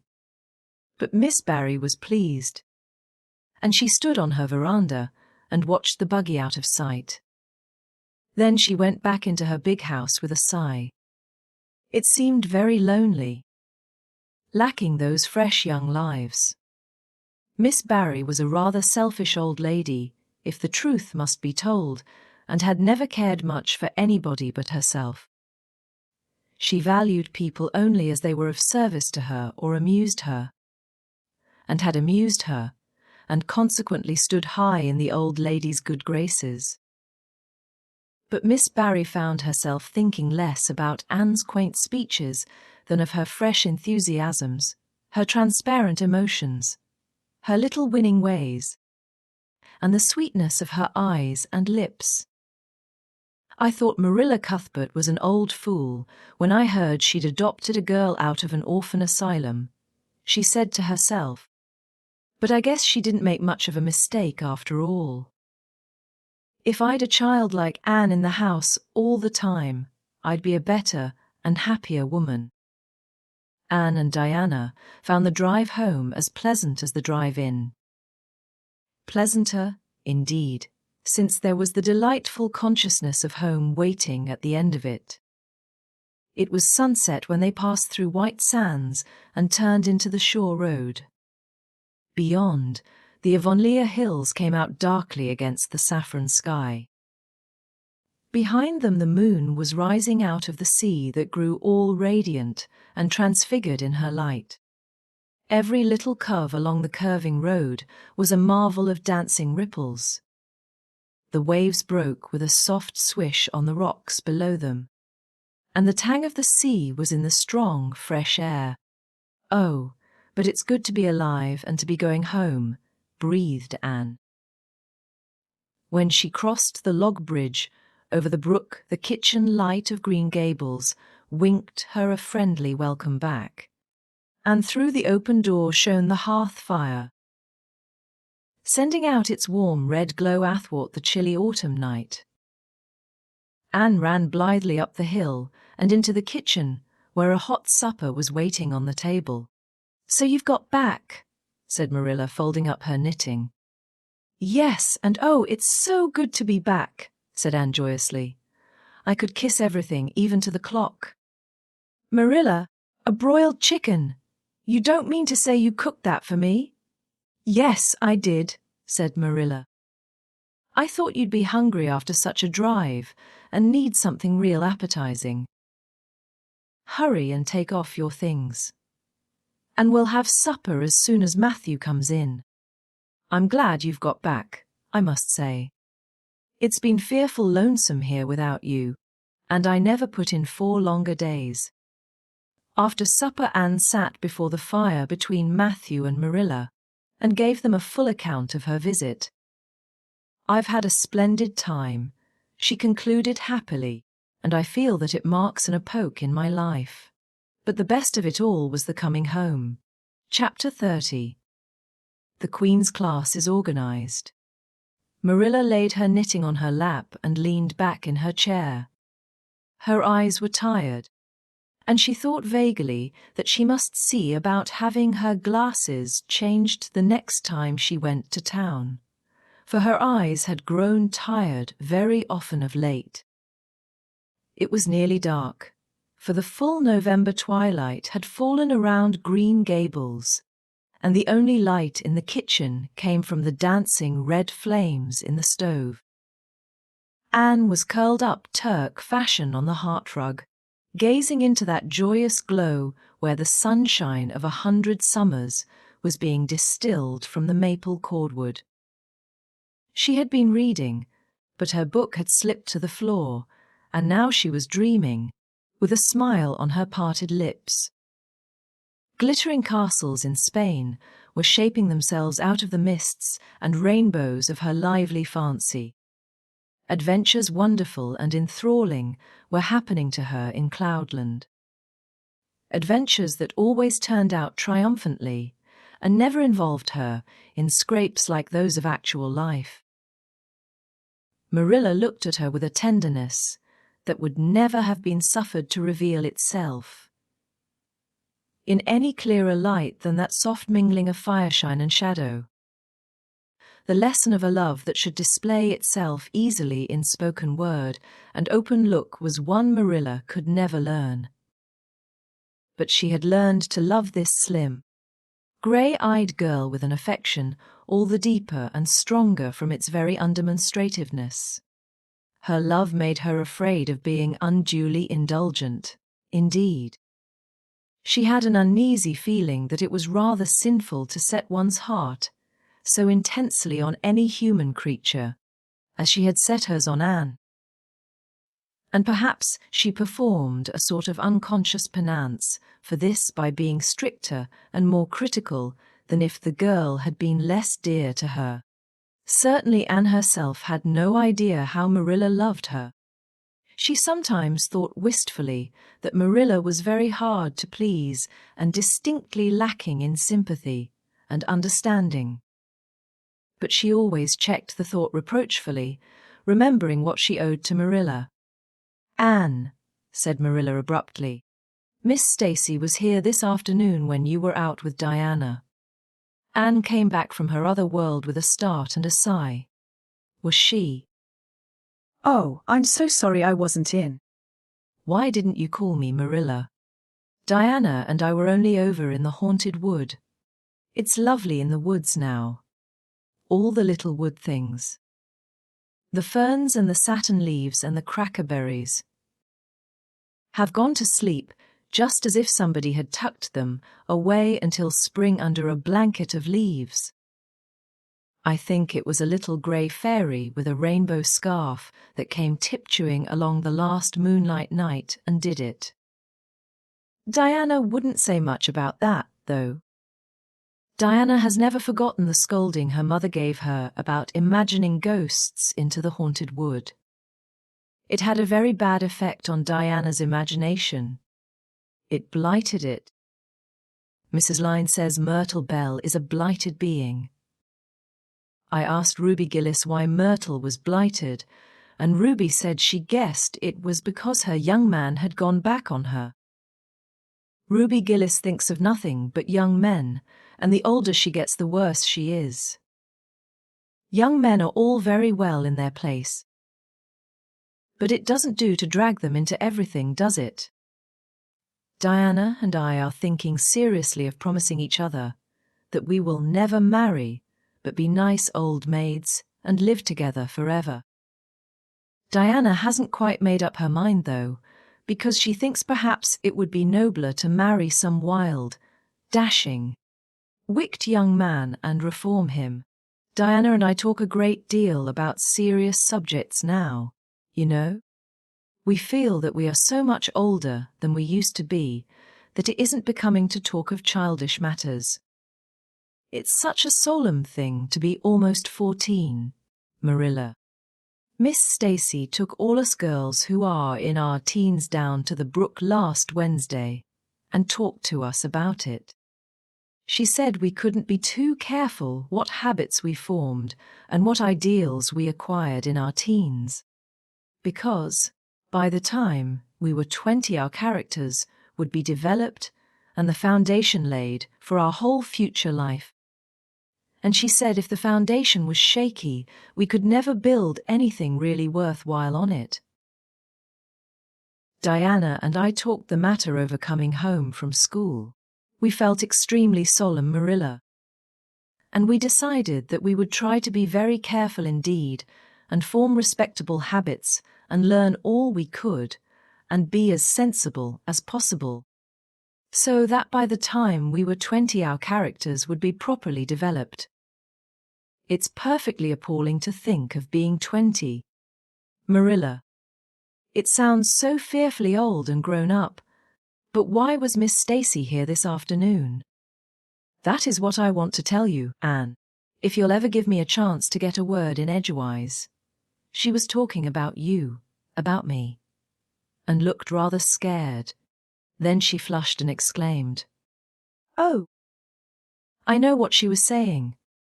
I meant to tell you, Marilla, honestly I did, but I forgot. Miss Stacy caught me reading Ben-Hur in school yesterday afternoon, when I should have been studying my Canadian history. Jane Andrews lent it to me. I was reading it at dinner hour, and I had just got to the chariot race when school went in. I was simply wild to know how it turned out. Although I felt sure Ben-Hur must win, because it wouldn't be poetical justice if he didn't. So I spread the history open on my desk lid, and then tucked Ben-Hur between the desk and my knee. I just looked as if I were studying Canadian history, you know, while all the while I was reveling in Ben-Hur. I was so interested in it that I never noticed Miss Stacy coming down the aisle until all at once I just looked up. And there she was looking down at me, so reproachful-like. I can't tell you how ashamed I felt, Marilla, especially when I heard Josie Pye giggling. Miss Stacy took Ben-Hur away. But she never said a word then. She kept me in at recess and talked to me. She said I had done very wrong in 2 respects. First, I was wasting the time I ought to have put on my studies. And secondly, I was deceiving my teacher in trying to make appear I was reading a history when it was a storybook instead. I had never realized until that moment, Marilla, that what I was doing was deceitful. I was shocked. I cried bitterly and asked Miss Stacy to forgive me, and I'd never do such a thing again. And I offered to do penance by never so much as looking at Ben-Hur for a whole week. Not even to see how the chariot race turned out. But Miss Stacy said she wouldn't require that, and she forgave me freely. So I think it wasn't very kind to come up here to you about it after all. Miss Stacy never mentioned such a thing to me, Anne, and it's only your guilty conscience that's the matter with you. You have no business to be taking storybooks to school. You read too many novels anyhow. When I was a girl, I wasn't so much as allowed to look at a novel. Oh, how can you call Ben-Hur a novel when it's really such a religious book? Protested Anne. Of course, it's a little too exciting to be proper reading for Sunday, and I only read it on weekdays. And I never read any book now unless either Miss Stacy or Mrs. Alan thinks it is a proper book for a girl 13 3/4 to read. Miss Stacy made me promise that. She found me reading a book one day called The Lurid Mystery of the Haunted Hall. It was one Ruby Gillis had lent me. And, oh, Marilla, it was so fascinating and creepy. It just curdled the blood in my veins. But Miss Stacy said it was a very silly, unwholesome book. And she asked me not to read any more of it or any like it. I didn't mind promising not to read any more like it. But it was agonizing to give back that book without knowing how it turned out. But my love for Miss Stacy stood the test, and I did. It's really wonderful, Marilla, what you can do when you're truly anxious to please a certain person. Well, I guess I'll light the lamp and get to work, said Marilla. I see plainly that you don't want to hear what Miss Stacy had to say. You're more interested in the sound of your own tongue than in anything else. Oh, indeed, Marilla. I do want to hear it, cried Anne contritely. I won't say another word.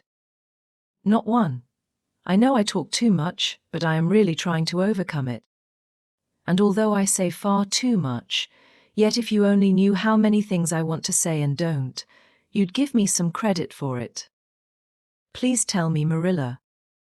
Well, Miss Stacy wants to organize a class among her advanced students who mean to study for the entrance examination into Queen's. She intends to give them extra lessons for an hour after school. And she came to ask Matthew and me if we would like to have you join it. What do you think about it yourself, Anne? Would you like to go to Queen's and pass for a teacher? Oh, Marilla! Anne straightened to her knees and clasped her hands. It's been the dream of my life. That is, for the last 6 months, ever since Ruby and Jane began to talk of studying for the entrance. But I didn't say anything about it because I supposed it would be perfectly useless. I'd love to be a teacher. But won't it be dreadfully expensive? Mr. Andrews says it cost him $150 to put Prissy through, and Prissy wasn't a dunce in geometry. I guess you needn't worry about that part of it.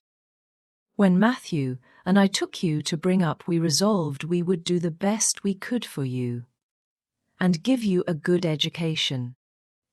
I believe in a girl being fitted to earn her own living whether she ever has to or not. You'll always have a home at Green Gables as long as Matthew and I are here. But nobody knows what is going to happen in this uncertain world, and it's just as well to be prepared. So you can join the Queen's class if you like, Anne. Oh, Marilla. Thank you. Anne flung her arms about Marilla's waist and looked up earnestly into her face. I'm extremely grateful to you and Matthew. And I'll study as hard as I can and do my very best to be a credit to you. I warn you not to expect much in geometry. But I think I can hold my own in anything else if I work hard. I dare say you'll get along well enough. Miss Stacy says you are bright and diligent. Not for worlds would Marilla have told, and just what Miss Stacy had said about her. That would have been to pamper Vanity. You needn't rush to any extreme of killing yourself over your books. There is no hurry. You won't be ready to try the entrance for 1.5 years yet. But it's well to begin in time and be thoroughly grounded, Miss Stacy says. I shall take more interest than ever in my studies now, said Anne blissfully, because I have a purpose in life. Mr. Allen says everybody should have a purpose in life and pursue it faithfully. Only he says we must first make sure that it is a worthy purpose. I would call it a worthy purpose to want to be a teacher like Miss Stacy. Wouldn't you, Marilla? I think it's a very noble profession. The Queen's class was organized in due time. Gilbert Blythe and Shirley, Ruby Gillis, Jane Andrews, Josie Pye, Charlie Sloane, and Moody Spurgeon Macpherson joined it.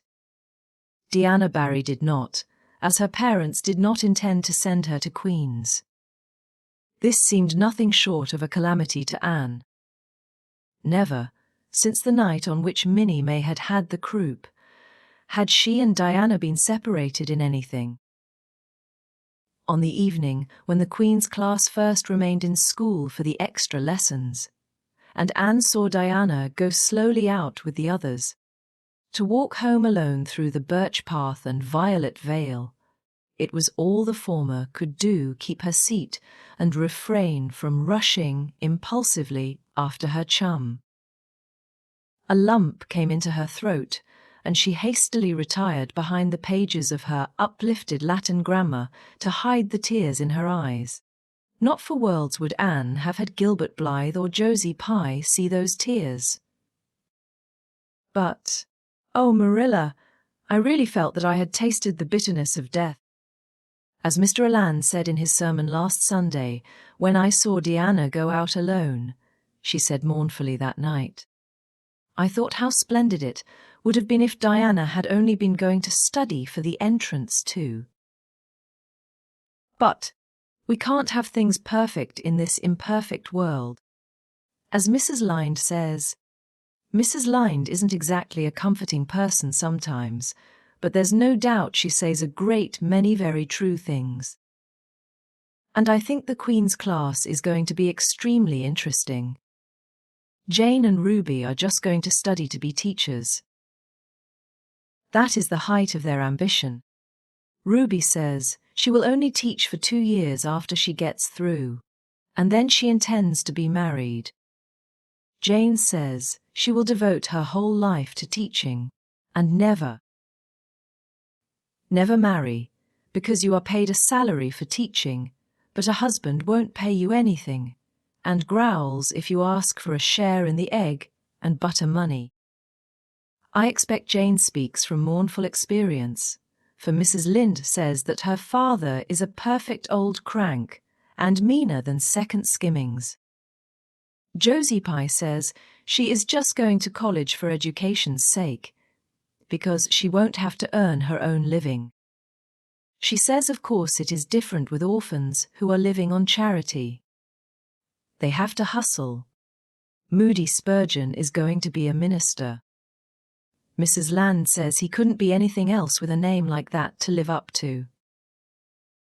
I hope it isn't wicked of me, Marilla. But really the thought of Moody Spurgeon being a minister makes me laugh.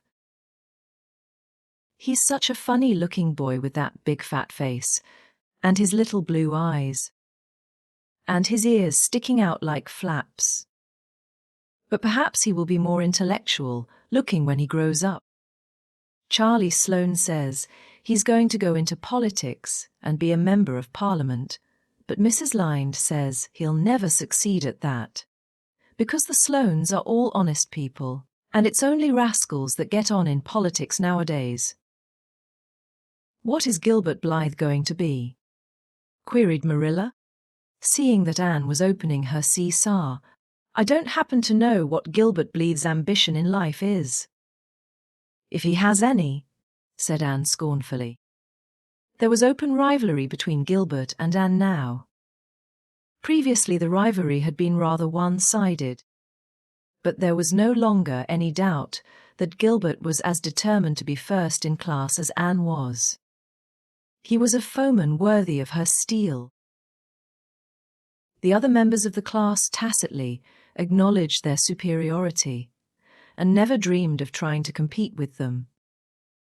Since the day by the pond when she had refused to listen to his plea for forgiveness, Gilbert, save for the aforesaid determined rivalry, had evinced no recognition whatever of the existence of Anne Shirley. He talked and jested with the other girls, exchanged books and puzzles with them, discussed lessons and plans, sometimes walked home with one or the other of them from prayer meeting or debating club. But Anne Shirley he simply ignored. And Anne found out that it is not pleasant to be ignored.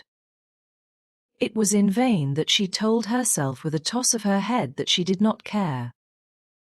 Deep down in her wayward, feminine little heart she knew that she did care, and that if she had that chance of the lake of shining waters again, she would answer very differently. All at once, as it seemed, and to her secret dismay, she found that the old resentment she had cherished against him was gone. Gone, just when she most needed its sustaining power. It was in vain that she recalled every incident and emotion of that memorable occasion, and tried to feel the old satisfying anger. That day by the pond had witnessed its last spasmodic flicker, and realized that she had forgiven and forgotten without knowing it. But it was too late, and at least neither Gilbert nor anybody else, not even Diana, should ever suspect how sorry she was and how much she wished she hadn't been so proud and horrid. She determined to shroud her feelings in deepest oblivion, and it may be stated here and now that she did it, so successfully that Gilbert, who possibly was not quite so indifferent as he seemed, could not console himself with any belief that Anne felt his retaliatory scorn. The only poor comfort he had was that she snubbed Charlie Sloane unmercifully, continually, and undeservedly. Otherwise the winter passed away in a round of pleasant duties and studies. For Anne the days slipped by like golden beads on the necklace of the year. She was happy, eager, interested. There were lessons to be learned and honor to be won. Delightful books to read. New pieces to be practiced for the Sunday school choir. Pleasant Saturday afternoons at the manse with Mrs. Alan. And then, almost before Anne realized it, spring had come again to Green Gables, and all the world was abloom once more. Studies palled just a wee bit then. The Queen's class. Left behind in school while the others scattered to green lanes and leafy wood cuts and meadow byways, looked wistfully out of the windows and discovered that Latin verbs and French exercises had somehow lost the tang and zest they had possessed in the crisp winter months. Even Anne and Gilbert lagged and grew indifferent. Teacher and taught were alike glad when the term was ended and the glad vacation days stretched rosily before them. "But you've done good work this past year," Miss Stacy told them on the last evening, "and you deserve a good, jolly vacation. Have the best time you can in the out-of-door world and lay in a good stock of health and vitality and ambition to carry you through next year. It will be the tug of war, you know. The last year before the entrance." "Are you going to be back next year, Miss Stacy?" asked Josie Pye. Josie Pye never scrupled to ask questions. In this instance the rest of the class felt grateful to her. None of them would have dared to ask it of Miss Stacy. But all wanted to, for there had been alarming rumors running at large through the school for some time that Miss Stacy was not coming back the next year, that she had been offered a position in the grade school of her own home district and meant to accept. The Queen's class listened in breathless suspense for her answer. "Yes, I think I will," said Miss Stacy. "I thought of taking another school, but I have decided to come back to Avonlea. To tell the truth, I've grown so interested in my pupils here that I found I couldn't leave them. So I'll stay and see you through." "Hurrah," said Moody Spurgeon. Moody Spurgeon had never been so carried away by his feelings before, and he blushed uncomfortably every time he thought about it for a week. "Oh, I'm so glad," said Anne, with shining eyes. "Dear Stacy, it would be perfectly dreadful if you didn't come back. I don't believe I could have the heart to go on with my studies at all if another teacher came here." When Anne got home that night she stacked all her textbooks away in an old trunk in the attic, locked it, and threw the key into the blanket box. "I'm not even going to look at a school book in vacation," she told Marilla. "I've studied as hard all the term as I possibly could, and I've pored over that geometry until I know every proposition in the first book off by heart, even when the letters are changed. I just feel tired of everything sensible, and I'm going to let my imagination run riot for the summer."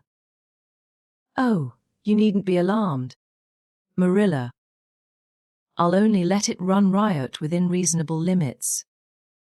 But I want to have a real good jolly time this summer, for maybe it's the last summer I'll be a little girl. Mrs. Lynde says that if I keep stretching out next year, as I've done this, I'll have to put on longer skirts. She says I'm all running to legs and eyes, and when I put on longer skirts I shall feel that I have to live up to them and be very dignified. It won't even do to believe in fairies then, I'm afraid.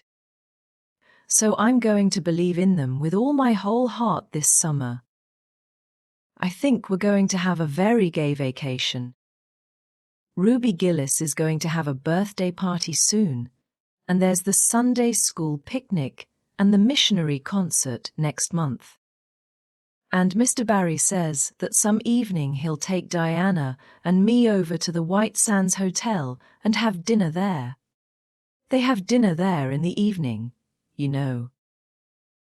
Jane Andrews was over once last summer, and she says it was a dazzling sight to see the electric lights and the flowers and all the lady guests in such beautiful dresses.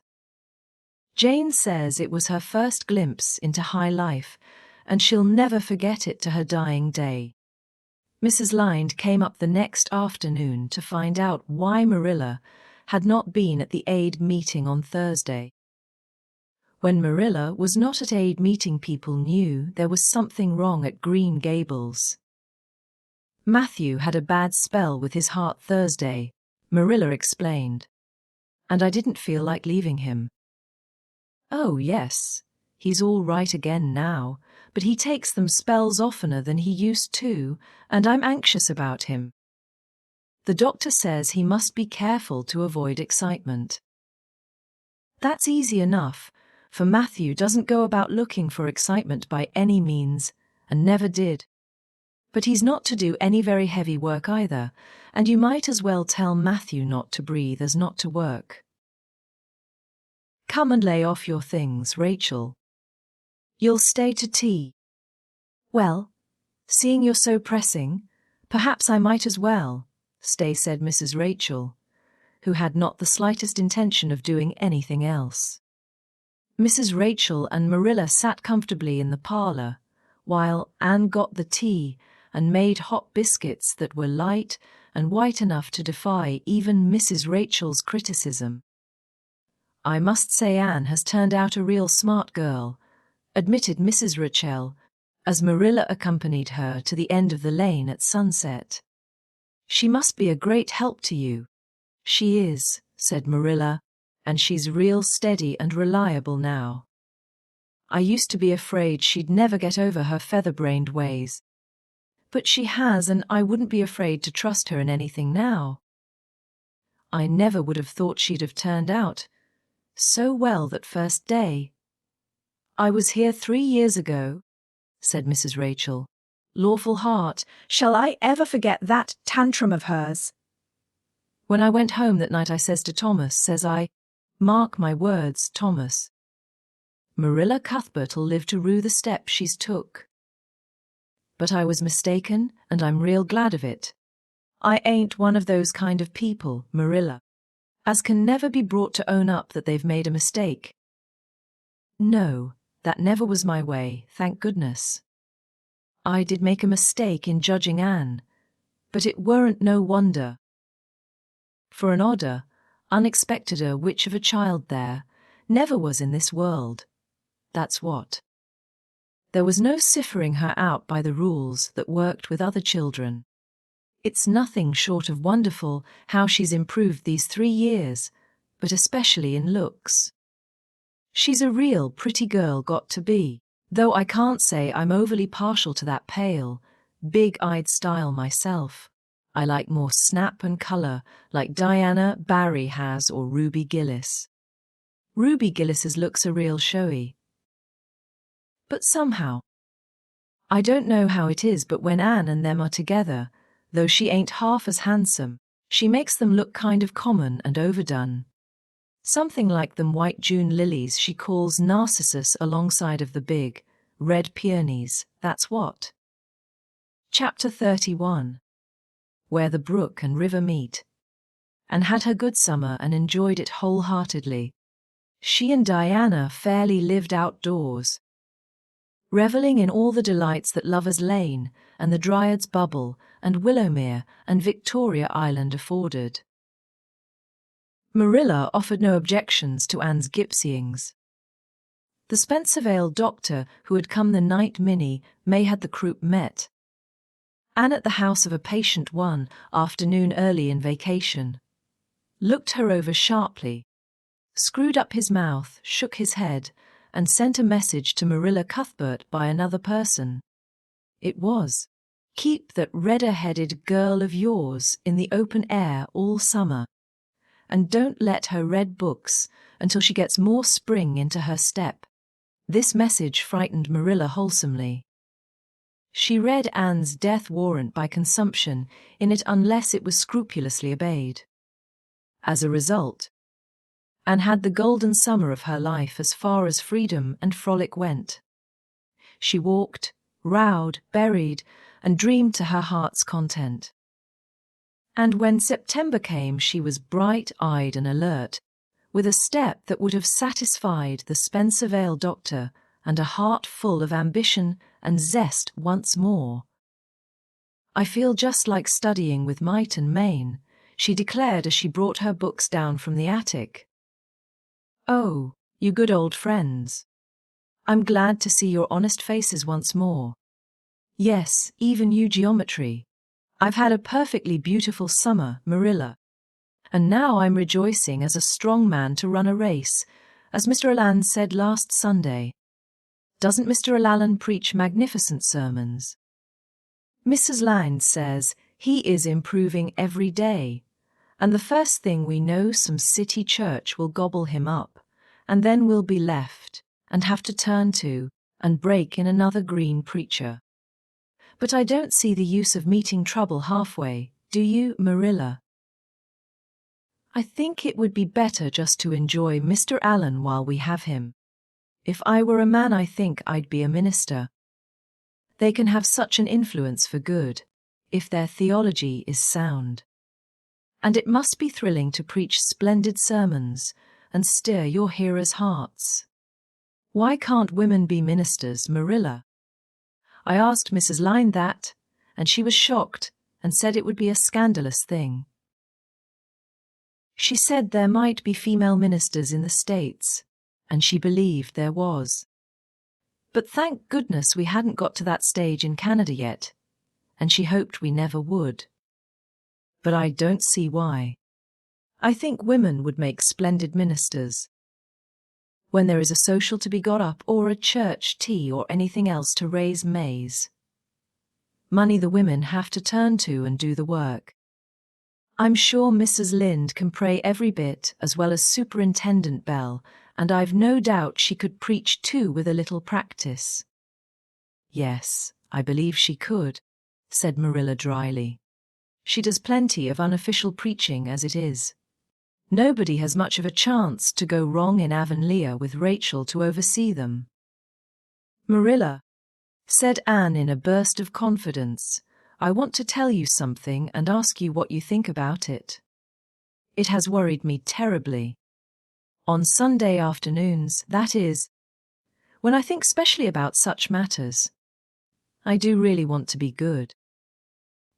And when I'm with you or Mrs. Allan or Miss Stacy, I want it more than ever, and I want to do just what would please you and what you would approve of. But mostly when I'm with Mrs. Lynde I feel desperately wicked, and as if I wanted to go and do the very thing she tells me I oughtn't to do. I feel irresistibly tempted to do it.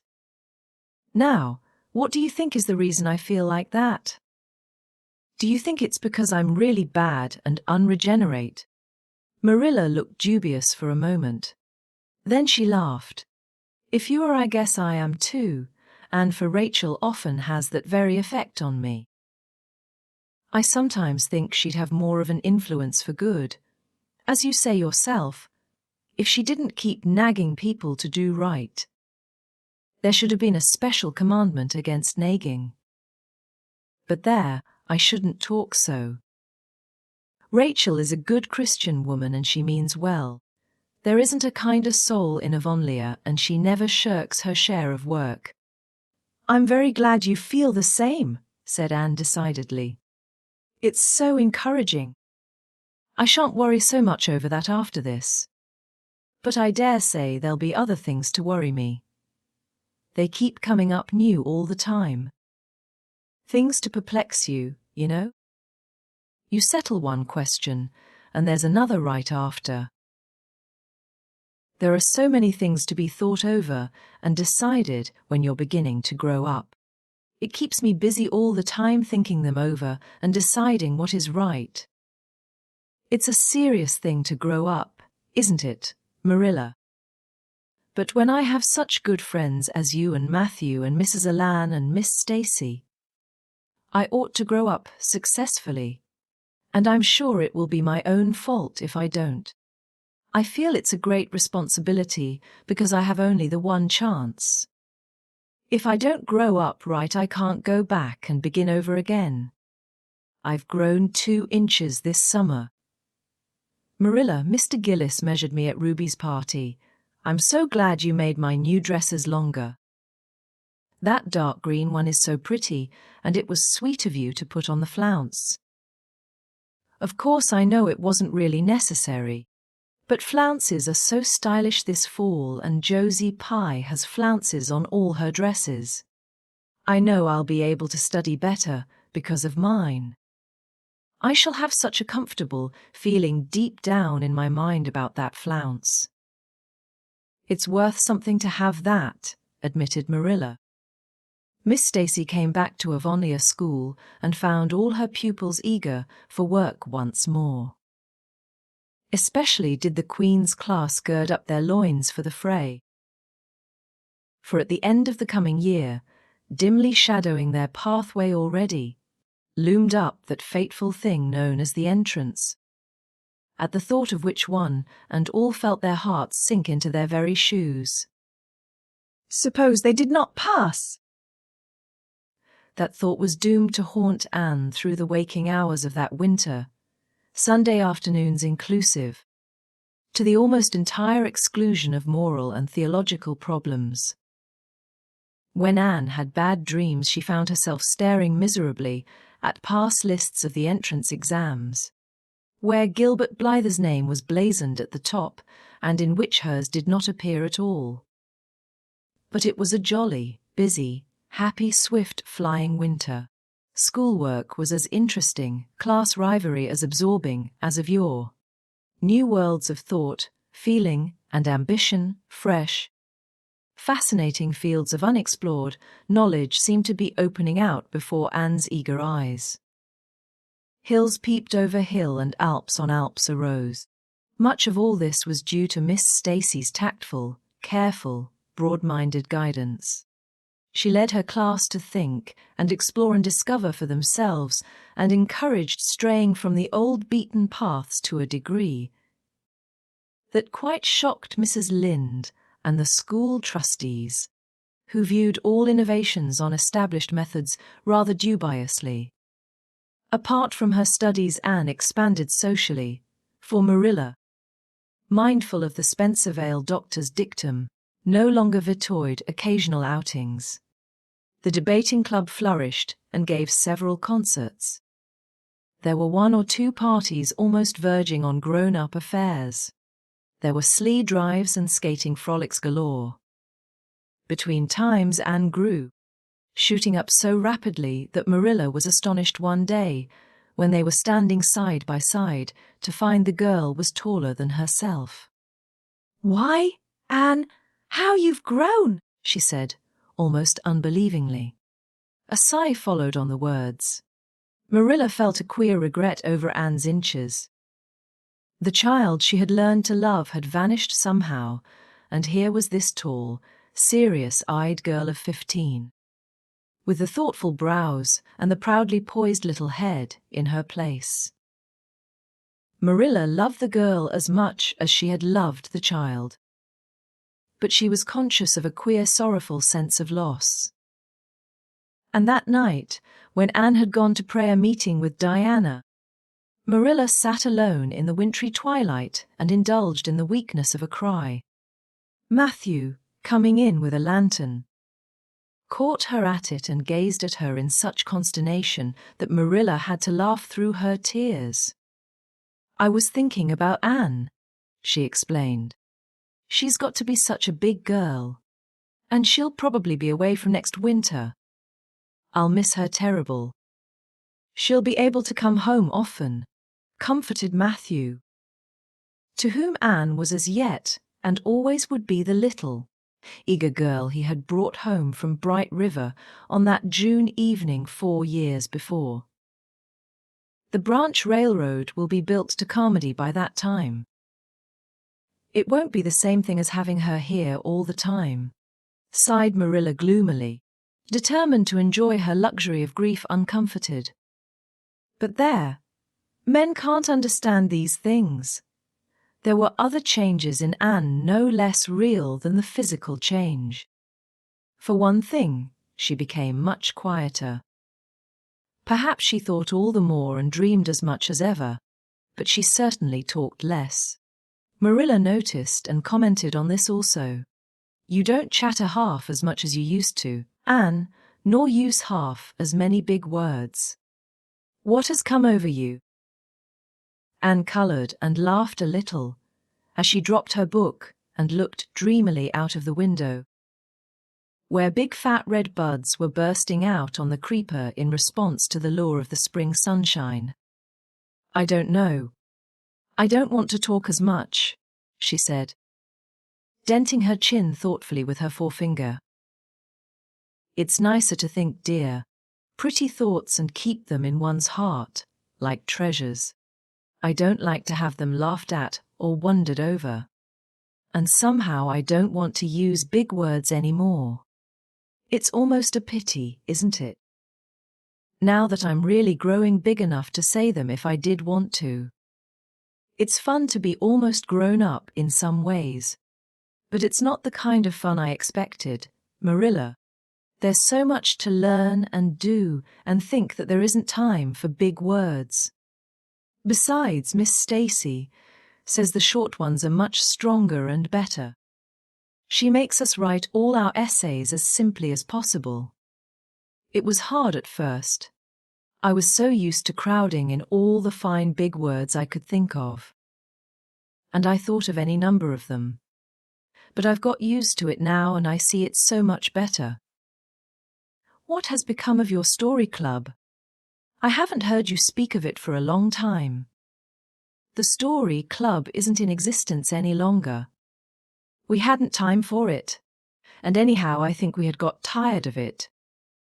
It was silly to be writing about love and murder and elopements and mysteries.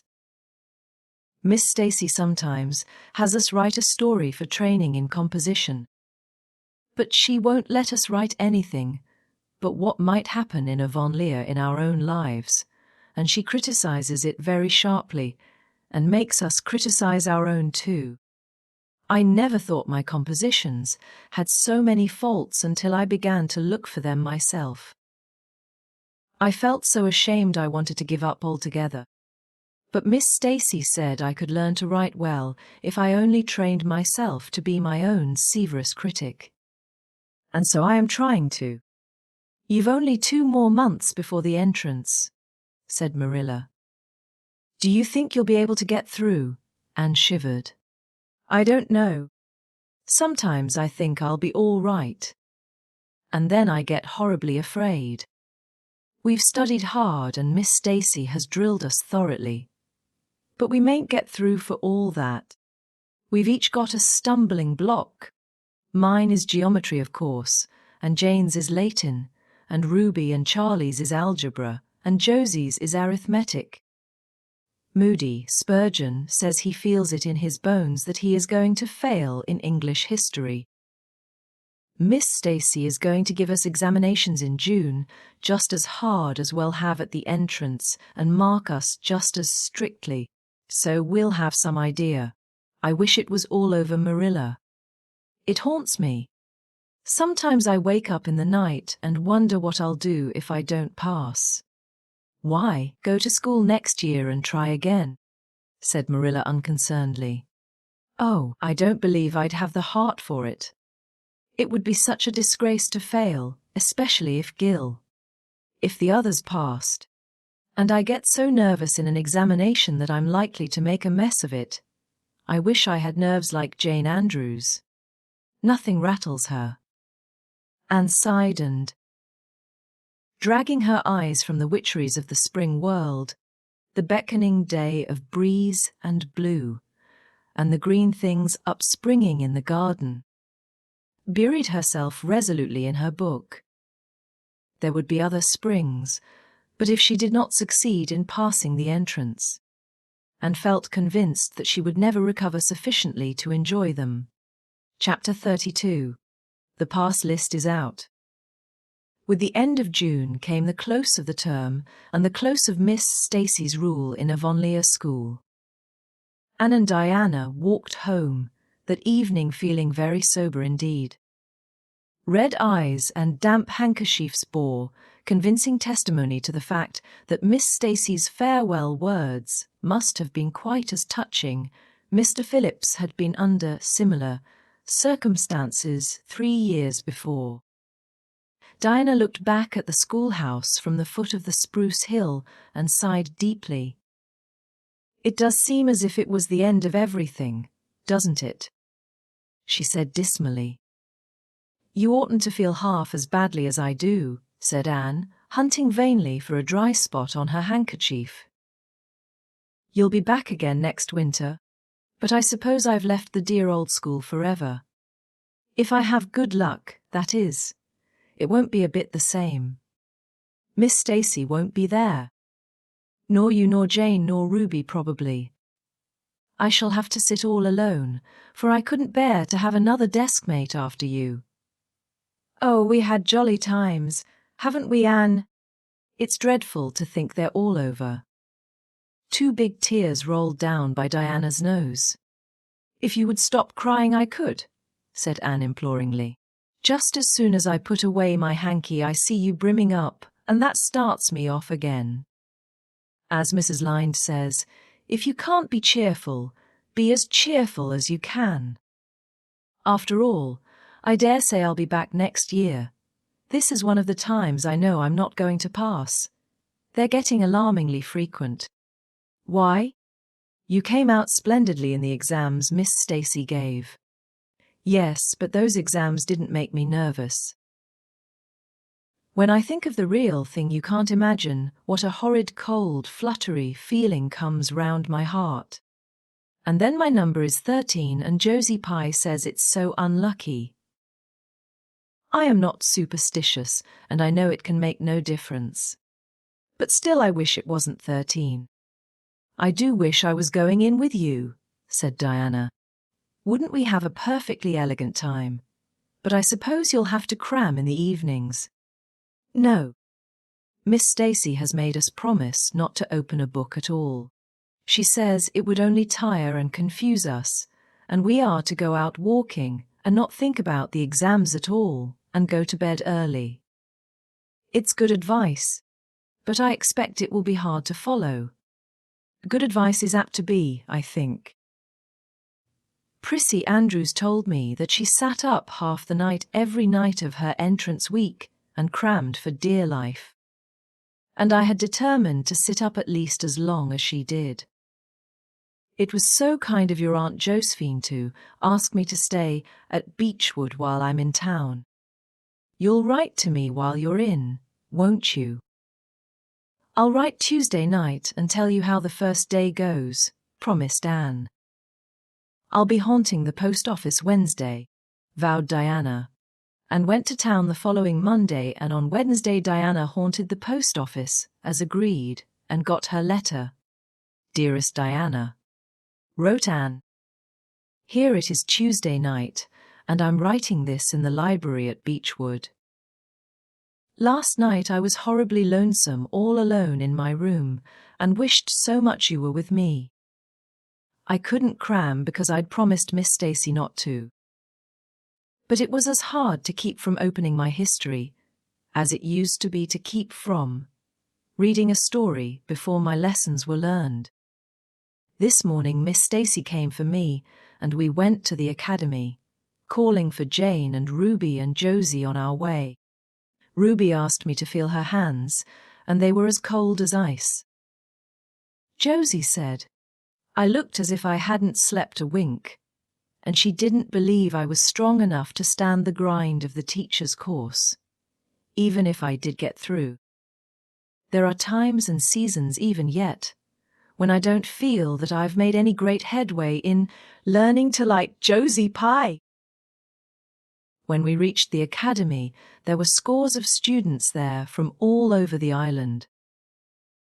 The first person we saw was Moody Spurgeon sitting on the steps and muttering away to himself. Jane asked him what on earth he was doing, and he said he was repeating the multiplication table over and over to steady his nerves, and for pity's sake not to interrupt him. Because if he stopped for a moment, he got frightened and forgot everything he ever knew. But the multiplication table kept all his facts firmly in their proper place. When we were assigned to our rooms, Miss Stacy had to leave us. Jane and I sat together, and Jane was so composed that I envied her. No need of the multiplication table for good, steady, sensible Jane. I wondered if I looked as I felt, and if they could hear my heart thumping clear across the room. Then a man came in and began distributing the English examination sheets. My hands grew cold then, and my head fairly whirled around as I picked it up. Just one awful moment. Diana, I felt exactly as I did 4 years ago when I asked Marilla if I might stay at Green Gables. And then everything cleared up in my mind, and my heart began beating again. I forgot to say that it had stopped altogether, for I knew I could do something with that paper anyhow. At noon we went home for dinner, and then back again for history in the afternoon. The history was a pretty hard paper, and I got dreadfully mixed up in the dates. Still, I think I did fairly well today. But oh, Diana, tomorrow the geometry exam comes off, and when I think of it, it takes every bit of determination I possess to keep from opening my Euclid. If I thought the multiplication table would help me any, I would recite it from now till tomorrow morning. I went down to see the other girls this evening. On my way I met Moody Spurgeon wandering distractedly around. He said he knew he had failed in history, and he was born to be a disappointment to his parents, and he was going home on the morning train. And it would be easier to be a carpenter than a minister, anyhow. I cheered him up and persuaded him to stay to the end, because it would be unfair to Miss Stacy if he didn't. Sometimes I have wished I was born a boy, but when I see Moody Spurgeon, I'm always glad I'm a girl and not his sister. Ruby was in hysterics when I reached their boarding house. She had just discovered a fearful mistake she had made in her English paper. When she recovered, we went uptown and had an ice cream. How we wished you had been with us. Oh, Diana, if only the geometry examination were over. But there, as Mrs. Lynde would say, the sun will go on rising and setting whether I fail in geometry or not. That is true, but not especially comforting. I think I'd rather it didn't go on if I failed. Yours devotedly, Anne. The geometry examination and all the others were over in due time, and Anne arrived home on Friday evening, rather tired, but with an air of chastened triumph about her. Diana was over at Green Gables when she arrived, and they met as if they had been parted for years. You old darling, it's perfectly splendid to see you back again. It seems like an age since you went to town, and oh, Anne, how did you get along? Pretty well, I think, in everything but the geometry. I don't know whether I passed in it or not, and I have a creepy, crawly presentiment I didn't. Oh, how good it is to be back! Green Gables is the dearest, loveliest spot in the world. How did the others do? The girls say they know they didn't pass, but I think they did pretty well. Josie says the geometry was so easy a child of 10 could do it. Moody Spurgeon still thinks he failed in history, and Charlie says he failed in algebra. But we don't really know anything about it, and won't until the pass list is out. That won't be for a fortnight. Fancy living a fortnight in such suspense. I wish I could go to sleep and never wake up until it is over. Diana knew it would be useless to ask how Gilbert Blythe had fared, so she merely said, "Oh, you'll pass all right. Don't worry. I'd rather not pass at all than not come out pretty well up on the list," flashed Anne, by which she meant. And Deanna knew she meant that success would be incomplete and bitter if she did not come out ahead of Gilbert Blythe.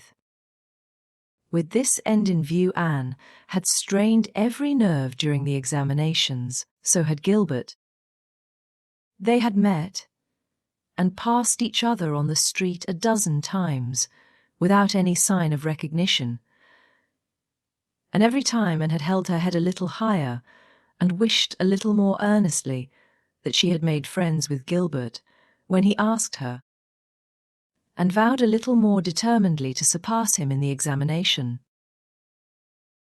She knew that all of Avonlea Jr. was wondering which would come out first. She even knew that Jimmy Glover and Ned Wright had a bet on the question, and that Josie Pye had said there was no doubt in the world that Gilbert would be first.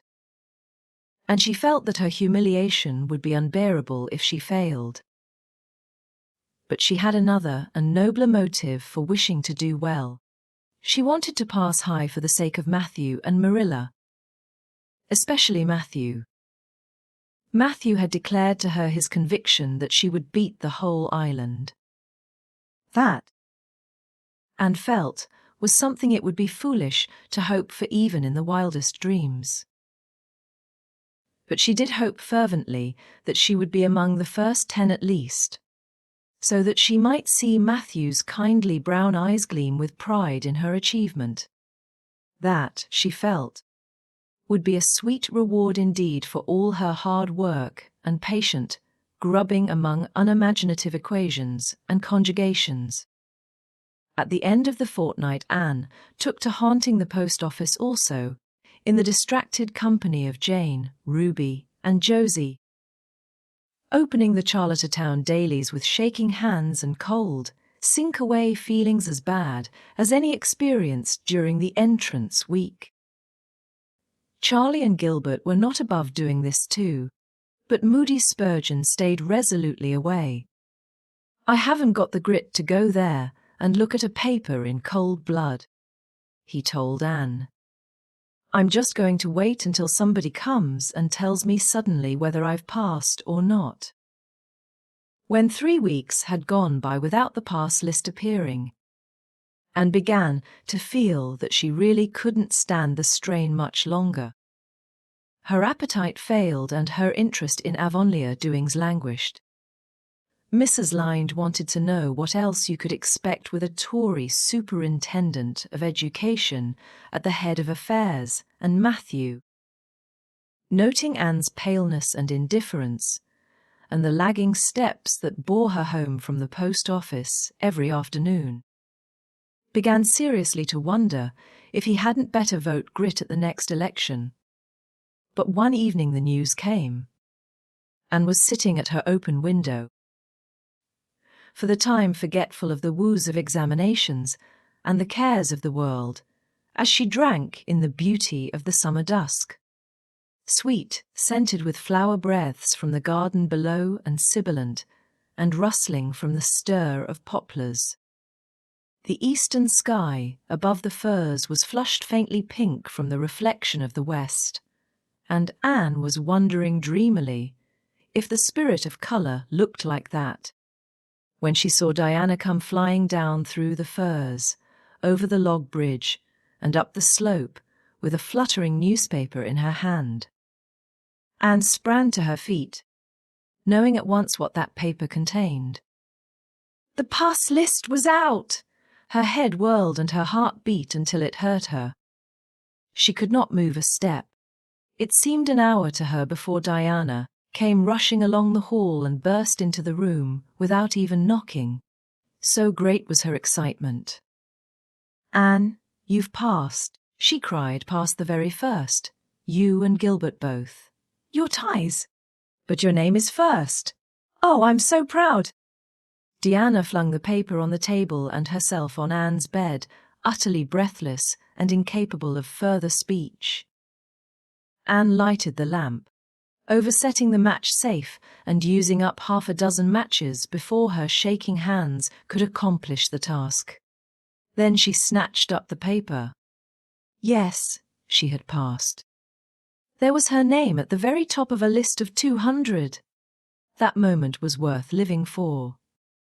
You did just splendidly, Anne, puffed Diana, recovering sufficiently to sit up and speak, for Anne, starry-eyed and rapt, had not uttered a word. Father brought the paper home from Bright River not 10 minutes ago. It came out on the afternoon train, you know, and won't be here till tomorrow by mail. And when I saw the pass list, I just rushed over like a wild thing. You've all passed, every one of you, Moody Spurgeon and all, although he's conditioned in history. Jane and Ruby did pretty well. They're halfway up, and so did Charlie. Josie just scraped through with 3 marks to spare, but you'll see she'll put on as many airs as if she'd led. Won't Miss Stacy be delighted? Oh, Anne, what does it feel like to see your name at the head of a pass list like that? If it were me, I know I'd go crazy with joy. I am pretty near crazy as it is. But you're as calm and cool as a spring evening. I'm just dazzled inside, said Anne. I want to say 100 things, and I can't find words to say them in. I never dreamed of this. Yes, I did too, just once. I let myself think once. What if I should come out first? Quakingly, you know, for it seemed so vain and presumptuous to think I could lead the island. Excuse me a minute, Diana. I must run right out to the field to tell Matthew. Then we'll go up the road and tell the good news to the others. They hurried to the hayfield below the barn where Matthew was coiling hay, and, as luck would have it, Mrs. Lynde was talking to Marilla at the lane fence. Oh, Matthew, exclaimed Anne, I've passed and I'm first. Or one of the first. I'm not vain, but I'm thankful. Well now, I always said it, said Matthew, gazing at the pass list delightedly. I knew you could beat them all easy. You've done pretty well, I must say, Anne, said Marilla, trying to hide her extreme pride in Anne from Mrs. Rachel's critical eye. But that good soul said heartily, I just guess she has done well, and far be it from me to be backward in saying it. You're a credit to your friends, Anne, that's what, and we're all proud of you. That night Anne, who had wound up the delightful evening with a serious little talk with Mrs. Allan at the manse, knelt sweetly by her open window in a great sheen of moonshine, and murmured a prayer of gratitude and aspiration that came straight from her heart. There was in it thankfulness for the past and reverent petition for the future, and when she slept on her white pillow her dreams were as fair and bright and beautiful as maidhood might desire. Chapter 33. The Hotel Concert. Put on your white organdy, by all means, Anne, advised Diana decidedly. They were together in the east gable chamber. Outside it was only twilight. A lovely yellowish-green twilight with a clear blue cloudless sky. A big round moon, slowly deepening from her pallid luster into burnished silver, hung over the haunted wood. The air was full of sweet summer sounds, sleepy birds twittering, freakish breezes, faraway voices and laughter. But in Anne's room the blind was drawn and the lamp lighted, for an important toilet was being made. The east gable was a very different place from what it had been on that night 4 years before, when Anne had felt its bareness penetrate to the marrow of her spirit with its inhospitable chill. Changes had crept in, Marilla conniving at them resignedly, until it was as sweet and dainty a nest as a young girl could desire. The velvet carpet with the pink roses and the pink silk curtains of Anne's early visions had certainly never materialized. But her dreams had kept pace with her growth, and it is not probable she lamented them. The floor was covered with a pretty matting, and the curtains that softened the high window and fluttered in the vagrant breezes were of pale green art muslin. The walls, hung not with gold and silver brocade tapestry, but with a dainty apple blossom paper, were adorned with a few good pictures given Anne by Mrs. Allen. Miss Stacy's photograph occupied the place of honor, and Anne made a sentimental point of keeping fresh flowers on the bracket under it. Tonight a spike of white lilies faintly perfumed the room like the dream of a fragrance. There was no mahogany furniture, but there was a white, painted bookcase filled with books, a cushioned wicker rocker, a toilet table befrilled with white muslin, a quaint, gilt-framed mirror with chubby pink cupids and purple grapes painted over its arched top that used to hang in the spare room, and a low white bed. Anne was dressing for a concert at the White Sands Hotel. The guests had got it up in aid of the Charlottetown Hospital, and had hunted out all the available amateur talent in the surrounding districts to help it along. Bertha Sampson and Pearl Clay of the White Sands Baptist Chair had been asked to sing a duet. Milton Clark of Newbridge was to give a violin solo. Winnie Adela Blair of Carmody was to sing a Scotch ballad, and Laura Spencer of Spencervale and Anne Shirley of Avonlea were to recite. As Anne would have said at one time, it was an epoch in her life, and she was deliciously athril with the excitement of it. Matthew was in the seventh heaven of gratified pride over the honor conferred on his Anne, and Marilla was not far behind, although she would have died rather than admit it, and said she didn't think it was very proper for a lot of young folks to be gadding over to the hotel without any responsible person with them. Anne and Diana were to drive over with Jane Andrews and her the Billy in their double-seated buggy. And several other Avonlea girls and boys were going too. There was a party of visitors expected out from town, and after the concert a supper was to be given to the performers. "Do you really think the organdy will be best?" queried Anne anxiously. "I don't think it's as pretty as my blue flowered muslin, and it certainly isn't so fashionable." "But it suits you ever so much better," said Diana. "It's so soft and frilly and clinging. The muslin is stiff and makes you look too dressed up. But the organdy seems as if it grew on you." Anne sighed and yielded. Diana was beginning to have a reputation for notable taste in dressing, and her advice on such subjects was much sought after. She was looking very pretty herself on this particular night in a dress of the lovely wild rose pink, from which Anne was forever debarred. But she was not to take any part in the concert, so her appearance was of minor importance. All her pains were bestowed upon Anne, who, she vowed, must, for the credit of Avonlea, be dressed and combed and adorned to the Queen's taste. "Pull out that frill a little more. So. Here, let me tie your sash. Now for your slippers. I'm going to braid your hair in 2 thick braids, and tie them halfway up with big white bows. No, don't pull out a single curl over your forehead. Just have the soft part. There is no way you do your hair suits you so well, Anne. And Mrs. Allan says, you look like a Madonna when you part it so. I shall fasten this little white house rose just behind your ear. There was just one on my bush, and I saved it for you. Shall I put my pearl beads on?" asked Anne. "Matthew brought me a string from town last week, and I know he'd like to see them on me." Diana pursed up her lips, put her black head on one side critically, and finally pronounced in favor of the beads, which were thereupon tied around Anne's slim milk-white throat. "There's something so stylish about you, Anne," said Diana, with unenvious admiration. You hold your head with such an air. I suppose it's your figure.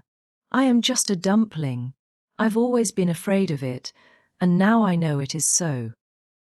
Well, I suppose I shall just have to resign myself to it. But you have such dimples, said Anne, smiling affectionately into the pretty, vivacious face so near her own. Lovely dimples, like little dents in cream. I have given up all hope of dimples. My dimple dream will never come true. But so many of my dreams have that I mustn't complain. Am I all ready now? All ready, assured Diana, as Marilla appeared in the doorway. A gaunt figure with greyer hair than of yore and no fewer angles, but with a much softer face. Come right in and look at our elocutionist, Marilla. Doesn't she look lovely? Marilla emitted a sound between a sniff and a grunt. She looks neat and proper. I like that way of fixing her hair. But I expect she'll ruin that dress driving over there in the dust and dew with it, and it looks most too thin for these damp nights. Organdy's the most unserviceable stuff in the world anyhow, and I told Matthew so when he got it. But there is no use in saying anything to Matthew nowadays. Time was when he would take my advice, but now he just buys things for Anne regardless, and the clerks at Carmody know they can palm anything off on him. Just let them tell him a thing is pretty and fashionable, and Matthew plunks his money down for it. Mind you keep your skirt clear of the wheel, Anne, and put your warm jacket on. Then Marilla stalked downstairs, thinking proudly how sweet Anne looked, with that one moonbeam from the forehead to the crown, and regretting that she could not go to the concert herself to hear her girl recite. I wonder if it is too damp for my dress, said Anne anxiously. Not a bit of it, said Diana, pulling up the window blind. It's a perfect night, and there won't be any dew. Look at the moonlight. I'm so glad my window looks east into the sun rising, said Anne, going over to Diana. It's so splendid to see the morning coming up over those long hills and glowing through those sharp fir tops. It's new every morning, and I feel as if I washed my very soul in that bath of earliest sunshine. Oh, Diana, I love this little room so dearly. I don't know how I'll get along without it when I go to town next month. Don't speak of your going away tonight, begged Diana. I don't want to think of it. It makes me so miserable, and I do want to have a good time this evening. What are you going to recite, Anne? And are you nervous? Not a bit. I've recited so often in public I don't mind at all now. I've decided to give the Maiden's Vow. It's so pathetic. Laura Spencer is going to give a comic recitation. But I'd rather make people cry than laugh. What will you recite if they encore you? They won't dream of encoring me, scoffed Anne, who was not without her own secret hopes that they would, and already visioned herself telling Matthew all about it at the next morning's breakfast table. There are Billy and Jane now. I hear the wheels, come on.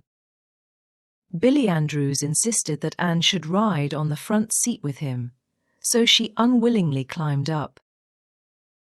She would have much preferred to sit back with the girls, where she could have laughed and chattered to her heart's content. There was not much of either laughter or chatter in Billy. He was a big, fat, stolid youth of 20 with a round, expressionless face and a painful lack of conversational gifts. But he admired Anne immensely and was puffed up with pride over the prospect of driving to White Sands with that slim, upright figure beside him. Anne, by dint of talking over her shoulder to the girls and occasionally passing a sop of civility to Billy, who grinned and chuckled and never could think of any reply until it was too late, contrived to enjoy the drive in spite of all.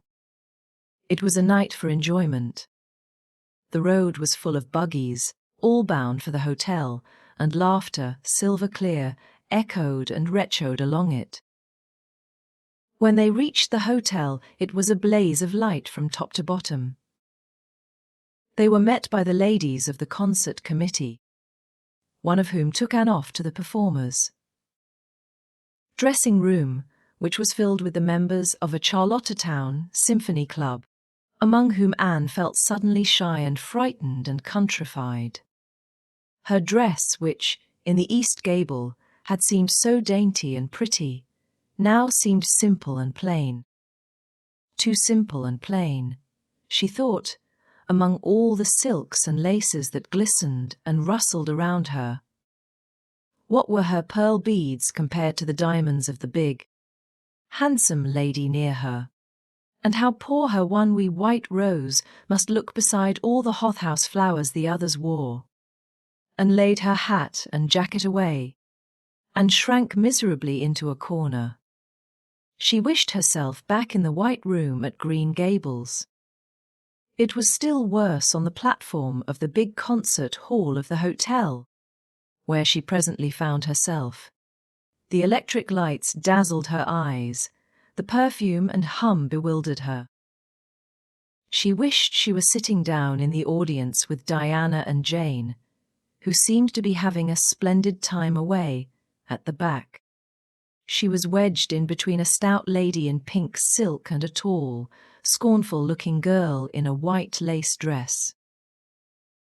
The stout lady occasionally turned her head squarely around and surveyed Anne through her eyeglasses until Anne, acutely sensitive of being so scrutinized, felt that she must scream aloud, and the white lace girl kept talking audibly to her next neighbor about the country bumpkins and rustic belles in the audience, languidly anticipating such fun from the displays of local talent on the program.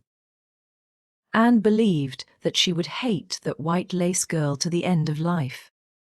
Unfortunately for Anne, a professional elocutionist was staying at the hotel and had consented to recite.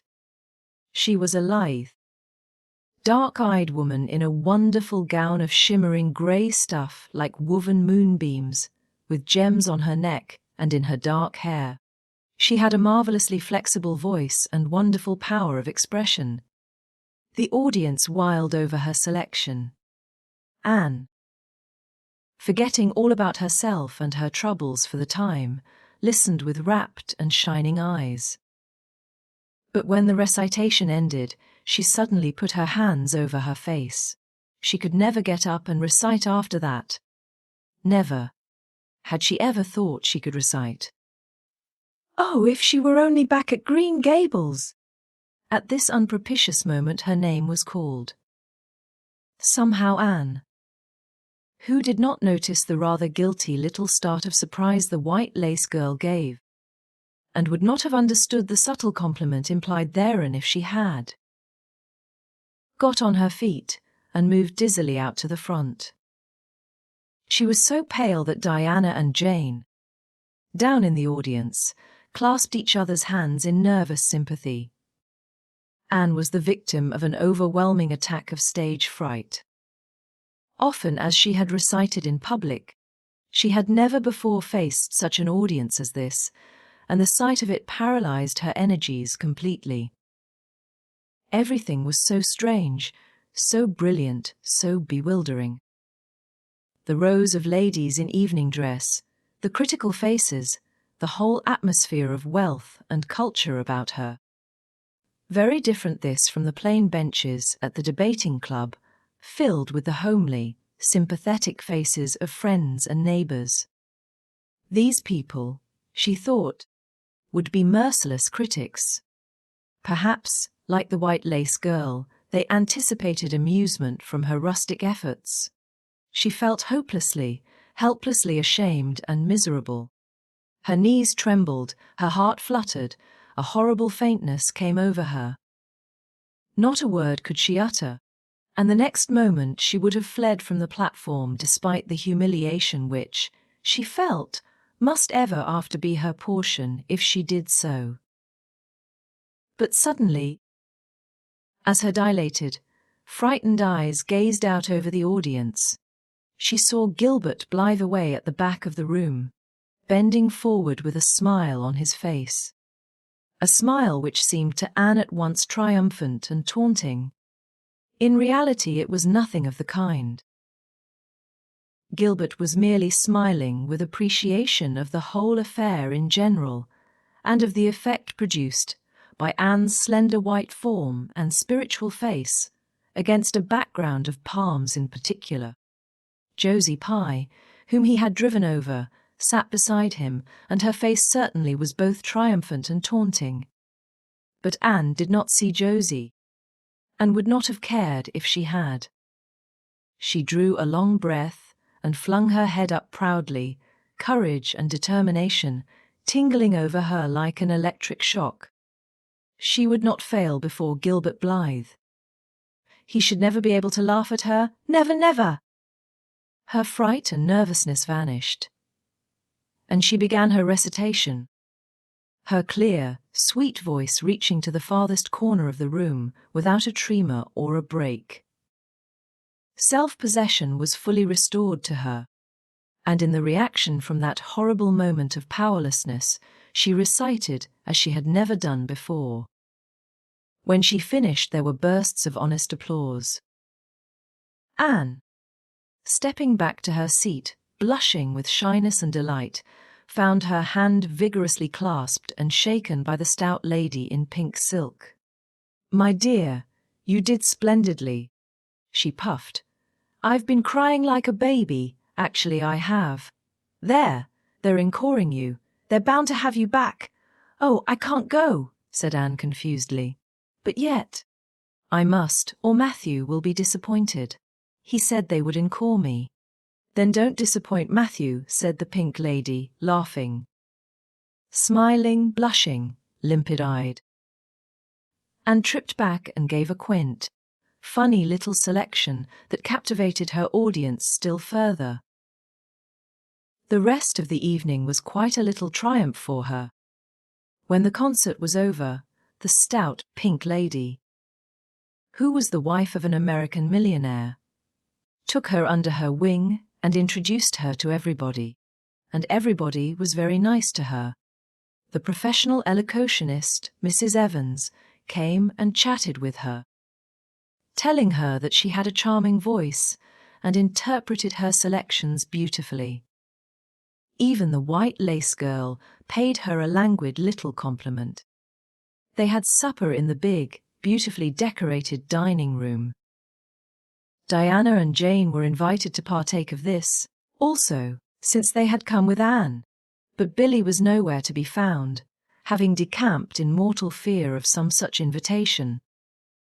He was in waiting for them, with the team, however, when it was all over, and the three girls came merrily out into the calm, white moonshine radiance, and breathed deeply and looked into the clear sky beyond the dark boughs of the firs.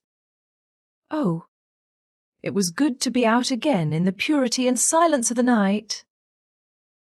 How great and still and wonderful everything was, with the murmur of the sea sounding through it, and the darkling cliffs beyond like grim giants guarding enchanted coasts.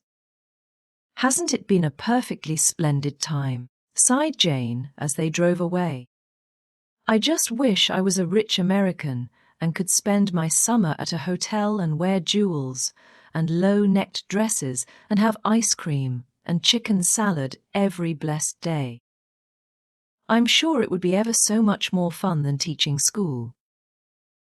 "Anne, your recitation was simply great, although I thought at first you were never going to begin. I think it was better than Mrs. Evans's." "Oh, no, don't say things like that, Jane," said Anne quickly, "because it sounds silly. It couldn't be better than Mrs. Evans's. You know, for she is a professional, and I'm only a schoolgirl, with a little knack of reciting. I'm quite satisfied if the people just liked mine pretty well." "I've a compliment for you, Anne," said Diana. "At least I think it must be a compliment because of the tone he said it in." Part of it was anyhow. There was an American sitting behind Jane and me. Such a romantic-looking man, with coal-black hair and eyes. Josie Pye says he is a distinguished artist, and that her mother's cousin in Boston is married to a man that used to go to school with him. Well, we heard him say. Didn't we, Jane? Who is that girl on the platform with the splendid Titian hair? She has a face I should like to paint. There now, Anne. But what does Titian hair mean? Being interpreted it means plain red, I guess, laughed Anne. Titian was a very famous artist who liked to paint red-haired women. Did you see all the diamonds those ladies wore? Sighed Jane. They were simply dazzling. Wouldn't you just love to be rich girls? We are rich, said Anne staunchly. Why? We have 16 years to our credit, and we're happy as queens, and we've all got imaginations, more or less. Look at that sea, girls. All silver and shadow and vision of things not seen. We couldn't enjoy its loveliness any more if we had millions of dollars and ropes of diamonds. You wouldn't change into any of those women if you could. Would you want to be that white lace girl and wear a sour look all your life, as if you'd been born turning up your nose at the world? Or the pink lady, kinda nice as she is, so stout and short that you'd really no figure at all? Or even Mrs. Evans, with that sad, sad look in her eyes. She must have been dreadfully unhappy sometime to have such a look. You know you wouldn't, Jane Andrews. I don't know. Exactly, said Jane unconvinced. I think diamonds would comfort a person for a good deal. Well, I don't want to be anyone but myself, even if I go uncomforted by diamonds all my life, declared Anne. I'm quite content to be Anne of Green Gables, with my string of pearl beads. I know Matthew gave me as much love with them as ever went with Madame the Pink Lady's jewels. Chapter 34. A Queen's Girl. The next 3 weeks were busy ones at Green Gables, for Anne was getting ready to go to Queen's. And there was much suing to be done, and many things to be talked over and arranged. Anne's outfit was ample and pretty, for Matthew saw to that, and Marilla for once made no objections whatever to anything he purchased or suggested. More. One evening she went up to the east gable with her arms full of a delicate pale green material. Anne, here's something for a nice light dress for you. I don't suppose you really need it. You've plenty of pretty waists. But I thought maybe you'd like something real dressy to wear if you were asked out anywhere of an evening in town, to a party or anything like that. I hear that Jane and Ruby and Josie have got evening dresses, as they call them, and I don't mean you shall be behind them. I got Miss Alan to help me pick it in town last week, and we'll get Emily Gillis to make it for you. Emily has got taste, and her fits aren't to be equalled. Oh, Marilla? It's just lovely, said Anne. Thank you so much. I don't believe you ought to be so kind to me. It's making it harder every day for me to go away. The green dress was made up with as many tucks and frills and sharings as Emily's taste permitted. Anne put it on one evening for Matthew's and Marilla's benefit, and recited the maiden's vow for them in the kitchen. As Marilla watched the bright, animated face and graceful motions, her thoughts went back to the evening Anne had arrived at Green Gables, and memory recalled a vivid picture of the odd, frightened child in her preposterous yellowish-brown wincey dress, the heartbreak looking out of her tearful eyes. Something in the memory brought tears to Marilla's own eyes. I declare, my recitation has made you cry, Marilla, said Anne gaily, stooping over Marilla's chair to drop a butterfly kiss on that lady's cheek.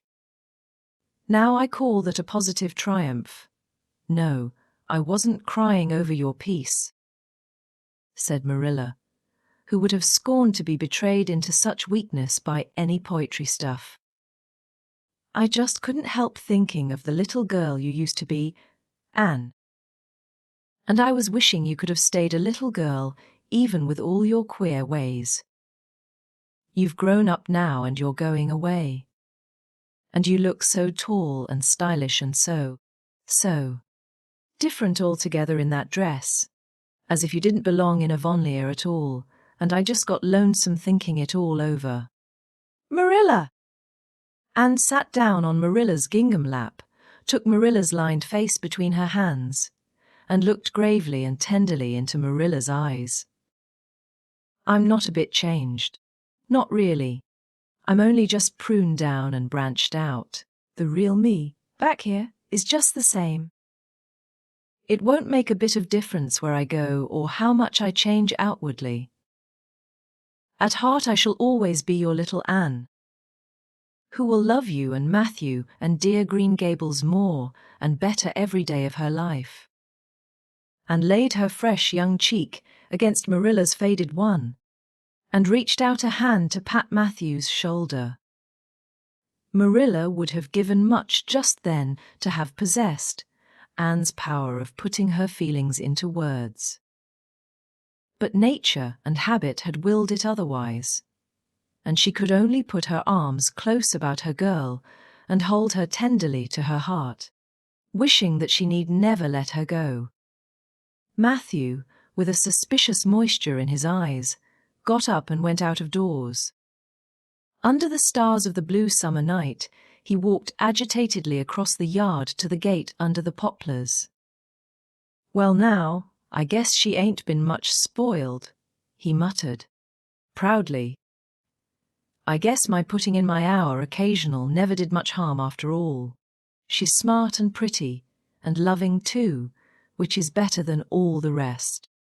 She's been a blessing to us, and there never was a luckier mistake than what Mrs. Spencer made. If it was luck, I don't believe it was any such thing. It was Providence, because the Almighty saw we needed her, I reckon. The day finally came when Anne must go to town. She and Matthew drove in one fine September morning, after a tearful parting with Diana and an untearful practical one. On Marilla's side at least. With Marilla. But when Anne had gone, Diana dried her tears and went to a beach picnic at White Sands with some of her Carmody cousins, where she contrived to enjoy herself tolerably well, while Marilla plunged fiercely into unnecessary work and kept at it all day long with the bitterest kind of heart-ache, the ache that burns and gnaws and cannot wash itself away in ready tears. But that night, when Marilla went to bed, acutely and miserably conscious that the little gable room at the end of the hall was untenanted by any vivid young life and unstirred by any soft breathing, she buried her face in her pillow and wept for her girl in a passion of sobs that appalled her when she grew calm enough to reflect how very wicked it must be to take on so about a sinful fellow creature. Anne and the rest of the Avonlea scholars reached town just in time to hurry off to the academy. That first day passed pleasantly enough in a whirl of excitement. Meeting all the new students, learning to know the professors by sight, and being assorted and organized into classes. And intended taking up the second-year work being advised to do so by Miss Stacy. Gilbert Blythe elected to do the same. This meant getting a first-class teacher's license in 1 year instead of 2, if they were successful. But it also meant much more and harder work. Jane, Ruby, Josie, Charlie, and Moody Spurgeon, not being troubled with the stirrings of ambition, were content to take up the second-class work. Anne was conscious of a pang of loneliness when she found herself in a room with 50 other students, not one of whom she knew, except the tall, brown-haired boy across the room. And knowing him in the fashion she did not help her much, as she reflected pessimistically. Yet she was undeniably glad that they were in the same class. The old rivalry could still be carried on, and Anne would hardly have known what to do if it had been lacking. I wouldn't feel comfortable without it, she thought. Gilbert looks awfully determined. I suppose he's making up his mind, here and now, to win the medal. What a splendid chin he has! I never noticed it before. I do wish Jane and Ruby had gone in for first class, too. I suppose I won't feel so much like a cat in a strange garret when I get acquainted, though. I wonder which of the girls here are going to be my friends. It's really an interesting speculation. Of course, I promised Diana that no Queen's girl, no matter how much I liked her, should ever be as dear to me as she is. But I've lots of second-best affections to bestow. I like the look of that girl with the brown eyes and the crimson waist. She looks vivid and red-rosy. There's that pale, fair one gazing out of the window. She has lovely hair and looks as if she knew a thing or two about dreams. I'd like to know them both. Know them well. Well enough to walk with my arm about their waists and call them nicknames. But just now I don't know them, and they don't know me, and probably don't want to know me particularly. Oh, it's lonesome. It was lonesomer still when Anne found herself alone in her hall bedroom that night at twilight. She was not too bored with the other girls, who all had relatives in town to take pity on them. Miss Josephine Barry would have liked to board her, but Beechwood was so far from the academy that it was out of the question. So Miss Barry hunted up a boarding house, assuring Matthew and Marilla that it was the very place for Anne. The lady who keeps it is a reduced gentlewoman, explained Miss Barry. Her husband was a British officer, and she is very careful what sort of boarders she takes, and will not meet with any objectionable persons under her roof. The table is good, and the house is near the academy, in a quiet neighborhood. All this might be quite true, and indeed proved to be so, but it did not materially help Anne in the first agony of homesickness that seized upon her. She looked dismally about her narrow little room, with its dull-papered, pictureless walls, its small iron bedstead and empty bookcase. And a horrible choke came into her throat as she thought of her own white room at Green Gables, where she would have the pleasant consciousness of a great green still outdoors, of sweet peas growing in the garden, and moonlight falling on the orchard, of the brook below the slope, and the spruce bors tossing in the night wind beyond it, of a vast starry sky, and the light from Diana's window shining out through the gap in the trees. Here there was nothing of this, and knew that outside of her window was a hard street, with a network of telephone wires shutting out the sky, the tramp of alien feet, and 1,000 lights gleaming on stranger faces. She knew that she was going to cry, and fought against it. I won't cry. It's silly and weak. There's the third tear splashing down by my nose. There are more coming. I must think of something funny to stop them. But there's nothing funny except what is connected with Avonlea, and that only makes things worse. 4. 5. I'm going home next Friday, but that seems 100 years away. Oh, Matthew is nearly home by now, and Marilla is at the gate looking down the lane for him. 6. 7. 8. Oh, there's no use in counting them. They're coming in a flood presently. I can't cheer up. I don't want to cheer up. It's nicer to be miserable. The flood of tears would have come, no doubt, had not Josie Pye appeared at that moment.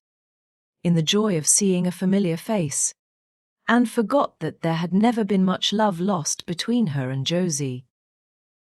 As a part of Avonlea life, even a pie was welcome. "I'm so glad you came up," Anne said sincerely. "You've been crying," remarked Josie with aggravating pity. "I suppose you're homesick." Some people have so little self-control in that respect. "I've no intention of being homesick, I can tell you. Town's too jolly after that poky old Avonlea. I wonder how I ever existed there so long." "You shouldn't cry, Anne. It isn't becoming, for your nose and eyes get red, and then you seem all red. I'd a perfectly scrumptious time in the academy today. Our French professor is simply a duck. His mouse-steak would give you kerwollopes of the heart. Have you anything eatable around, Anne? I'm literally starving." "Ah, I guessed likely Marilla de-load you up with cake. That's why I called round. Otherwise I'd have gone to the park to hear the band play with Frank Stockley. He boards same place as I do, and he's a sport. He noticed you in class today and asked me who the red-headed girl was. I told him you were an orphan that the Cuthberts had adopted, and nobody knew very much about what you'd been before that." Anne was wondering if, after all, solitude and tears were not more satisfactory than Josie Pye's companionship when Jane and Ruby appeared, each with an inch of Queen's colour ribbon, purple and scarlet, pinned proudly to her coat. As Josie was not speaking to Jane, just then she had to subside into comparative harmlessness. "Well," said Jane with a sigh, "I feel as if I'd lived many moons since the morning. I ought to be home studying my Virgil. That horrid old professor gave us 20 lines to start in on tomorrow, but I simply couldn't settle down to study tonight. Anne, methinks I see the traces of tears. If you've been crying, do own up. It will restore my self-respect, for I was shedding tears freely before Ruby came along. I don't mind being a goose so much if somebody else is goosey too. Cake. You'll give me a teeny piece, won't you?" "Thank you. It has the real Avonlea flavor." Ruby, perceiving the Quinn's calendar lying on the table, wanted to know if Anne meant to try for the gold medal. Anne blushed and admitted she was thinking of it.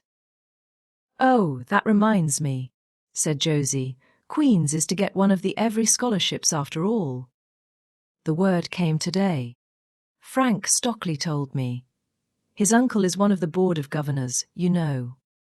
It will be announced in the academy tomorrow." "An every scholarship?" Anne felt her heart beat more quickly, and the horizons of her ambition shifted and broadened as by magic. Before Josie had told the news, Anne's highest pinnacle of aspiration had been a teacher's provincial license, first class, at the end of the year. And perhaps the medal. But now in one moment, Anne saw herself winning the Avery Scholarship, taking an arts course at Redmond College, and graduating in a gown and mortar board, before the echo of Josie's words had died away. For the Avery Scholarship was in English, and Anne felt that here her foot was on native heath.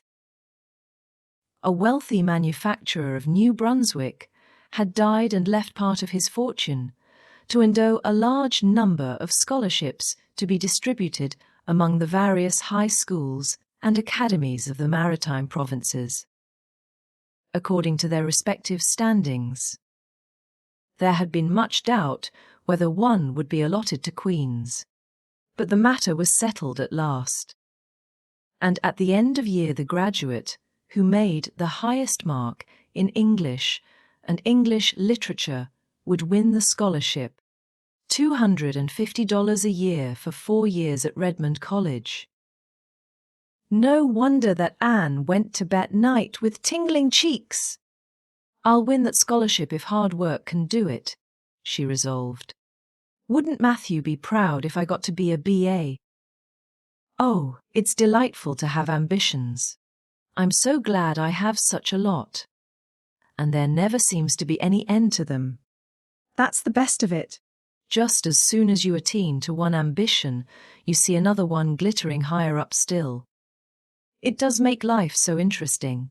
Chapter 35. The Winter at Queen's.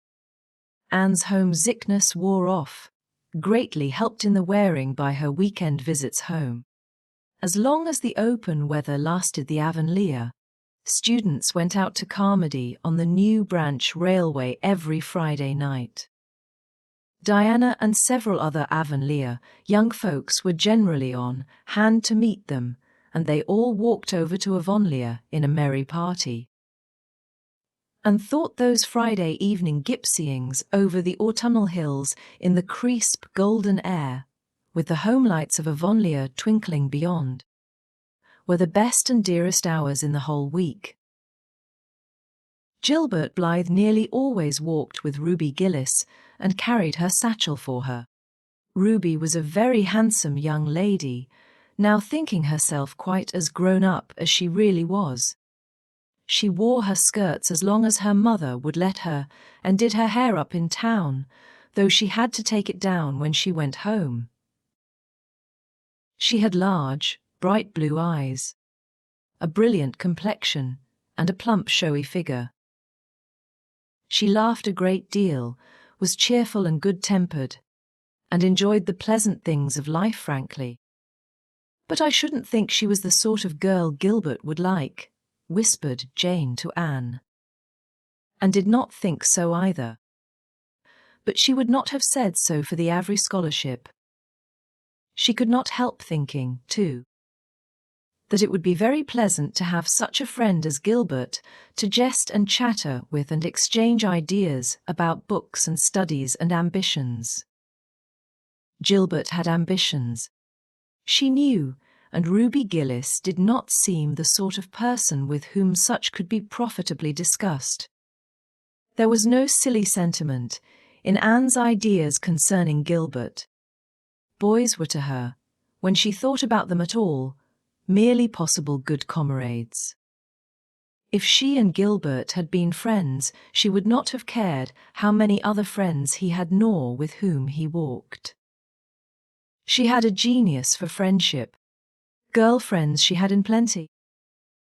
But she had a vague consciousness that masculine friendship might also be a good thing to round out one's conceptions of companionship and furnish broader standpoints of judgment and comparison.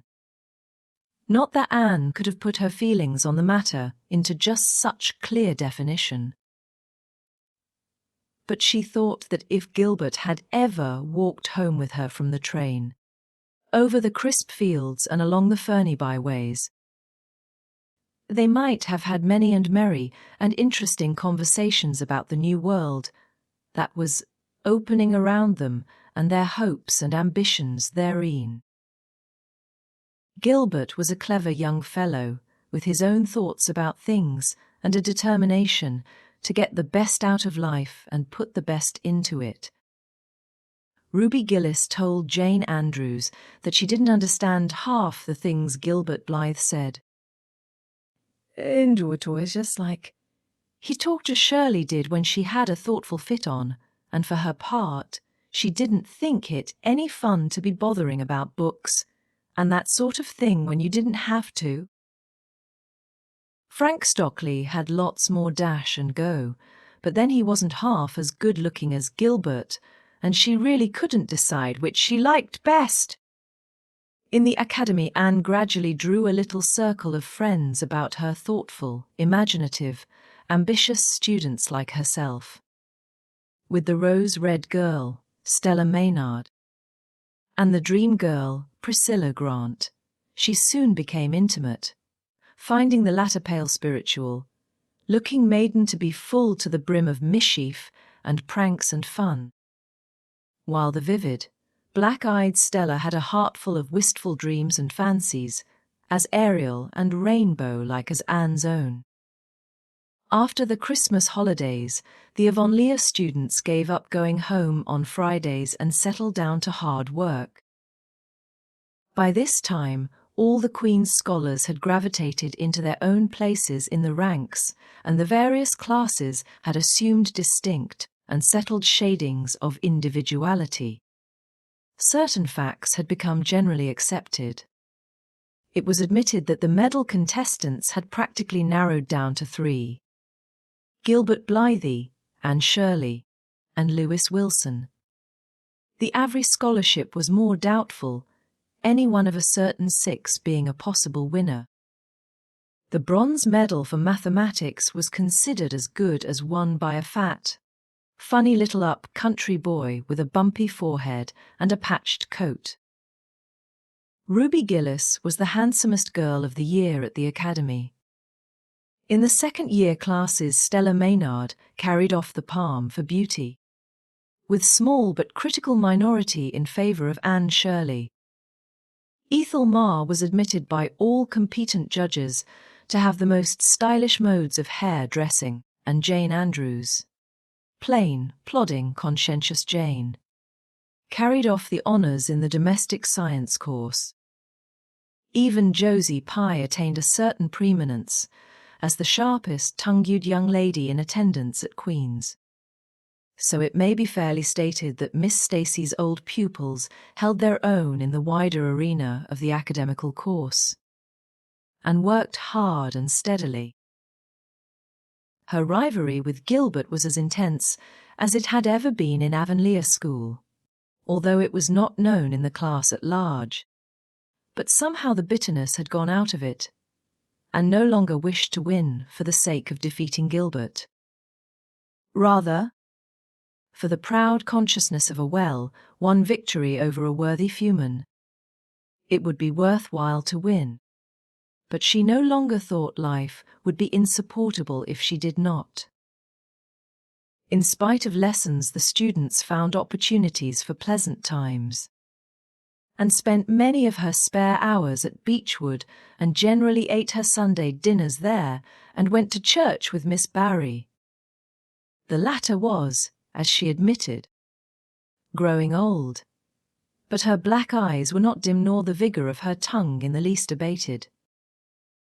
But she never sharpened the latter on Anne, who continued to be a prime favorite with the critical old lady. "That Anne girl improves all the time," she said. "I get tired of other girls. There is such a provoking and eternal sameness about them, and has as many shades as a rainbow, and every shade is the prettiest while it lasts. I don't know that she is as amusing as she was when she was a child, but she makes me love her, and I like people who make me love them. It saves me so much trouble in making myself love them." Then, almost before anybody realized it, spring had come. Out in Avonlea, the Mayflowers were peeping pinkly out on the sere barrens, where snow wreaths lingered, and the mist of green was on the woods and in the valleys. But in Charlottetown, harassed Queen's students thought, and talked only of examinations. "It doesn't seem possible that the term is nearly over," said Anne. "Why? Last fall it seemed so long to look forward to. A whole winter of studies and classes, and here we are, with the exams looming up next week. Girls.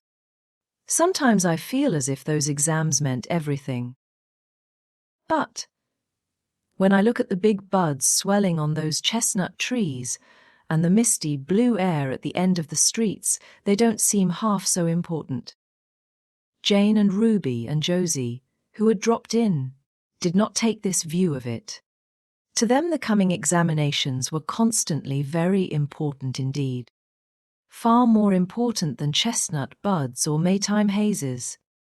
It was all very well for Anne, who was sure of passing at least, to have her moments of belittling them. But when your whole future depended on them, as the girls truly thought theirs did, you could not regard them philosophically. "I've lost £7 in the last 2 weeks, sighed Jane. "It's no use to say don't worry. I will worry. Worrying helps you some. It seems as if you were doing something when you're worrying. It would be dreadful if I failed to get my license after going to Queen's all winter and spending so much money." "I don't care," said Josie Pye. If I don't pass this year, I'm coming back next. My father can afford to send me. Anne?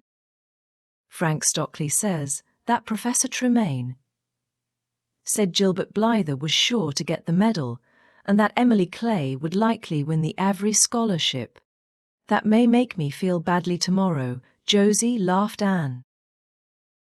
But just now I honestly feel that as long as I know the violets are coming out all purple down in the hollow below Green Gables, and that little ferns are poking their heads up in Lover's Lane, it's not a great deal of difference whether I win the Avery or not. I've done my best, and I begin to understand what is meant by the joy of the strife. Next to trying and winning, the best thing is trying and failing. Girls, don't talk about exams. Look at that arch of pale green sky over those houses, and picture to yourself what it must look like over the purply dark beach woods back of Avonlea. What are you going to wear for commencement, Jane? Asked Ruby practically. Jane and Josie both answered at once, and the chatter drifted into a side eddy of fashions. But Anne, with her elbows on the window sill, her soft cheek laid against her clasped hands, and her eyes filled with visions, looked out unheedingly across city roof and spire to that glorious dome of sunset sky, and wove her dreams of a possible future from the golden tissue of youth's own optimism. All the beyond was hers, with its possibilities lurking rosily in the oncoming years. Each year a rose of promise to be woven into an immortal chaplet. Chapter 36. The Glory and the Dream. On the morning when the final results of all the examinations were to be posted on the bulletin board at Queen's, Anne and Jane walked down the street together. Jane was smiling and happy. Examinations were over, and she was comfortably sure she had made a pass at least. Further considerations troubled Jane not at all. She had no soaring ambitions, and consequently was not affected with the unrest attendant therein. For we pay a price for everything we get or take in this world. And although ambitions are well worth having, they are not to be cheaply won, but exact their dues of work and self-denial, anxiety and discouragement. Anne was pale and quiet. In 10 more minutes she would know who had won the medal and who the Avery. Beyond those 10 minutes there did not seem, just then, to be anything worth being called time. "Of course you'll win one of them anyhow," said Jane, who couldn't understand how the faculty could be so unfair as to order it otherwise. "I have not hope of the Avery," said Anne. "Everybody says Emily Clay will win it. And I'm not going to march up to that bulletin board and look at it before everybody. I haven't the moral courage. I'm going straight to the girls' dressing room. You must read the announcements, and then come and tell me, Jane. And I implore you in the name of our old friendship to do it as quickly as possible. If I have failed, just say so, without trying to break it gently. And whatever you don't sympathize with me. Promise me this, Jane." Jane promised solemnly. But, as it happened, there was no necessity for such a promise. When they went up the entrance steps of Queen's, they found the hall full of boys who were carrying Gilbert Blythe around on their shoulders and yelling at the tops of their voices, "Hurrah for Blythe medalist!" For a moment Anne felt one sickening pang of defeat and disappointment. So she had failed and Gilbert had won. Well, Matthew would be sorry. He had been so sure she would win.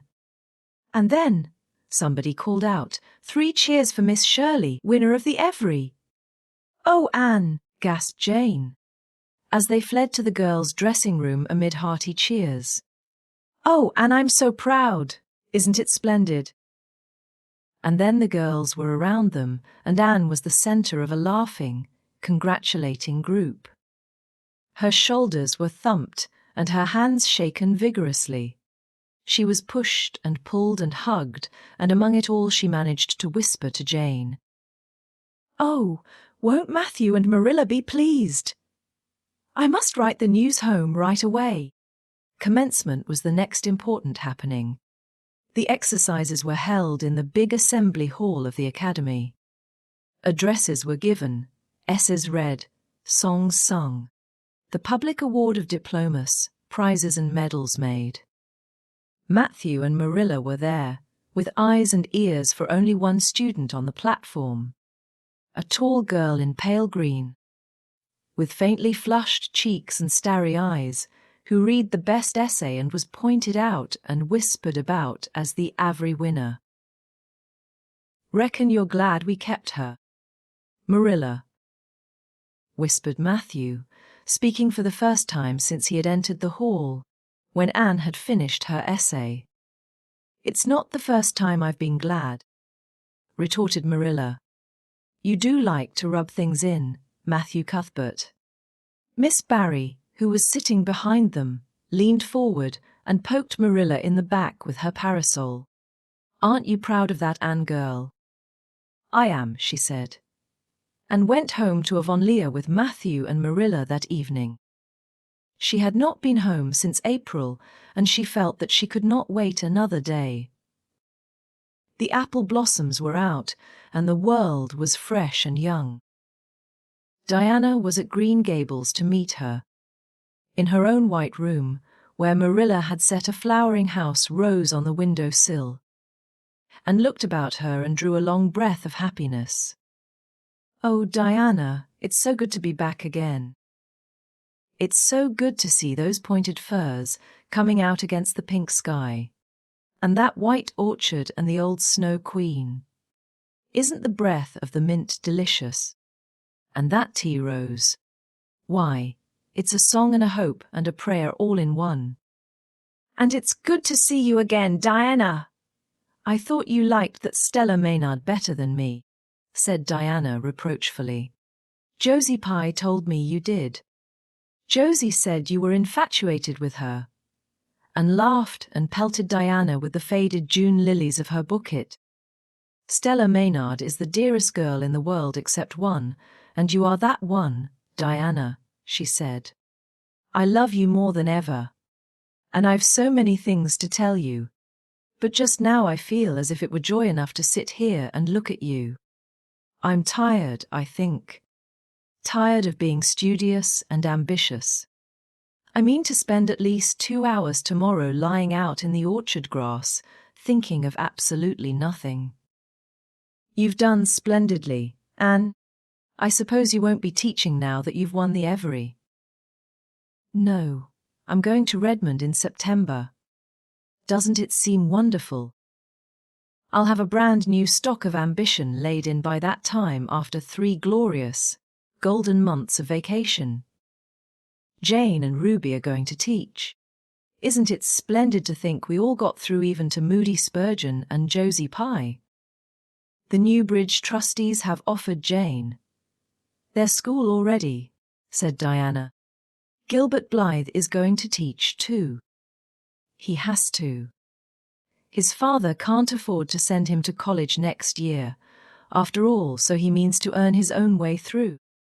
I expect he'll get the school here if Miss Ames decides to leave," and felt a queer little sensation of dismayed surprise. She had not known this. She had expected that Gilbert would be going to Redmond also. What would she do without their inspiring rivalry? Would not work. Even at a coeducational college with a real degree in prospect. Be rather flat without her friend the enemy. The next morning at breakfast it suddenly struck Anne that Matthew was not looking well. Surely he was much greyer than he had been a year before. "Marilla," she said hesitatingly when he had gone out, "is Matthew quite well?" "No, he isn't," said Marilla in a troubled tone. "He's had some real bad spells with his heart this spring, and he won't spare himself a mite. I've been real worried about him. But he's some better this while back, and we've got a good hired man, so I'm hoping he'll kind of rest and pick up. Maybe he will now you're home. You always cheer him up." Anne leaned across the table and took Marilla's face in her hands. "You are not looking as well yourself as I'd like to see you, Marilla. You look tired. I'm afraid you've been working too hard. You must take a rest, now that I'm home. I'm just going to take this one day off to visit all the dear old spots and hunt up my old dreams, and then it will be your turn to be lazy while I do the work." Marilla smiled affectionately at her girl. "It's not the work, it's my head.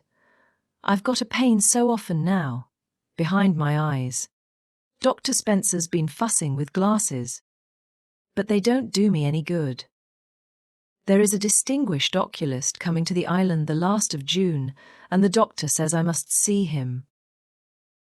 I guess I'll have to. I can't read or sew with any comfort now."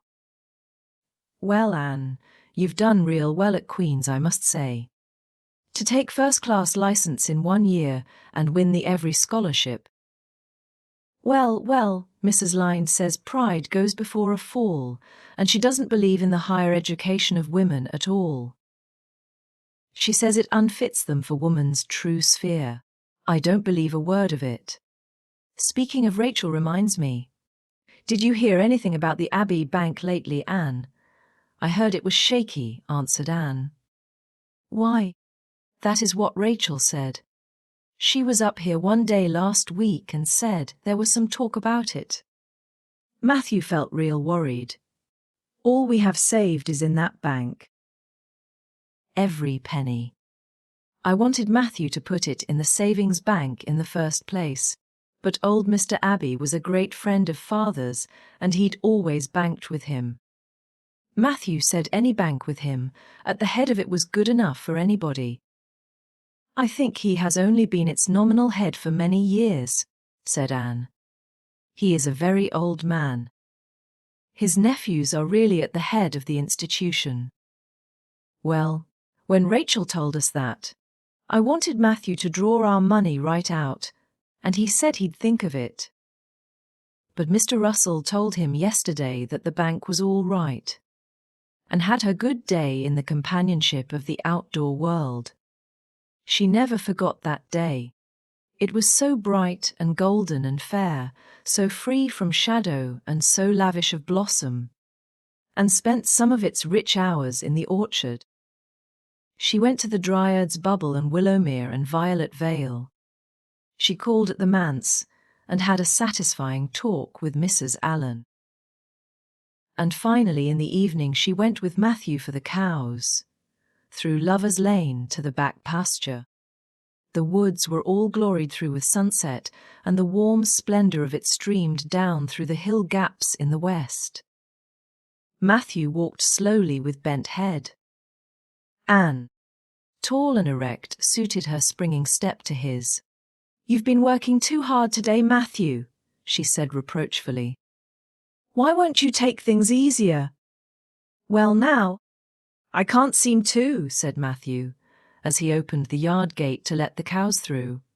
"It's only that I'm getting old, Anne, and keep forgetting it." Well, I've always worked pretty hard, and I'd rather drop in harness."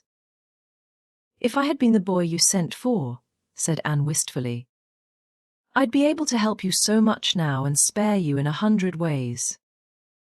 I could find it in my heart to wish I had been, just for that." "Well now, I'd rather have you than a dozen boys, Anne," said Matthew, patting her hand. "Just mind you that. Rather than a dozen boys. Well now, I guess it wasn't a boy that took the every scholarship, was it? It was a girl. My girl. My girl that I'm proud of."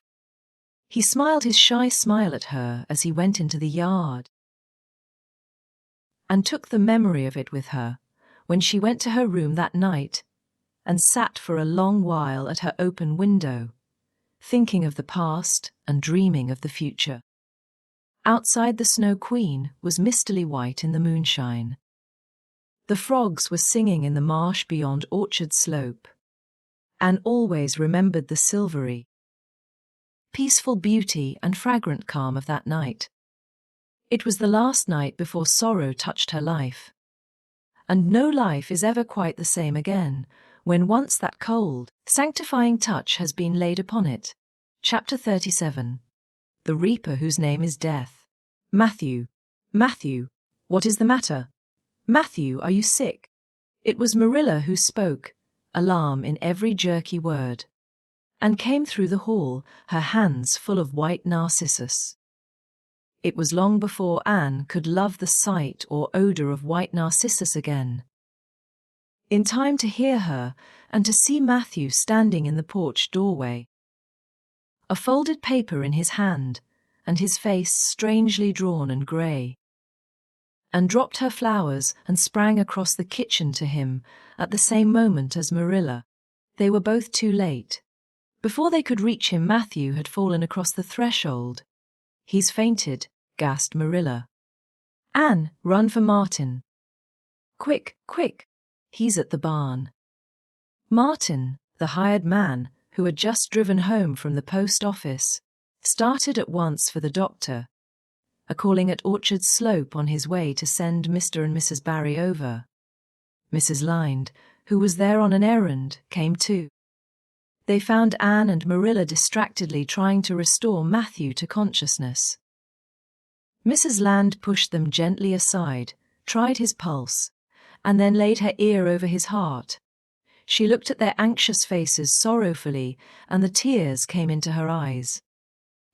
"Oh, Marilla," she said gravely, "I don't think we can do anything for him. Mrs. Lynde, you can't think Matthew is. Anne could not say the dreadful word. She turned sick and palled. Child, yes. I'm afraid of it. Look at his face. When you've seen that look as often as I have, you'll know what it means." Anne looked at the still face, and there beheld the seal of the Great Presence. When the doctor came, he said that death had been instantaneous and probably painless, caused in all likelihood by some sudden shock. The secret of the shock was discovered to be in the paper Matthew had held and which Martin had brought from the office that morning. It contained an account of the failure of the Abbey Bank. The news spread quickly through Avonlea, and all-day friends and neighbours thronged Green Gables and came and went on errands of kindness for the dead and living. For the first time, quiet Matthew Cuthbert was a person of central importance. The white majesty of death had fallen on him and set him apart as one crowned. When the calm night came softly down over Green Gables, the old house was hushed and tranquil. In the parlour lay Matthew Cuthbert in his coffin, his long grey hair framing his placid face, on their which a little kindly smile, as if he but slept, dreaming pleasant dreams. There were flowers about him, sweet old-fashioned flowers which his mother had planted in the homestead garden in her bridal days, and for which Matthew had always had a secret, wordless love. Anne had gathered them and brought them to him, her anguished, tearless eyes burning in her white face. It was the last thing she could do for him. The Barrys and Mrs. Lynde stayed with them that night. Diana, going to the east gable, where Anne was standing at her window, said gently, "Anne dear, would you like to have me sleep with you tonight?" "Thank you, Diana," and looked earnestly into her friend's face. "I think you won't misunderstand me when I say I want to be alone. I'm not afraid. I haven't been alone 1 minute since it happened, and I want to be. I want to be quite silent and quiet and try to realize it. I can't realize it. Half the time it seems to me that Matthew can't be dead, and the other half it seems as if he must have been dead for a long time, and I've had this horrible, dull ache ever since." Diana did not quite understand. Marilla's impassioned grief, breaking all the bounds of natural reserve and lifelong habit in its stormy rush, she could comprehend better than Anne's tearless agony. But she went away kindly, leaving Anne alone to keep her first vigil with sorrow, and hoped that the tears would come in solitude. It seemed to her a terrible thing that she could not shed a tear for Matthew, whom she had loved so much, and who had been so kind to her. Matthew, who had walked with her last evening at sunset, and was now lying in the dim room below with that awful peace on his brow. But no tears came at first. Even when she knelt by her window in the darkness and prayed, looking up to the stars beyond the hills. No tears, only the same horrible dull ache of misery that kept on aching until she fell asleep, worn out with the day's pain and excitement. In the night she awakened, with the stillness and the darkness about her, and the recollection of the day came over her like a wave of sorrow. She could see Matthew's face smiling at her as he had smiled when they parted at the gate that last evening. She could hear his voice saying, my girl that I'm proud of." Then the tears came and Anne wept her heart out. Marilla heard her and crept in to comfort her. There, don't cry so, dearie. It can't bring him back. It isn't right to cry so. I knew that today, but I couldn't help it then. He'd always been such a good, kind brother to me. But God knows best." "Oh, just let me cry, Marilla," sobbed Anne. "The tears don't hurt me like that H did. Stay here for a little while with me and keep your arm round me." "So, I couldn't have Diana stay. She's good and kind and sweet. But it's not her sorrow. She's outside of it and she couldn't come close enough to my heart to help me. It's our sorrow, yours and mine. Oh, Marilla, what will we do without him? We've got each other, Anne. I don't know what I'd do if you weren't here. If you'd never come. Oh, Anne, I know I've been kind of strict and harsh with you maybe. But you mustn't think I didn't love you as well as Matthew did, for all that. I want to tell you now when I can. It's never been easy for me to say things out of my heart, but at times like this it's easier. I love you as dear, as if you were my own flesh and blood, and you've been my joy and comfort ever since you came to Green Gables." 2 days afterwards they carried Matthew Cuthbert over his homestead threshold, and away from the fields he had tilled, and the orchards he had loved, and the trees he had planted.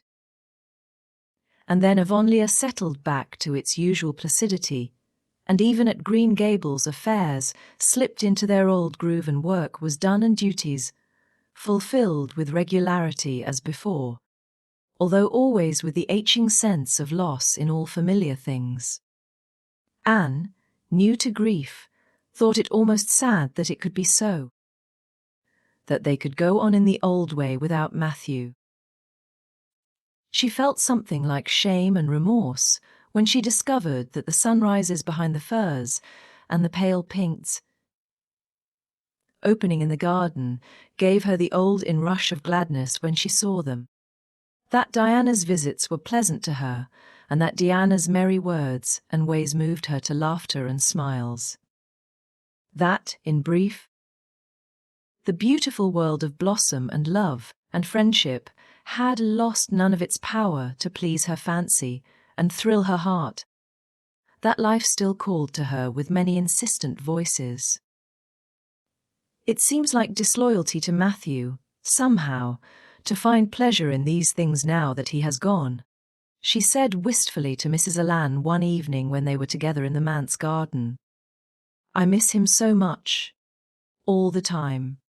And yet, Mrs. Allan, the world and life seem very beautiful and interesting to me for all." Today Diana said something funny, and I found myself laughing. I thought when it happened I could never laugh again. And it somehow seems as if I oughtn't to. When Matthew was here he liked to hear you laugh, and he liked to know that you found pleasure in the pleasant things around you," said Mrs. Allen gently. "He is just away now, and he likes to know it just the same. I am sure we should not shut our hearts against the healing influences that nature offers us. But I can understand your feeling. I think we all experience the same thing. We resent the thought that anything can please us when someone we love is no longer here to share the pleasure with us. And we almost feel as if we were unfaithful to our sorrow when we find our interest in life returning to us. I was down to the graveyard to plant a rosebush on Matthew's grave this afternoon," said Anne dreamily. "I took a slip of the little white Scotch rosebush his mother brought out from Scotland long ago. Matthew always liked those roses the best. They were so small and sweet on their thorny stems. It made me feel glad that I could plant it by his grave, as if I were doing something that must please him in taking it there to be near him. I hope he has roses like them in heaven. Perhaps the souls of all those little white roses that he has loved so many summers were all there to meet him. I must go home now. Marilla is all alone and she gets lonely at twilight. She will be lonelier still, I fear, when you go away again to college," said Mrs. Allen, and did not reply. She said good night and went slowly back to Green Gables. Marilla was sitting on the front door steps and Anne sat down beside her. The door was open behind them, held back by a big pink conch shell with hints of sea sunsets in its smooth inner convolutions, and gathered some sprays of pale yellow honeysuckle and put them in her hair. She liked the delicious hint of fragrance as some aerial benediction above her every time she moved. "Dr. Spencer was here while you were away," Marilla said. "He says that the specialist will be in town tomorrow and he insists that I must go in and have my eyes examined. I suppose I'd better go and have it over. I'll be more than thankful if the man can give me the right kind of glasses to suit my eyes. You won't mind staying here alone while I'm away, will you? Martin will have to drive me in, and there's ironing and baking to do. I shall be all right. Diana will come over for company for me. I shall attend to the ironing and baking beautifully. You needn't fear that I'll starch the handkerchiefs or flavor the cake with liniment." Marilla laughed. "What a girl you were for making mistakes in them days, Anne. You were always getting into scrapes. I did used to think you were possessed. Do you mind the time you dyed your hair?" "Yes, indeed. I shall never forget it," smiled Anne, touching the heavy braid of hair that was wound about her shapely head. "I laugh a little now sometimes when I think what a worry my hair used to be to me. But I don't laugh much, because it was a very real trouble then. I did suffer terribly over my hair and my freckles. My freckles are really gone, and people are nice enough to tell me my hair is auburn now. All but Josie Pye. She informed me yesterday that she really thought it was redder than ever. Or at least my black dress made it look redder. And she asked me if people who had red hair ever got used to having it. Marilla, I've almost decided to give up trying to like Josie Pye. I've made what I would once have called a heroic effort to like her, but Josie Pye won't be liked." "Josie is a pie," said Marilla sharply, "so she can't help being disagreeable. I suppose people of that kind serve some useful purpose in society, but I must say I don't know what it is any more than I know the use of thistles. Is Josie going to teach?" "No, she is going back to Queen's next year. So are Moody Spurgeon and Charlie Sloane. Jane and Ruby are going to teach, and they have both got schools. Jane at Newbridge and Ruby at some place up west. Gilbert Blythe is going to teach too, isn't he? Yes, briefly. What a nice-looking fellow he is, said Marilla absently. I saw him in church last Sunday, and he seemed so tall and manly. He looks a lot like his father did at the same age. John Blythe was a nice boy. We used to be real good friends, he and I. People called him my Bayo, and looked up with swift interest. Oh, Marilla, and what happened? Why didn't you? We had a quarrel. I wouldn't forgive him when he asked me to. I meant to, after a while. But I was sulky and angry and I wanted to punish him first. He never came back. The Blythes were almighty independent. But I always felt rather sorry. I've always kind of wished I'd forgiven him when I had the chance. So you've had a bit of romance in your life too, said Anne softly. Yes, I suppose you might call it that. You wouldn't think so to look at me, would you? But you never can tell about people from their outsides. Everybody has forgot about me and John. I'd forgotten myself. But it all came back to me when I saw Gilbert last Sunday. Chapter 38. The Bend in the Road. Marilla went to town the next day and returned in the evening. And had gone over to Orchard Slope with Diana and came back to find Marilla in the kitchen, sitting by the table with her head leaning on her hand. Something in her dejected attitude struck a chill to Anne's heart. She had never seen Marilla sit limply in it like that. Are you very tired, Marilla? Yes. No. I don't know, said Marilla warily, looking up. I suppose I am tired, but I haven't thought about it. It's not that. Did you see the oculist? What did he say? Asked Anne anxiously. Yes, I saw him. He examined my eyes. He says that if I give up all reading and sewing entirely, and any kind of work that strains the eyes, and if I'm careful not to cry, and if I wear the glasses he's given me, he thinks my eyes may not get any worse, and my headaches will be cured. But if I don't, he says I'll certainly be stone blind in 6 months. Blind! Just think of it! For a minute Anne, after her first quick exclamation of dismay, was silent. It seemed to her that she could not speak.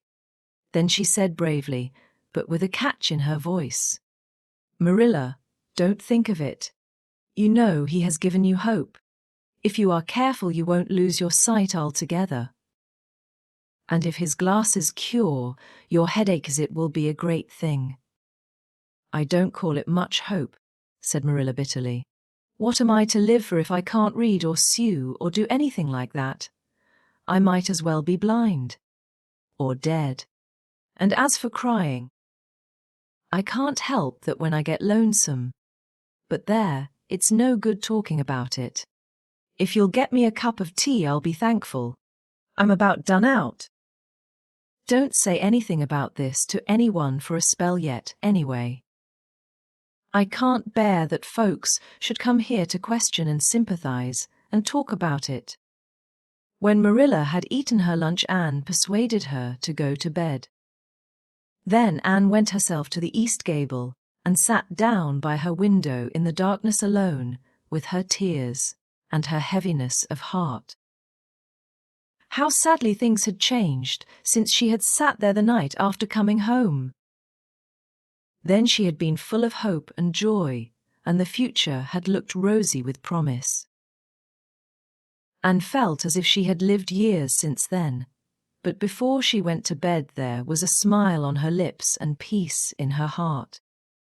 She had looked her duty courageously in the face and found it a friend.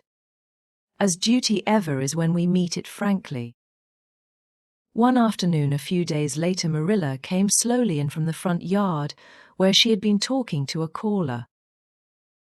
A man whom Anne knew by sight as Sadler from Carmody, and wondered what he could have been saying to bring that look to Marilla's face.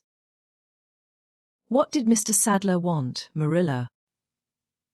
Marilla sat down by the window and looked at Anne.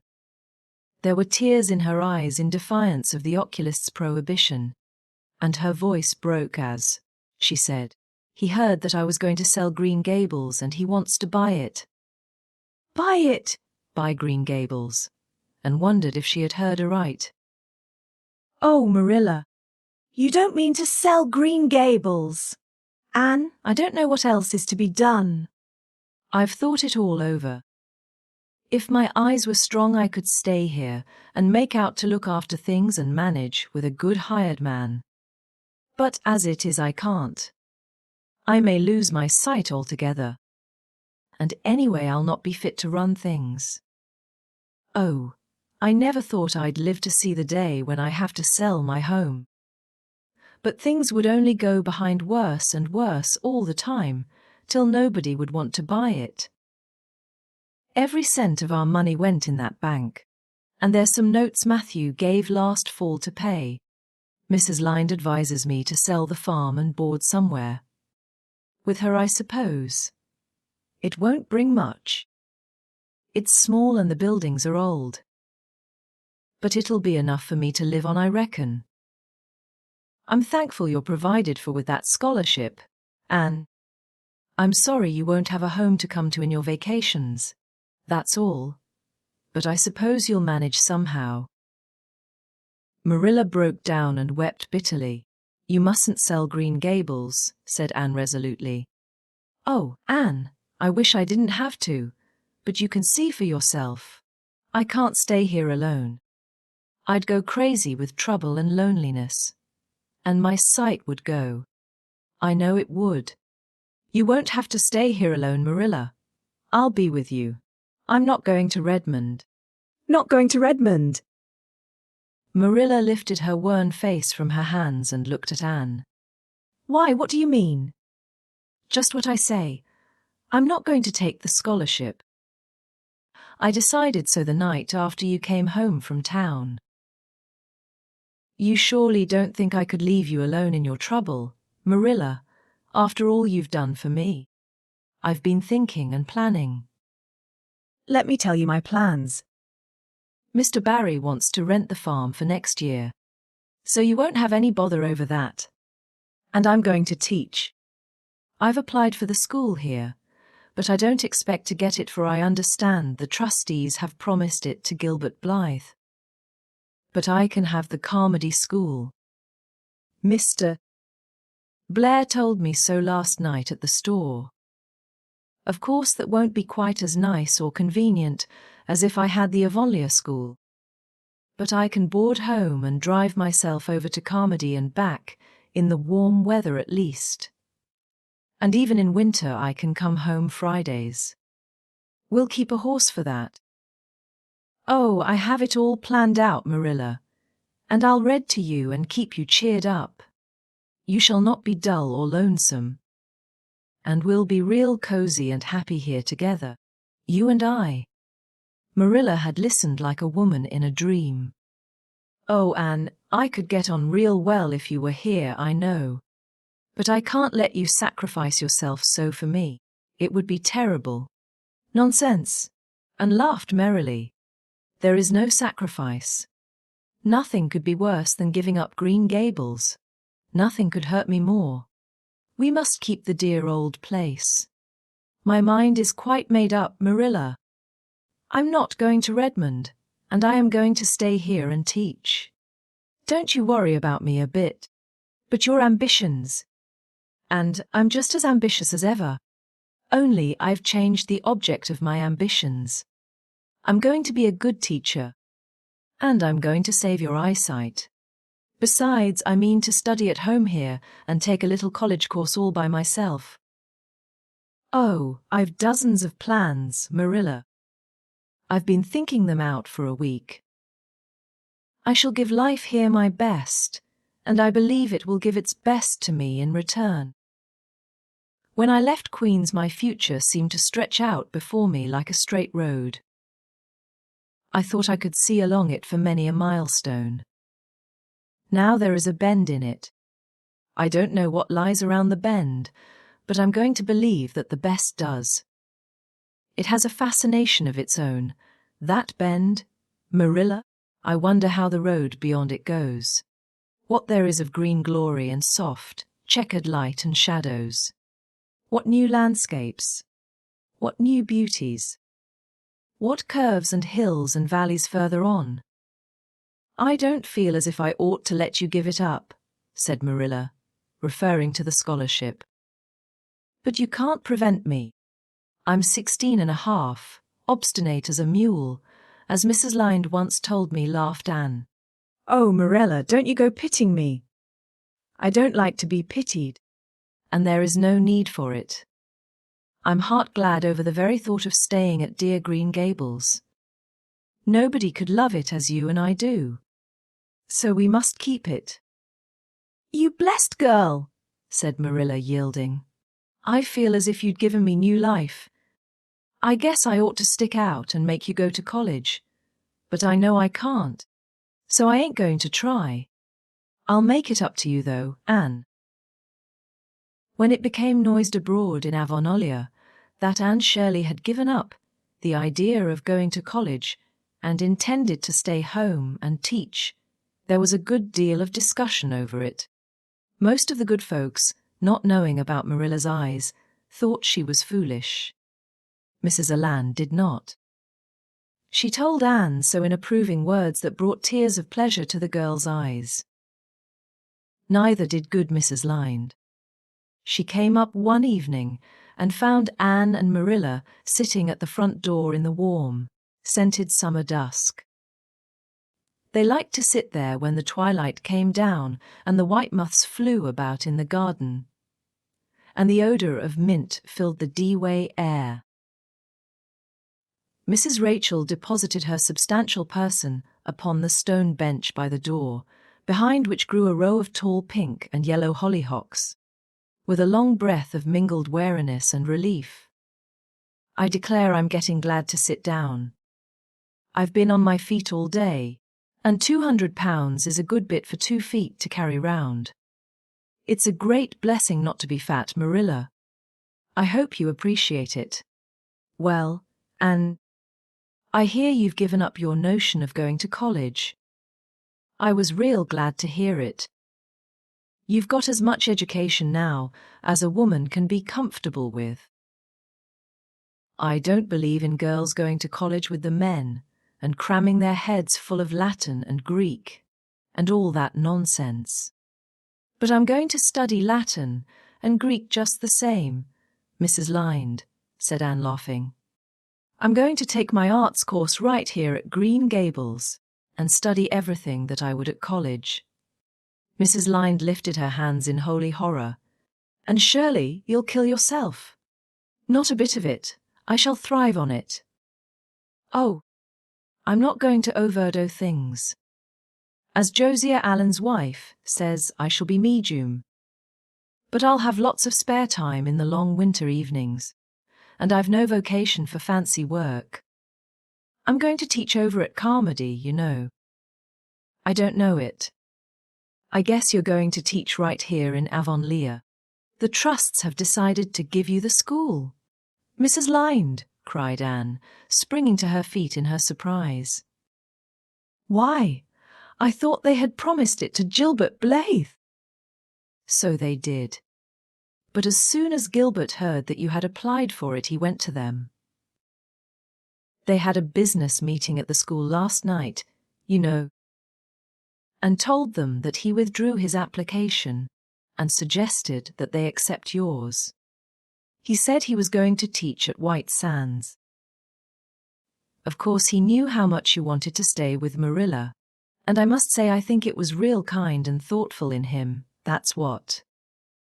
Real self-sacrificing, too. For he'll have his board to pay at White Sands, and everybody knows he's got to earn his own way through college. So the trustees decided to take you. I was tickled to death when Thomas came home and told me. I don't feel that I ought to take it, murmured Anne. I mean, I don't think I ought to let Gilbert make such a sacrifice for me. I guess you can't prevent him now. He's signed papers with the White Sands trustees. So it wouldn't do him any good now if you were to refuse. Of course you'll take the school. You'll get along all right, now that there are no pies going. Josie was the last of them, and a good thing she was, that's what. There's been some pie or other going to Avonlea school for the last 20 years, and I guess their mission in life was to keep school teachers reminded that the earth isn't their home. Bless my heart. What does all that winking and blinking at the Barry Gable mean? Diana is signaling for me to go over, laughed Anne. You know we keep up the old custom. Excuse me while I run over and see what she wants. And ran down the clover slope like a deer, and disappeared in the fiery shadows of the haunted wood. Mrs. Lynde looked after her indulgently. There's a good deal of the child about her yet in some ways. There's a good deal more of the woman about her in others, retorted Marilla, with a momentary return of her old crispness. But crispness was no longer Marilla's distinguishing characteristic, as Mrs. Lynde told her Thomas that night. Marilla Cuthbert has got mellow. That's what. Anne went to the little Avonlea graveyard the next evening to put fresh flowers on Matthew's grave and water the Scotch rosebush. She lingered there until dusk, liking the peace and calm of the little place, with its poplars whose rustle was like low, friendly speech, and its whispering grasses growing at will among the graves. When she finally left it and walked down the long hill that sloped to the lake of shining waters, it was past sunset, and all Avonlea lay before her in a dreamlike afterlight, a haunt of ancient peace. There was a freshness in the air, as of a wind that had blown over honey-sweet fields of clover. Home lights twinkled out here and there among the homestead trees. Beyond lay the sea, misty and purple, with its haunting, unceasing murmur. The west was a glory of soft mingled hues, and the pond reflected them all in still softer shadings. The beauty of it all thrilled Anne's heart, and she gratefully opened the gates of her soul to it. "Dear old world," she murmured, "you are very lovely, and I am glad to be alive in you." Halfway down the hill a tall lad came whistling out of a gate before the Blythe homestead.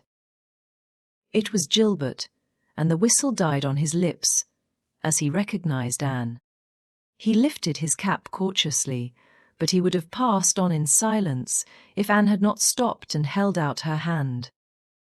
"Gilbert," she said, with scarlet cheeks, "I want to thank you for giving up the school for me. It was very good of you, and I want you to know that I appreciate it." Gilbert took the offered hand eagerly. "It wasn't particularly good of me at all, Anne. I was pleased to be able to do you some small service. Are we going to be friends after this? Have you really forgiven me my old fault?" Anne laughed and tried unsuccessfully to withdraw her hand. "I forgave you that day by the pond landing, although I didn't know it. What a stubborn little goose I was. I may as well make a complete confession. I've been sorry ever since." "We are going to be the best of friends," said Gilbert jubilantly. "We were born to be good friends, Anne. You've thwarted destiny enough. I know we can help each other in many ways. You are going to keep up your studies, aren't you?" "So am I. Come, I'm going to walk home with you." Marilla looked curiously at Anne when the latter entered the kitchen. "Who was that came up the lane with you, Anne?" "Gilbert Blythe," answered Anne, vexed to find herself blushing. "I met him on Barry's Hill." "I didn't think you and Gilbert Blythe were such good friends that you'd stand for half an hour at the gate talking to him," said Marilla with a dry smile. "We haven't been. We've been good enemies. But we have decided that it will be much more sensible to be good friends in the future." Were we really there half an hour? It seemed just a few minutes. But You see, we have 5 years lost conversations to catch up with, Marilla. And sat long at her window that night companioned by a glad content. The wind purred softly in the cherry bough, and the mint breaths came up to her. The stars twinkled over the pointed firs in the hollow, and Diana's light gleamed through the old gap. Anne's horizons had closed in since the night she had sat there after coming home from Queen's. But if the path set before her feet was to be narrow, she knew that flowers of quiet happiness would bloom along it. The joy of sincere work and worthy aspiration and congenial friendship were to be hers. Nothing could rob her of her birthright of fancy or her ideal world of dreams. And there was always the bend in the road.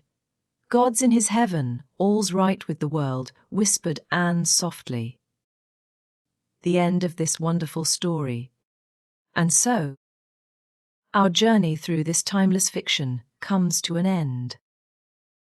If you enjoyed this audiobook, please consider liking the video and subscribing to our channel. For more golden tales like this one, feel free to explore the playlists on our channel.